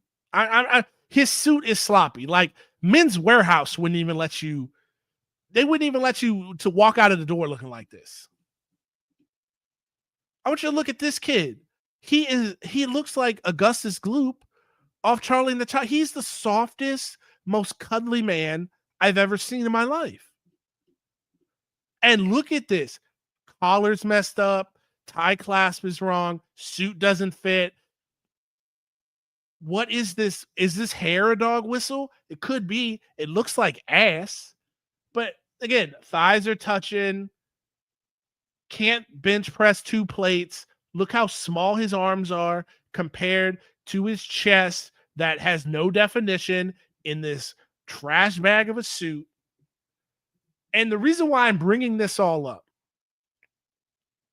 is, yeah, we body shaming out here. It is what it is. But it's always guys like this. And it's not because they're fat. Well, it is because they're fat. But I take another guy I can think of is Ben Shapiro. He's a staunch, he's a Republican, but he talks the same rhetoric as a libertarian. Pull yourself by your bootstraps. The point I'm trying to get to is, it's always people who would not survive their own ideology. You see what I'm saying? In the world that they want to live in, where it's just law of the jungle, it's might versus it's might makes right. I won't survive that world either, right? But brother, I will eat you. I will eat you before they get me. Do you understand what I'm saying? You will not survive the world that you were trying to create.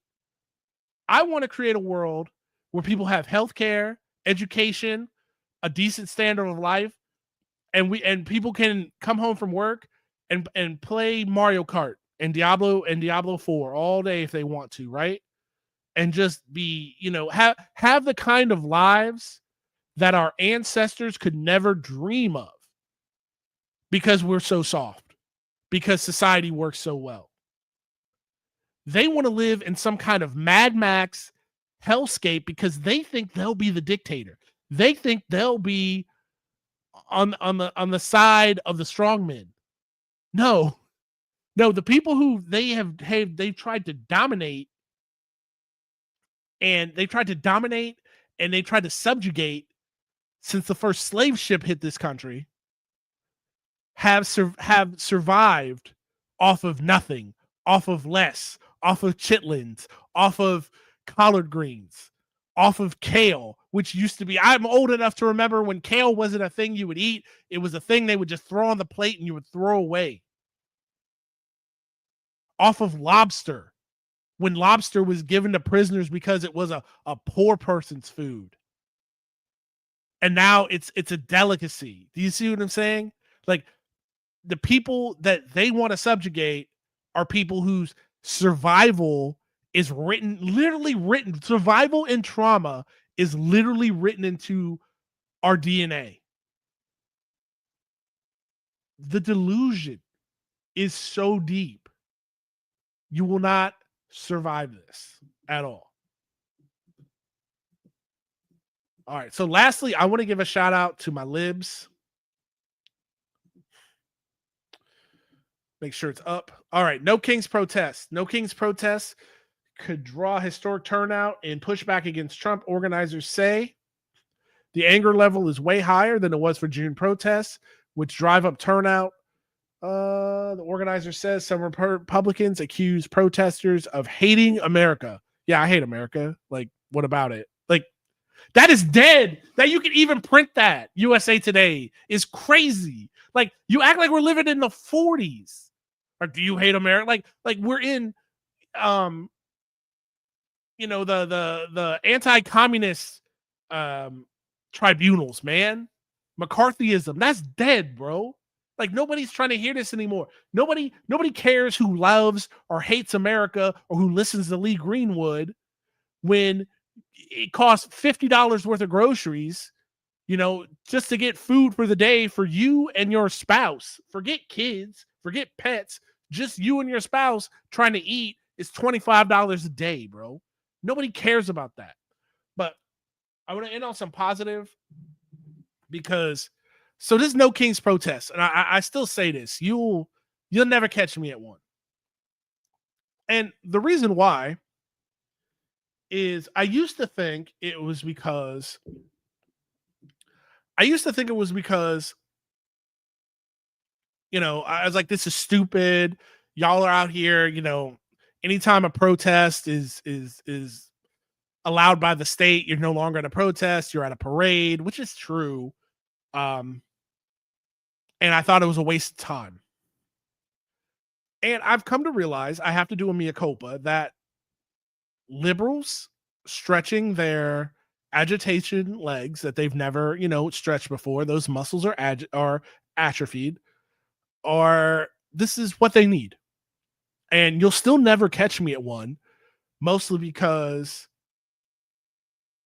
I've outgrown it. And that's not a thing of saying like, oh, you shouldn't do it. If you want to go, you should definitely go. But I have personally outgrown that, and I would bring down the mood at a thing like this.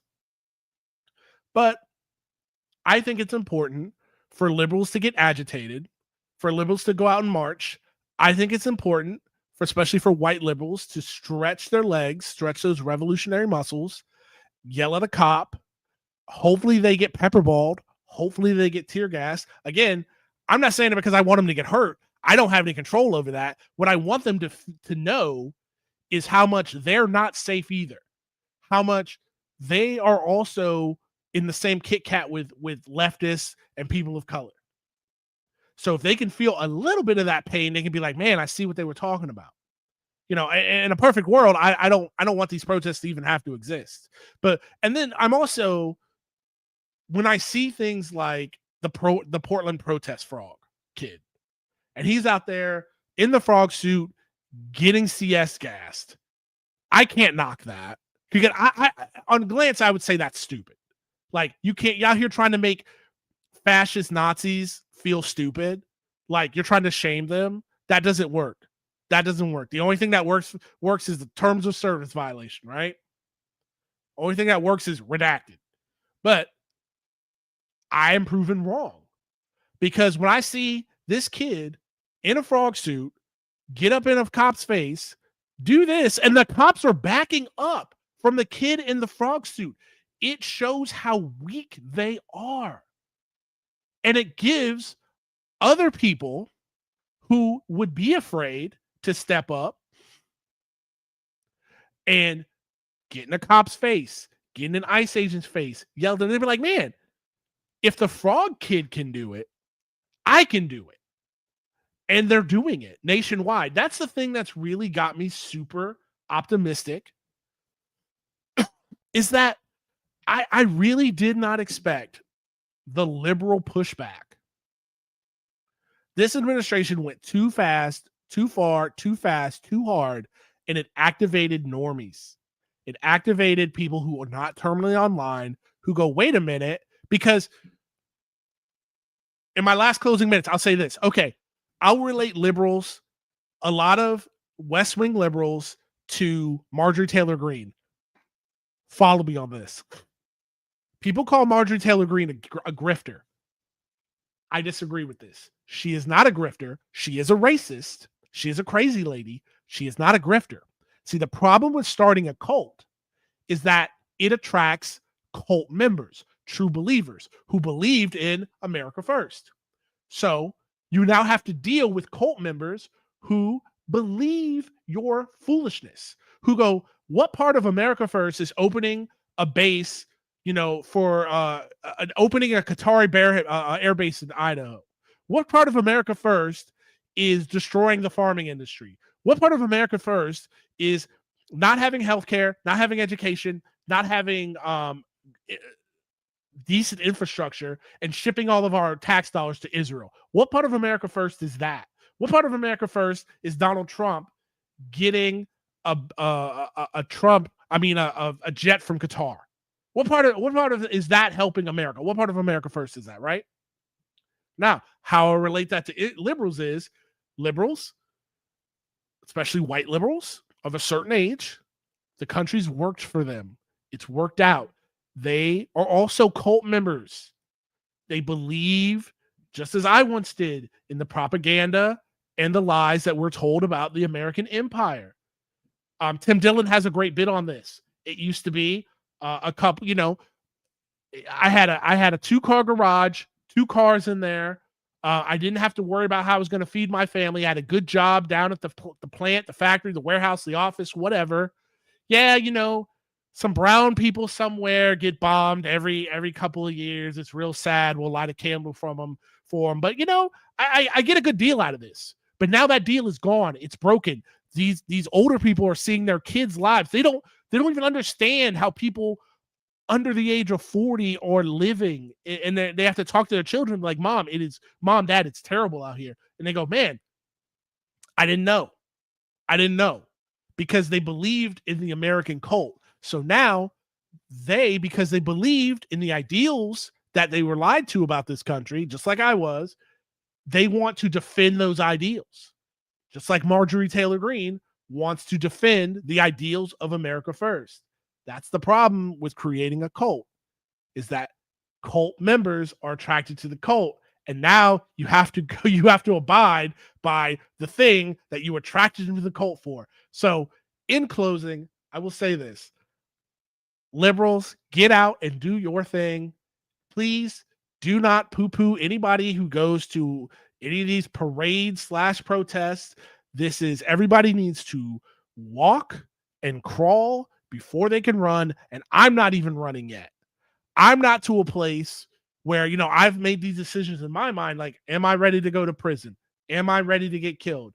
If it steps up and I have to engage with an ICE agent to try to unarrest someone, am I willing to do that? I can tell you, I can look in this camera and I can say yes, but when that time comes, I don't know.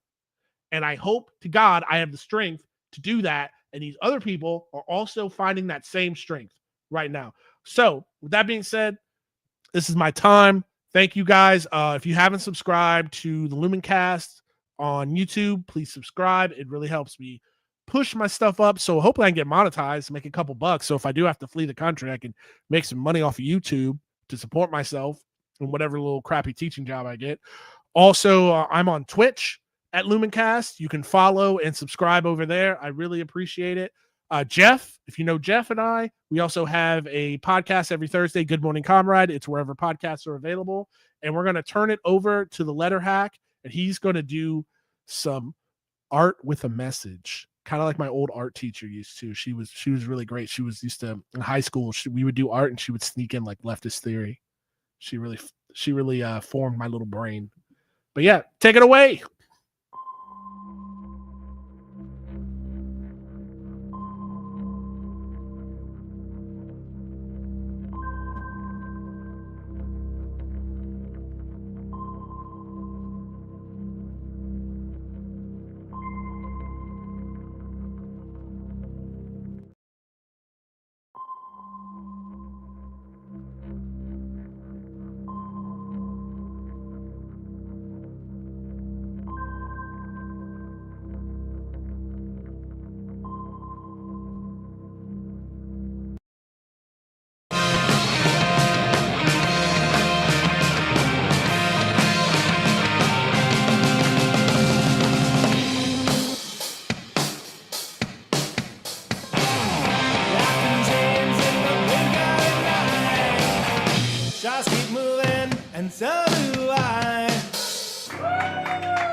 All right, that was the newest music video from Conan Neutron and the Secret Friends, Villain of Circumstance.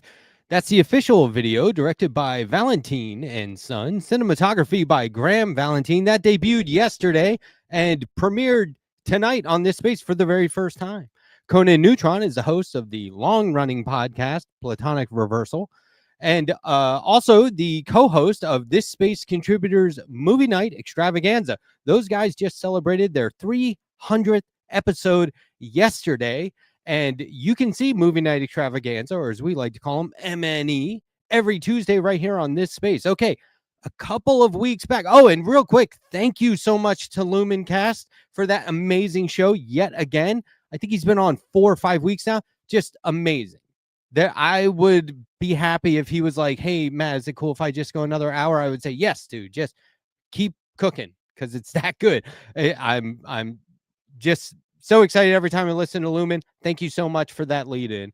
But look, a couple of weeks ago on this show, I talked with journalist and editor Evan Urquhart about the upcoming Charlie Kirk Day of Remembrance and the art contest over at their outlet, Assigned Media. It's an all trans journalism media outlet, and everyone should be reading this all the time.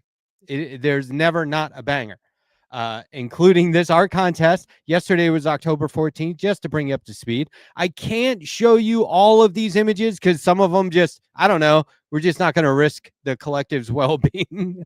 You'll see what I mean.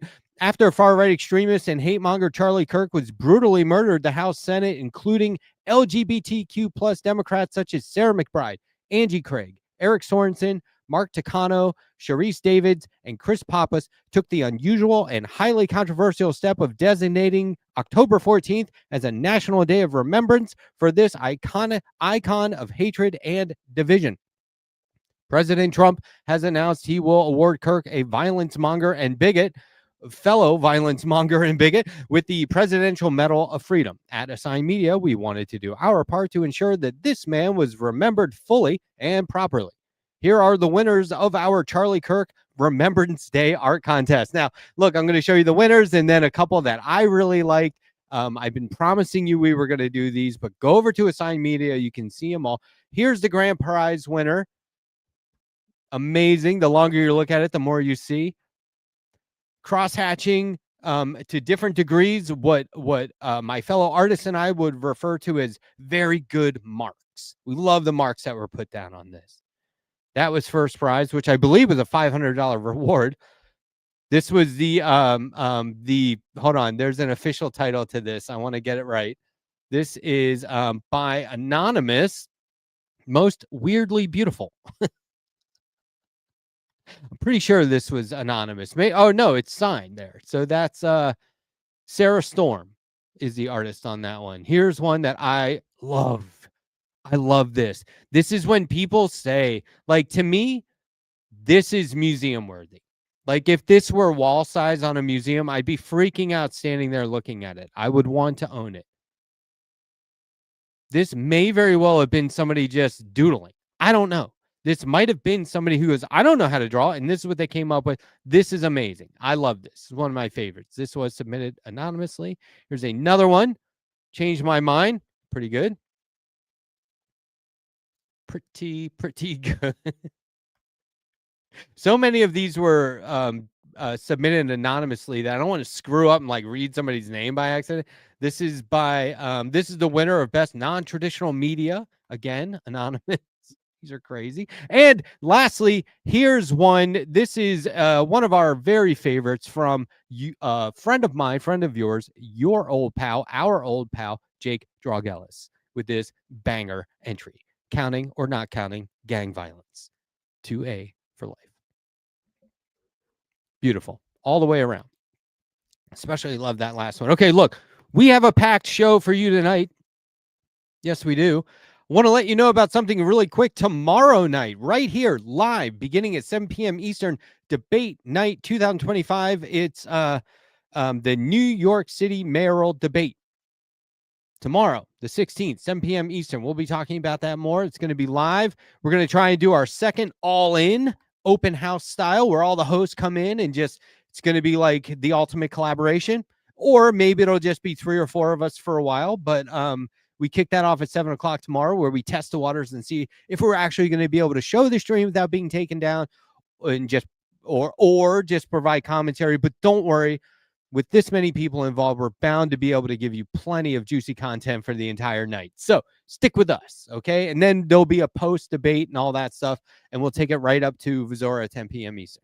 So let's get into this. I've got a packed show for you tonight.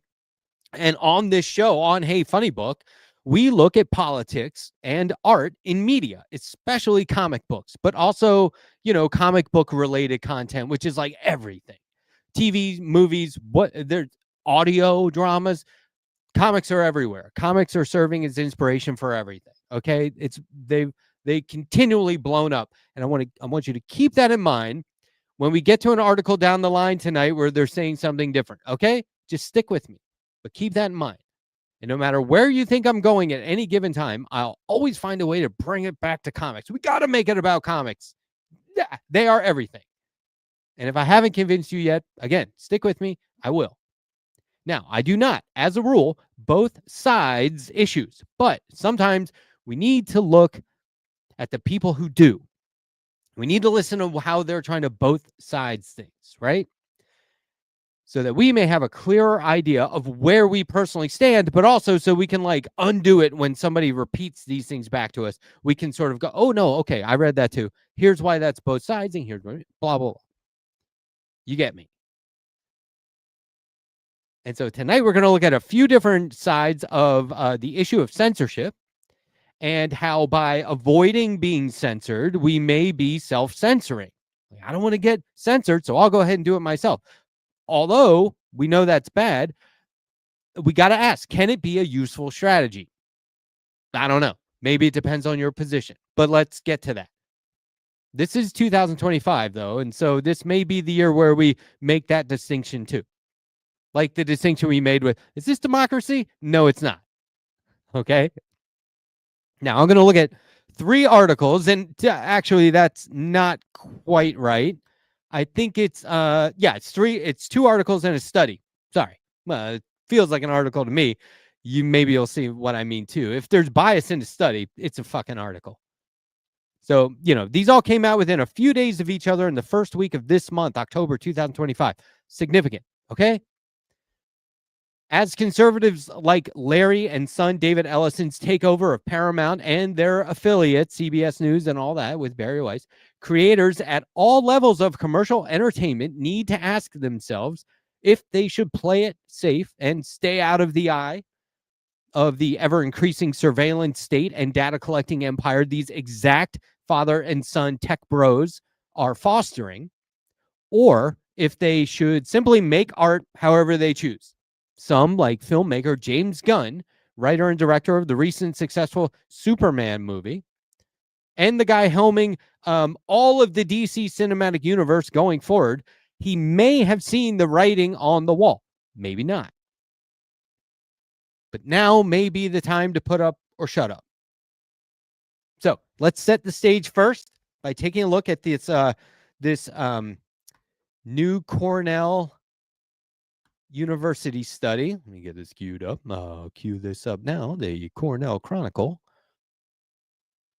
I always want to make sure the old Letterhack is in the right frame. There we go. let's just be like host primary article secondary. Oh, sorry, study.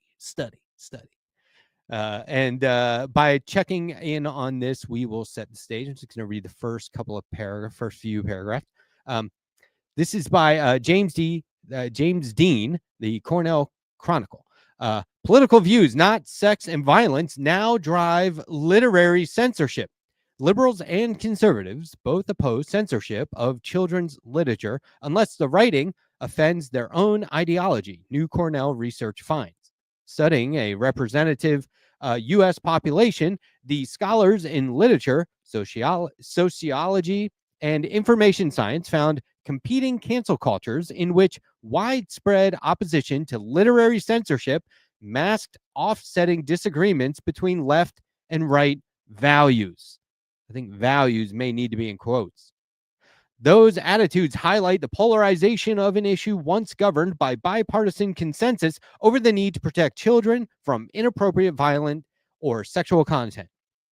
Now, that's violent or sexual content. Politics overrides them. But we all know it's the politics that people think in the books, in the material that these kids are being exposed to, that drives them to either violence or sex. So it's not as if already I have an issue with this study, because it's not as if politics is overriding the things, because the reason why this cancel culture exists is because they're trying to insinuate or directly make the point that it is in fact violence and weird sex stuff, like not being straight, right? Not being cis straight is a result of these politics. So those attitudes that highlight, I'm going to read it again. Those attitudes highlight the polarization of an issue once governed by bipartisan consensus over the need to protect children from inappropriate, violent, or sexual content. Now, the researchers said, offensive political ideas are viewed as dangerous, threatening free speech as a core value. You know how they always say, like, if you're trans, you're grooming? That's what they're talking about. So no one's avoiding that political or violent or that the sexual or violent nature that these politics lead to. They're just saying it wrong. But this is the thing. I wouldn't call a social movement to combat or put an end to racism cancel culture. Those are not competing ideologies, racism and not racism. We are clearly facing a right-wing government and a base that opposes anything outside of their, generally racist and bigoted views. And they will do whatever it takes to suppress any ideas or thoughts outside of their strict so-called values and principles. It's censorship and it's oppression, and it leads to slavery and death. We've already seen that. And fighting that shit is not what I would call competing ideologies or two versions of the same kind of cancel culture. We need to take into account good and bad faith arguments at all times. And this study doesn't do that. It's a classic sort of both sidesing of an issue. So let's get down to the brass tacks. I mean, it's pretty easy to find. Look it up. But let's get down to the brass tacks and what really matters. And that is, how does this relate to comic books? So preliminary 2023 data indicated a, quote, record surge of challenges in public libraries, unquote. During the mid-20th century, the left and right jointly targeted sexual and violent content, including a bipartisan U.S. Senate hearing in 1954 on the public health threat posed by comic books. Later, campaigns coalesced to label music and video games.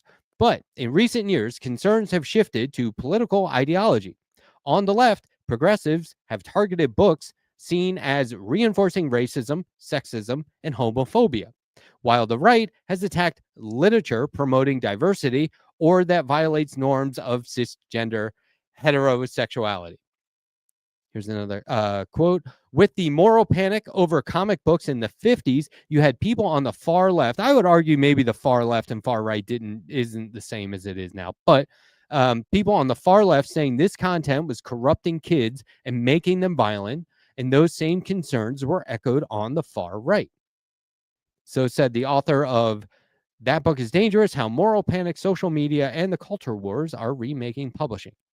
They go on to say, today, there's still that urge to restrict what can be written and read by people, especially young people, but it has a clearer polarized balance.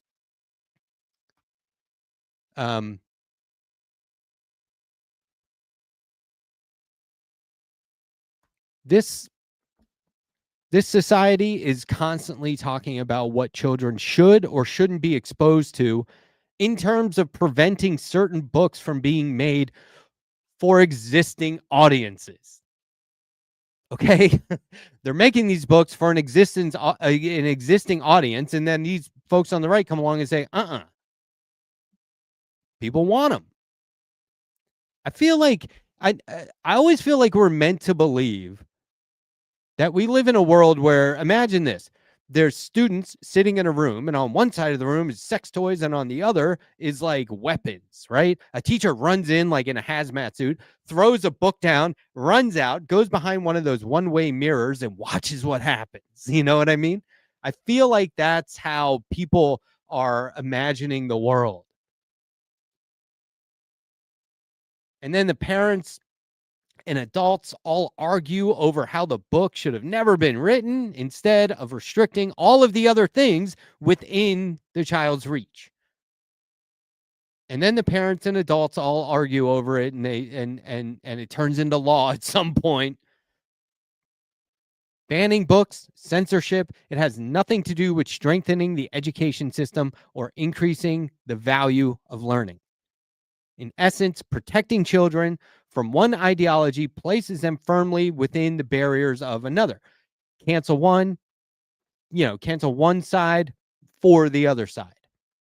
This is the nature of politics existing within education. And in this case, making arguments for right-wing ideology is irresponsible because that isn't what it is. At least it's not equivalent to what we're doing. No, we're not trying to end books that are racist. We want to end racism. We want to restrict against it. Make whatever book you want. If it's outright racist, that's not okay.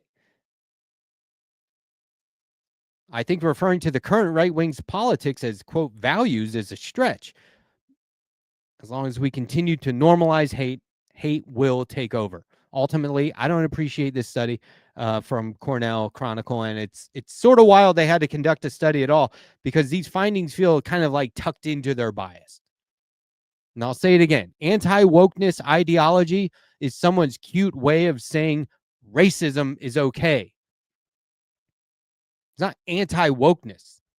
It's anti-diversity. Do you see what I'm saying? That's why it's not ideologies in the way they're posing it. Any of us being against that is not pro-censorship or an aspect of cancel culture. It's simply standing for what is right and for what is just. Okay, let's move on. I'm going to stick with this topic. Let's look at a more, let's look at mainstream pop culture. What I've been referring to as popular media more and more. I don't know why. Sort of like that. It's an article about James Gunn. We're going to be talking about James Gunn now. He's got some stuff to think about with the Ellisons taking over Paramount and buying Warner. He's got some stuff to think about. He might be making new plans or moves. I'll spare you too much spoilery stuff here, okay? I'm just going to read this first paragraph. James Gunn, for all the laudable qualities he's brought to movies, TV, and the nascent DC studios, can't keep getting away with it. The headline is great. James Gunn is writing about Nazis, war in the Middle East, and MRAs. So why is he avoiding saying anything significant about them? Specifically, through the first three pieces of his DCU, all written by Gunn, the writer, director, producer, has skirted timely, topical real-world issues, only to back off from them in favor of earnest homilies, which break the world into simple good and evil. They're straight out of comic books, and that's likely the goal, but to use the same sort of profane language one of his characters might enjoy, James Gunn needs to shit or get off the pot. So, sparing you the spoilery stuff, I'll just say that they start talking about Peacemaker season 2 and the recent episode. and without ruining it for you, although, you know, this could be considered spoilery, heads up. I'll just say that the storyline tackles the issue of whether a hero could exist and not be considered a Nazi in an alternate universe where Hitler won World War II and took over the world. So the question becomes whether he, the hero in question by the name of Augie, was racist or not without his efforts. Whether he was racist or not, without his efforts, if society had crumbled or gone in a worse direction, well, he was actively making this Nazi society better merely by existing in it. Right? Do you see what I'm saying? They explain this. There's a term that is used for Germans who lived in Germany during World War II under the reign of Hitler, ones who didn't subscribe to the Nazi philosophy but also did not resist in any significant way. Those people are called good Germans, quote unquote. And that is not an honorific, it's dismissive and sarcastic, to put it politely. There's another term that takes it a step further: collaborators. While Augie here claims to be just doing what he can in society, he's clearly not just a cog in the wheel. He's actually profiting from it, as we can see from his whiskey nights with his son, not to mention the well-maintained superhero armor. Okay. It's a superhero TV show.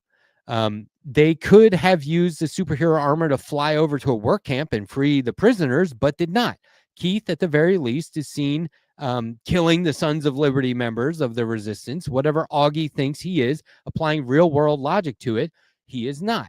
He may not be a Nazi in name, but anyone who does not actively resist Nazis is the next worst thing. While we do have one more episode in the season to go, at least based on this so far, the text is what it is. It's about Peacemaker's emotional journey and leading him to a place where he thinks his alt dad wasn't such a bad guy and had to watch him die yet again, which is, last season actively killed. Okay, so this is the thing. I'm going to fuck this up and give you way too much details. There's all kinds of alternate universe stuff happening here, parallel timelines. It's confusing. You can't really talk about it, just jump in and talk about it. And it's spoilery. So anyway, look, reading the article, look, Gunn is at least very clear that Nazis, white supremacists, equal bad. And perhaps that straightforward simplicity is necessary in a world where those who call themselves fans seriously ask questions like, when did Star Trek get woke? The answer is 1965, when the first episode aired, and every subsequent episode since then. But an unwillingness to engage in the subject matter beyond childlike views of right and wrong gets muddied when you're working with more current depictions of evil like MRA, men's rights activists. This sort of hiccup in political timing or theming would have been fine on its own, but then there came Superman. A lot of ink has already been spilled about how the movie muddies the waters of its conflict between Boravia and Jaranpur, seeming like it might be about the conflict between Israel and Palestine, but jumbling the details enough to make it unclear. That was perhaps by design, as discussing the current conflict is akin to throwing an electrical wire in a swimming pool. But in an interview with Variety, Gunn explained that it wasn't about that at all. He says, absolutely 100% of that movie was written and done before anything ever happened between Israel and Palestine. And everyone continues to refuse to believe that that's not what it's about, Gunn said. It's not. It just isn't. You can take whatever you want from that to mean what you want, but I didn't write it to be a stand-in for Israel and Palestine.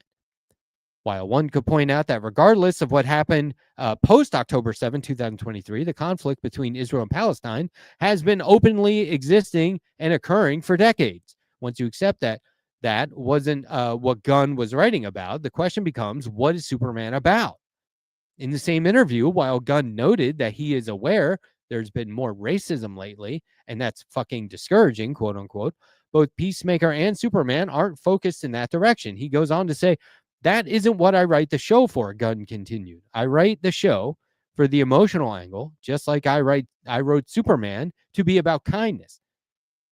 If there was a socio-political aspect of Superman, it's that there has been an absence of kindness and understanding and loving a human being, no matter what their thoughts or feelings are.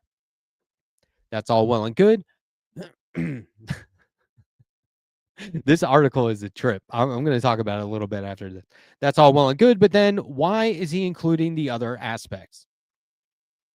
Why nod towards global conflicts in Middle Eastern countries, MRAs, and the rise of fascism if that's not where your focus lies? And more importantly, if you don't have anything more to say about it as a filmmaker, then, quote, generally, I don't like this. Now, here's some jokes about Pokemon. As the head of DC Studios, Gunn is the guy in charge. Of course, there's oversight and other people reading his script, but he's the one who is choosing to tackling current issues. If he doesn't want to do that, perhaps don't make the choice to do so.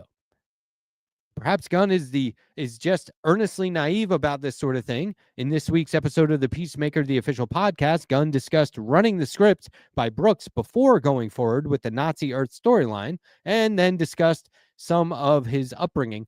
He says, where I grew up in St. Louis, Missouri, in an incredibly segregated place, he recalled, and there are black people there, but it's white people. Black people live in primarily different places. And when I grew up there, was like, I always thought there's black people, there's white people, and then everybody else is white. Mexicans are white. I never once in my entire, until I was like pretty old, like embarrassingly old, I never thought of a Latino or Latina as a person of color, just that they were white. He goes on to explain that he does understand different ethnicities now, but the key sentence here is noting that he was, quote, embarrassingly old when he started to realize this.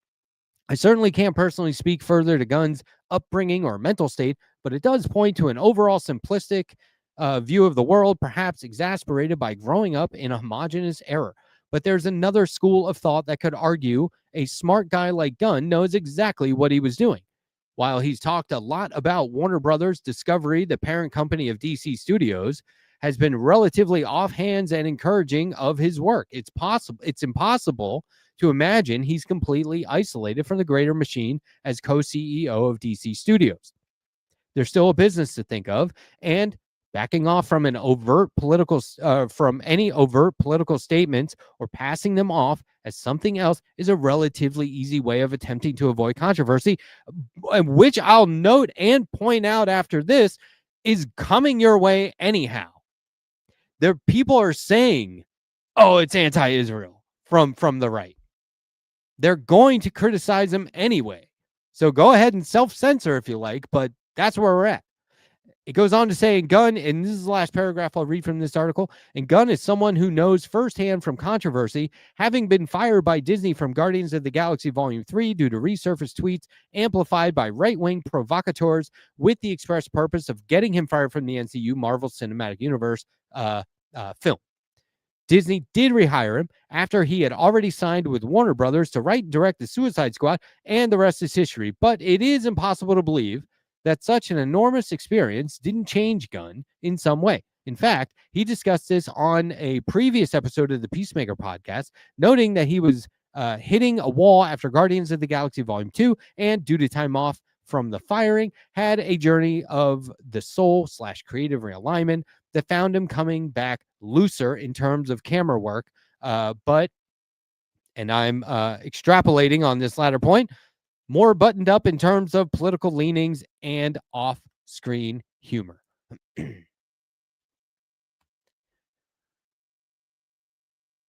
Fascism is a car barreling towards us. It has no brakes. Here it comes. We either jump out of the way or get run over. And I'm not saying fascism just they say that it's a steady rise. They go, when you realize it's fascism, you should have done something 20 years ago, whatever. I get it. But I'm just saying, they're not just going to wait for you to be ready to be fascistized. They're not going to say, hey, is it okay if we're fascist now? No, here it comes. We either jump out of the way of this barreling automobile with no brakes, or we get run over by it. Jumping out of the way may sound like a metaphor for avoiding fascism, but it's more a matter of surviving to stay in the fight. It just is. Sometimes get out of the way. At any rate, standing still is not the way. Middle of the road, middle of the line, because you can't avoid the car that way. It may not be heading for you exactly at the moment, but fascism comes for us all. So it's only a matter of time. It's not enough to make a decision when you are censored. We need to make a plan in advance. We need to know where we stand now, ahead of time. What will we do in the moment? And high-profile creators like James Gunn should probably be as vocal about it as they can be, whether on social media, in interviews, or just in their art. We live in a world where the labels and censorship from the right, but also moderate collaborators, will happen either way. It's not avoidable. Playing it safe so that fascists won't label you a dirty pink-haired commie or worse, a terrorist, only makes it safer and easier for them to do so. There is no form of collaboration and there is no submission that will save us. You stand for what you believe in now more than ever, or you get run over. And if someone like Gunn can use their popularity to make it okay for others to do that, then it's their responsibility to do so. We're not messing around here now, okay? You have to think of people who don't have millions of dollars. At any rate, that article is how I personally like to see criticism. It's fair instead of accusatory. Doesn't pull any punches, though. It's opinionated, but, analyzes the situation and makes arguments versus just outright canceling, like we were saying in the study from Cornell. No one's getting canceled here, okay? There's always a path to redemption. There's no call for boycotting James Gunn or DC Comics. They simply make points, make the case, allow us readers to think about what we would do in that situation. Very good, in other words, not both sidesing the issue and no canceling. This is good. All right.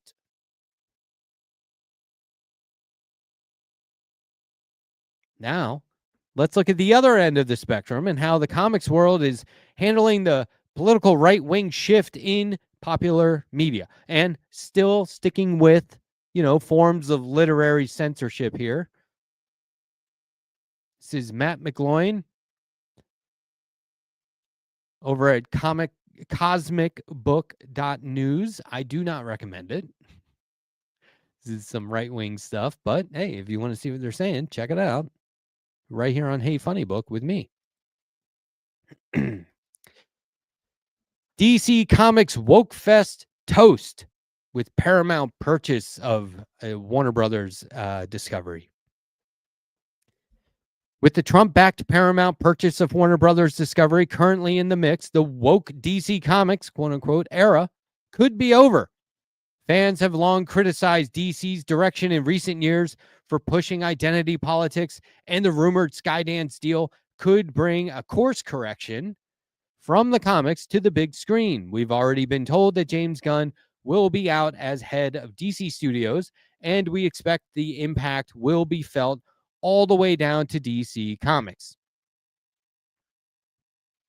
Rumors about a DC departure in October 2025 gossip spread online, claiming Gunn was being fired from DC in connection with a potential sale of parent company Warner Brothers Discovery. These rumors, I'm not reading the article now, these rumors were based on reports from unreliable sources, and no credible news outlets have confirmed them.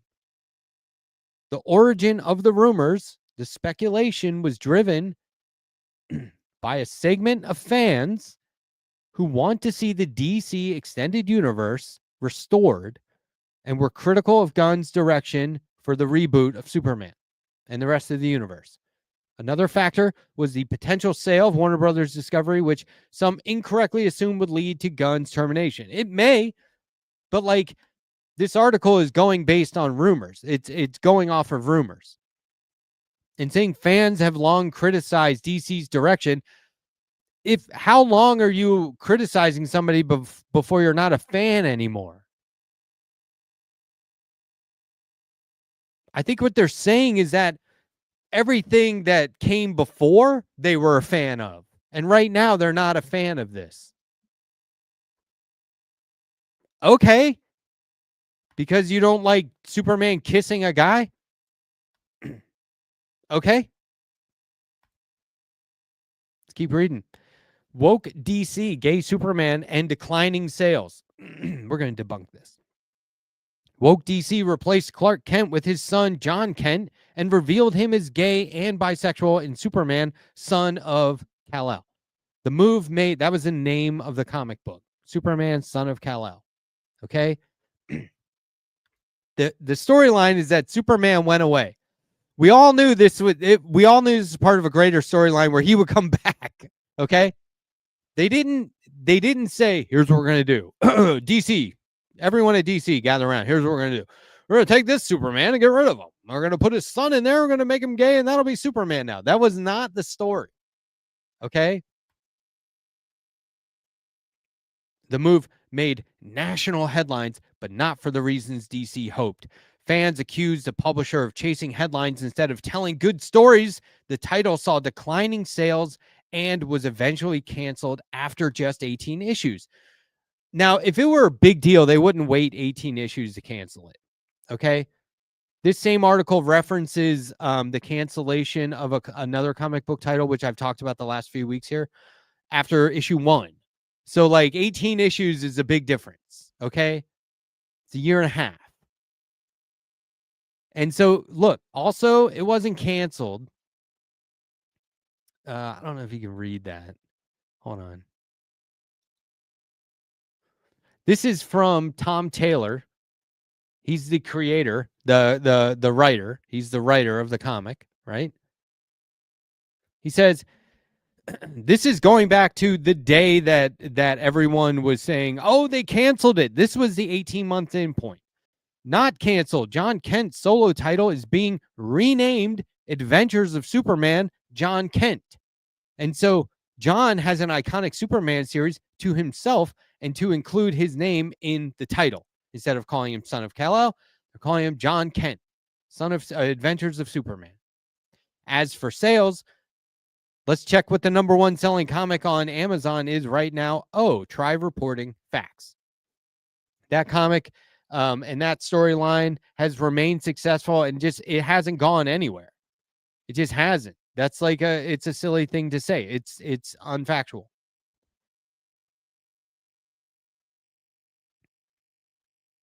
The push for identity-driven stories extend across DC from race and gender swapped characters to social justice plots, alienating parts of the core fan base. They always play the victim. I'll get to that. Critics said DC had turned away from its roots, replacing timeless heroism with divisive politics. Gretchen Felker Martin comic canceled by WB Brass. In September, DC canceled the Red Hood comic by Gretchen Felker Martin, a trans writer who celebrated the death of Charlie Kirk. Now, look, celebrating the death of Charlie Kirk is not bad. They said some pretty inflammatory things on Twitter. That's kind of what Twitter's for. I think if you're on there, you can just expect people to at some point give into that toxicity on some level. That's why I say get out of there. The series was pulled just one day after its debut, with DC issuing credits to retailers. However, we know from earlier in the article that if this went for 18 months and then got canceled, they'd be just as dramatic about it, which I see what I mean. So 18 months and it didn't even get canceled. Come on. Like that was at the beginning of the article. How much of this can we take seriously?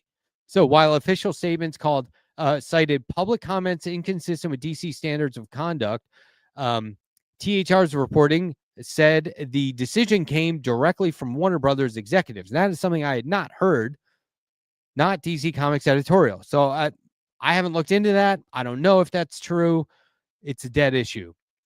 The distinction, either way, the distinction matters. It shows that WB leadership, not DC itself, stepped in to halt the project, possibly signaling a new direction from the top. Like immediately, here's a picture of Donald Trump. Trump watching Ellison's moves at CBS. Donald Trump is already keeping an eye on changes under the Ellison's control. Speaking to reporters on Air Force One late Sunday, Trump asked them, so who's going to be the head of, and this is where he said that he's liking it because Larry Ellison is a contributor to him. He's the founder of Oracle. He's big on all this surveillance and data collection. Of course, he's happy this guy bought CBS. The Trump comments followed Skydance's merger with Paramount and CBS. David Ellison has installed Barry Weiss, founder of the Free Press, so-called, as editor-in-chief of CBS News, a vocal critic of the woke left. Please go back and watch John Oliver last week tonight, the recent episode from this past Sunday. Very good expose on Barry Weiss and what's really going on at her university and the Free Press. That alone signals what's coming, a broad move to depoliticize corporate media under Ellison's leadership, and cross your fingers, DC Comics could be next. See, they whatever it is, no matter what it is, adjust me chair, no matter what it is, they refer to it as politics. You see what I'm saying? So according to that study, when it's like, well, politics is a bigger deal than violence and sex. No, everything is what they call politics. So now it's a return to truth, justice, in the American way.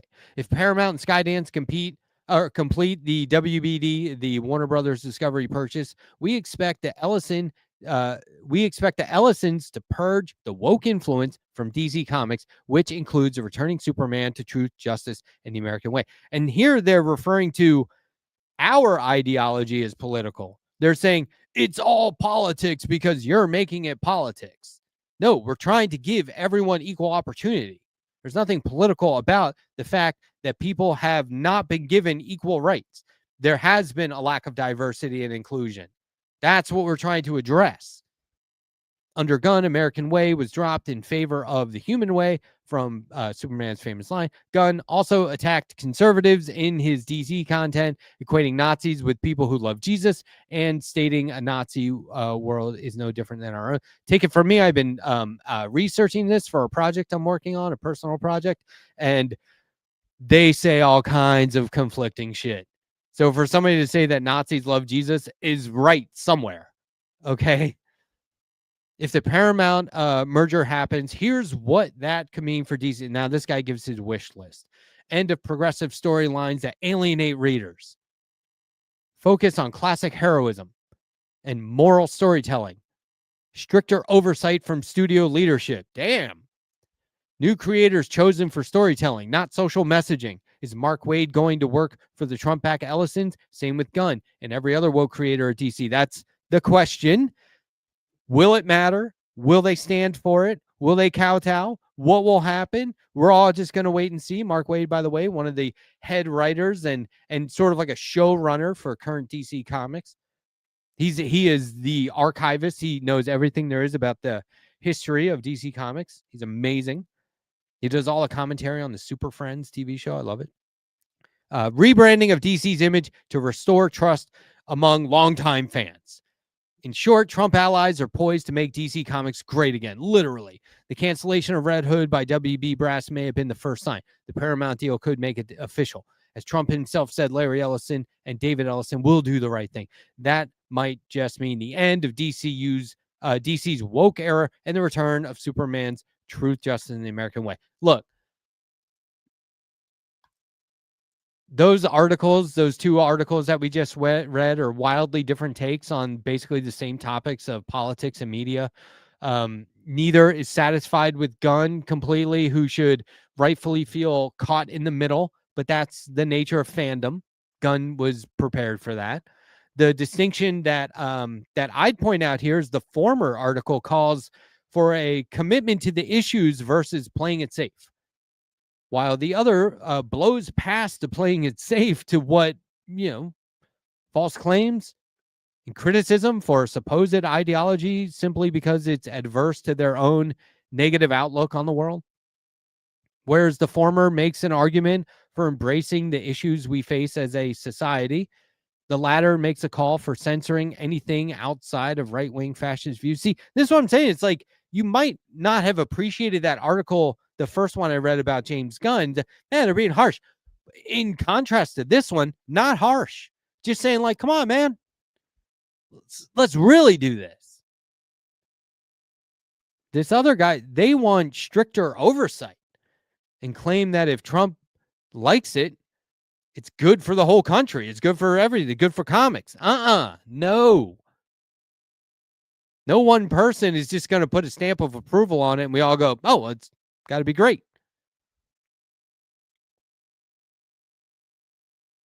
I mean, what more do you need to hear? But look, in these arguments, the writers of such articles always try and put themselves in the shoes of the fan base, or they always try to put themselves in the shoes of retailers. There's an attempt to create narrative. It's on both sides, if I'm being honest. I'm doing it right now for this side, the comic nerd side. That one position is more correct than the other. And so let's just, take a look at one local comic shop's efforts to do it how they want. Whether someone will appreciate it or not, whether someone will try to stop them or not. Your old pal Jake, this is over in your neck of the woods. They've got locations in Grand Rapids, Ann Arbor. That was the first one, and Detroit. This comic shop is called Vault of Midnight. From banned to beloved. I love this. This article is great. Look, I was reading today that like over half the articles you read online might have been more, are AI generated. It freaks me out, but every time I see a typo, I'm like, oh, is that AI? So anyway, from banned to beloved, how queer comics found their voice at Michigan's Vault of Midnight. Local comic shop champions, LGBTQ plus creators and characters while navigating a complex history of censorship. While Jackie Van Tool, I think that's how you pronounce it, I would love to interview them, started working at Vault of Midnight, she knew the Ann Arbor-based comic shop was different. Unlike the dusty kind of quiet places with lots of boxes that dominate the industry, the Vault's 3 locations, Grand Rapids, Detroit, and the Ann Arbor flagship location, deliberately cultivate a welcoming space for everyone, including a dedicated section for queer comics. The Vault's commitment to LGBTQ plus representation reflects broader changes in comics culture, but it also represents something more intentional, a business model that prioritizes diversity over tradition, community over exclusivity. The Vault of Midnight aligns itself with progressive stores like Chicago's Quimby's Bookstore, Philadelphia's Partner and Son, and San Francisco's Silver Sprocket rather than traditional comic book shops. This approach attracts a more diverse clientele, something Van Tool sees as essential to the medium's future. Now, look, you see what they're saying? There's an audience out there. This is a retailer saying, we have these customers. Why don't we have the product they want? Why don't we have the books they want? It's an existing audience. Longtime fans of DC don't want 1 out of 6 or 8 different Superman titles on the fucking shelf at the moment to have a gay one or any gay stuff in it. Whereas there's this whole other audience lined up outside going, if you had that one fucking comic, we would read it. So why not have more for them? Why you want them coming back, right? Stop telling people how to run their business based on, lies and bigotry. I want more. They say, I want more people to read comics made by queer people, and I want more opportunities for queer people to make comics. Fucking A. She explains, articulating the store's philosophy of supporting creators alongside readers. The shop's queer section isn't just a token gesture. It's curated with care. Van Tool enthusiastically offers recommendations tailored to different audiences. For middle schoolers, she suggests Mariko Tamake and Jillian Tamake's Slice of Life graphic novels, This One Summer, and Roaming. Older readers might enjoy Carolyn Cash's debut, Girl in the World, and Sam Szabo's enlightened transsexual comics. For superhero fans seeking queer representation, she recommends Grant Morrison and Rachel Pollack's run on Doom Patrol. That's a classic where Pollack, a trans woman, created the first mainstream trans superhero. The Vault's inclusive approach hasn't come without challenges. Van Tool notes that complaints about the queer section typically come from longtime superhero fans, longtime fans of the DC, to quote the previous article, who resist change in general. We've had people come in saying they don't, saying things like, oh, do you have Thor, but not the woman Thor, Van Tool explains. People tend to prickle when a beloved and entrenched character is established as a queer character. As if, look at all these books behind me. If you take any one of these comic books and change it currently, I still have all of this. Got me? I'll put it as simply as I can. We don't live in a world where black and brown people only want to read comics about white men. We don't live in a world where gay people only want to read about straight white men. We don't live in a world where all women only want to read about white men. So you longtime fans can just, get over it.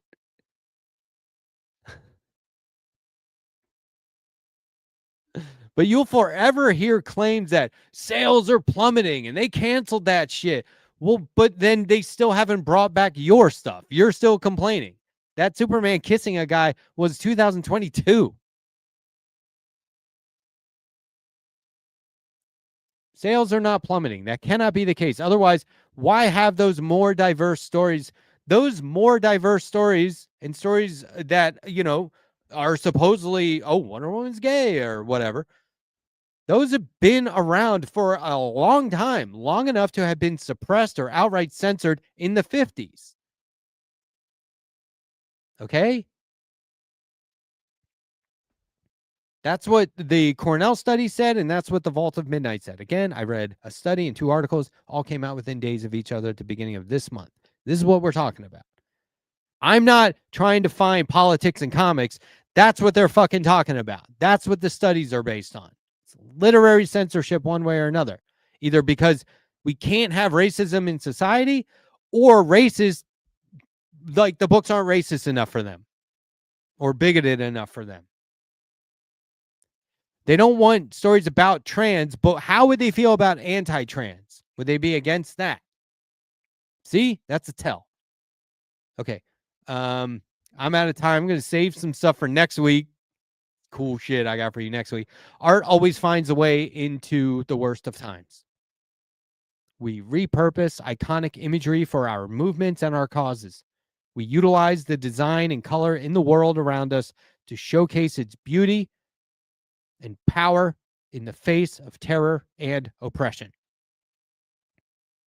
I would also like to point out something else. Something more personal. Designs like the one I was going to show you a design. Oh my God. I was going to show you a masterclass design from the 1968 Olympics. Fuck these guys. I'm going to show you. They can fucking wait. They can wait. I'm showing you this shit. This shit is awesome. Check it out. We're going over to Instagram real quick. Check this out. Oh, let's get that large. I don't want to be. There we go. 1968 Mexico Olympics, the design master class. The 1968 Olympics design changed everything for graphic design. Faced with a tiny budget, a team of visionaries led by architect Pedro Ramirez Vasquez and American designer Lance Wyman, who went on to have a bitter rivalry over who can take credit for this, created a visual style that was both timeless and perfect for its time. Instead of just a few designs, they created an entire visual language. They fused the trippy geometric style of op art, like optical illusion art from the 60s, with the rich traditional patterns of Mexico's Huichol culture. That's Huichol yarn. Those designs are beautifully colorful, and they're blending the two. The result was a stunning logo and a whole system of vibrant signs and symbols that did more than just look good. This design system helped people navigate a huge city and become a part of the culture itself. It even transcended politics. A dove of peace, originally designed for the games, became a symbol of protest during the student demonstrations that same year. That's when this happened. This story shows how good design isn't just about making things look good or look pretty. It's a powerful tool that can guide people, communicate big ideas, and even shape history and memory. The game's visual legacy is a powerful one, yet it is forever linked to the... there was a massacre at a school before this. There's that dove. There's the transit system. It's a great story. It's a great design. It's been one of my biggest inspirations over the years. And how?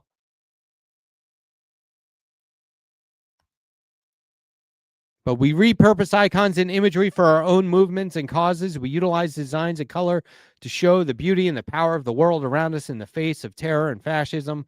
I'd also like to point out that design and designs like it can be so masterclass that I personally would never attempt to touch their magnificence. For me, they exist purely as inspiration, and that is perfectly fine. This is true for many things in life, like science, for example. Why act like you know science better than a scientist when you'd never attempt to drive a car like a race car driver? Or maybe you would, but you shouldn't. Social media and the internet empower us with this sort of false ability, false confidence.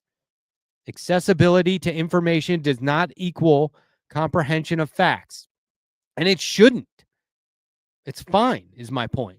More and more people act as if they need to know everything about any given subject, as if they will be exposed for stupid and not having all of the facts otherwise. When what really matters is just your desire to have the facts, the need and desire for information. We should be a people who only want to keep learning instead of people acting as if we have all the information we need, or worse, that the information we've absorbed makes us an authority on a topic, or worse, gives us the right to condemn others for not knowing as much as us. This is happening everywhere all the time, and it's only getting worse. I may talk about comics with authority, but I make no claims to being the final authority on comics in any group, large or small. So tonight's lesson in embracing your art is a lesson we can all use everywhere else in life.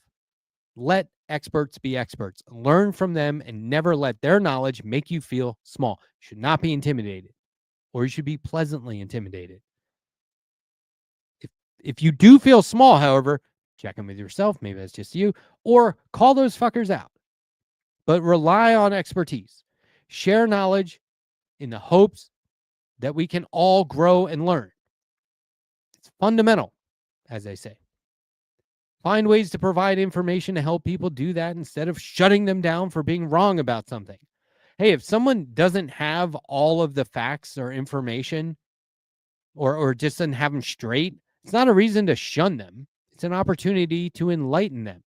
We feel shame because we shame.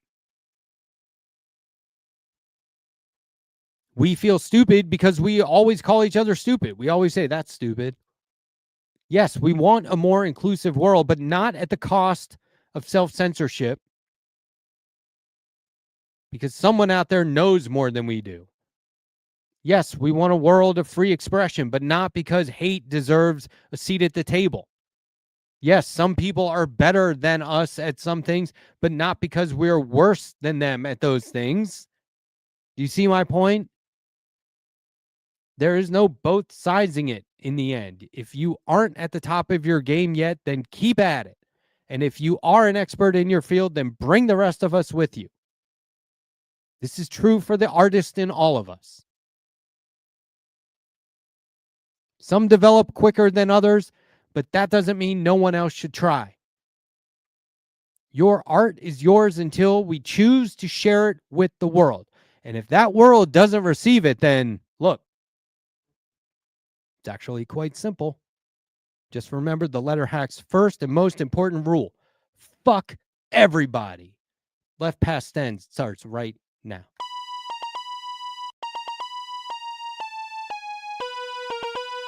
That was a good one. No, I really mean it. I really mean it. Fuck the viewers, fuck the supporters, the subscribers, the members, the donors. Just fuck saying. them all. The donor class. Letterhack says, well, you know what he said. I don't need to. I think a lot of people can agree with these sentiments. I think a lot of people feel the, oh shit, you know what? No talking right now. Let's, okay. Just oh, fuck. Save it. Start over. Save it. Let me clean up the studio because Andrea's always like, I've had to look at this shit for the last hour and a half. Terrible, yeah. It's already Thursday. Why am I looking at this? Get rid of it. It's horrendous. Get rid of it. If you were behind the scenes, it's like we're covered with roaches, back here. We got fucking dog shit everywhere. Roach it up. Fucking Roach dog it up. Hey, What's up, we are. Robback? Hey, funny book tonight. Hey, Yeah, we're. Oh, yeah. Funny. We're a Hey, book. funny book. Well, I always wait for Andrea to complain before I change it. So anyway. Hi, It wasn't me guys. this time. Hi, Jake. Everyone- Hi, Andrea. Hello. Welcome back, Andrea, from your sickness. I know you were deathly Who told you ill that? in We bed. did not say She that. was- I woke she up- had a fever of 103. I We woke thought she up was going to have to fucking go to with the emergency messages room. upon messages. You were sick. What happened? Where were you? Yeah, All we Andrea's said was- like, I'm in a bathtub full of ice cubes right now. I was And like, but she was I called 911 tired. 3 times and She was tired. That's all we said was she was tired. And Yeah, that we didn't say translated. that. We That didn't say it. translated into, oh, she's deathly ill. Yeah, we And didn't I say saw your little anything. thing today, Andrea. Yeah, You should I have just Chill out. milked. Why didn't you Chill milk out. it for what it's worth? Where's Jakey? Did he Just jinx chill it out. already? Jake had to run I'm- away because he realizes he needs to hire a lawyer because I'm of my too loud. defamation Hey, lawsuit. Mark. I'm too loud. So litigious. Oh, But yeah, T-Bone's here. What's I up, got fucking T-Bone? messages. All right, People were so- saying, "I heard you're sick. What happened?" You know, because like I haven't been sick in 5 years. You know, if you Look, hear I'm I'll sick, tell you. I'll tell you. there's that's a shit. huge story. This is defamation. I'll This tell you what happened. Yeah, never What been sick, happened? never been hungover. Did I say I'll- something? No, you didn't. None of us did. They But implied it. Someone implied here something. is What? here's what did happen Tired. on last week's show. Jake wore his own hair as a hat. Now, I see he's missing. the first and only thing I considerable said portion. was, "How is Andrea not here for this shit?" Yeah, I heard Yeah. about that too. So here's what I heard that happened last week. Okay, so I heard I was She sick. heard it. All you had to do was watch the I heard show. that. Yeah, I heard, all you had to do I is watch. I don't VOD. watch Do you YouTube. not I'm VOD? trying You don't VOD? I'm trying to cut my YouTube time. It's brain rot. It's bad for you. I heard Jake cut his own hair off and wore it in a weird serial killer-esque Making fashion. paintbrushes. Yeah. Yes. And I heard that Sandee was trying to tell a story, but she couldn't really finish the landing really well. That's what I heard. That's what happened. we wouldn't What let her. story? I barely remember. What Who story knows? I would don't that know. have Yeah. been? What I was don't- it? I have no I idea. don't remember. I honestly Who don't was it? remember. Producer Nick So it's ratting a us out? whole. It's a whole. He doesn't week watch ago. the show either. He goes to bed when your show starts. He's like, "Oh, a Letterhack on, harsh. time to go to sleep." Fucking Yeah, harsh. but then he gets. How a do you think nice I feel? Break. He gets a break. He's tired. So hello to everybody. Hello Pacific Northwest and hello Louisiana. This and, reminds me of yeah, we're and when Del Sandy Sol. had the gun on Yeah. stream because Jake's playing with like bows and arrows and Yeah, what do you fucking got there, bowie Jakey? knives and Well, Oh, I it's- have It's hunting season. oh, it's a paintbrush. He's disgusting making paintbrushes. paintbrushes. Filthy hair. I filthy- saw like a big ass knife earlier. Is that legal? Like it was concerned. sure. I didn't mean to cut Sandee off. I was just concerned. I was Listen, here. I got a deal for you. If you enjoy painting, but you don't like capitalist waste with like those plastic paintbrushes and what have you, you can have a paintbrush made from a filthy clump of hair that was cut off of a degenerate's head. Are you calling them taped onto- Jake brushes? Yes. Come get your Jake taped brush. on. It's taped on to just a stick picked up from the ground. That's It not- doesn't hold paint very well. The bristles are falling out. But if you'd like to, there's a lot of uses for these things beyond That's a just good painting. attempt. It's a good attempt. Yeah, thank you.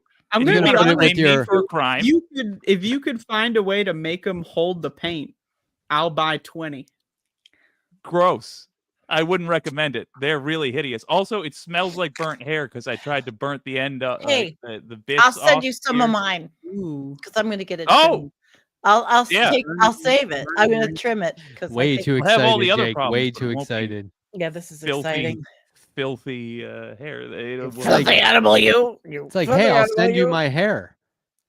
Oh, Hey, please. Draw Nathan, Brooklyn. I'll keep it next to my human bone dish set. I Hmm? really thought that was going to take off. I don't know.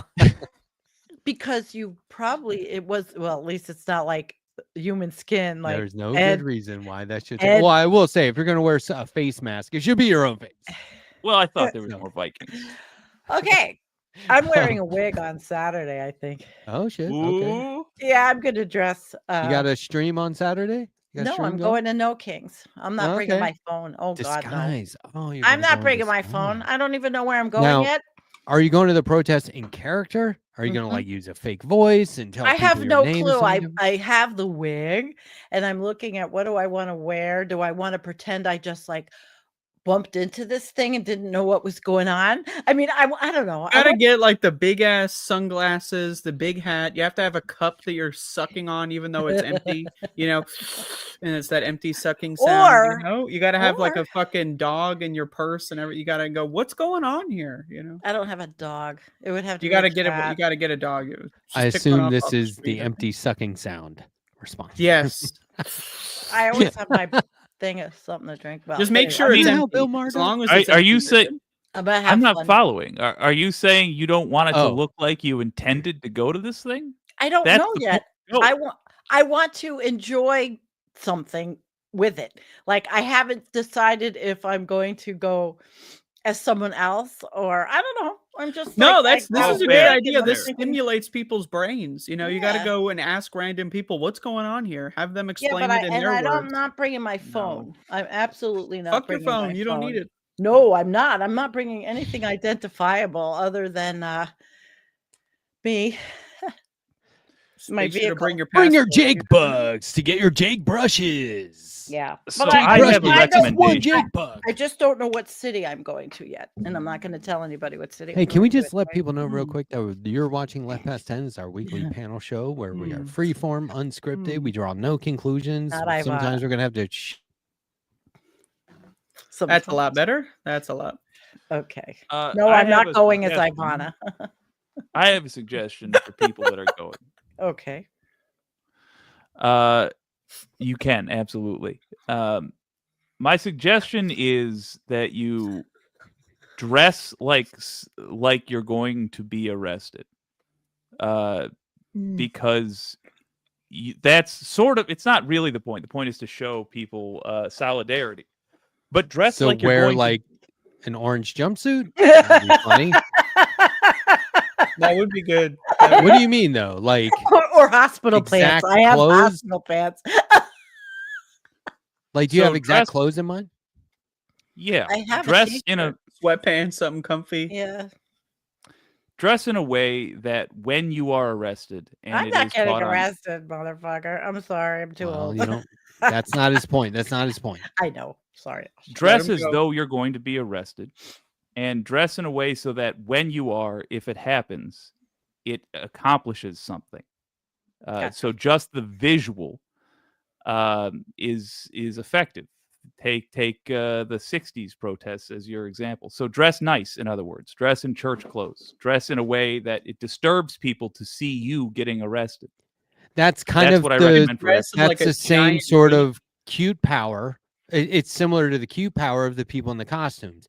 You want to Yeah, dresses you like want a to make Rugrats. them look ridiculous. Like seriously, like they tackled the Yeah. guy singing in a giraffe costume today or yesterday. Absolutely. I see so many people go to these things and they're like, all right, I'm going to put on my raddest outfit. I'm going to put on a super tight t-shirt and a bandana that's got a skull on it.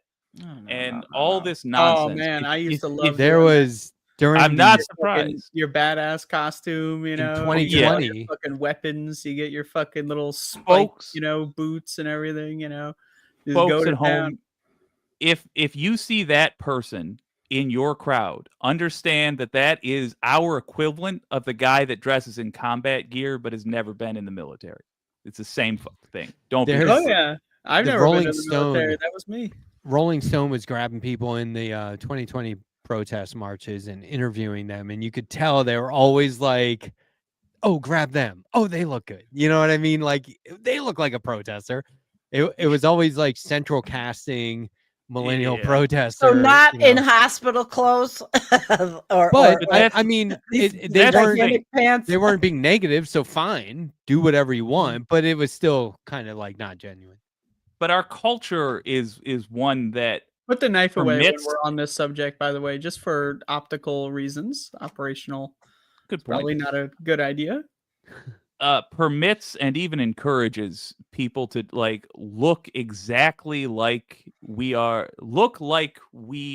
behave the way the bad guys say we behave, and it's just not true. And it takes a just- lot of the strength out of our protests. Well, I where would like to take go, this it's moment probably a to, bunch of old to people. say that Jake he's got like a Bowie knife. He's sharpening weapons on stream. He's got like a shaved Well, head. so And he's telling also- you The you means got of to dress production. appropriately. You got to make Means sure of you don't look like a psychopath serial killer as he's going Yeah. with his fucking And I hair. get away with this because I look like a square. Yeah, you look. But you like look fine. also don't sort of be like a round square. like you got to be flexible out there depending on where you're going to be. You know, if Right. you are like in an inner city facing like, you know, cops and SWAT gear and stuff, you're going to ruin those nice clothes if you're Yeah. not careful. Like there are versions of like looking good, you know, business casual or whatever, that are also very much, you know, they have a certain utility. Well, where Yeah, I I live, say if I church go books. to a small town where I live and there's 250 people, most of them are going to be gray-haired, old hippies around Albert, here. you can't I impersonate don't cops. know That's if not I going to work. want to go. Well, if we dress, why? that's You what can you just dress in black and wear a friggin' mask. I mean, That's these what I days used it's to like do. All the The protests I went to, Halloween the I agents are always in wore t-shirts black. and Where's jeans just a and Halloween party? I'm testing out my who knows? I've got costume. all the gear. I mean, I could go and hunt in fucking clothes. I could do a number of things. I just haven't decided what. Fair. But I'm going to take Jake's advice into consideration for sure. I didn't make plans. we'll I'm not get 'em. going with anyone. I just decided I'll do this, and I'm going to decide Saturday morning where I'm going. When you're out there, if you're like in the street or something, don't look at the traffic lights when they go between the different colors because, well, everyone's embarrassed when they're changing. I've been to more protests than everybody here, but Andrea's like, they're that's not all a good one. different. They're all no, different. that's true. They're all That was different. You're changing? Like, what is? They're I don't changing, know. I'm like the lights changing are in the changing. middle of an intersection. Like, I don't even. How the hell? What do you call That shit was Andrea, on deck, and you're just trying to find a way to get it in there. You're like, I'm gonna forget it if I don't do it now. what do you call a chicken who counts her own eggs? A mathematician. Mathematician. Oh my god. It's not bad. That's not bad. Well, I That's a did lot want better to than- get out of Sandee, shooting do you mood, know so- why ducks have tails?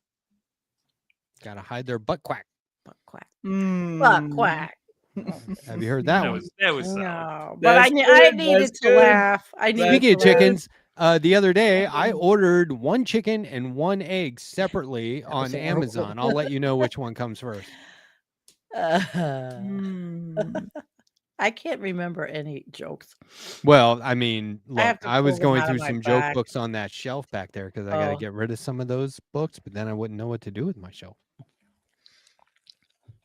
You're That was good. That was good. You've done that one like 80 times, but it's still somehow you got it in there. You snuck it in. My go-tos are, did you hear they're putting a restaurant on the moon? It's not going to have any atmosphere. And just in terms of jokes, I used to love I have to elevator. remember that one. I used to love elevator jokes because they work on multiple levels. Yep, you've said And that. the opposite of Multiple. love, I used to fear speed bumps. Now I'm slowly that? getting over them. That one at least 4 times. I think. Yeah, at least. All right, so I got something to share. Ooh, All right, let's go. Oh, what's this? I got a gift. Can I edit the picture to the stage? Is it scary or? No. Oh, cool. What is this? 3,600 watt solar battery. It's gigantic. It's a Oh. beast. It was a That was a gift from an gift? amazing person that follows. And the thing, I Holy crap. plugged my freezer in the basement in it, and it was like using only like 109, maybe there it was 99 watts at that point. I mean, nothing. It's 3,600 watts. It What's the can brand? power. It's called Fossibot, and it's not the it's less. It was less expensive. I watched all the videos on this brand, and people were raving about it for the price. This thing can be hooked up to the power. It will be, and it will be backup for the well pump. Anything that happens here, it'll be backup. So I don't necessarily have to use the solar panels, but I have them. But it will stay charged. So if the power goes off, there's no stink, no gas generator, nothing. It just goes right into this, and Fossibot? everything turns on. Yeah. The 36 F3600 or It's 3600 I'll series? send you the specs because it's really affordable, and for what all the videos and the reviews were really great. And I couldn't be happier because I've got a 2,400 watt EcoFlow upstairs for my refrigerator, and this thing, it was like effortless to run that freezer. You could run that freezer for 3 days, So I don't know about the backup for the well pump, but I will. It takes time, but so anyway, that was not pretty nice of a gift. Yeah. I mean, the person, Yeah, I that thought shit's useful as hell. Hell As far yeah. as gifts go, that's a lot better than like a fucking t-shirt or some horse shit that you're never gonna wear again. Like this is actually a very functional upgrade to your living situation. Well, yeah, it's the second one, but the first one, it took me a year to, year to pay for, actually. Ooh. But I did. Yeah, you'll And start so paying I'm for proud this one in too. no time. I'm considering not. He sent it zero. as a So gift. immediate- Yeah, $0. But somebody asked about, it's 36, not 100 watt hours. This could have run for, I think, 20, it said 28, I think, on it. I'm And looking it at was one only that using says 99 watts, but I'm just learning. 3,840 watt hours. That's insane. Well, it could be taught. I guess you could. Oh, I'm all over this. I'm just learning. You know, don't even all have the- to wait for a power outage. It's kind of Right. I have another one that I sit in my dining could room just and I shut plug off my, all your my breakers and iPad. pretend. I have Am I batteries crazy? all over. Like, can we No. not just? Yeah. We don't need I all have this. right, but if I was going to keep now, I have backups right in here. I remember. I think you guys were I was doing Left Pass when I got these backup. It's a universal UPS, universal power system. If anything goes off, I've got everything plugged into this because I learned where I live, the power goes off at least Right. 4 to 5 times a year. The last one was a couple of weeks ago. It was 2.5 hours. So this backup battery, I didn't lose anything. The one time I was working on a video, I lost everything. I mean, hours of work. I was so pissed because I wasn't saving. But so Gotta save. I got backup in here. I got everything set up, I guess. This But is it's pretty cool. We should all be pondering or pondering future. off-grid living. I Oh, mean, yeah. this is, and like get yeah. used to being a vegan and sustainability. Also, if I've been you- doing that. I mean, I have been changing a lot of things. I have to. You know, I really feel If like I you have to. definitely can afford one of these backup batteries, highly recommend getting one. If you have an electric car, you can use that as also a backup battery during a power outage. Interesting. Stuff like that. Yeah, there's lots of things. There's so many amazing channels that are prepper channels, but that aren't idiots, you know, that really give you good reviews and ideas on all these different batteries and Well, most people are inverters. stupid, so there's going to be like every I'm community, like learning. the most people in them are going to be dumb, and our economy rewards stupid people. So if you think about preppers, who you're going to think of, the people that are most visible, our economy rewards it with visibility and money, stupid people, right? So the most visible preppers are going to be the dumbest motherfuckers alive, but Just ignore also them. the smartest motherfuckers alive are also preppers because Yeah. got a lot to prepare for. Remember with the year. the I televangelist think Jim so, Baker? Andrea. Yes. Remember Yeah. Oh, yeah. from Jim and Tammy Faye? So Jim went them on for a selling while. all and their shit. this was like 2019. I was seeing him on TV and stuff, and online. He was doing a lot of prepper stuff where he was like, Sure. you can buy. I sell It buckets was of food. crazy. He buckets, was like, yes. I you can have buy a them. barrel Somebody's or buckets. Do you really? It's a Somebody great bought business them for market me. because yeah, He goes, they here's never- what you do. No Here's one what you ever do. opens them. Got people asking, Right. where do I put them? Here's what you do. You make a coffee table out of it. You put 5 of them in your living room, the buckets. Then you put a block of wood on it, tablecloth. And it's just furniture. I You can use have them an for end the table be one camera. of your I buckets. use them. They're But they're this- filled. That's Somebody awesome. sent So them he to would me say in that? 2018. I Did you got get these the mac and cheese, the mashed I don't know what's in 'em. potatoes? What'd you get? I He don't would know. eat that shit and go, it's not bad. And I'm like, dude. I've never opened them. I have 3 buckets, and I don't even How long know. do they last? I have no idea. I just put them in one part. This time, when the kittens were down there, I was I put the camera on top of the bucket. They knocked it So off anyway. use it as recommended. Yeah, I haven't used it because I haven't run out of food yet, even through the Did pandemic. this happen? Somebody find the link. Somebody, not Jim one of the Baker, I I remember gotta that, say, wasn't yes. he the guy also selling colloidal silver and he turned blue? Didn't he? He didn't turn blue, but I I think he was selling colloidal silver. Yeah, he was that's definitely not in that good for colloidal ya. silver crowd. The wellness crowd of a little bit over wellness. Yeah. and turn blue. hmm Yeah. Gotta be careful. Well, Sandee, sounds like you're prepared, but I Well, wouldn't call you a prepper. it was a nice, well, yeah, but not like that.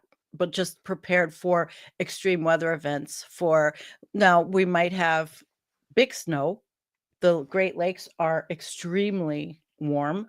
And as Jake, knows, he lives in an area of lake-ish stuff. Do you get It was do you cold get- here today. Jake, do you get lake effects? No.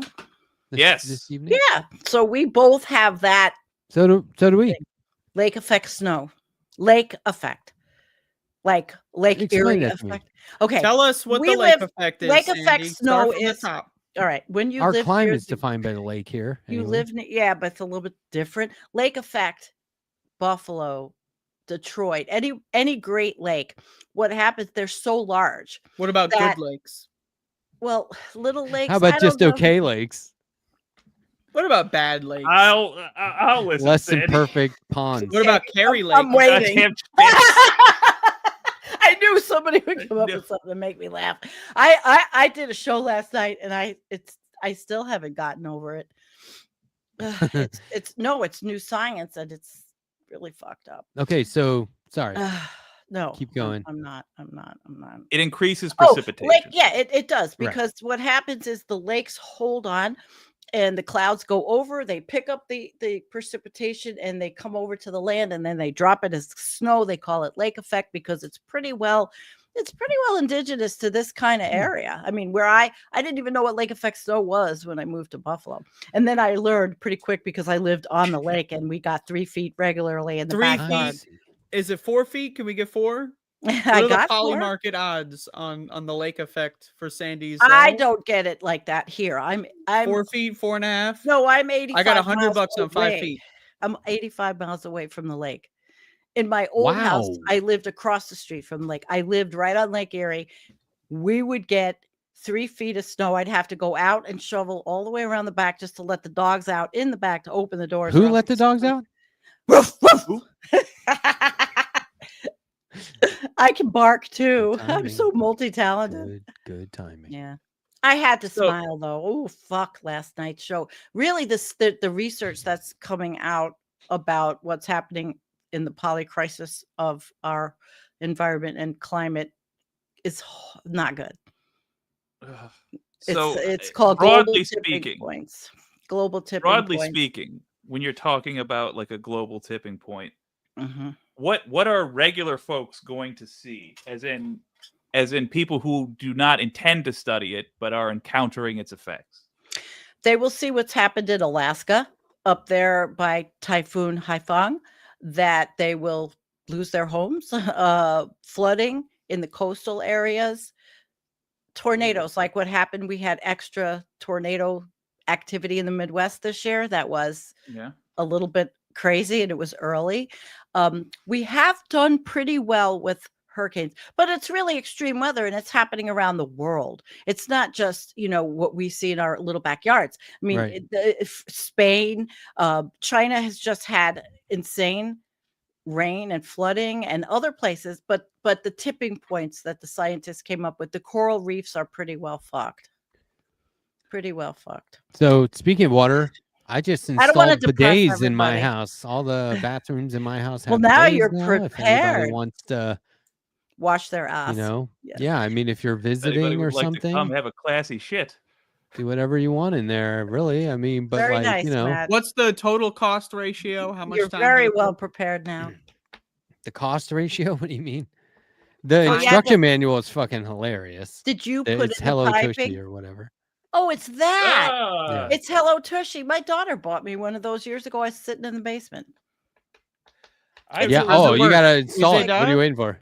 You have to install Because it. I don't Is it know just how. you kind of put it in It's there? not a bidet that you added to the bathroom as a structure. This is what you add to your own toilet already, right? Yeah, I mean, I don't know Yeah, what else to for call sure. it.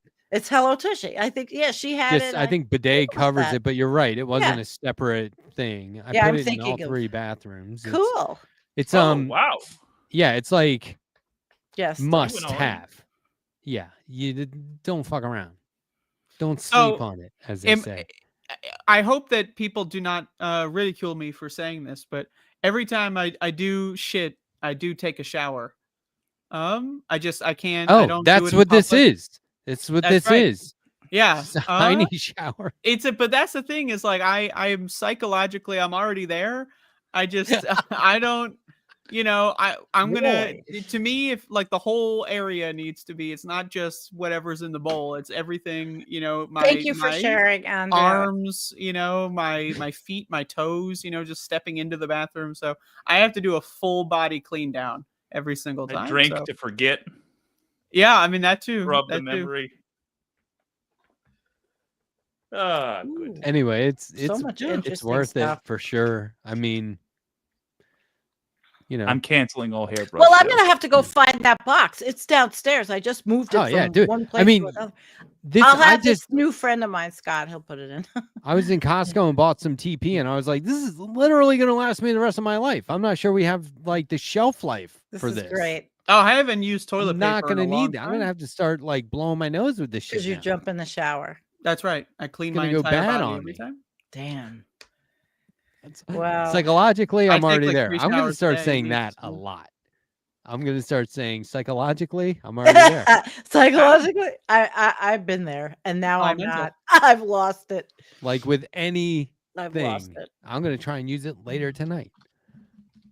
Well, Anyway, after looking at hey, You're gonna tomorrow, Drinking debate coffee. night right I here, New know. York City mayoral debate live at 7. We're gonna have an all in at All 7:30. in! At around Is there a 7:30. hyping in that? All in? Oh, I've I got to didn't write. do. Yeah, I've got to at do this 7:30. space tomorrow. Whoa. Yeah, and then at 7:30 we're gonna be having like a I'm not bunch of finished. people on to hang out. It's gonna be fun. All the hosts are welcome. We'll see who shows up. Could be 4, could be This 5. space, I want to so you're saying here, while the debate is live, we're covering it. So here's what we're gonna do. Thank you Yeah. for prompting me there, Jake. We aren't 100% sure if we're going to be able to stream, or if anybody would be able to stream the actual debate. It's from NBC and Telemundo, and Telemundo is very strict. They Not will C-SPAN, huh? take you down. You will get, well, this is the first of 3, so we'll have this chance again a couple of times. But so tomorrow, what we're going to do is we will provide live commentary. We are going to try our best to have clips ready immediately following the debate, which would be pretty nifty if we could pull that off. And so when it wraps at 9 o'clock, we will discuss. We're going to use the 3 hours tomorrow to hang out, do one big collaboration. The first time we did this was for the primary for the same race, New York City mayor. And This it was space great. loves New York. We had like It's a 10 New people on. York-centric show. Well, it's also kind of like the only, I it's a love New major York. political thing happening at the moment. It's major. So I know, there's I been a just lot love of the good show. Yeah, races it around the is. country, but this is a Yes, big one. Cuomo's We got a people fucking in New asshole. York. We have to get rid of him. We got hosts that are in New York. So yeah, we're going to kick it Yeah. off with Alex, myself, Christina, possibly Ben tomorrow at 7 p.m. And then Very at 7:30, we're going to initiate the all in. And last time we did this, we had up to 10 people on screen at one time. So it should be fun. But there's lots to talk about. I'm anxious to get on camera with a whole bunch of different people who I watch all the time on this space, but don't get to talk to and collaborate with. Very nice. I want to just throw questions out to people. Some surprise questions I have lined up. Nothing major. Nothing no one can handle or can't handle. It's gonna I be don't fun. understand the core thing that's happening. So here's what we're doing. 7:30 until 9 o'clock. What is going to happen on the screen? As if we can show the debate, we will. If we can stream it, we'll stream it. Otherwise, it's going to be one of those deals where we do a commentary while the debate is happening. But more than that, we're going to be discussing the state of affairs in New York City politics, how this race affects the country, what it means nationally, what it would mean in the general, whichever way it goes. And so, like, for example, though, Jake, if you are streaming it on your channel, and this goes for any spacers who are streaming it on their channel or Spacers, you heard it here. Spacers. we will be advertising the heck out of you. We will be sending people your way, and they can watch you and listen to our joint commentary or listen to all of our commentary together. But I'm pretty Joint sure commentary. if we see like one person streaming it, we'll just, give it a beat. But we're taking care to, we don't want any takedowns here. We don't want any, me personally, but also behind the scenes, we don't want anything to affect the collective negatively. That includes YouTube having to take us down even at all. So Prefer body slam. yeah, so we're just going to avoid that. And in the meantime, it's going to be a hangout on a night where, there's a lot to talk about. There's a lot going on. So the people will be putting clips on, social media and whatnot. And we can share that while it's That's cool. happening. And I'm it'll looking be more of a forward to it. watch party than, Didn't he go on one of the stupid right-wing channels and they actually, I didn't see it, but they actually had to humanize him because he made sense and he was good. Yeah, Which he makes it person? difficult not to do that, but Right. I don't know which one you're talking about. He I did don't have a know big either. rally I didn't see it. Monday Who? night. He had a big Who did? rally. Zoran? Zoran Mamdani. That was good. Did you guys watch that? No, No. I don't live in New York City. So Majority Report was showing it. So what happened was, check this out. Sam, Matt Leck, and Brian, the other producer, their newest producer, they show up to this theater and they immediately recruit Matt Leck and Brian to go do producing at the soundboard. And so like Sam is cool. like backstage Well, on Sam's his a phone, star. broadcasting to YouTube, Highlighting laughing his Rod. ass off, showing Matt, being like, look what Matt's about to do. Look at this soundboard. We don't know how this works. Everyone's just like, what the hell? But then it The really went Mamdani's off. people recruited them? We don't know. I don't know what happened, but it went off. The very event wa- recruited Yeah. them, though? Oh, my God. And Mamdani was back there. Like, they have pictures of him back there thanking him and like meeting him and patting him on the back. And yeah, they made it work. It was awesome. It was like the Majority Report fellas jumped in, saved the day. Yeah, Letitia James, who they were calling I am Tish. so Oh, pissed at she this. spoke. It Good. was amazing. If you It get me was- she was started on great. that, She was fired up. I am Sandy, so who is angry. Letitia? I don't. She's Can you tell us? She's Start from our the top. I attorney. don't. She's our attorney general.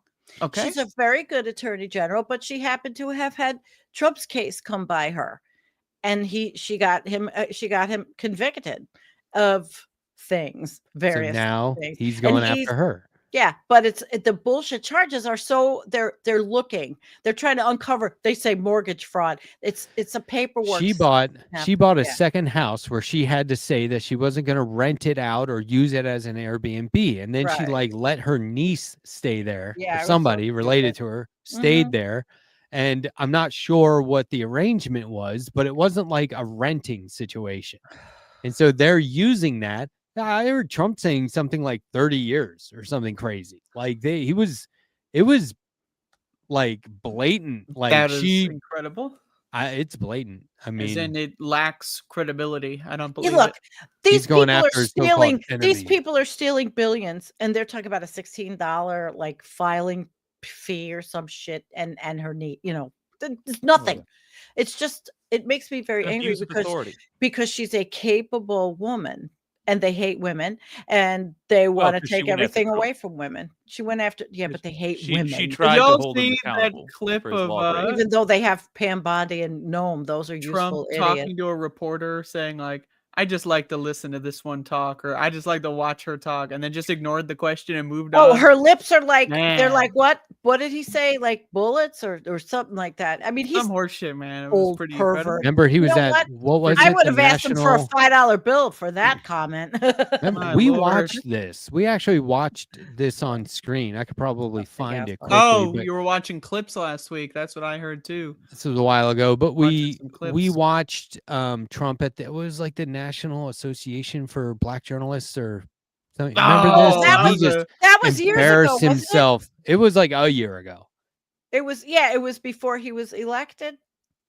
Yeah, it was like during the It was, debate with Biden. He's disgusting. I don't. If I get started, I had to get off things because I'm finding myself increasingly angry. Good.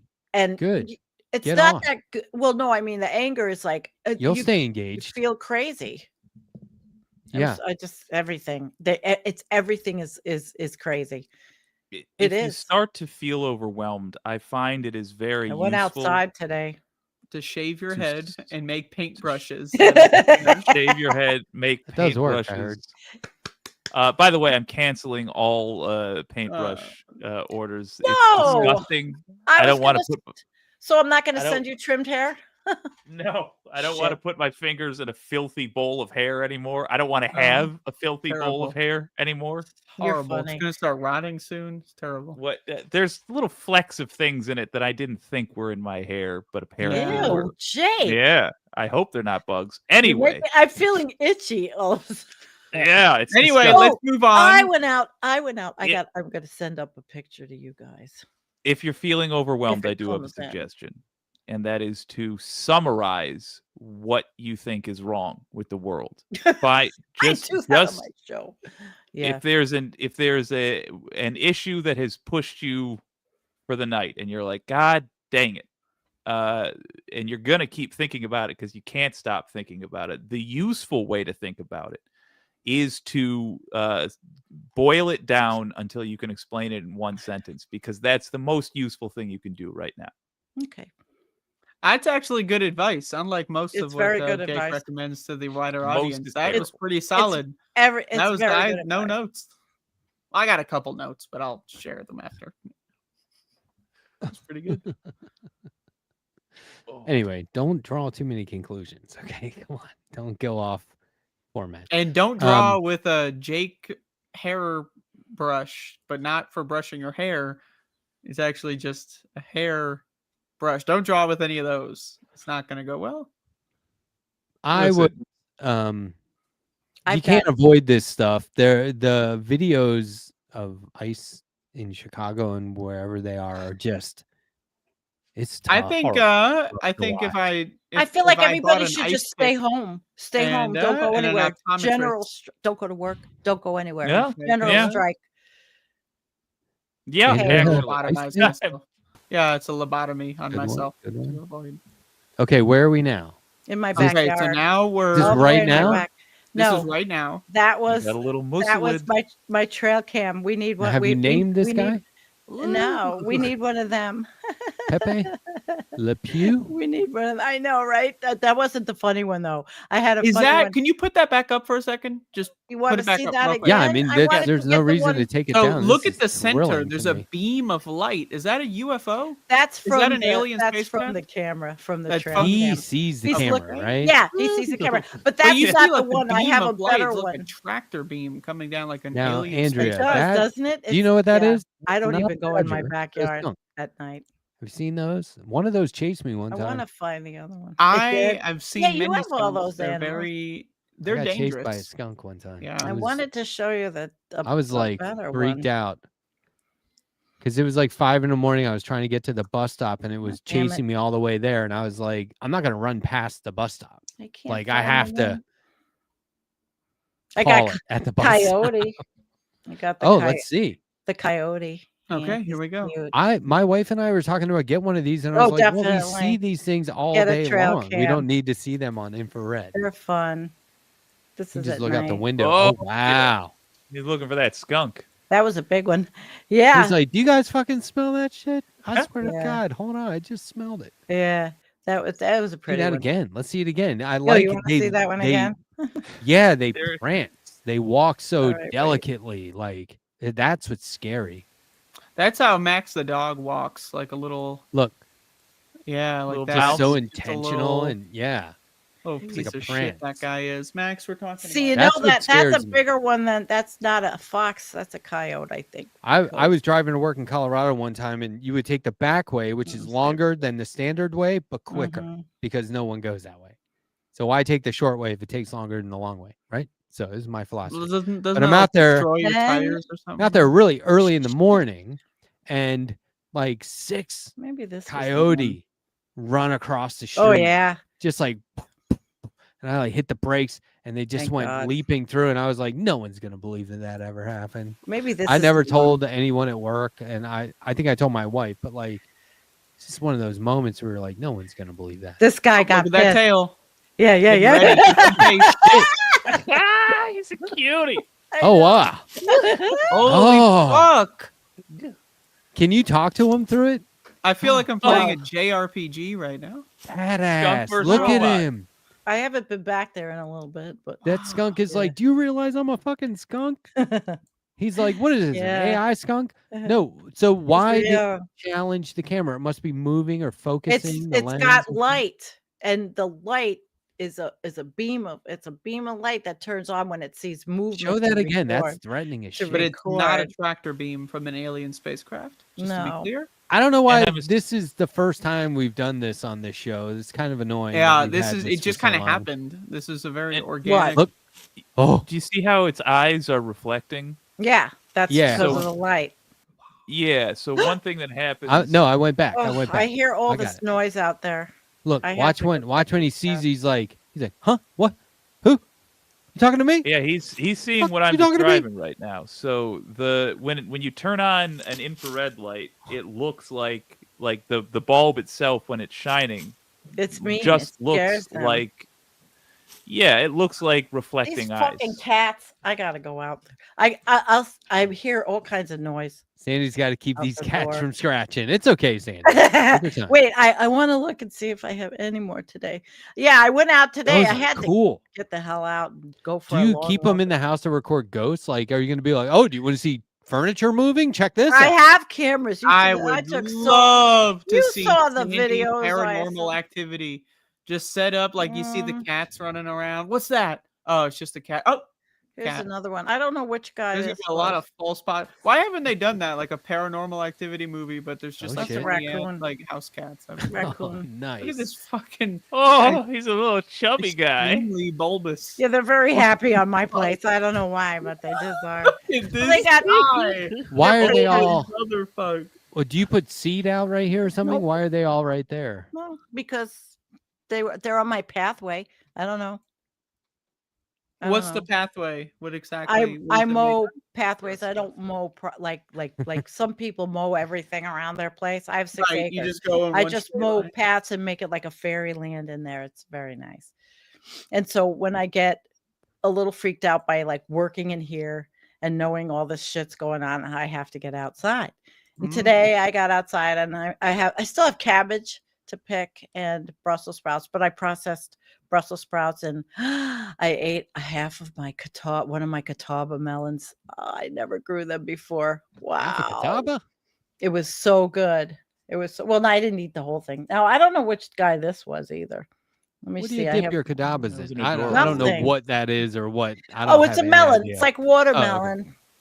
Oh, this is now a different guy. So we saw a skunk, a raccoon, and this Oh, is possum. a possum. Possum. Yeah. Or a big The rat. world is teeming with life. I love it. Not for My long. place is. Not for long. Yeah, fuck that. Nobody's gonna touch anything on my place. There's Hell yeah. there's more than just these guys, but That these Raken guys are was cute. so cute. Let me the which one? Oh, the skunk. The Raken. The Raken. What's a I'm raccoon? just seeing if I Oh, have any raccoon. more. The raccoon. Then I have one of my cat taking a shit. No. I don't want to violate its privacy. All right. Oh God. Man. So that was my excitement today. Getting the That's fucking cool. and I getting want the one. I things do up. want to see what goes I've on got out there. two at of night, them. but I've I got think I'd be two of freaked them. out. I've got two of those trail cams. I'm a techno idiot. I mean, it's really. Oh, then here's this one. All right, I have one more, and that's it. I'm just going to show you this one. That's it. We don't need to know anything else. Show That. as many as you want. I'm What loving is this. that? Oh wow. Who know? I don't even know which cat that is. That's my neighbor has cats, but she has a farm, but I don't know. I've never seen this one before. I've never Spraying seen it the or black something? one. What's it doing? I have a black, just been sniffing around. I have a black cat, but this is not my cat. My cats don't go out. Look at this creepy like horror scene. It's like Texas Chainsaw Massacre Well, I yard don't- right here. I don't shit, go man. in the Like back. Blair Witch Project. I wouldn't I go in don't that backyard either. Some I horror don't go films there at in the your night. property, Sandy? Can we just all like Yes. move into your house for Yeah. a weekend and If make I a movie? lose any more trees, Are there I've got critter dead cam trees. horror movies that just show fucked up things happening on the critter cam? Yes, I think We'll make people it. have done that. You heard it That here. No sounds one like a steals this good idea, movie. you motherfuckers. This is our idea. Copyright. Intellectual property. Yep.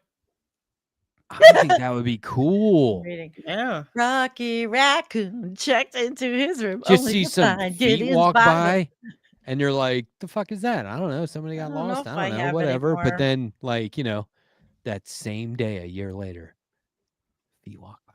What the fuck?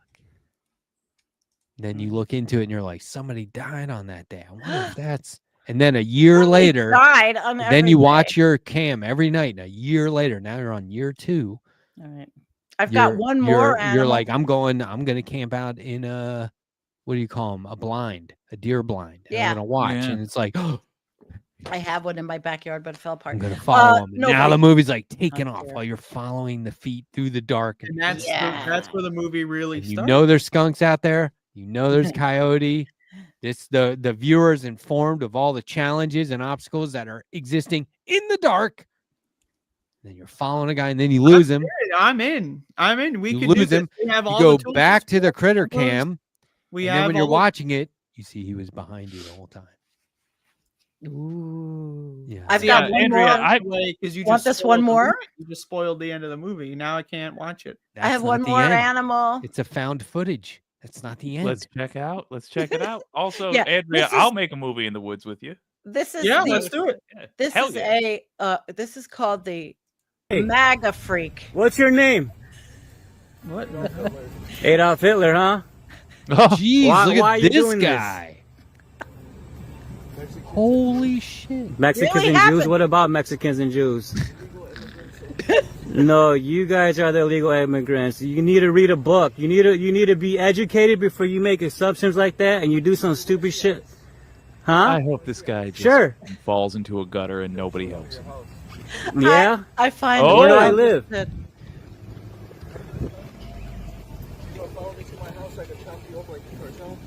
Oh, really? Are you sick in the head?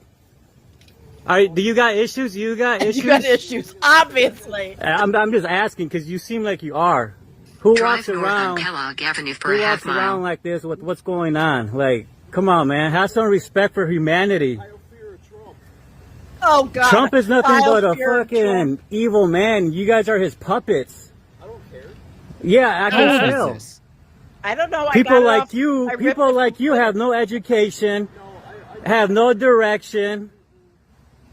Oh, now we're getting to something. Do I look like MS-13? Yeah, he's trying to. Yeah. The real criminal here is you. Good, huh? Good. Ain't Yeah. that So what's your name again? America? Oh, What's doesn't your want to name reveal again? his name. Well, You why- know God's watching everything, right? And there's a place for people like you. It might not be in this Mortal world or this earth. Make up my judgments? What do you mean? Boots. I'm not. That's just the real. That's It's just a real. Halloween costume. It's real life. You need to comprehend. You think they How long is staged it? this? I can tell, Do you and think that's they sad for staged you. it? This I is can not turn it feel off. That safe. is. You're not gonna have a future.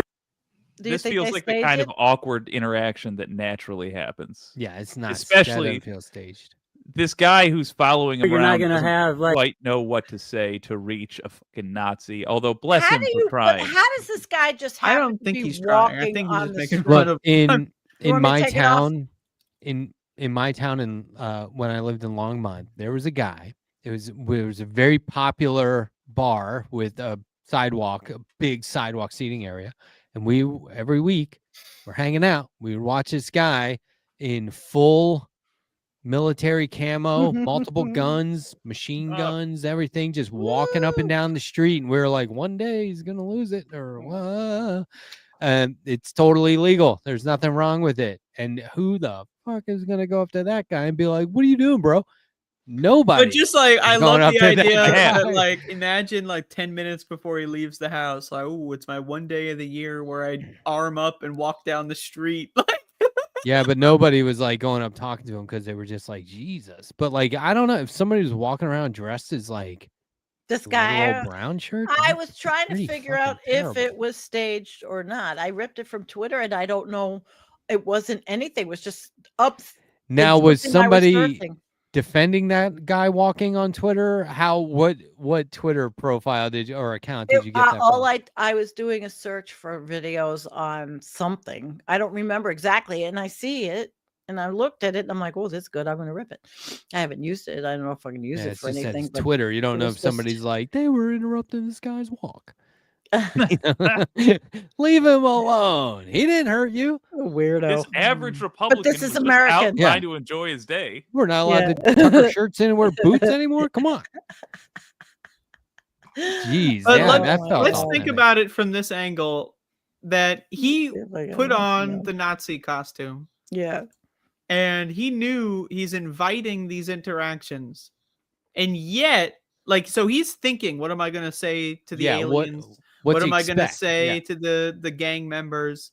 And that's what he came up. Are you MS-13? That's a good point. Yeah. I wanted to focus that's in all on that. all he could have come up with. Are you MS-13, man? He has existed where he heard about idolized times where you got to be a bigot, and he heard about America before World War II and slightly after, and then Germany around that time. And he's trying now to act like we're in those times, because we are. Yeah. And it's very telling that he fell back on accuse this person who I don't like of being in the gang we say people are in when we want them snatched up without a trial. Right. It's interesting that his mind, especially when he's panicked like that, in a, the social interaction kind of way, where you're just reaching for something cool to say, his attempt to threaten this person is to say, are you MS-13? Not because he actually thinks the person's MS-13, or that he thinks the person is going to think he thinks that, but because they both know it's something that has been used as an excuse. Yeah. So it's entering the American common parlance. To Yeah, just there. accuse. Exactly. That's Just accuse really, people. you're right. You're completely right. Yeah, I think. But it's also that- these people are not. They're. I mean, he said it himself. He doesn't mind being a puppet. He's a drone. He's a zombie. He just got his programming. What he a just weirdo. downloaded Trump.zip or whatever and installed that shit. And he's like, I'm gonna go walk around in my little fucking. If I whatever saw the that fuck. guy, I would not have been driving by him. You are going to get that.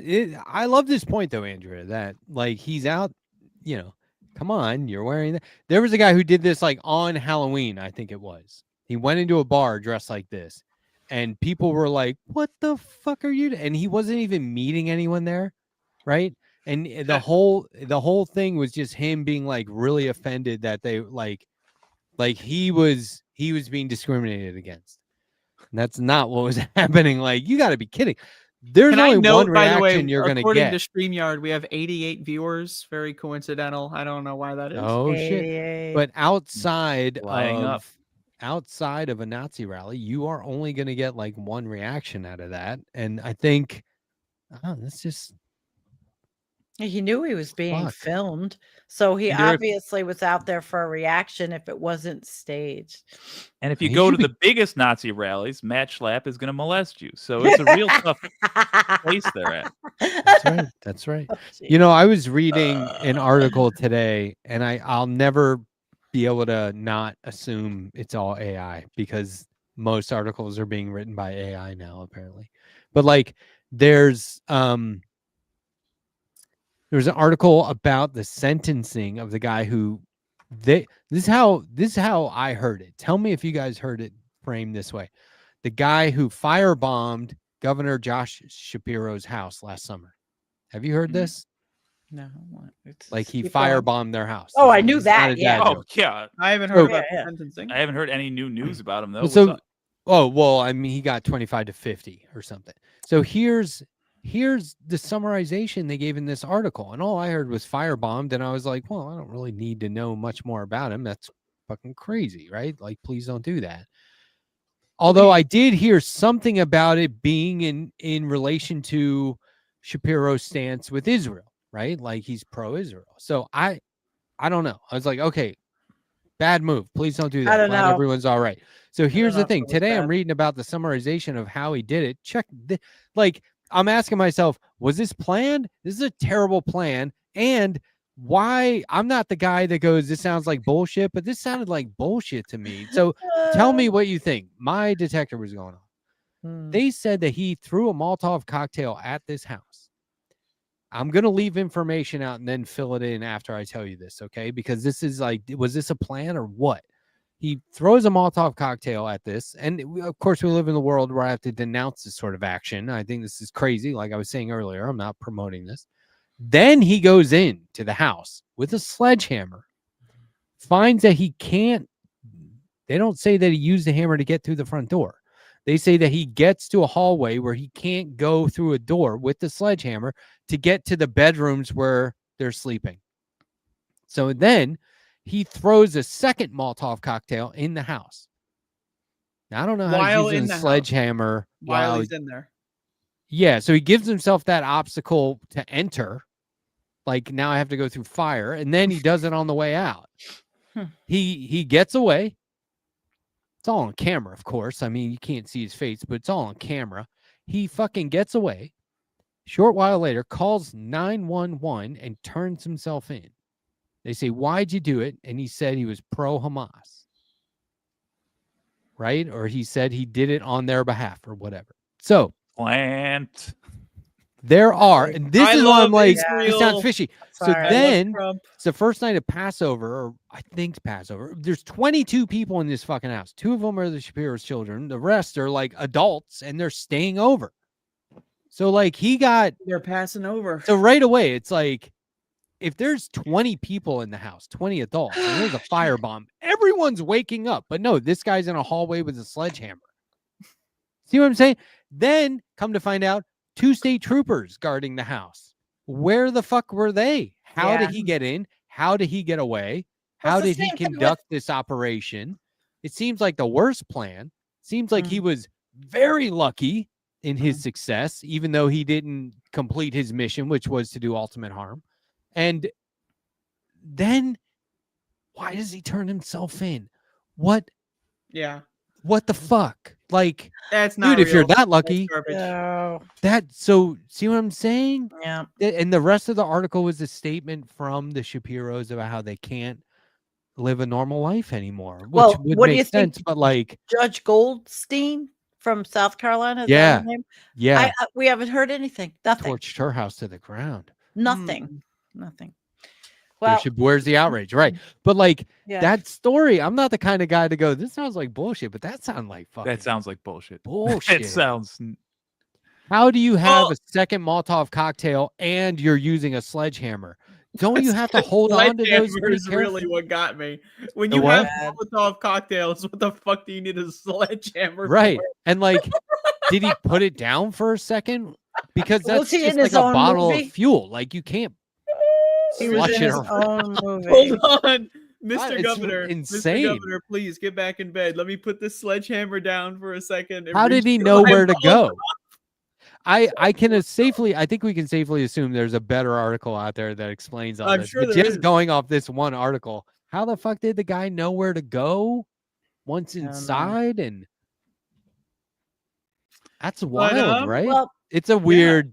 I just read that and was like, this sounds like total. This sort of bullshit. touches on what I was touching on last week, and I have to issue an apology because I did go back and listen to that segment and I effed up. When I was asking you guys about Hamas Not being me. right or I wasn't left there. wing, not you. Sharia Yeah. law. Yeah. I Sharia know. law, excuse me. Whoa, hold on. Y'all are talking about like pro or anti Hamas while I'm not here. Is that is that right? Jake wanted to know if we knew not that pro-Hamas, Sharia law I'm not was a pro anybody. religious right wing. Right. Yeah. doctrine I or didn't something, whatever. clarify. I didn't like I thought I knew, and when it came up live on air, I had to move on from the subject because I wasn't confident in that moment, you know? So I'm only bringing us back to that point, A, because it's somewhat relevant to understand. It's kind of Right. nonsensical. Like, if they say he's pro Hamas, he's saying he's pro a far right organization in another country. But the other thing is, I just really want to be clear. That's how far afield the conversations have drifted. That things that we all took for granted. And by the way, your first instincts were correct about it. Sharia law is indeed far right. But like, we're having to argue that stuff, and we're not even on the same basic page. And it's so obnoxious that like when people confront me live with stuff like that, I have to pause and say, like, is up down, left right, is blue green? Anyway, I just didn't want you guys after to that, I think was it's thinking silly. After that, I was thinking about like, I just don't know if right and left applies. I get it. I do get it, right? Like, you can safely say the right, and we all know what you mean. I think But- it's more important than other terms we use right now, But because do if you you think divide they're up, using it over there? I think regardless how we use it here and how we talk about it here, I would say should be put in terms of left leaning and right leaning, or even better, conservative and progressive policies. Agreed Because if you upon divide glossary of terms. Like we Yeah, can have 'cause the conversation. Yeah. there's not two progressive groups in the world anywhere that are Yeah. at war with each other. There's either a conservative fighting a conservative or a conservative fighting a progressive, but there is no two progressive groups that fight Oh, each other. really? There's- What No, about that it's- whole TYT thing? Wasn't that progressives fighting progressives? Well, they're not supposedly? armed, not, though. but Oh, I'm talking you about mean violence. you're talking about big stuff, not just Yeah. everything. Okay. I'm talking about governments. Yeah. Yeah. And that's why I was saying, like, over there, I'd be like, I don't know, man. It's just Hamas is Hamas. What the fuck? Can you get me out of here because now? that obscures responsibility at a me time outta here where now. because that obscures responsibility and also helps. I mean, not intentionally, For but us, but I'm saying if I were over there, if I lived there, I would be up to my ears in it, and I wouldn't make a distinction left and right. Okay.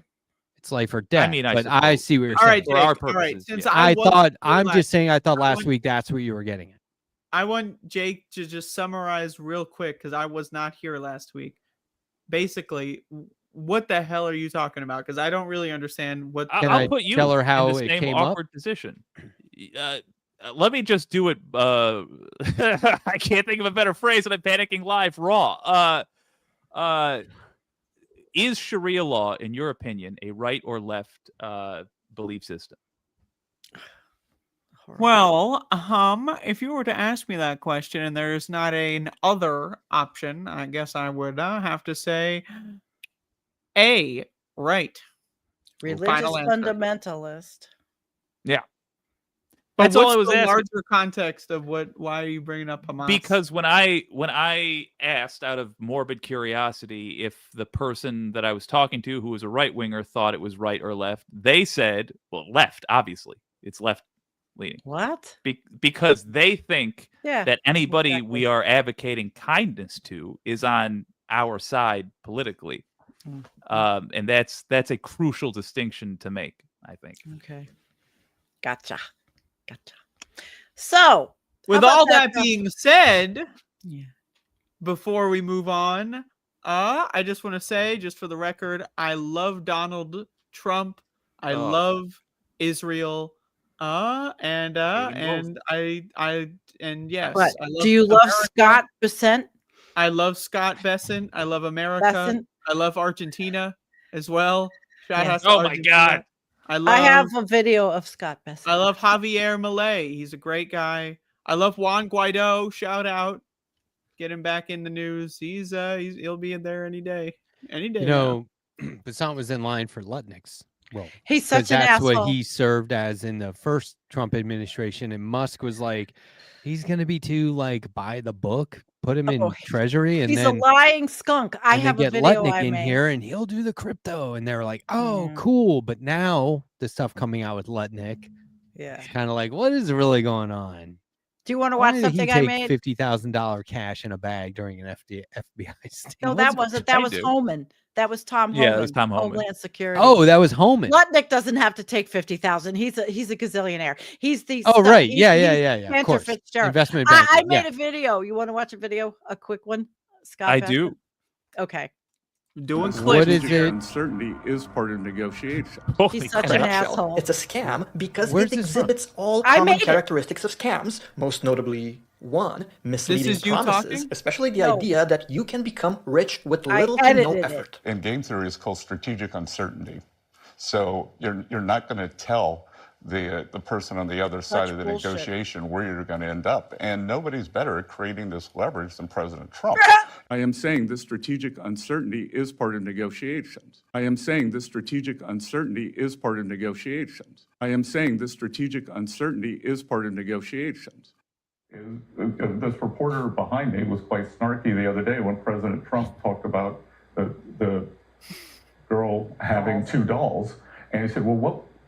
President didn't take the question, but he said, what would you tell that girl? I said, I would tell that young girl that you will have a better life than your parents, that you and your family, thanks to President Trump, can now be confident again that you will have a better life than your parents, which working class Americans had abandoned that idea. Your family will own a home.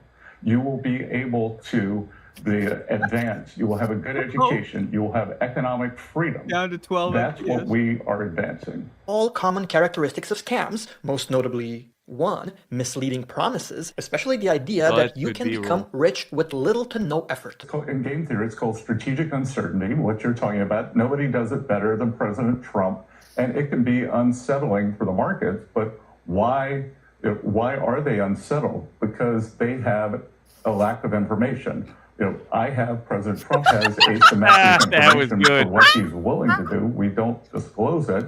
And again, with President Trump, the strategic uncertainty will make sure that we get the best deal possible. That's what's happening seeing in Andrea game theory. laugh. Strategic What uncertainty.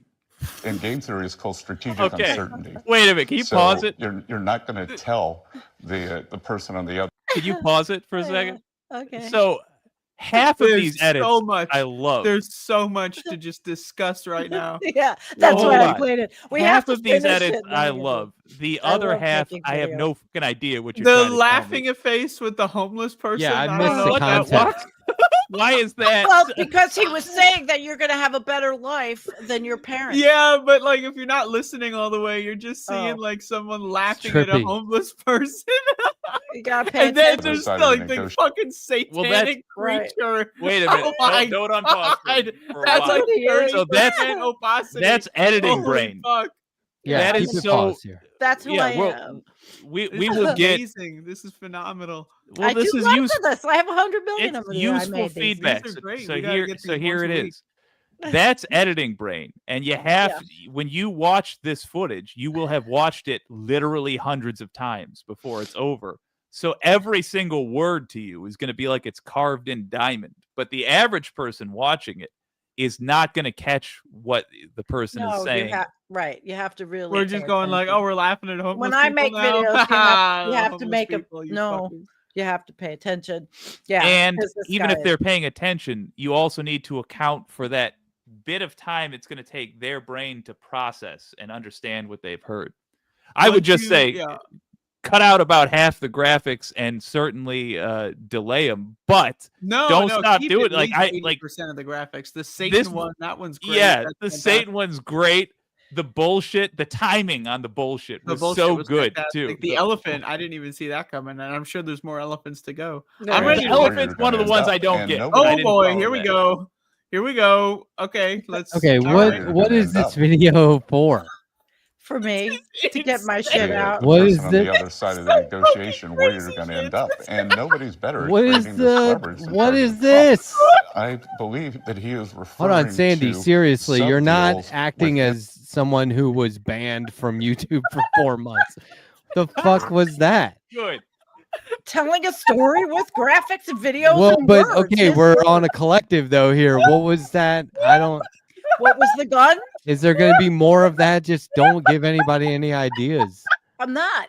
It was. It No, was, move past this. Jesus Christ. Oh my God! It's just a graphic, and it was All right. what he was saying about Trump. sub deals within the negotiations we're Sub-deals doing. We within are the negotiating these deals. I'm telling you, we're, man. we're moving. I forward love this with shit. this. And again, as the gentleman in Annapolis said, Martha, the goal is not to manufacture dog collars again in the U.S. That the president is looking forward to the jobs of the future, not the jobs of the past. The goal is to bring back high-performance manufacturing jobs or create What is the high-performance elephant? manufacturing jobs. GOP is now, How long does that take? I mean, that is such a concern. Okay. How long does it take to bring that to the U.S.? Well, Is there a plan? Of course, but it's a process. Right now, the U.S. has a barbell economy. We have a very advanced financial system. We have the exploration and development that is the envy in the world. On the other side, we are a natural don't let resource these economy led nerds, by energy, Sandy, which don't the let these previous nerds administration dissuade you. tried to This is stifle. what we need. And in between is where The working elephant I class don't Americans get either, have but I lost do out. like And we the want to overall. bring back these manufacturing jobs or create these manufacturing They jobs. want to of bring the this future. back. Oh my god.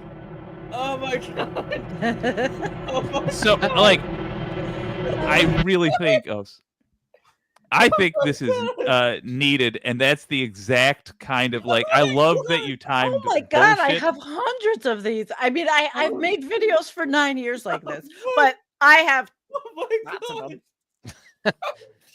Lots of them. Andrea, are you okay? He referenced the guy in Annapolis. He's I'm like, and gonna- this guy in Annapolis said about the dog collars, and I'm like, geez, that's random. Scott Bessent is the biggest fucking liar. They're all he so fucking is. accomplished at lying. Oh God. And Are you I doing- respect. I have Matt was another making one.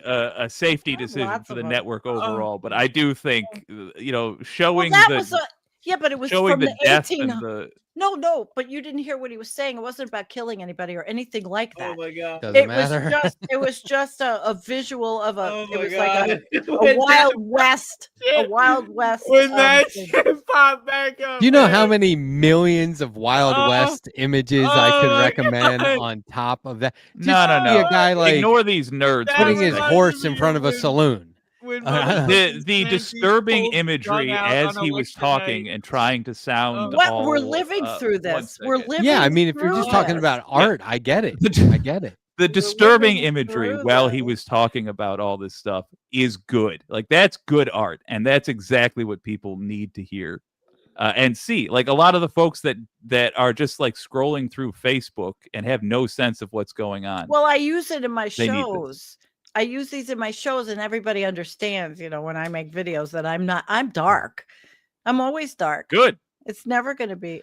Yeah, good. I'm Sorry. more power to you, but I do think my comment is totally rational. Right. That you're not acting I don't know. in accordance with somebody who was banned for 4 months. Hold on, I'm going to disappear for a second. But then I don't know when it you made wasn't this violent. video. I assume that was a Oh, recent video. in the beginning of the Do you term do it when all he- on your phone? No. Oh no. I work in my studio here. Jesus. I'm in tears. I was losing my shit. God, Andrea, I've really got needed that. She more. really needed that. Okay. Well. Okay. Hey, by the way, tomorrow, if you guys like seeing multiple hosts talking about totally random shit on screen, check it out. Thursday night, 7 p.m. Eastern. That's tomorrow, the 16th of October. The Calm New York down, City Andrea. mayoral debate, the first of 3. I believe there are 3 candidates left in the race. Should be pretty good. Zoran Mamdani, Yeah. right here. she just can't I'm stop. watching it again in my mind. It was amazing. Let's see, I'm looking for my one. I the- have a I folder have to called mention Climate it, dude. and Nazis. So I'm obviously, I sorry, have- but Letterhack was talking and I had to recover. But like when the gun came up, dude, when the gun came up. Andrea right away knows like Matt's sweating on his brow. Okay, but it was Matt like just not- broke out in a It sweat. was art, and it had nothing. There was not a violent thing Yeah, in that that's- video. No, yeah, and there was the I'm sure eyeballs. At the he'll end listen to was your like the perfectly rational floating explanation ass for another 4 eyeballs, months while you man. try to make your point. Oh my god. Stay online, Sandy, please. We need you on YouTube. I don't care how The artful you want to elephant- be. The elephant. So it was like it was the gun. It was like the death and eyeballs. And The elephant in the witch hat, or is that like a pilgrim hat, like a Puritan hat? It's the Puritan elephant. Yes, the GOP Puritan. And he like did this thing where it looked like he was tickling his ear, like He was pointing at him, going, oh, This guy. I can't stand Scott Bessent. that's great. No, yeah, that guy's a tool. I can't stand that guy. fuck. Well, those of you got people that follow me know I've got. Oh shit. man. I've got tons of them. I'm losing my shit right now. It's I've got 11:16 tons p.m. of Oh, them, it's Andrea. 11:17 p.m. Eastern on the East Coast right They're now. That's hilarious. Eastern Standard Time on the East Coast of Motherfucker. America, When that the United fucking- States of America. And then I've got that some real for dooming now. ones. I've got that ones fucking on guy war with the lies. documentaries. Lies. I've got I think you documentaries, gotta. I've got I really think you good gotta ones. run these by me from now. Oh, there's The- nothing. Don't worry the about Critter it. That, Cam, no problem. that Critter video. Cam, fine. Listen, from what I've seen, I've seen. That's nothing. That was nothing. You should not worry. Look, I've I want heard to watch them things all. like- I just listen, don't know if we no. should put them on the show. No. but I Oh do yeah, wanna I'm watch listening. them. I'm listening to some of the commentators on this channel who are saying things that are way more here we go. radical than I can Sandy's ever going put back. in a graphic. Sandy's going back. Sandy's defending herself against this. Yeah, but don't tyrannical put it in a graphic. That's what I'm man. Well, like all it takes is okay. one person screenshot Oh Yeah. man. When the fucking like it came out of nowhere. I mean, I should have expected it, but that I shit thought it came was out of actually what I nowhere. thought I it was was. barely That holding on. was one of those. You know how when you go to the horse race, they shoot it's just yeah. a shot. That's what Yeah. that really was. Yep. Starter One of the- pistol. Yes. Blank. I'm aware of that. Yes. Yeah, but it's just it's And it just wasn't a violent thing. immediately I was hanging off, like my one finger, on the ledge, and then like the thing I'm hanging onto breaks off and I'm falling it. Like as soon as that gun popped on, I was losing it. Because I knew you were You said, "Here we go. Here we go again." God, it was 2 seconds. It was like 2 seconds. Oh It was man. 2 seconds. That's all it was. Oh, God. Yeah, just Oh, slap man. avant-garde on there. Be like, it's avant-garde. This Come on. act like Couple this go, may be- oh, right. Yeah, I gotta yeah. be honest. I call it as I see it. This may be number one. This may be the best show. The critter cam already. That shit was amazing. And then the fucking hair, like the paintbrush with the hair. What the fuck is Next going week on? is our 2-year anniversary Holy on this fuck, show. man! This may be one of the best, if not the best, show we've done. This was fantastic. Wow. Jake didn't That even wear his elephant, hair dude. on this one. Wow, man. I like doing it. I haven't laughed like that. Yeah, but in like I'm very 6 dark. months. My videos I are gotta be dark. honest. Holy Andrea, I'm gonna send you. I've got some dark ass shit. I've Holy made it. fuck! We'll watch you alter- live on Left my Past al- 10. We'll make my this alter a ego. tradition. I'll watch every video. That was amazing. You got like 10 years of these? Holy fuck! Oh my god, I'm in. Sign me up. Yeah, sign me up. Holy fuck! I'll send you the "We Are So Fucked" one. I We think are I've so seen fucked, We that. are so fucked. We are Oh. so fucked. I think I've seen that one. Da, da, da, da, da. We are so fucked. Jake Yeah, is barely holding I- on. He's I clipped. recovering at I a clipped slower rate. together every single little snippet of a video I could find and rip and put it all together, and it's constant. We are so fucked, but it's good. I am crying. My face is like swelling right now. What do you got, All Jake? right. Oh, Hi, Jake. Okay, hey, good. Nothing. It's I working. unplugged my Hey, microphone. we got Jake back. and then Sometimes plugged it we back have in. to. Sometimes we gotta mix it up. Don't worry, Matt. He's sweating. It's okay. Nobody's gonna I'm fine. have a problem. What- With this. Oh, like the fact Look, that Matt's I- having a slow motion mental health Hold on. crisis. is Here we go, getting really it twisted that fantastic. I'm some Andrea. sort of like, we gotta be No. on our P's and Q's. I have very you are the specific fucking Republican. reason. You're the And Republican. it's because I'm looking out for people. No, that's I all. know. We don't want you to. I Man, that certainly was don't want a anything to happen to you. phenomenal ride. That whole Right. start. I to don't finish, it understand, was like a like, roller coaster. Andrea up, clearly- up, down, Ugh. loop de loop. That was amazing. Andrea clearly had a stronger reaction than I did, but I did quite enjoy it though. I gotta say, and I like the man. idea of shut the fuck up, pretty please, Andrea. I've had plenty for tonight, but Sandee, I'm telling you, I do like the juxtaposition of what he is saying with what his actual intentions are. I'm glad to see that. Okay. Puritan elephant aside. Puritan elephant aside. Oh my god. Oh, That elephant, man. what? And that was. Oh man, That's what Jake did it is, for me. Jake is so angry.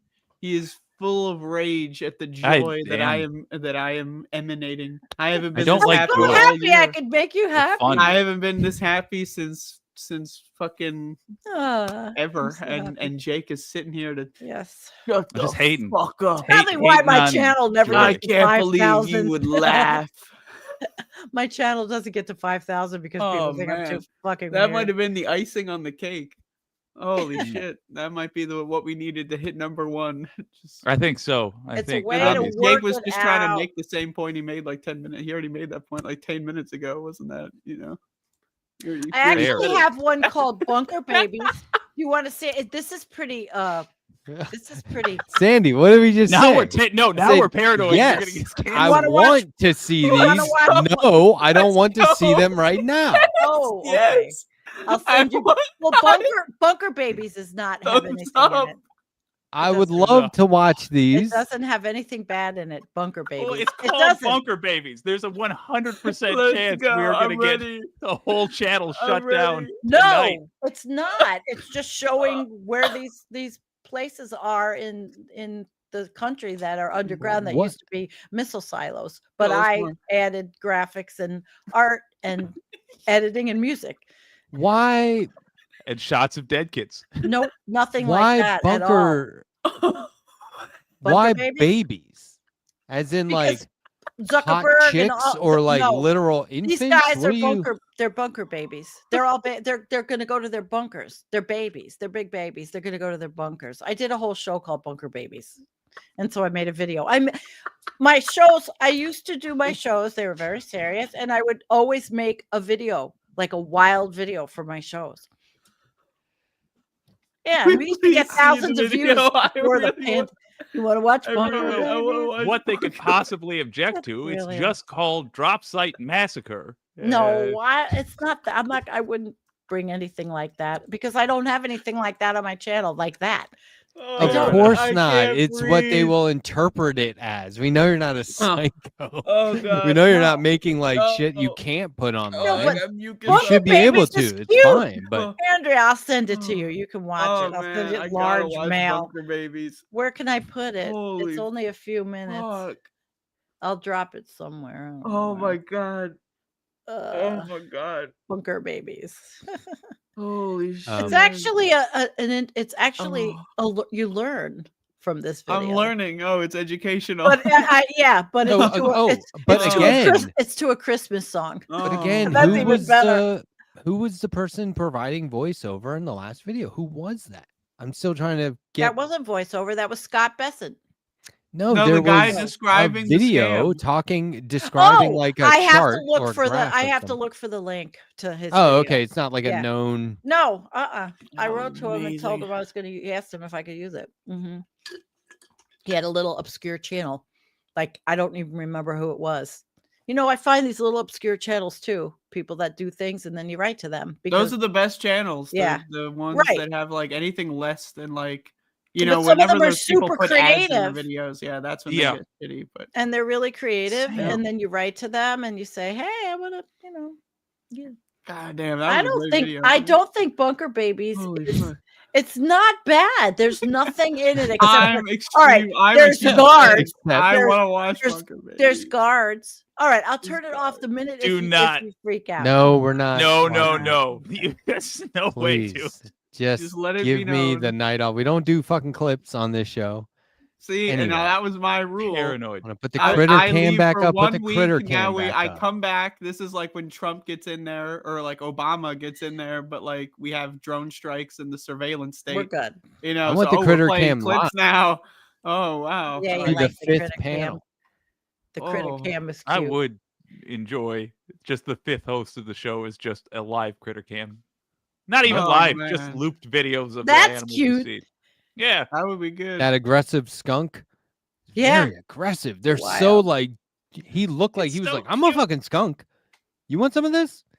He's like, "I'm a He's skunk. stiff Don't That make me turn around." motherfucker.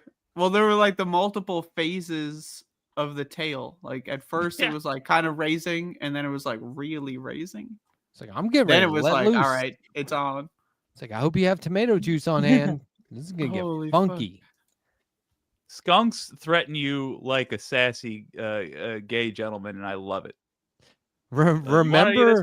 Well, it's the first time I saw that skunk. I mean, that skunk was quite a skunk. You know I all mean, the it other was skunks. beautiful. Sandee's Well, I've well. seen skinnier skunks. That's This guy was when- really That's a new- amazing. it's an And then immigrant there was a whole family of skunks that walked by. It was so cute. I don't know where that video is. It's in my.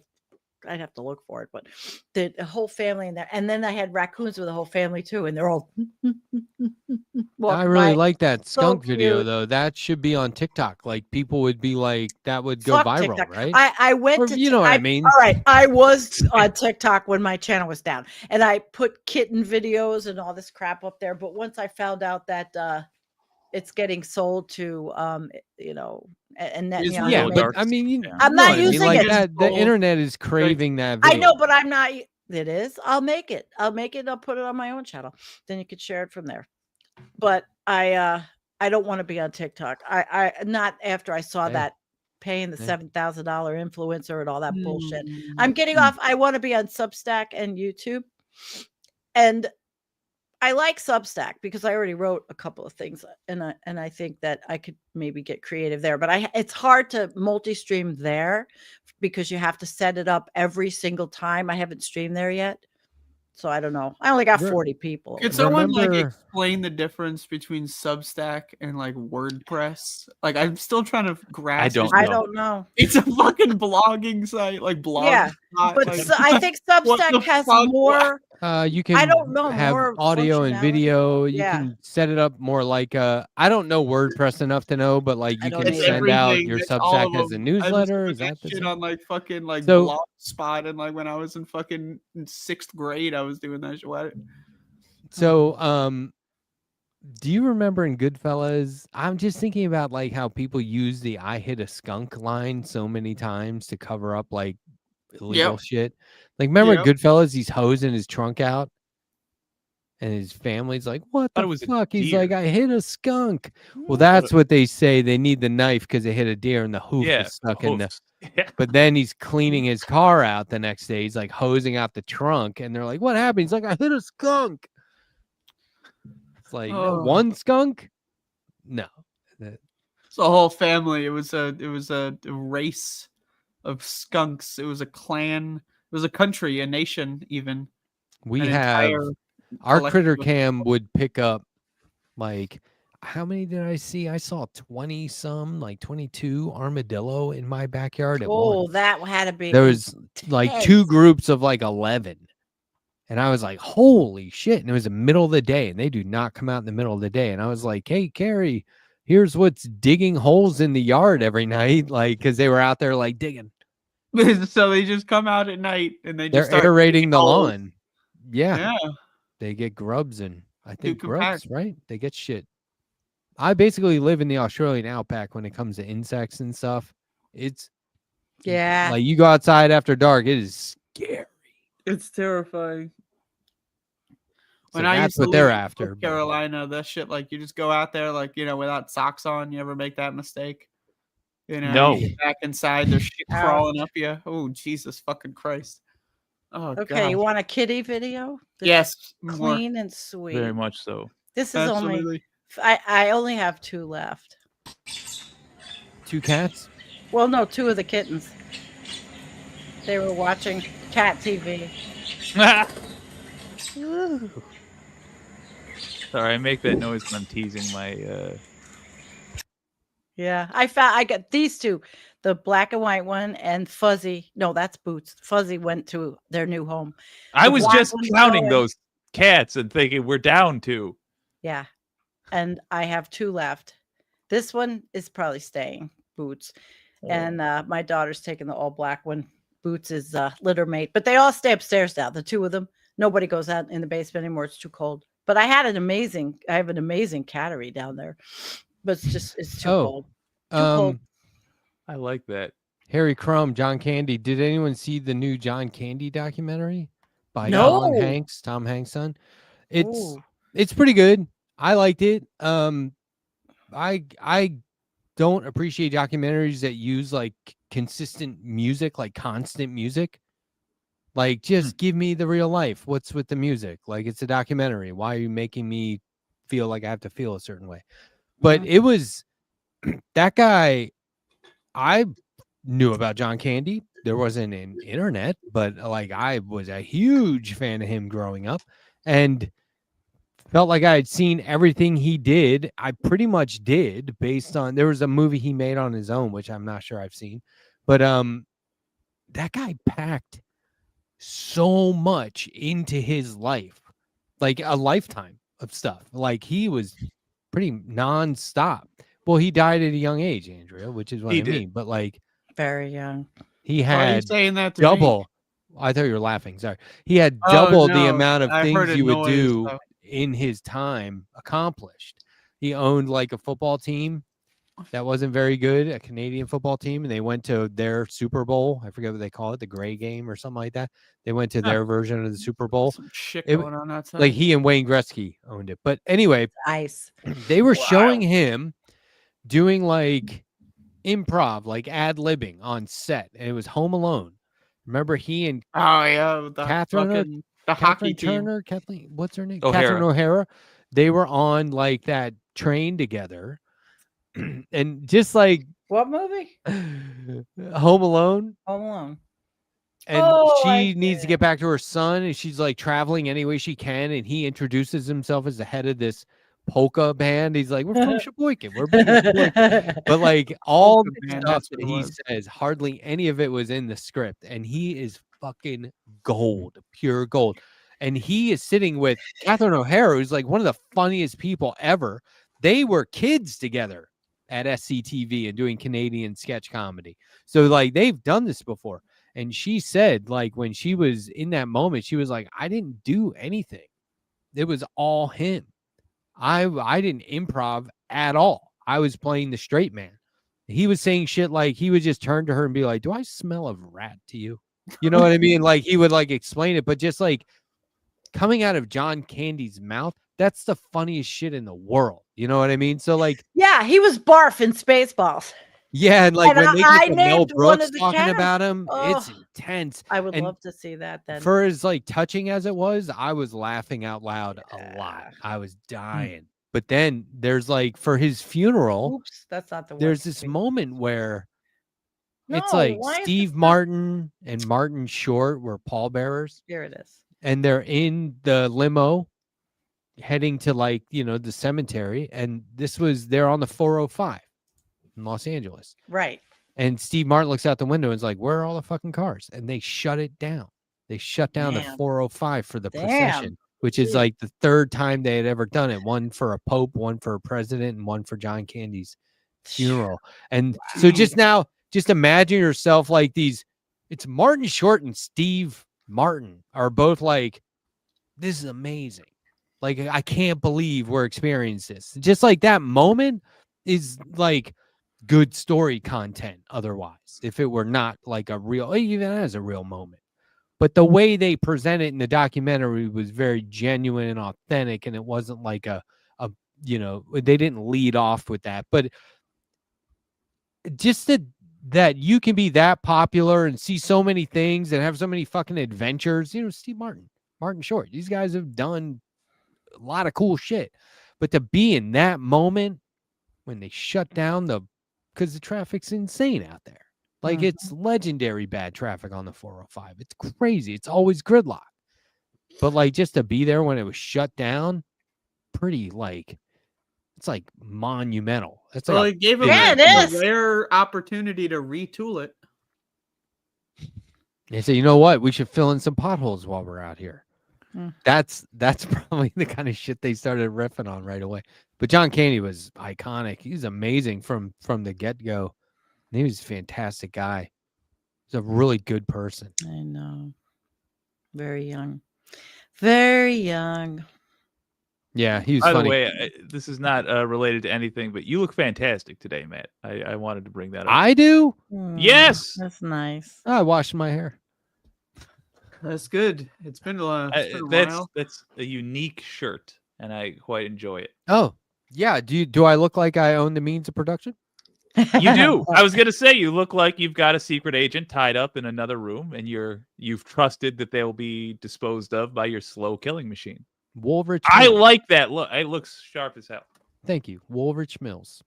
Whereas I look like your average run-of-the-mill molester. Woolrich Mills. Honestly, it feels like Jake and Matt did a clothing swap. Jake's wearing like the sweater, the thick clothing, you know, and then whatever that's going on over there. That's a thicker shirt than Matt would normally wear. I have to say that is a freezing. Well, normally I feel like Nah. lately he's been wearing these hoodies, you know.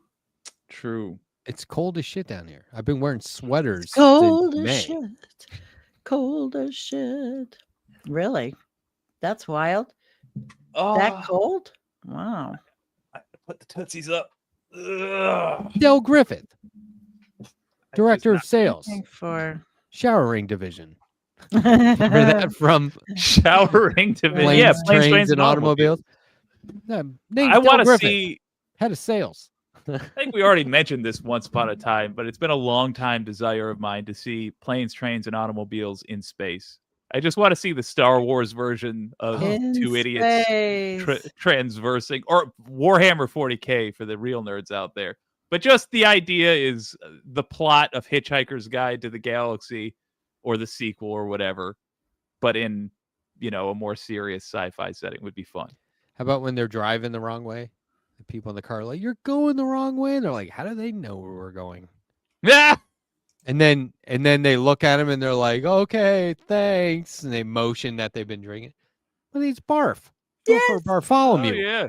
I named I'm a one of the, mug. I Half named man, half one dog. one of the cats. I named it Barf, and the people that took it loved it, so they kept I'm it. pretty Barf. sure he gave this idea It was great. to Mel Brooks way before this. A Mog, Maybe. half man, half dog, and then he was like, "Oh, we got to do that." See, I don't think the idea is funny at all. I think the execution very funny, but Well, I if think he somebody had came this up to in me mind. and said, Barf. "Hey, the idea is they're half a guy, half a dog," I'd be like, "Okay," and then. But no, it's Yeah, just, I think it's John Candy as what That's if I what it were a dog, basically, is the humor. It's short for Bartholomew. A bunch The of dog Pizza the puns. Hut. They're making a sequel. I'm Spaceballs I'll glad. be right back, guys. I gotta check and see what's going on outside. Fair. Oh shit! More Do you think critters. they're gonna do? I haven't read Oh, about fuck. it at all. I wonder if it's gonna be Just like the an cats. Empire Strikes Back or. I don't think it will be as good because Oh, no. Sequels rarely are, but I do think it's needed. I think that type of humor, that innocence, is needed. I don't know if you can go back to innocence though. When Darth Helmet is in his bedroom with the action figures of Spaceballs, and he's like, "Kiss me, get off me." He's like trying to come on to the princess, and they walk in on him. To me, I was like, "Who wrote that?" Because that feels like a personal experience. You know what I mean? That feels like, or maybe it was just a parent who saw their kid playing with action figures, and they were like, If you I were don't know. really trying to recreate Spaceballs, you would take America's most wholesome comedian and America's most funny comedian, so Gianmarco Scorsese type person, and have them do a superhero movie. That would be Okay. that would recapture what Spaceballs was when it came out, which was that sci-fi thing all the nerds love and suddenly everybody loves. We're gonna have a comedian take a whack at it. I hope whatever they come up with though is good, because I would really like to see. I don't know. There's jokes that you don't have to think about it very hard. It doesn't have a greater social whatever. It's just like, what's funny about this? Kind of sounds like Pizza Hut. Goddamn. I yearn for that type of humor. Yeah, I like the scene where they jump through the doors. It's closing, and it ends up being their stunt doubles. Yes. It's funny. There's so many dick jokes and stuff like that. It's like just so immature. As kids, we could watch it without the volume. We would do this. We'd watch it without the volume and just memorize all the lines. You got the We whole could thing. Just recite the whole thing. Now that's what we should do. We should do a table read, try not to laugh challenge. If you laugh, we have to restart the whole thing. Reading the script to this movie. I freaking would. I didn't think that's where you're going with it. I would love Spaceballs? that. Yeah. Yes. Try not to Yeah. laugh challenge. Every time we laugh, we have to start the whole movie over. I think it would be better with something like Half Baked. I'll do both. I've never seen Half Baked. Oh Well, shit, that's perfect. We got it. All right. So she just signed up for Half Baked because she doesn't even. I don't even know if it would be funny without. Let's not even say who the main guy is. Without the guy who did it doing it, or his Who did it? SNL. Let's We just- want to keep you ignorant. I know that's There's that's multiple one of the problematic- best, Ben and Jerry's ice creams. That one's crazy. I'll tell you that. Which one? I haven't had it in a long time. Jon Half Stewart's Baked. in it. Half Baked. Jon Stewart is in Half Baked. That's a real good ice cream. Yeah, it sounds good. I like Ben and Jerry's. Well, it's maybe just Ben or Jerry. One of them quit. maybe another one. Brand broke up because of Israel. Something about Israel. They wouldn't let him talk about Israel, so he quit. It was either Ben or Jerry. I think it was Ben. I think They're real Ben's ones. the cooler one. I think. Wait, they split? Yeah, one of them quit. Over the parent company wouldn't let them talk about Israel. Not over the Jimmy Fallon ice cream? I have never understood the appeal of Jimmy Fallon. He seems like a nice guy, but I'm just I going don't to float this really out even there. know. Don't Is that the get one it. that got canceled recently? Nope. No. I'm with you though. I don't get it. And Jake, this is kind of a cool story. I was in a Brooks Brothers one time in Manhattan, and it was like I was not buying anything. Like it's crazy expensive place. But it was like, I was very into menswear at the time and suiting. And so I was like, I gotta go in here and check this out. And it was a shopping trip for work. So this is what we were doing. This person comes in and goes, "Hi, I'm here from the Late Night with Jimmy Fallon." And they were like, "Oh, okay." And they bring like 3 bags to her. She's like, "Thanks." I was like, "What the fuck was in there?" Baller. I know, right? Like suits straight from Brooks Brothers, like apparently to order, or I was having them like, For sure. tailored or something. But Bespoke, cool. they call them. And Yeah. yes, I'm sure that was some sort of like, intern or something. Yeah, But sure. Yeah. I could have got him to show me what was in those bags, I bet. Could've Yeah, talked bespoke. away and You just bespoke suit. You just say, hey, look, it's cool. I'm a school bus driver. Don't worry. It's all good. Now I'm just school bus driver. I have some bespoke worries. denim I got from a place called 3x1 Bespoke? in Manhattan. Yes, where they make them right there. You pick out the fabric, huge rolls of fabric. Oh, you talked about this before in the Different, show. Yeah. hardware like snaps and whatever, and the style and all that stuff. And then you watch them fucking make them. There's like a room right there where they're making them. It's incredible. Beautiful. Walk out of there with new jeans just for you. It's Very way cool. too expensive. You might do Yeah, it but one you do time. it once in a while. I mean, American made fabric and everything. American made right there on the spot. It's crazy cool. My ex-husband bought me a pair of jeans when we were in Nashville, and they were like Sparkly? they were very expensive, put it that way.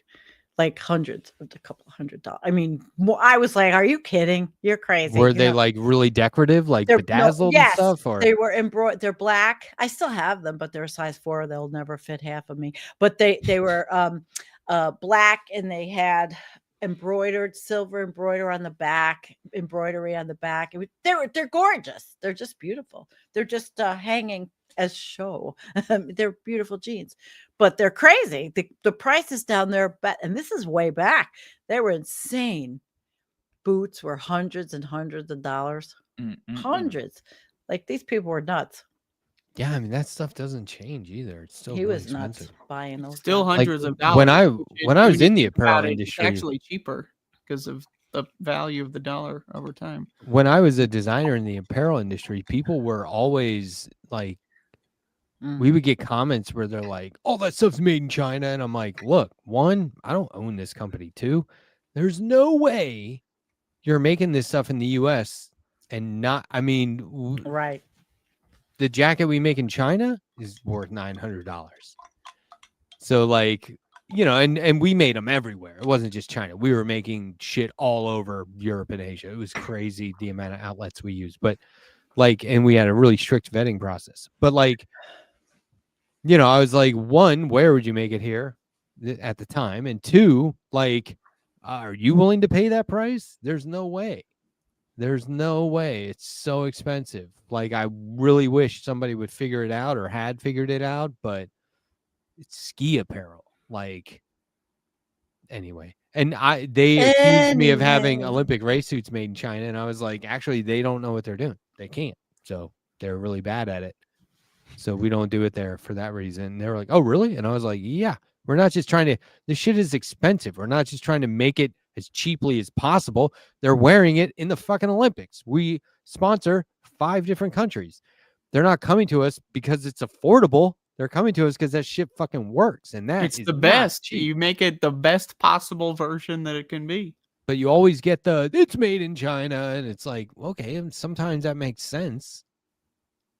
It does. I mean, just does. My cousin, she was a lingerie designer for very Tell me more. wealthy people. Pics or it didn't Well, this was she's dead, but her stuff was who was that really You say she's dead? Yeah, famous Oh. designer. Was it Diane von Furstenberg or Now Diane? he's having a laugh. I don't know. She's up there. But yeah, I mean, one of her ensembles could be $1,000, $1,200, $1,500. She would Wow. go. She went to Europe to get the fabric. Yeah. Amazing stuff, and she would make it herself. She started out making it herself before she got the factory, but she. Oh, cool. Yeah, but she kind of lost her mind. That's sad. I don't want to talk about it. Okay, I'm not kidding. I've considered making my own boxer shorts. There's this one particular style that I was like, oh, these are the perfect boxer shorts for me. I love these. These are perfect. Everything about them. Then they stopped like making them.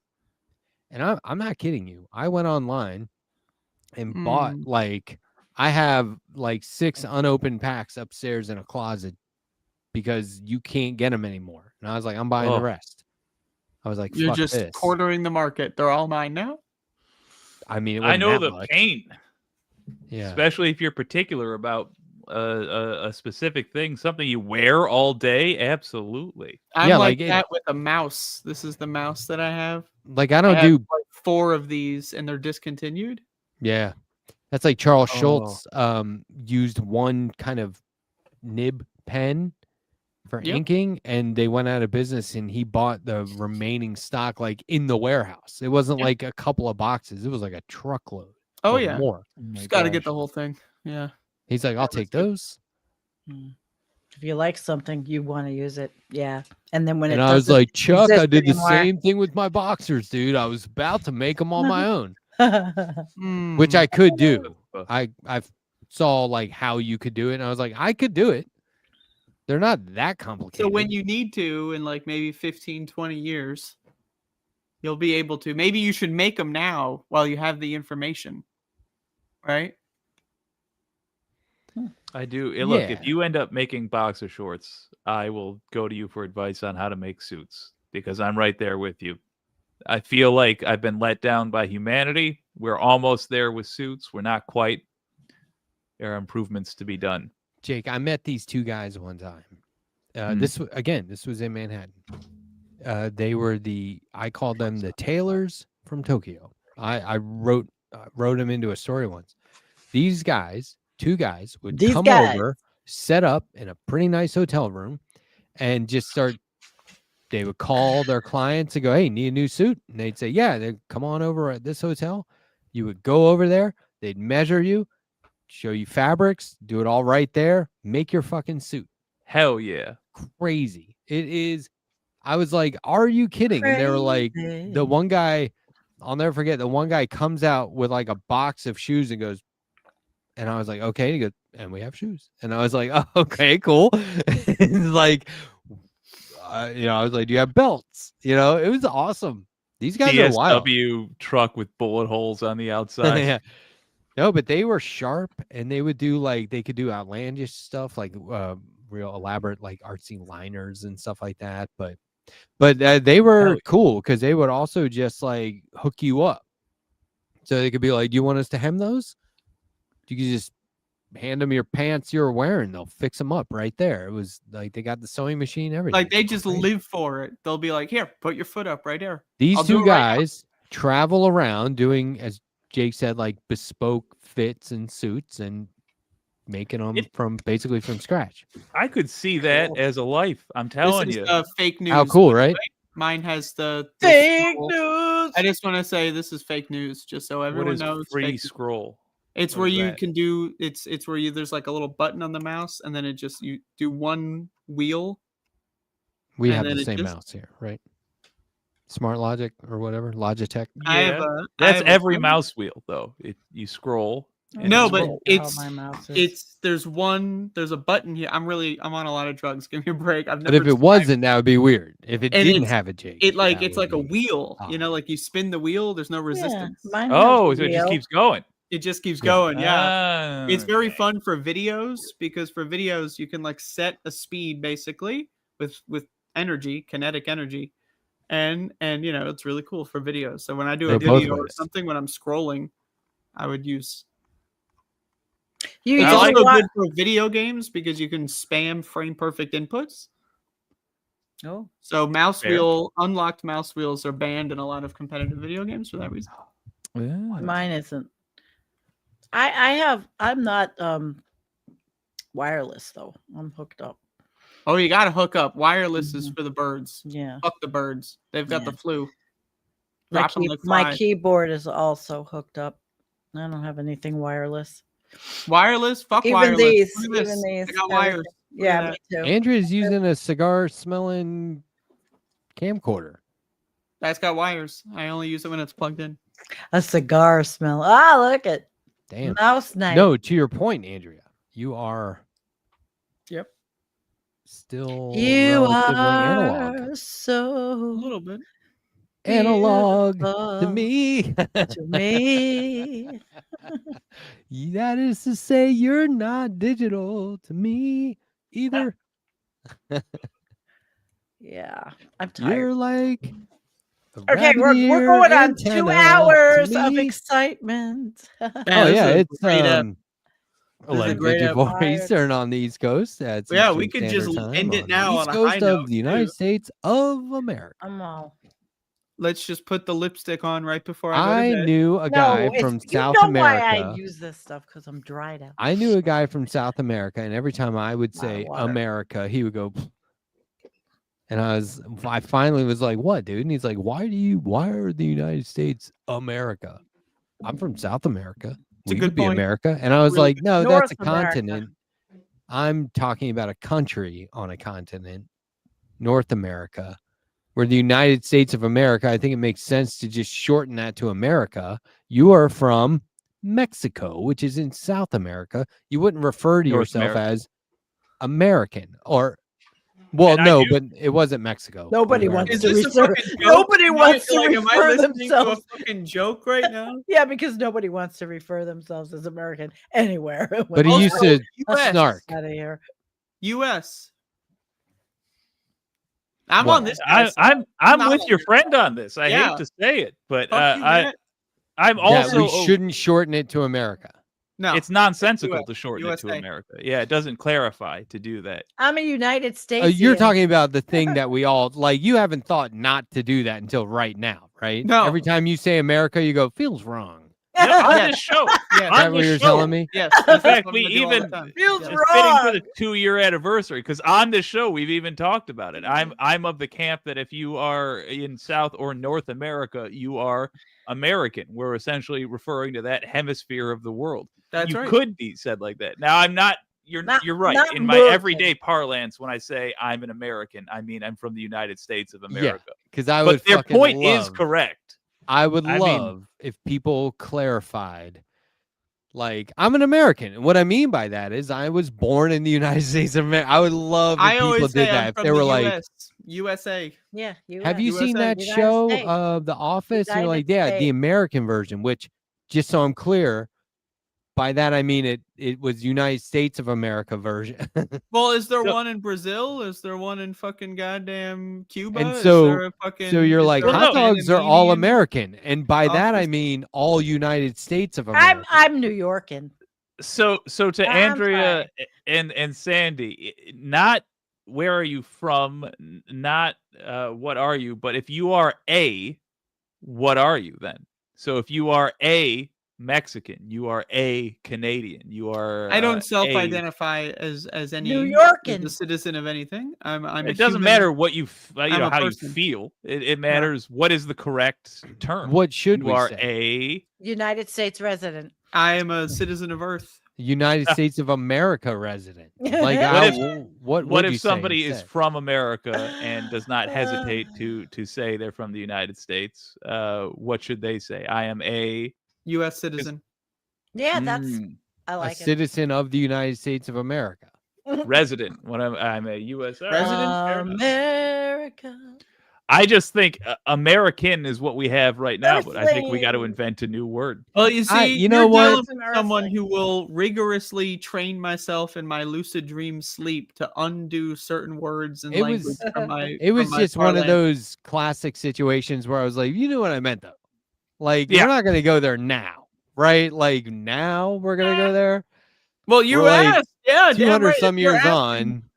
on. I'm just saying to that guy, The Office Yeah, fuck was you, in guy. 12 different countries or something like that. Hmm. Yeah. It was a movie in I think Norway called The Boss of It All, Hmm. where the boss had either died or quit, and head office was coming to this office to like evaluate and do a tour, and they had to hire an actor to be the boss. But then he really got into it and wanted to be the boss because he was like, actually, I have some ideas of what we can do around here. And like if they blew it, then the head office guys would know what was going. They'd be like, oh, we see what you're trying to get away with here. But like also they hated this guy as the boss. They were like, no, dude, the point is we don't have a boss. We like it. So Bella says earthling is derogatory. It's earther. Like birther. I don't know. You know what else is derogatory? Yeah. Stop. So That's my buddy. He I set do up this whole include office all here. living Yeah. creatures as He was earthlings, here though. setting up this Same. studio. That's true. I don't just look at human beings as earthlings and then and we also have tigers. Like Yeah. they're earthlings too. Everything is an earthling. Lions Absolutely. and tigers and bears. Oh my. It's just Oh some my. earthlings like cockroaches don't belong. Think about this. Let me go Oh on, Jake. my. Otherwise, No, I have a dumb Oh, thing. I was there's a gonna new say. kind of tick in Ohio. They New don't kind of belong tick. either. Yep, another tick. Yep. So from Andrea the had eyes something. of like insects, from squirrels, from rats, birds possibly. Is it maybe fair to say that we are an alien species? Like, how do they know if we're from Earth? Like, how would you differentiate? So they don't live in nature. They build these ships, these giant cages and containers. If we formed They on Earth, poison and destroy. you're saying we were everything. dropped off here as tadpoles or whatever and No, evolved she's saying, from are the we- alien From the form? perspective of all other life on Earth, we are like like- aliens. We've Oh come yeah, here, yeah. That we've just means killed not from everything. here. Yeah. Yes. I think about what I Yeah. am, like what I was to my dog. Like imagine there was super I think about intelligent this every day. elephants that were like they could just teleport you to wherever you needed to be. And yeah, we are like a sci-fi creature to most animals. We're extraterrestrial, yeah. Not to my cat. I like I am how mom. I like how my dog is like. I always think like my dog refers to me as this guy. Like I love this guy. This guy gives me food. When's this guy gonna This feed guy's me all right. breakfast? You know.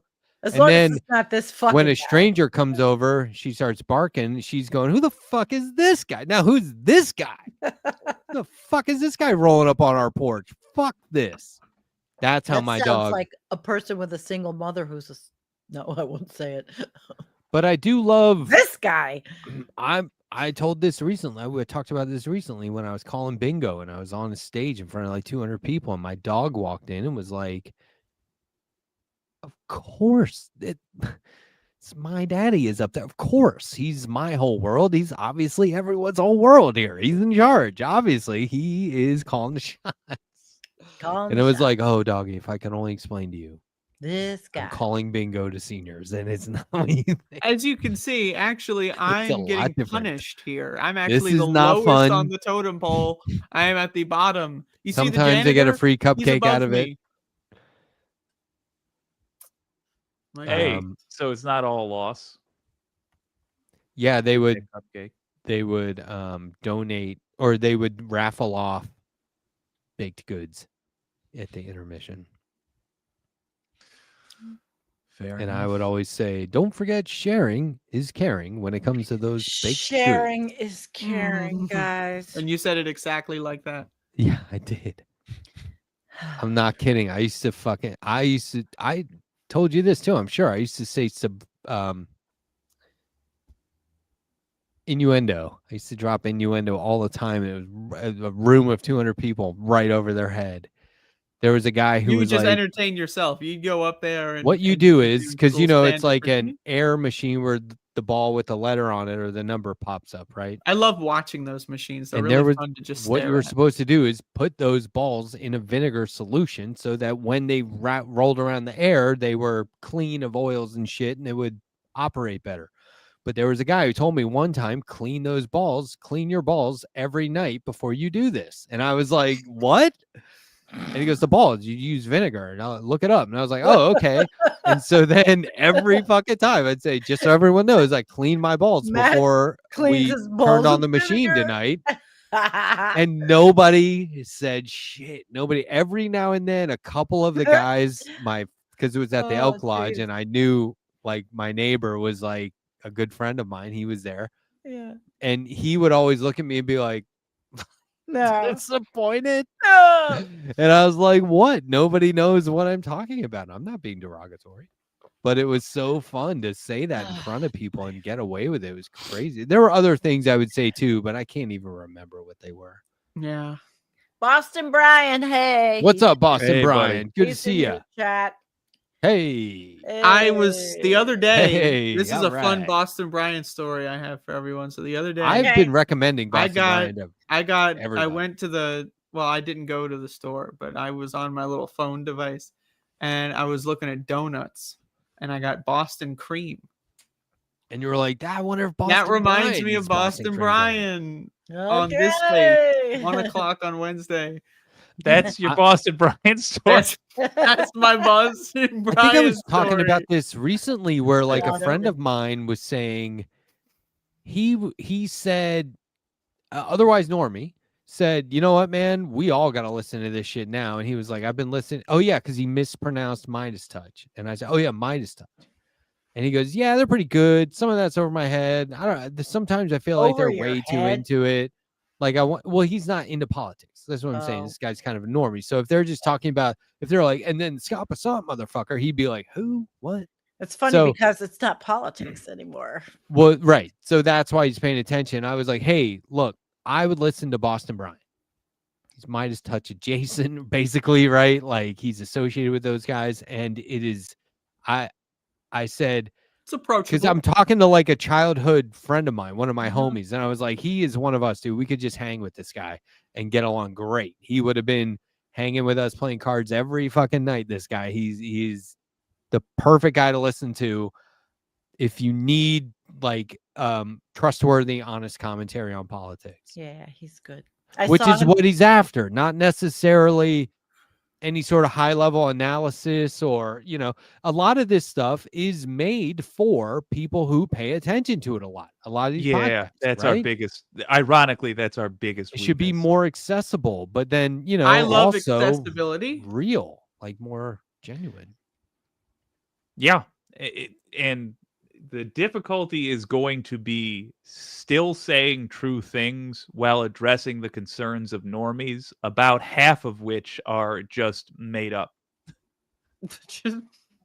I mean, yeah. I heard that my son's friend on Discord I saw Brian said when that he was cat with litter was Tone. in the school bedroom.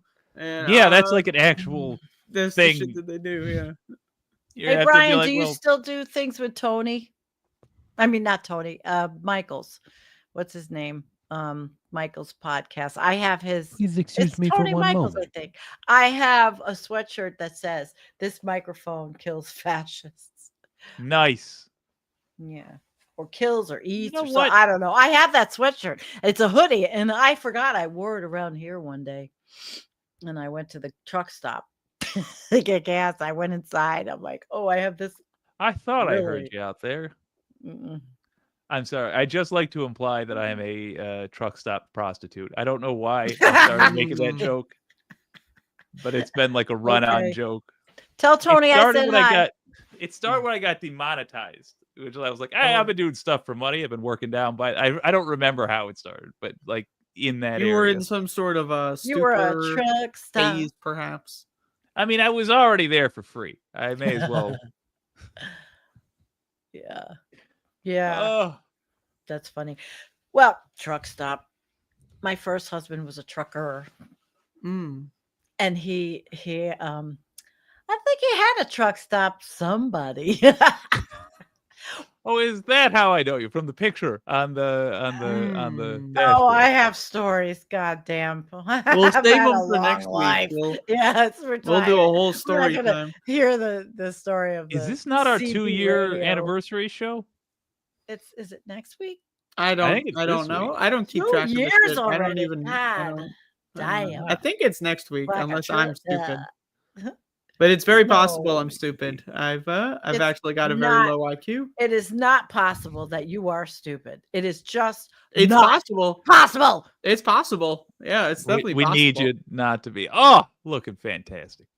Is this the 2-year anniversary show? Is this No, the it's 2-year? next week, Matt said. Or is that Next next week. week? Ah, Episode 54 next week. Oh Okay. boy. I must look at my calendar and make sure I don't Oh, that have was to cool. be That was anywhere. slick. And I don't. I will be here the 22nd. Yahoo!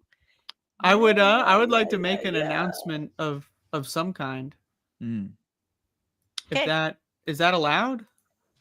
Yeah, please Well, do hit it. be What are you over waiting here, for? sure. Why are you asking? Whoa, Just- whoa, calm down, buddy.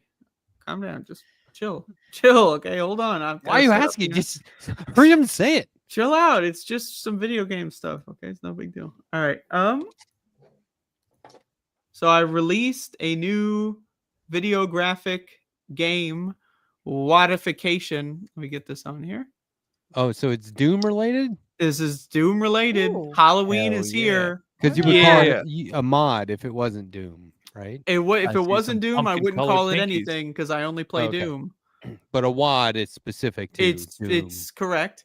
And so this is for Halloween for all of my Nice. Halloween enjoyers out Here there. comes Halloween. There's 13 levels. So you can play Okay. it 13 levels. And it's got Nice. red. The color red is heavily and prominently featured. It's a little scary. Yeah. Scary. I was scared. I played it this Really? morning. I No was scared a little Scared bit. yourself with I your scared myself. Yes. your own game. And you can check it out. How do you if pronounce that? How do you print what? Purgatoria. Purgatoria Maestitiae. Happy Halloween. in It's Latin. basically, yeah, it's something like that. But it's available, and if you don't know where to find it, you can look it up. Damn, Johnny Use- Lake got it copied and pasted with all the accents and everything. Wow. Yeah. Purgatory Classroom? Not quite. Damn. Not quite. Fuckville. Something similar to Fuckville. I was channeling Fuckville at that time. And Jeff's transitions from his show to your show are just pure joy for me. Getting Jeff Waldorf to say, "Welcome to Fuckville," or right? he goes, "We're not even halfway there. We're all the way in Fuckville," and then his show was just over. Yeah, today he was All the like, way yeah, there. he did a whole like thing and then ended it. Like he didn't I even do a missed transition at all. His show. God damn it. People on this space have got to get together and figure out what we were talking about earlier. The wide appeal thing. I'm just sitting here thinking, like, we got all of us. There's like 50 people on this space. Between us, somebody's got to have an idea I think and the ability to execute. If in you a look way at that's how gonna- this is in part why the right wing commentators will utilize pop culture, and they critique it, and it's like they make it like it's a woke thing, but using what I'm starting to refer to more as popular media, because Yeah. that's not necessarily pop culture, but like popular media could be anything, right? But Yeah. like Alex if we is doing a start great to job. right, and like tonight I gave 3 takes on James Gunn and DC Comics, Yeah. all these articles and the one study came out all at the same time at the beginning of this month. Relevant, right? Like this is happening. But like it gives people perspectives on, everyone's watching Peacemaker, everyone watched Superman, everyone likes it. Yeah, it's great. Oh, I read the comics too. Okay, great. But look at these opinions about it that are out there. It's not just opinions about comics and stories. I wish it was. These are political ideologies and fascist implementation of, it's it leads to actual real world changes. It's not just that like, I want superheroes to not change, by which I mean not ever be anything but white. But it's not as simple as that. It leads to actual consequences. People get fired from their jobs, administrations change. Yep. But bringing it up is and making segments out of it, I think is one of the ways in which, Ben Shapiro and Steven Crowder and all these guys got popular at all was because, like, who fucking cares what Ben Shapiro thinks about Barbie? But that was such a popular thing for him. And then everyone else on our side is commenting on him, commenting on it. And it's just like, yeah, all right. Well, this is in the algorithm now. It was in the algorithm anyway. So, like, that's what I'm saying. I don't like that content, so I don't have familiarity with it because I tend not to watch stuff like that. But I must acknowledge it's needed. God dang. I watch the other people that will watch that and comment. Like once in a while, not all the time, but once in a while, I'll watch Hal Sparks to see who he's commenting on. He will show all the idiots and then he will talk about them. So I know what they're saying, but not very often because I can't take it. Take it. Yeah, it's too much. I don't know how Hal does it. Russell Brand, he'll do Russell, he'll do Jimmy Dore, he'll play everybody, and he's fast. Greatest hits. Fast. He's fast with how he answers to what they're saying and their bullshit. He's fast. I don't know how he's so fast, but he's fast. Yeah, he should probably go on Tim Pool or something. Has he been on there? Hal Sparks? He makes fun of Tim Pool. Okay. I mean, Tim Pool has all kinds of people on there. No, I don't know if he'd go on there, but Jake, you should go on there. There's your audience. That's the audience. Does Tim ever take that beat? I didn't mean that would be your audience. Jake would be like the audience for you. Jake would be like, I would love to do this show, but can we do it in the skate park? Yeah, that's genius. I would actually try to do that. Shit. That is very funny. That is funny. Just watch him fail to do an ollie. Yeah, I'm going to be the first. Yeah, because I've got a show tomorrow here at 5, and I'm not Political Coffee House. Yeah, I'm not even halfway done with my shit. We're all you're welcome. Everyone's welcome as a host of this space or a contributor all to in this tomorrow. space. We're all welcome to do an all in tomorrow night. Mm-hmm. Yep, I'm on at 5, and then what are you starting the election debate stuff at 7? Perfect. Okay. So if you're this space host, contributor, affiliated, you can pop in. If you're not, I'm afraid you can only watch. Debate night. It's gonna be fun. So Ron, New York City. We all love New York City here. Everybody. I don't know if we're gonna have love New York City. amount of people we had for the first all in during the primary for the same campaign and race, but it was really fun. We had a lot of people. We had like 10 people on screen at one point, I believe. It was crazy. So anyway, I'm looking forward to videos on screen, at least hanging out with a few people, if not that many. Anyway, we'll see what happens. It's gonna be a good time. I gotta I go. have a dress question up like for a Looney skunk. Tunes. Looney Tunes, are you moderating for Head over to Leftist Sandee's. Mafia? Are you? What did he say, Sandee? I'm sorry. Is Looney Tunes moderating for Leftist Mafia also now? I think he always was. Oh, I didn't know that. That's cool. Okay. He's actually, if you know this or not, actually, let me spill the beans on this one. This guy is a double agent, Looney Tunes, for them. He's my mod. And he will choose them over us every time. He's always in mine. He's always He will moderating choose mine. that other show over this space 100 out of 100 times. He's a power mod. Fucking double agent. He is frankly not a great person. Well, forgive me that I said that. It's not good. I really did forget because I don't. I see them when you play the reruns, the syndicated here. I see it, but Thursday nights I don't know what happens to me. Yeah. I'm gonna go dress like a skunk and hang out outside a trail camp. Well, it's winter. Have a good one. Right. Yeah, me too. Good night, everybody. LT9K has been holding He's his own on wonderful. his channel. He's Yeah, been I'm going to be giving on there. himself preference. I'm going to be with him in January, so that should be fun. I think he's a wonderful Planning ahead. moderator. I feel like Wonderful I should just moderator. demand to be on that show for like 5 minutes every week. Yeah, get a little slot. Well, he's great. And I love you guys. I am whipped. Okay, take care. See you ya. tomorrow. Yep. All right. All right. They're just Break a leg. dropping like flies. Holy shit. Yeah, everyone's skunked out. Everyone's skunked out on us. skunked up. Everyone. 50% of the show is hit rock bottom here. So Yeah. we're barely keeping it afloat. I don't Honestly, know if I feel shut it like down we and should retool it or just what. quit. We should just leave on a high note here. I We feel like could, this was one of the um, best eps we've had in a while. Pretty This was good, really good. That video was amazing. Everything Pretty good, before huh? the video was really good too. But the video was wow. And then like, just everything after that was pretty amazing, man. Sandy, Wow, I'm so tired. not I gotta gonna go lie to you, bed. I lost it. I'm not like Immediately in the chat. Oh I yeah, lost no, it. I was crying. I was on the look. floor. Like my This is face funny was as shit. You're red. like, I'm not gonna lie. I lost it, as if I wasn't here for 40 minutes watching you. I just want lost you it. to know I was not faking it to any degree. I was genuinely losing my could mind. tell. Man. Yeah, no, I was convinced. I was, man, when that when that thing happened. I laughed. Bing boing bong bang bong bing bong. It was like, uh-oh. Now look, I've been in situations. I spent years of my life doing hallucinogenics. I've been in situations where you're like, here we go. They're losing it, and it's okay. It's just this'll pass. There was one person who laughed so much and so long over nothing.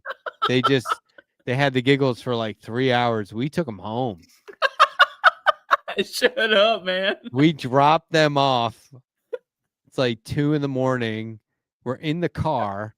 They have no idea what's going on. They're just blasted, laughing. And then we get to their house and they're like, wait, what the fuck are we doing at my house? And we're like, you're going home. And they're like, what? And we're like, you can't. And they're like, no, I'm fine. I'm fine now. And we're like, nah, it's too late. Oh, that's good. That's good. Yeah, that was like high school. Crazy. I haven't lost it like that in a long time. I'll be honest, maybe all year. I haven't laughed that hard in a while. Man, that shit was awesome. Like, I did not know that Sandee was that good at making videos. Like, yeah, I mean, I knew she was good. I've seen her make videos before, but like, just something about it. Like, it was perfect. It's like, I don't know, like, and also I'm high as shit, but like when I saw that, like, no excuse. that demon thing, like when I was staring into the soul of that demon as it was like doing that tongue thing. Yeah, I was like, is this from like a video game? It's probably from a game called Diablo.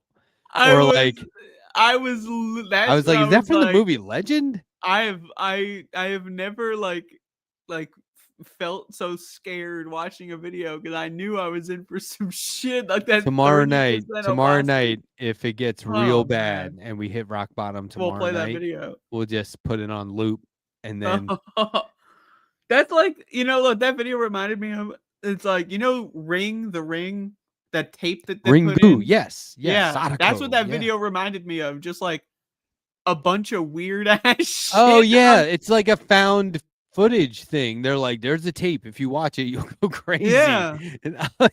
That's what that video reminded me of the tape in Ring.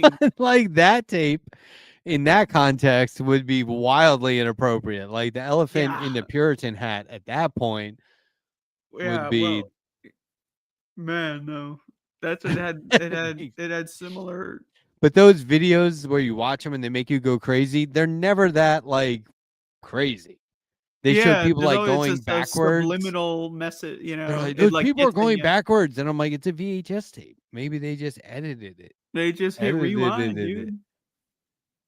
So anyway, yeah, I love because I watched Ringu. Like I watched the original. Oh yeah, me too. Way before, and Ring Zero, that one's good too. Yeah, Frolic in the Brine, Goblins Be Thine. That was so. It all came down to this lady was like losing her mind while sitting on the rocks, staring at the waves crashing, staring at the ocean. And they say, if you frolic in the brine, goblins be thine, right? Like that was showing up on the tape.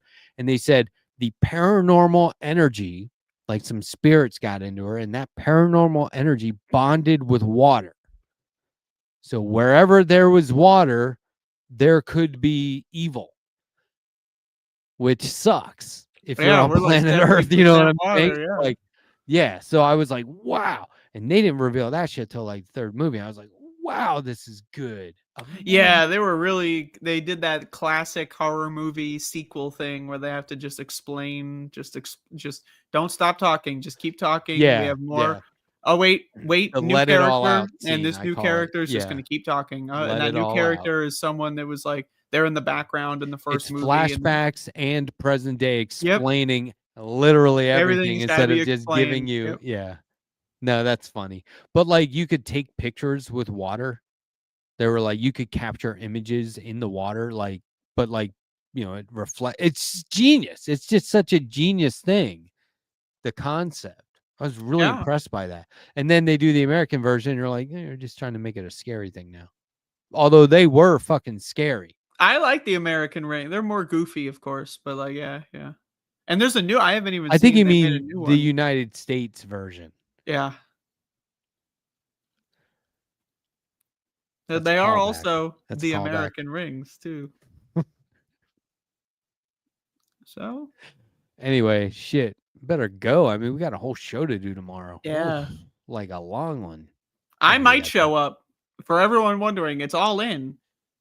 I might show up. So yeah, I mean, we're But I don't starting live in off New with York 3 or 4 City, hosts, so- and then like if 2 more people jump in, it's gonna be fun.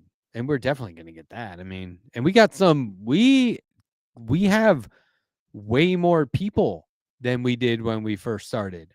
It's true. I would That love. last one was like what, the first month of our operation here? Yeah, it was like within the first 30 days. I would love to get to a point tomorrow night where it's like, oh wow, we can't get everyone on screen. Oh Bow wow. out. Whoever was here for the we first just have hour, to get bow Letterhack out. out of here. Like get the fuck out. That'd be great. I'd be Take glad Letterhack to. down, you know. Ben Dixon, don't need that. I'd be And glad Jake, to. you know, he's probably all these people seen enough of, let's be honest. Yeah. Anyway, so right. And then because flip it back around the other way, like that. Yep. So you take it, wait, and then then- you grapple it, pinky finger out, index, and then Flip it. Flip it around. see that? And You see what I so did there? Was with the and you get to a point where it just makes sense to not only employ some randomization, but to have, you know, a desire for it. And I think that at the end of the day, when, you know, I mean, it could be forces aligning, it could be just opportunity. It's, you know, whatever, marginal. Sometimes I just start talking like that in the middle of conversation, and Yeah. people are like, "Wait, what are we fucking? Talking? What is he? I'm struggling I here. don't know what he's talking about. Oh I'm my god, I struggling feel here. so Are we still stupid." doing It's the like outro? Like, what are we he's doing not here? talking about it. Oh yeah, okay. So also, thanks for watching. Really cool, really great It was a good ep. time. Yeah, it was a good ep. Anyway, It's a good show. see you back here tomorrow at 1 p.m. It doesn't start at 7. This space will be on air from 1 p.m. till who knows when tomorrow night, October 16th. Probably about 7:14 after we get our copyright strike. But at 7, we'll be cautiously covering or commenting on or covering the mayoral debate. I'm counting on that being pretty boring, actually. So what I would like to do is I'm just counting on it too. I got a lot of money riding on it on Polymarket. go over the highlights and treat it as an opportunity for everyone to get together and talk about, you know, why this is a big deal, why this is impressive to people. What would it have been like if Andrew Cuomo had a rally this week, like some moron Zoran Mamdani? I wonder how many people have done that. A But lot. Zoran Mamdani, like how many, you know, would it have just been his billionaire donors or his millionaire donors? It would have been like a boardroom rally. So anyway, we'll talk about that tomorrow. Boardroom. Get it? Because they'll be like, Yeah. Might as well call it a snore room.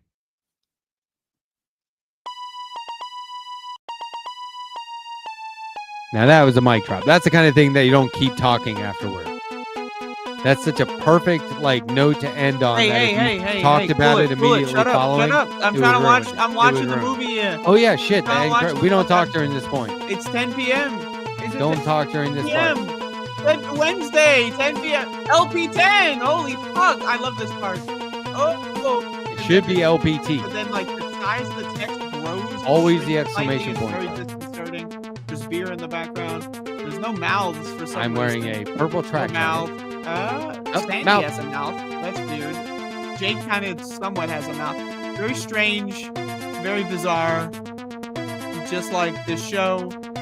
That show is canceled. That's not on anymore.